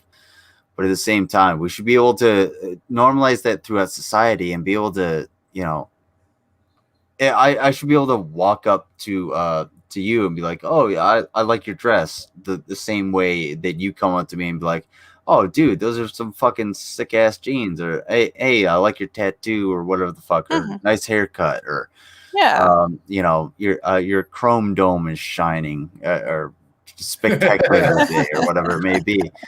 But like I feel like that should be normalized. And again, when I say that, like, yeah, Jay's gonna hold on to that compliment. Dude's gonna hold on to that compliment. Probably not so much now that I called him out for it, but like, right, it would be the same for me. I'd be like, wow, that I got called handsome. Like I got called good. I was validated for just a brief moment of time, which was cool. That validation actually fucking exists for me. So and it lasts too. For men, it actually lasts. You'll actually like think of it like every once in a while throughout the day. You're like, man, maybe because a lot of us have like that self-image doubt, because we do deal with a lot of rejection. Yeah, we do deal with a lot of rejection, and with that much rejection comes a lot of self-doubt. And all right, I don't know if Security Monitor Lizards ever had a dating profile. Yeah, but I have. I have. Look at me. Yes, I've you are a dating profile, Mister. I got that nice jawline and all that. All right, but anyways, hold on. I worked for this very hard, very recently. How do you work for a jawline? I'm really curious about that. It's called depression and anxiety. Oh dear. There you go.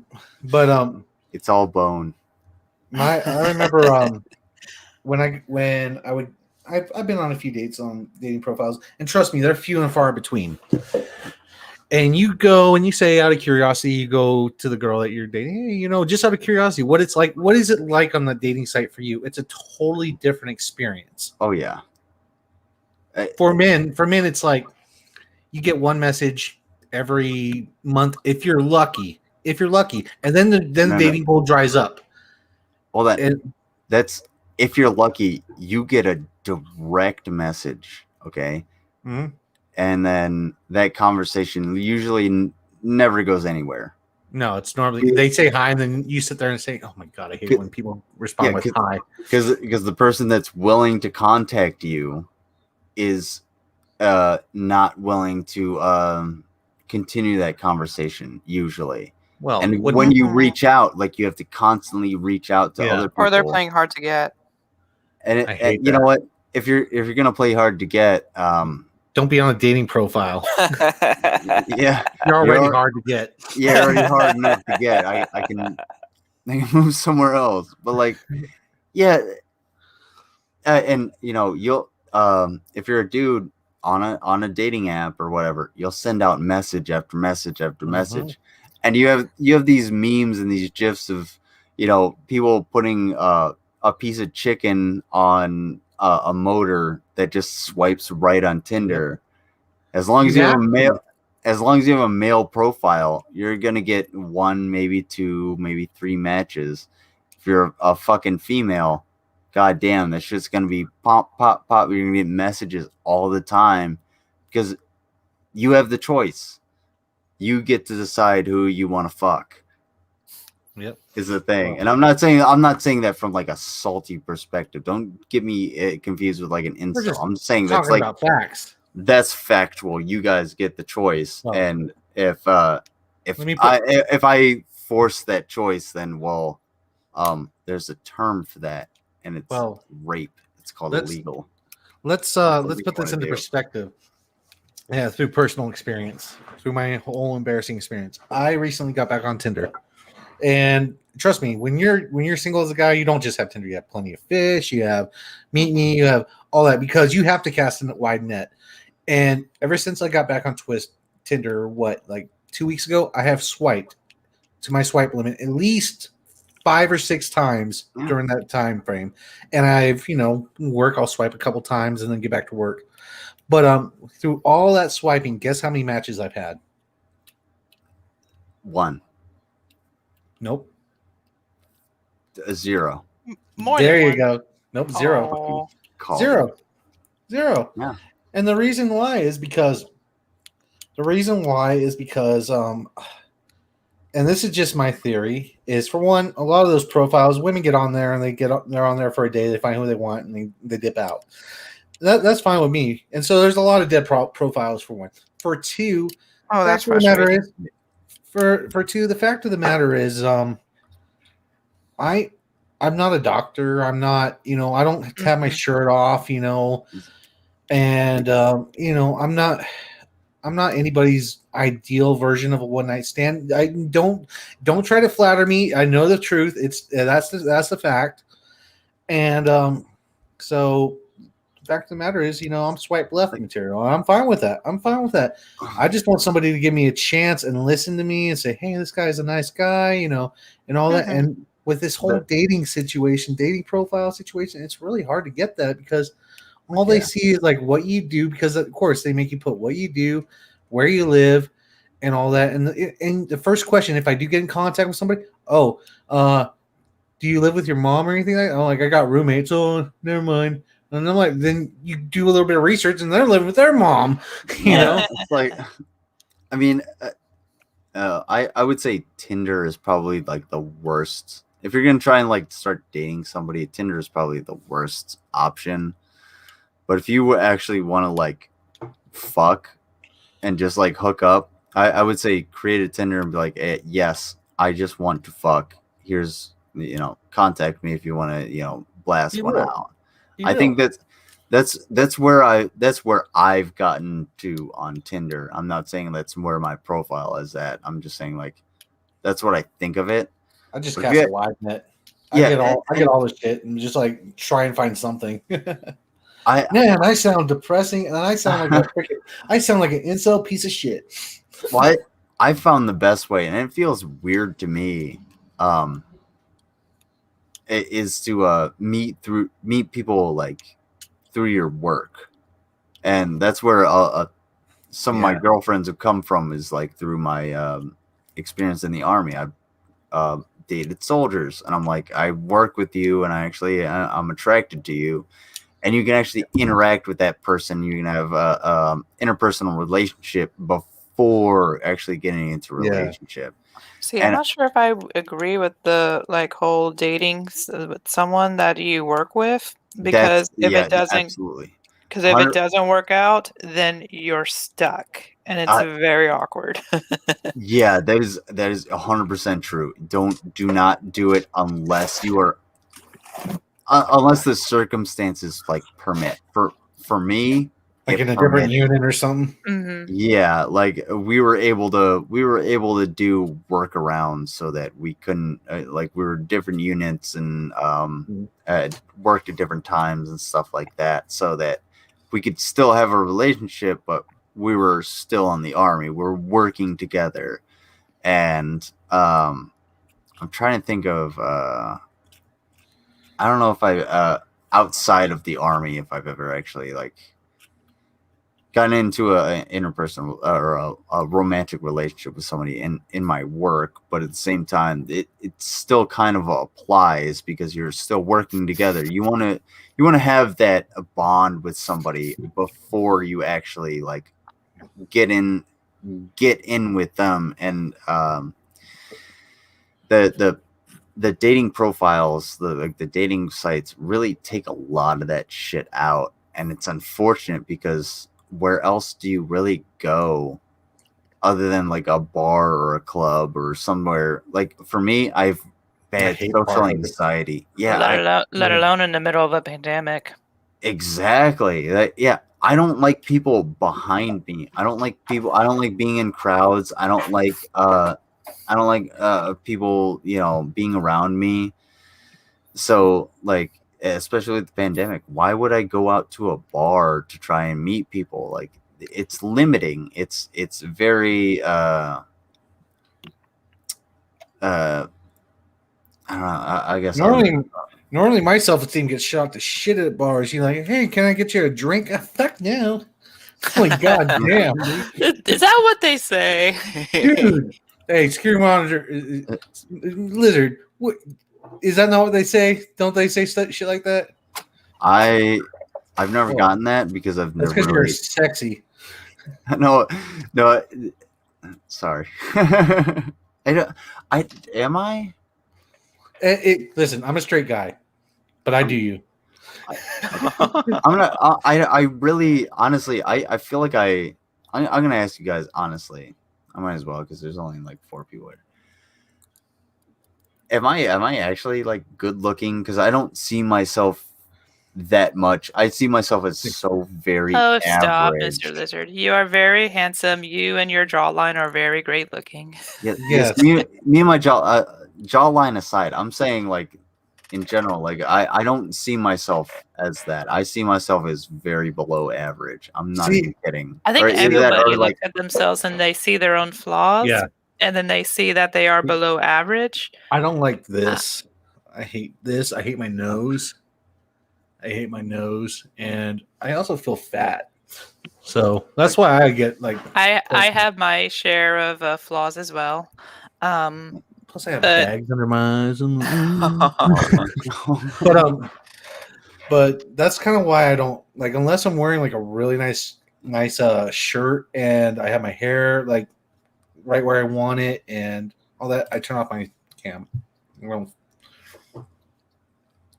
I just think like I don't know if I'm I just really think I'm very bad at taking You're a good looking guy, dude, straight up. I'm bad at absolutely, yes. I'm bad at taking compliments on my physical appearance because I've never expecting myself to actually like do that. So Why is it that you military men tend to be so humble? Like, I wasn't military, but I know I'm fucking. like, you can never take a compliment. I don't know. Maybe that's a thing. You know why? It's because you're surrounded by big cocky guys who hit the gym 24/7. And I don't even know it's that. I think it's just like I feel like it's more the selfless service. Because if you're that guy that's out there like, oh yeah, I've been here and I've done this. Bad piggy. Every other soldier around you is gonna just look down on you and be like, dude, don't gloat about it. Like that's I would the assume reason that arrogance is frowned upon in the military. it really kind of is, because arrogance always leads to downfall. If you're going to be arrogant, you're gonna. It's the same reason or part of the same reason that the Roman Empire fell. They were so arrogant that they thought they were better than everybody else that they ended up Pride goes falling. before the fall. Yeah. So if you do that and like, but like, I don't think there's anybody. You're a team, so you can't put yourself above everybody else too much. And if you're the guy that's like, well, that's what I was gonna say.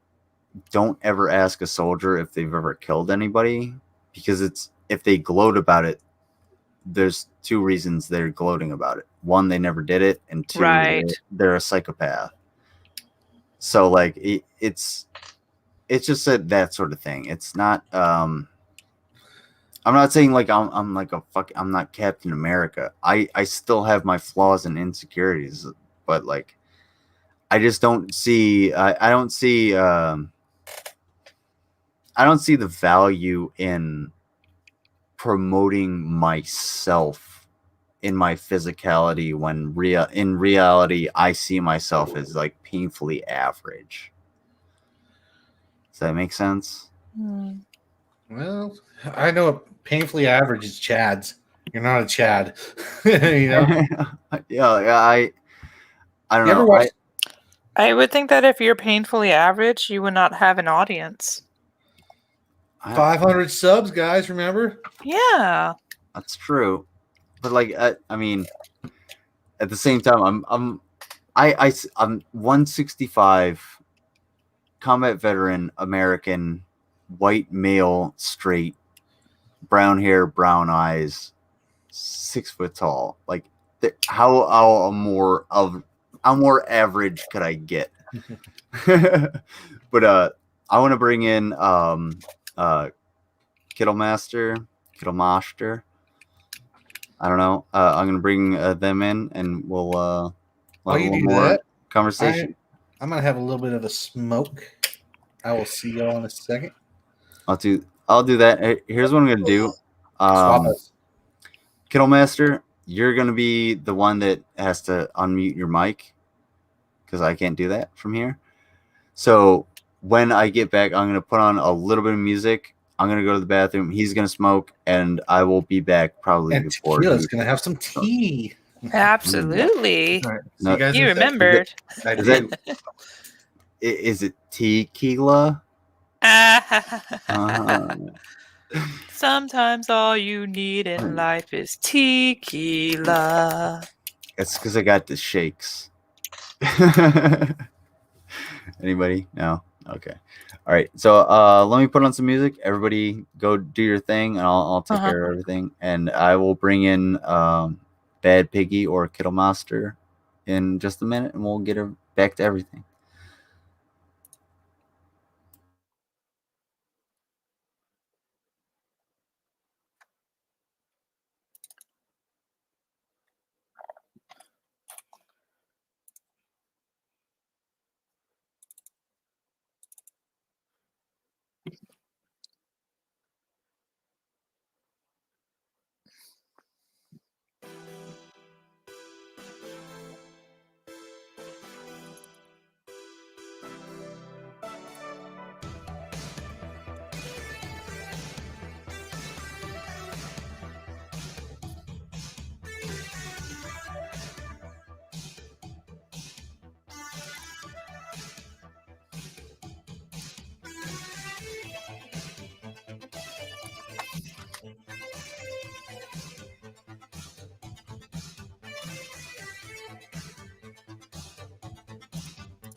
Guess who's back?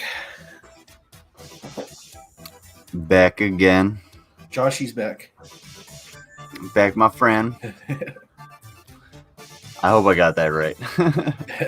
Jay is back. Jay is back. Jay is back. Hila's back. She sent me a link. I'm gonna stop this music real quick. I gotta say, I really like Slim's music because it just reminds me of how it's made, and all I have is like conveyor belts and assembly line workers going through my head, and it's not like it's a pejorative. Like, that is fucking awesome. It's so relaxing. And I wish I said this on the last stream. I wish I could. And I'm gonna bring you in, Biggie, in a second. I wish I could like actually create a video using my work, because I cut metal and I work in a machine shop. So I'd love to take like a piece of metal and actually like see it go through the process to make a a bearing or something like that. You should make custom cases for computers and stuff, man. I work with leaded bronze. You don't want that. No, definitely not. Yeah, it's not gonna be heat. Yeah, it's extremely expensive. It's like, I think a couple $100, like a pound for the machine parts. Yeah, that if you were to make my case out of that, it would probably $1,000. Oh yeah, it'd probably be as much as your brother's computer just for the case, because it's machined. You have to pay for the labor. Yeah, basically, plus the material, plus it's lead. Don't do that.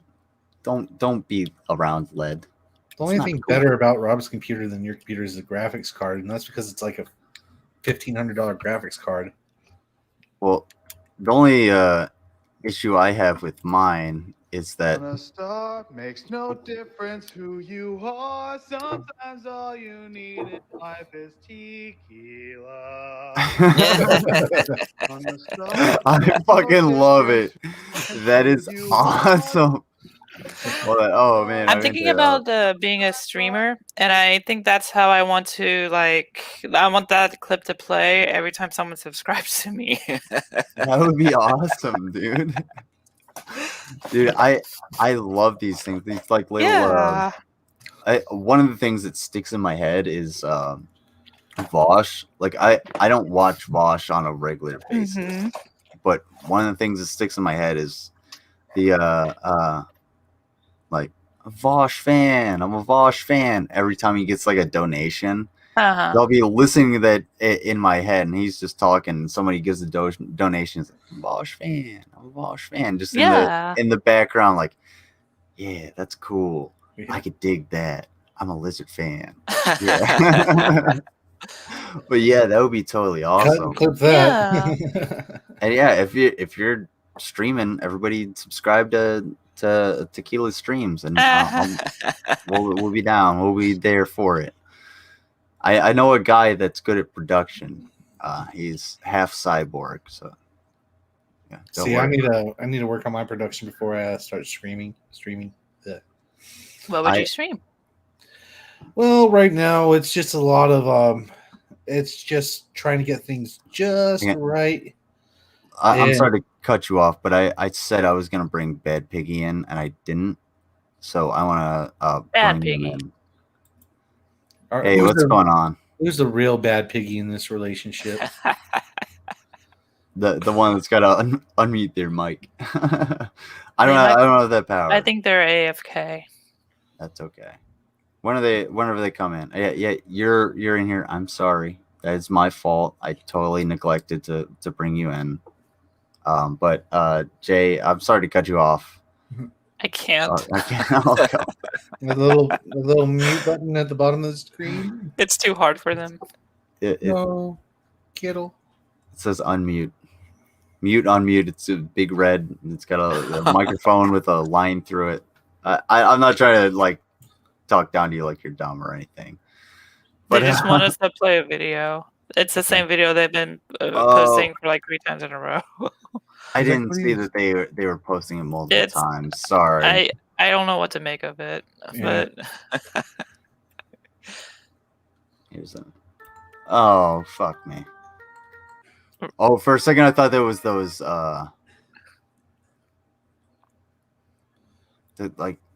hang on, never mind. I'm sorry, I have no idea what's going on. Did you just put it to your second monitor to make sure it wasn't like porn or something? Yeah. Smart move. Smart move. I just did. It's just a bunch of like little sample music, and at the end it goes. It's like, all right, checked it out. It's like YouTube poop.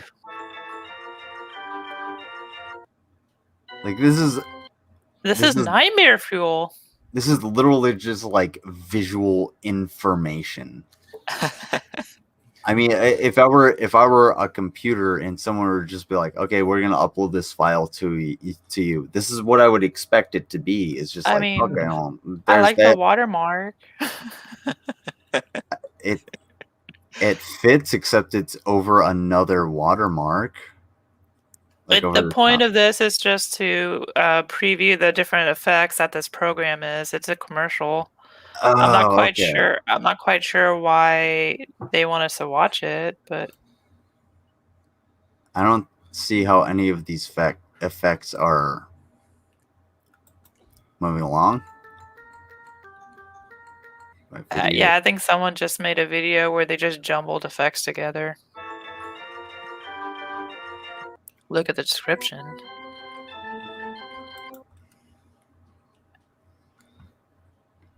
Normal. Yeah, they're just testing out effects. Okay. Fascinating. Like, I get you. I get that you're testing out effects, but the way to do it is to test out each effect at a different time. I don't want to be a dick about it because, like, I'm talking to you kind of directly. I have no idea what the fuck's going on. I love the honesty. So, like, where do I focus? I don't know if it's on the banner, on the shit behind it, on the top corner, on the which corner. Where's your focal point?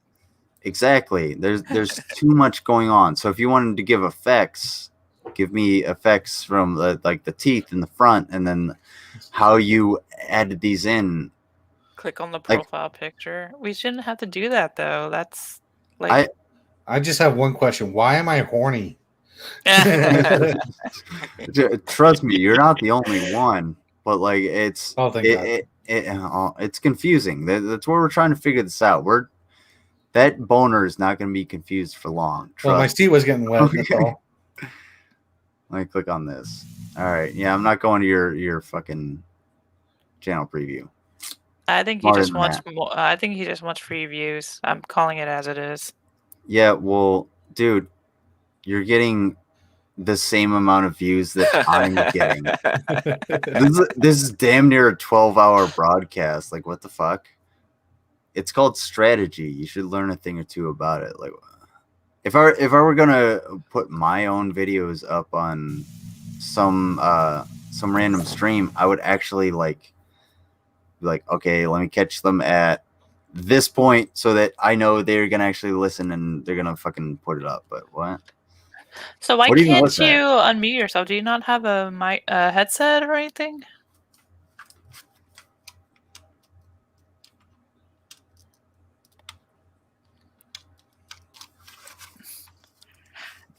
And Lizard is so dumb. You wouldn't believe. Oh, hi, Lizard.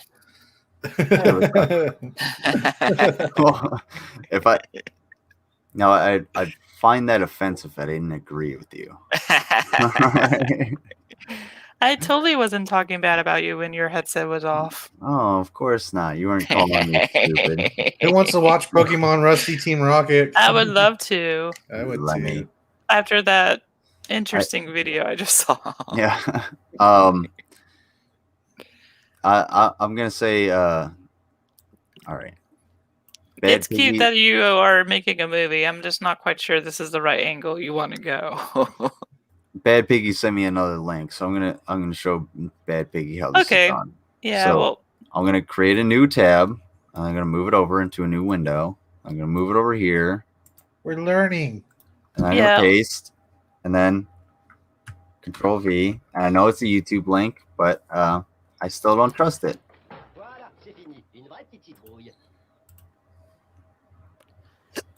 Goodbye. What was it?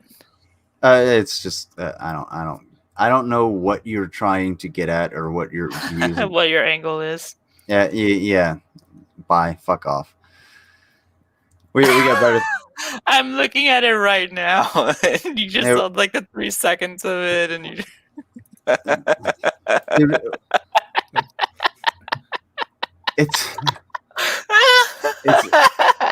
it's literally just it's M&M's chopping each other up, or it's an M&M's Halloween commercial that I saw when I was like 12 years old. Only it's in French and it has some weird ass fucking. I love how you just saw 3 seconds of it and you just give up. You're like, okay, you're gone.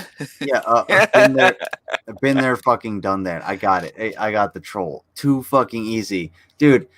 Like, I've seen it. Your link to whatever channel or site that you pulled this shit off of, it's really obnoxious too. And I'm not even looking at it. Yeah. I'm going off of all of memory. It's obnoxious. It's super degraded. It's like he's just having some fun. Well, yeah, I get it, but don't put a 420p into like 720 into my fucking chat. Like I'm gonna actually watch it and it's worthwhile to me. You know what I'm saying? So, and that's mainly for people like Bad Piggy and trolls that want to try and send me shit like that. I'm smarter than the average bear. If you guys send me that shit, if you're like, hey, check this out, and we looked at one of these things, I'll be like, okay, that's kind of funny. We can laugh at these dumb assholes. But fuck me, dude. Like,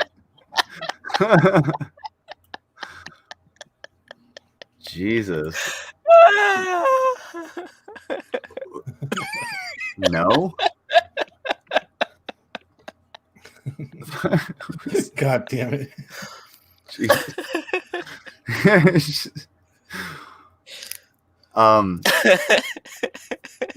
Should we look at the we should watch more Pokemon Rusty. I'm sorry, I just can't with that face on that video. Oh, this face? You send me one of these things. Hold on. I got a better idea.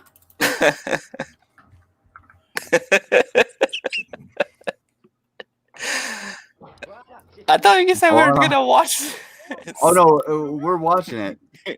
Just so. Oh my goodness. For the whole purpose of that, I can do this.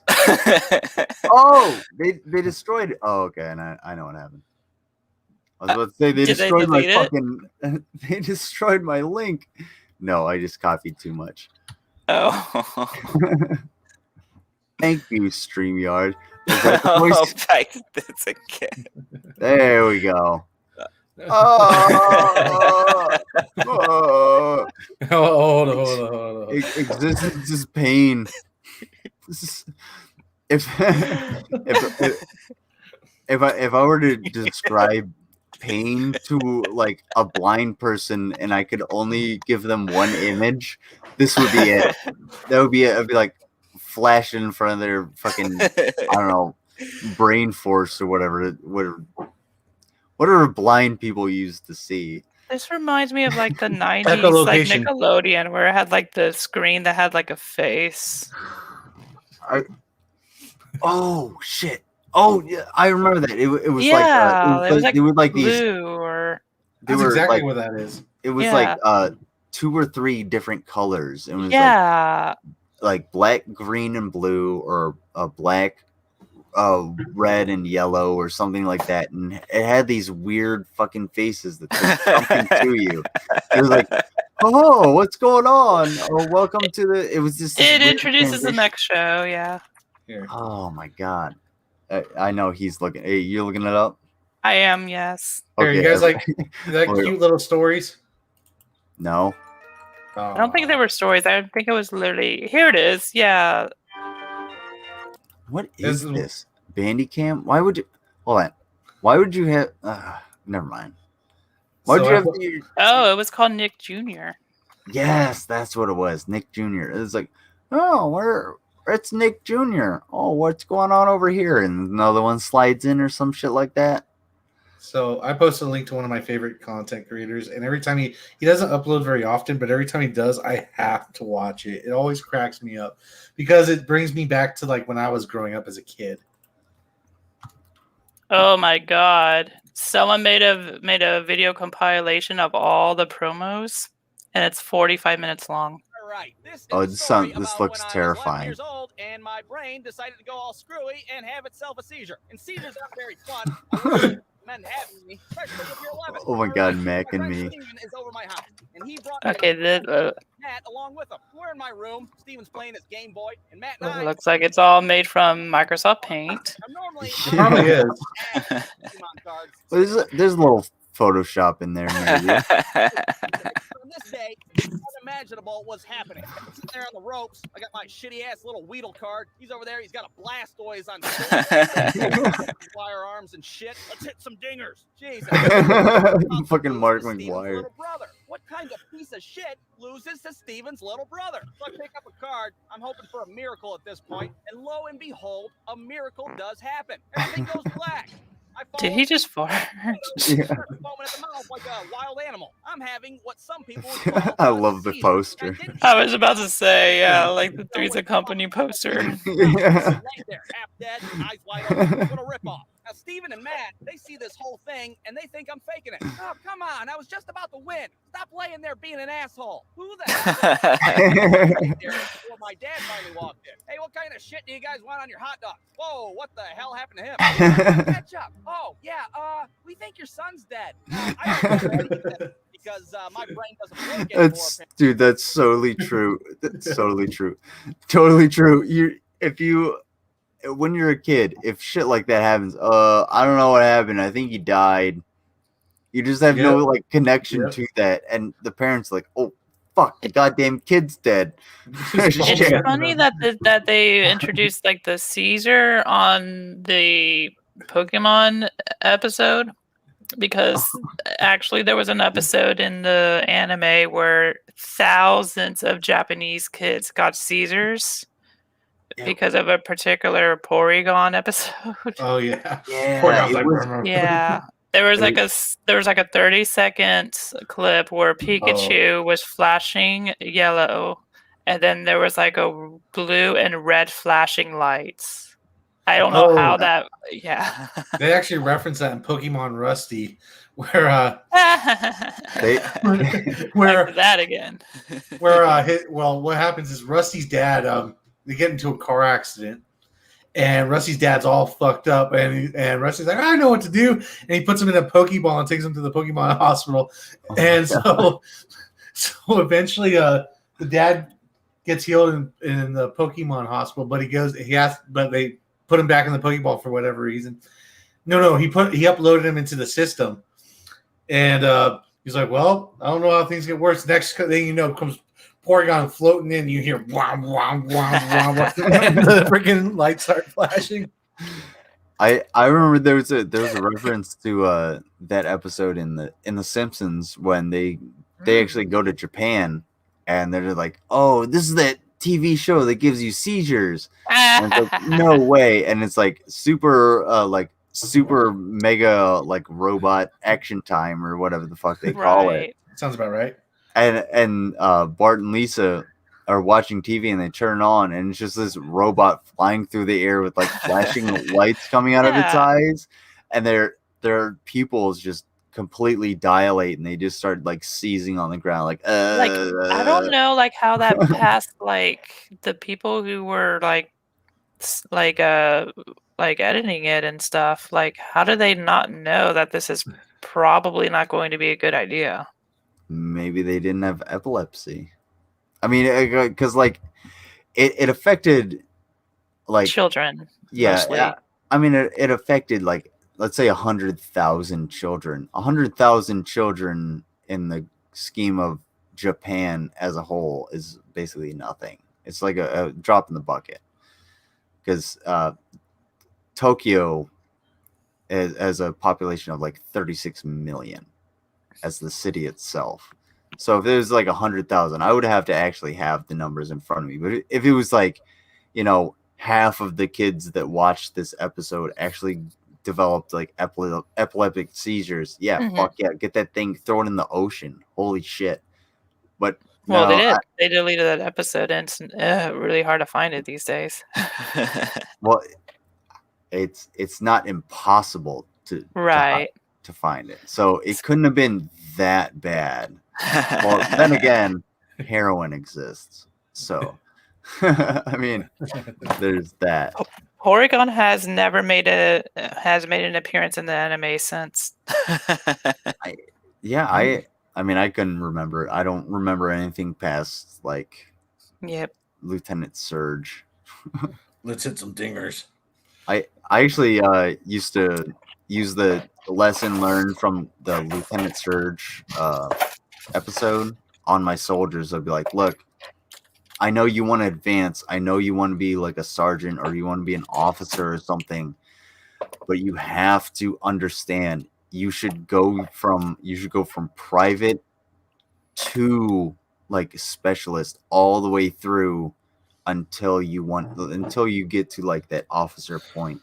Because if you don't understand the fine skills that like a regular soldier has, you will never be as in tune with your soldiers that as anybody else. Like you'll never get that same kind of contact. You'll never be able to lead them properly.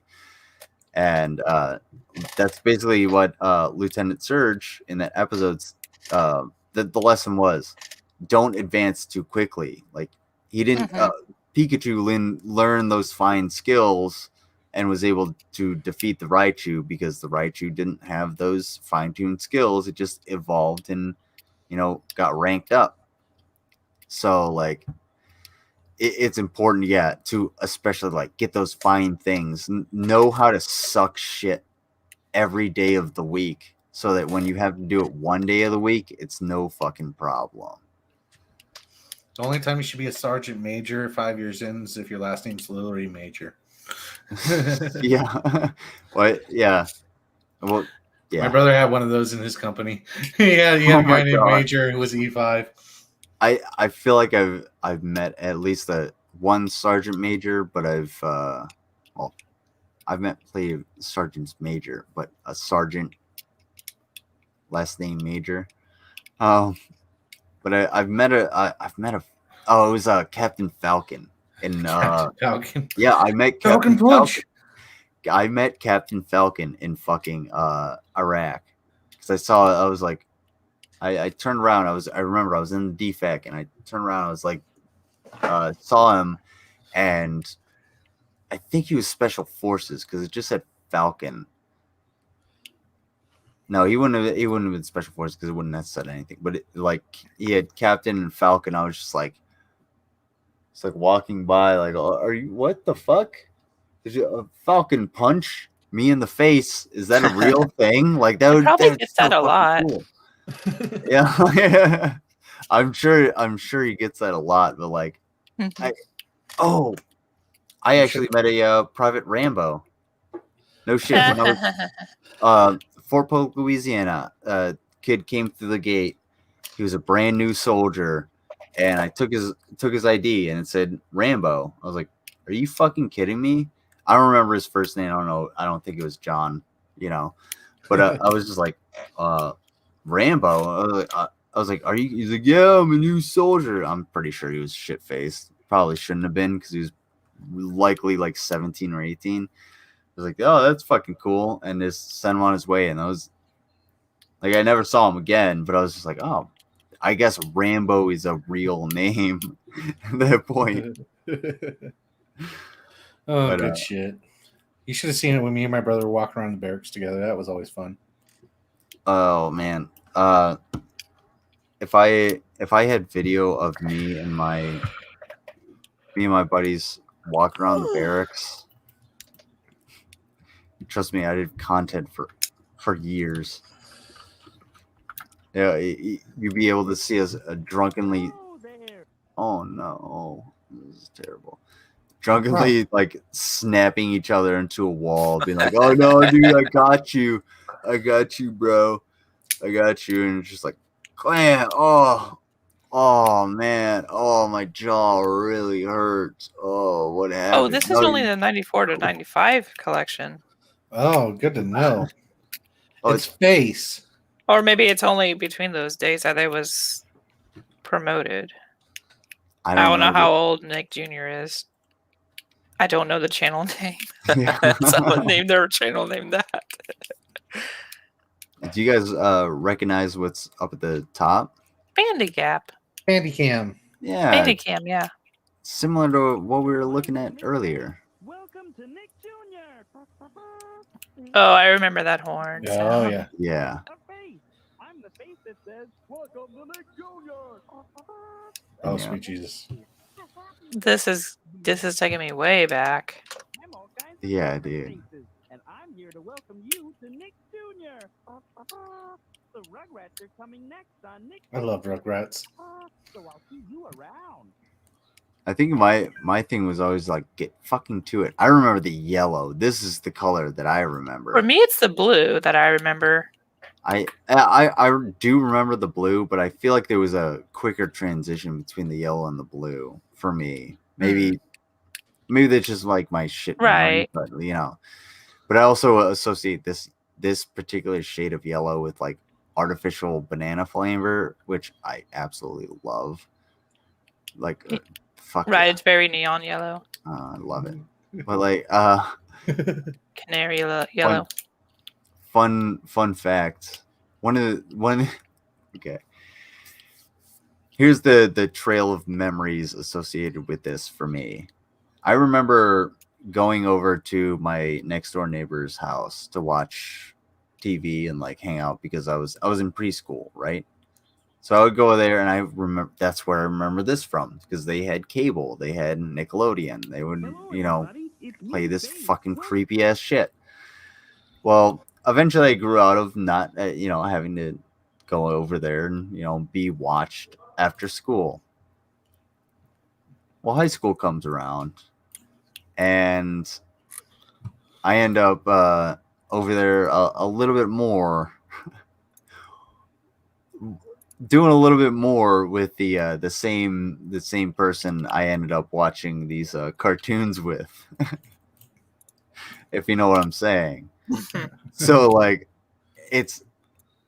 I don't know if this has like it doesn't necessarily have like a special memory or anything like that, but like I feel like that's just like a joyous trail for me. I'm just like, oh, I remember watching this, and then I was in that same room doing different things where this individual would not be smiling so much. You know what I'm saying?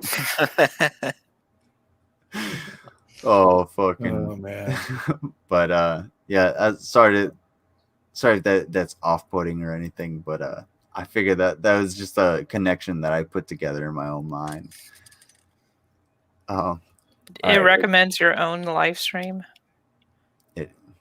Yeah, that's always been. I don't know why. It's probably because I'm signed in to my own channel. Anytime I go on my phone, like if I go on my phone, it'll put my live stream at the top of my home or my subscriptions, regardless. Sorry, I think that's just a YouTube thing. Damn you, YouTube! Damn you! Do you guys want to watch one more? I'm down to watch one more, at least one more minimum, and then I gotta fucking or maximum. Yeah. 'Cause I gotta go to bed at some point. Yeah, I gotta be up at 6:30 in the morning. And it's 2 a.m. Well, Pick a 12-hour video and we'll Okay. watch that. I'm just teasing. Oh, here's one. There's a 12-hour video. I can't believe I've streamed this long. I feel like a fucking weirdo. It was a good time. Well, We I had think, fun. yeah, we were entertaining you for so long, and I feel like maybe I just don't get enough social interaction that this is spending 12 hours on stream is normal to me. But at the same time, like, I'm not gonna say that there was at any point that I didn't enjoy being on stream, and with you guys or without you guys. Like this is awesome. My low point was seeing the big floppy winky. Would you say you're introverted or extroverted? I'm definitely introverted. Okay, so we should be draining you. Giggity. The charisma that you see and the outgoing personality that you see on camera is not me in general. If I were to meet you in, say, if you were like a cashier or something, if I dropped my fucking ID, I would apologize the shit out of you. I'm so sorry. I didn't mean to do that. I apologize. I'm very as you should. No, I'm just like super reserved and stuff like that. But when it comes to things like this, obviously it's way easier for me to be confrontational when there's no pushback. But if you were to confront me, for instance, earlier yesterday, seeing as it is almost fucking 6 o'clock in the goddamn morning, but one of my coworkers came at me with like, it was something Ben Shapiro said about trans people, and I got not necessarily confrontational, but I got animated, and I was like, okay, well, I'm gonna get it energetic, and I'm actually gonna explain what I mean without trying to get emotional. But other than that, if you'd have just come to me and just been like, oh yeah, this has to get done or that, I'd just be like, okay, cool. Did you see that Ben Shapiro? I'm sure you probably did, but the video about Ben Shapiro buying like a plywood at Home Depot. I saw that. Like, I heard this story and everything. Yeah. It shows that he's never been to a hardware store or fixed Yeah, anything, or like- built anything, or done anything with his hands ever. He bought a single plywood and he kept the bag and the receipt. Like, It's why? so Well, okay, if you're gonna buy a single piece of wood, like I would buy like a tool or something like to actually, if you're gonna sell the idea, you're gonna do something. I like buy tools with it. yeah, make it worth your trip. Like, buy a box of screws, okay? Yeah. Even if they're, not screws you're gonna need on a regular basis, at least you have a box of screws. Yep. Shop around a little bit, find something you need. And not only that, but the asshole's a millionaire. He literally walked in, literally bought the first thing he saw, and then walked out. I feel like he bought like a sample piece of wood. He was just like, oh, well, this is good. And he was like, how much is this? And they're like, dude, that's a sample. And he's like, well, I just want to buy it anyway. And the Home Depot employee was probably just like, oh, all right, man, give me like $8 and fucking fuck off. And then they just pocketed that $8 and recut a new sample piece of wood that Ben Shapiro couldn't take out the door. and I mean, this is not Ben Shapiro approved. And he goes on the parking lot like, oh, I got my Starbucks coffee and my piece of wood here in my plastic bag.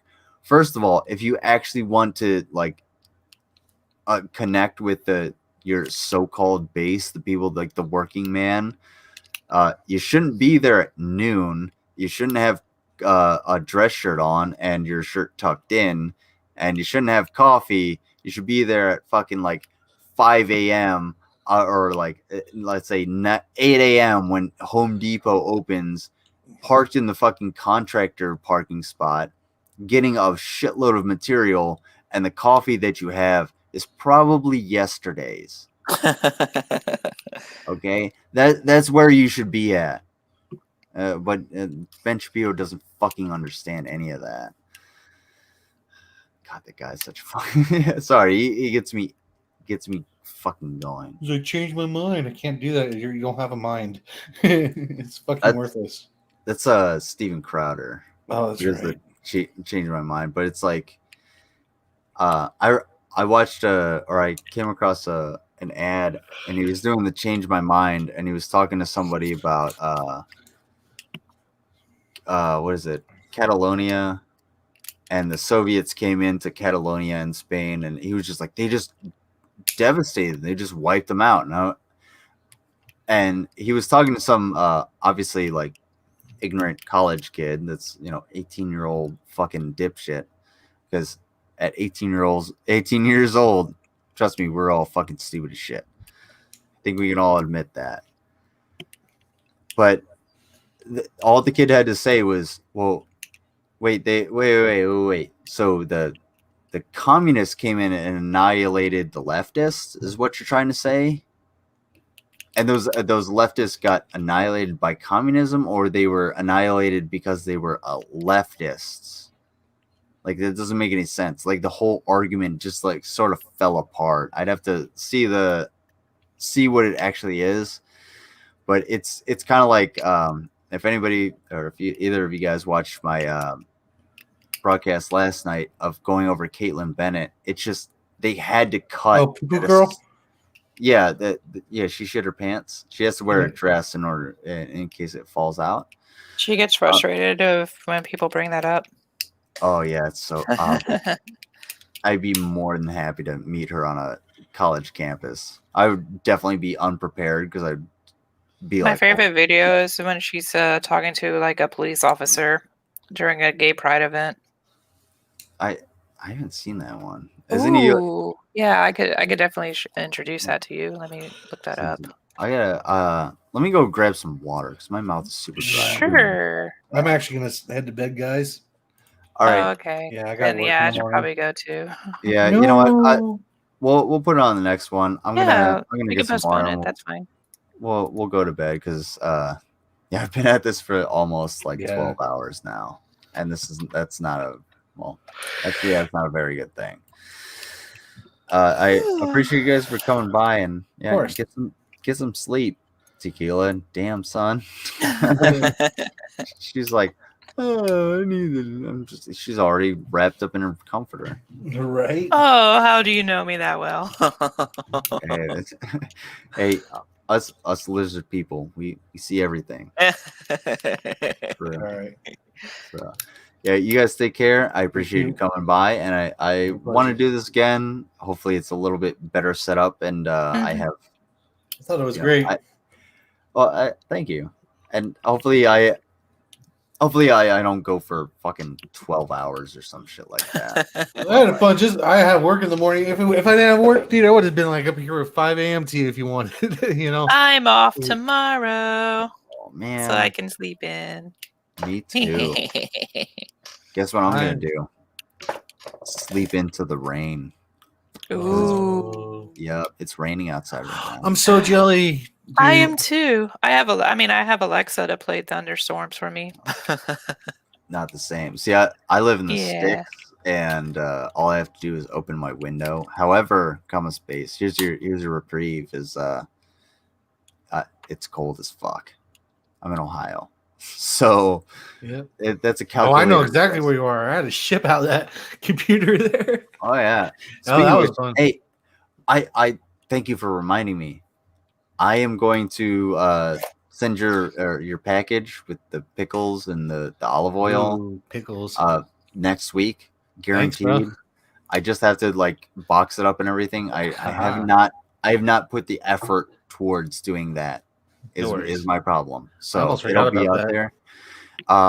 Can you? I meant to ask your brother. I know he's having trouble with his microphone. I have a spare one. It's a USB mic, and if you would like it, I can send it with all of that package, and I'll put it separate so it doesn't get If he's having trouble with his mic, I'm just gonna buy him another one. Well, I'm saying it so you don't have to buy one. You can have this one because I have the Snowball here, and then I have another one that I bought, and it's a fairly nice setup. So if he would like that, by all means, just let me know. I'm sure he would love it. I would feel bad. I would feel bad, because we try to take care of our own business over here. Well, yeah, I get you, but ask him at least. I'll ask him. I'll ask him for it. All right, I appreciate that. Of course. Thank you. Yeah. Hey guys, I think it's time to sign off. Yeah, I'm gonna probably spend too much time listening to Gwen Stefani Have you guys seen this video? This My video? Mix? No, not My Mix, but Sunday morning. By probably will tomorrow. Yeah. You'll see Sunday morning tomorrow. Jesus Christ, man! Like what? Pass it to the left, bro. Right. But oh shit, it is actually Saturday. I'm a fucking idiot. I'm the idiot. No, I was gonna say because Gwen Stefani, and if you watch my channel and go to my channel, you will see why Gwen Stefani makes no sense in this fucking video. This video makes no sense. She uses Caitlyn Bennett. She uses a paring knife to cut up like what is it, carrots or something? Why would you use a paring knife? It's because she has a personal chef and she has no idea what the fuck she's doing. Yeah, exactly. Use a chef's knife. Just cut. Oh my fucking god! Every adult should know how to cook. Fuck me. You're really passionate about that. You say that often. Yep. Fuck me. No, I'm not that silly. Well, it's true. It's probably like one of the best things you can do for yourself is to be able to cook. Like, if you can cook 10 good meals, yeah, you'll be fine. And if you can cook properly and cook for someone else, it's even better. Because like, trust me, you can get a lot out of being able to cook for somebody. I made my family's whole Thanksgiving dinner once. The way to a man's heart Nice is through his scratch. stomach. Yeah, there you go. Feed me, and I will, by all means, I will mow your lawn every day of the week. You know what I'm saying? Ooh. But like, it's true.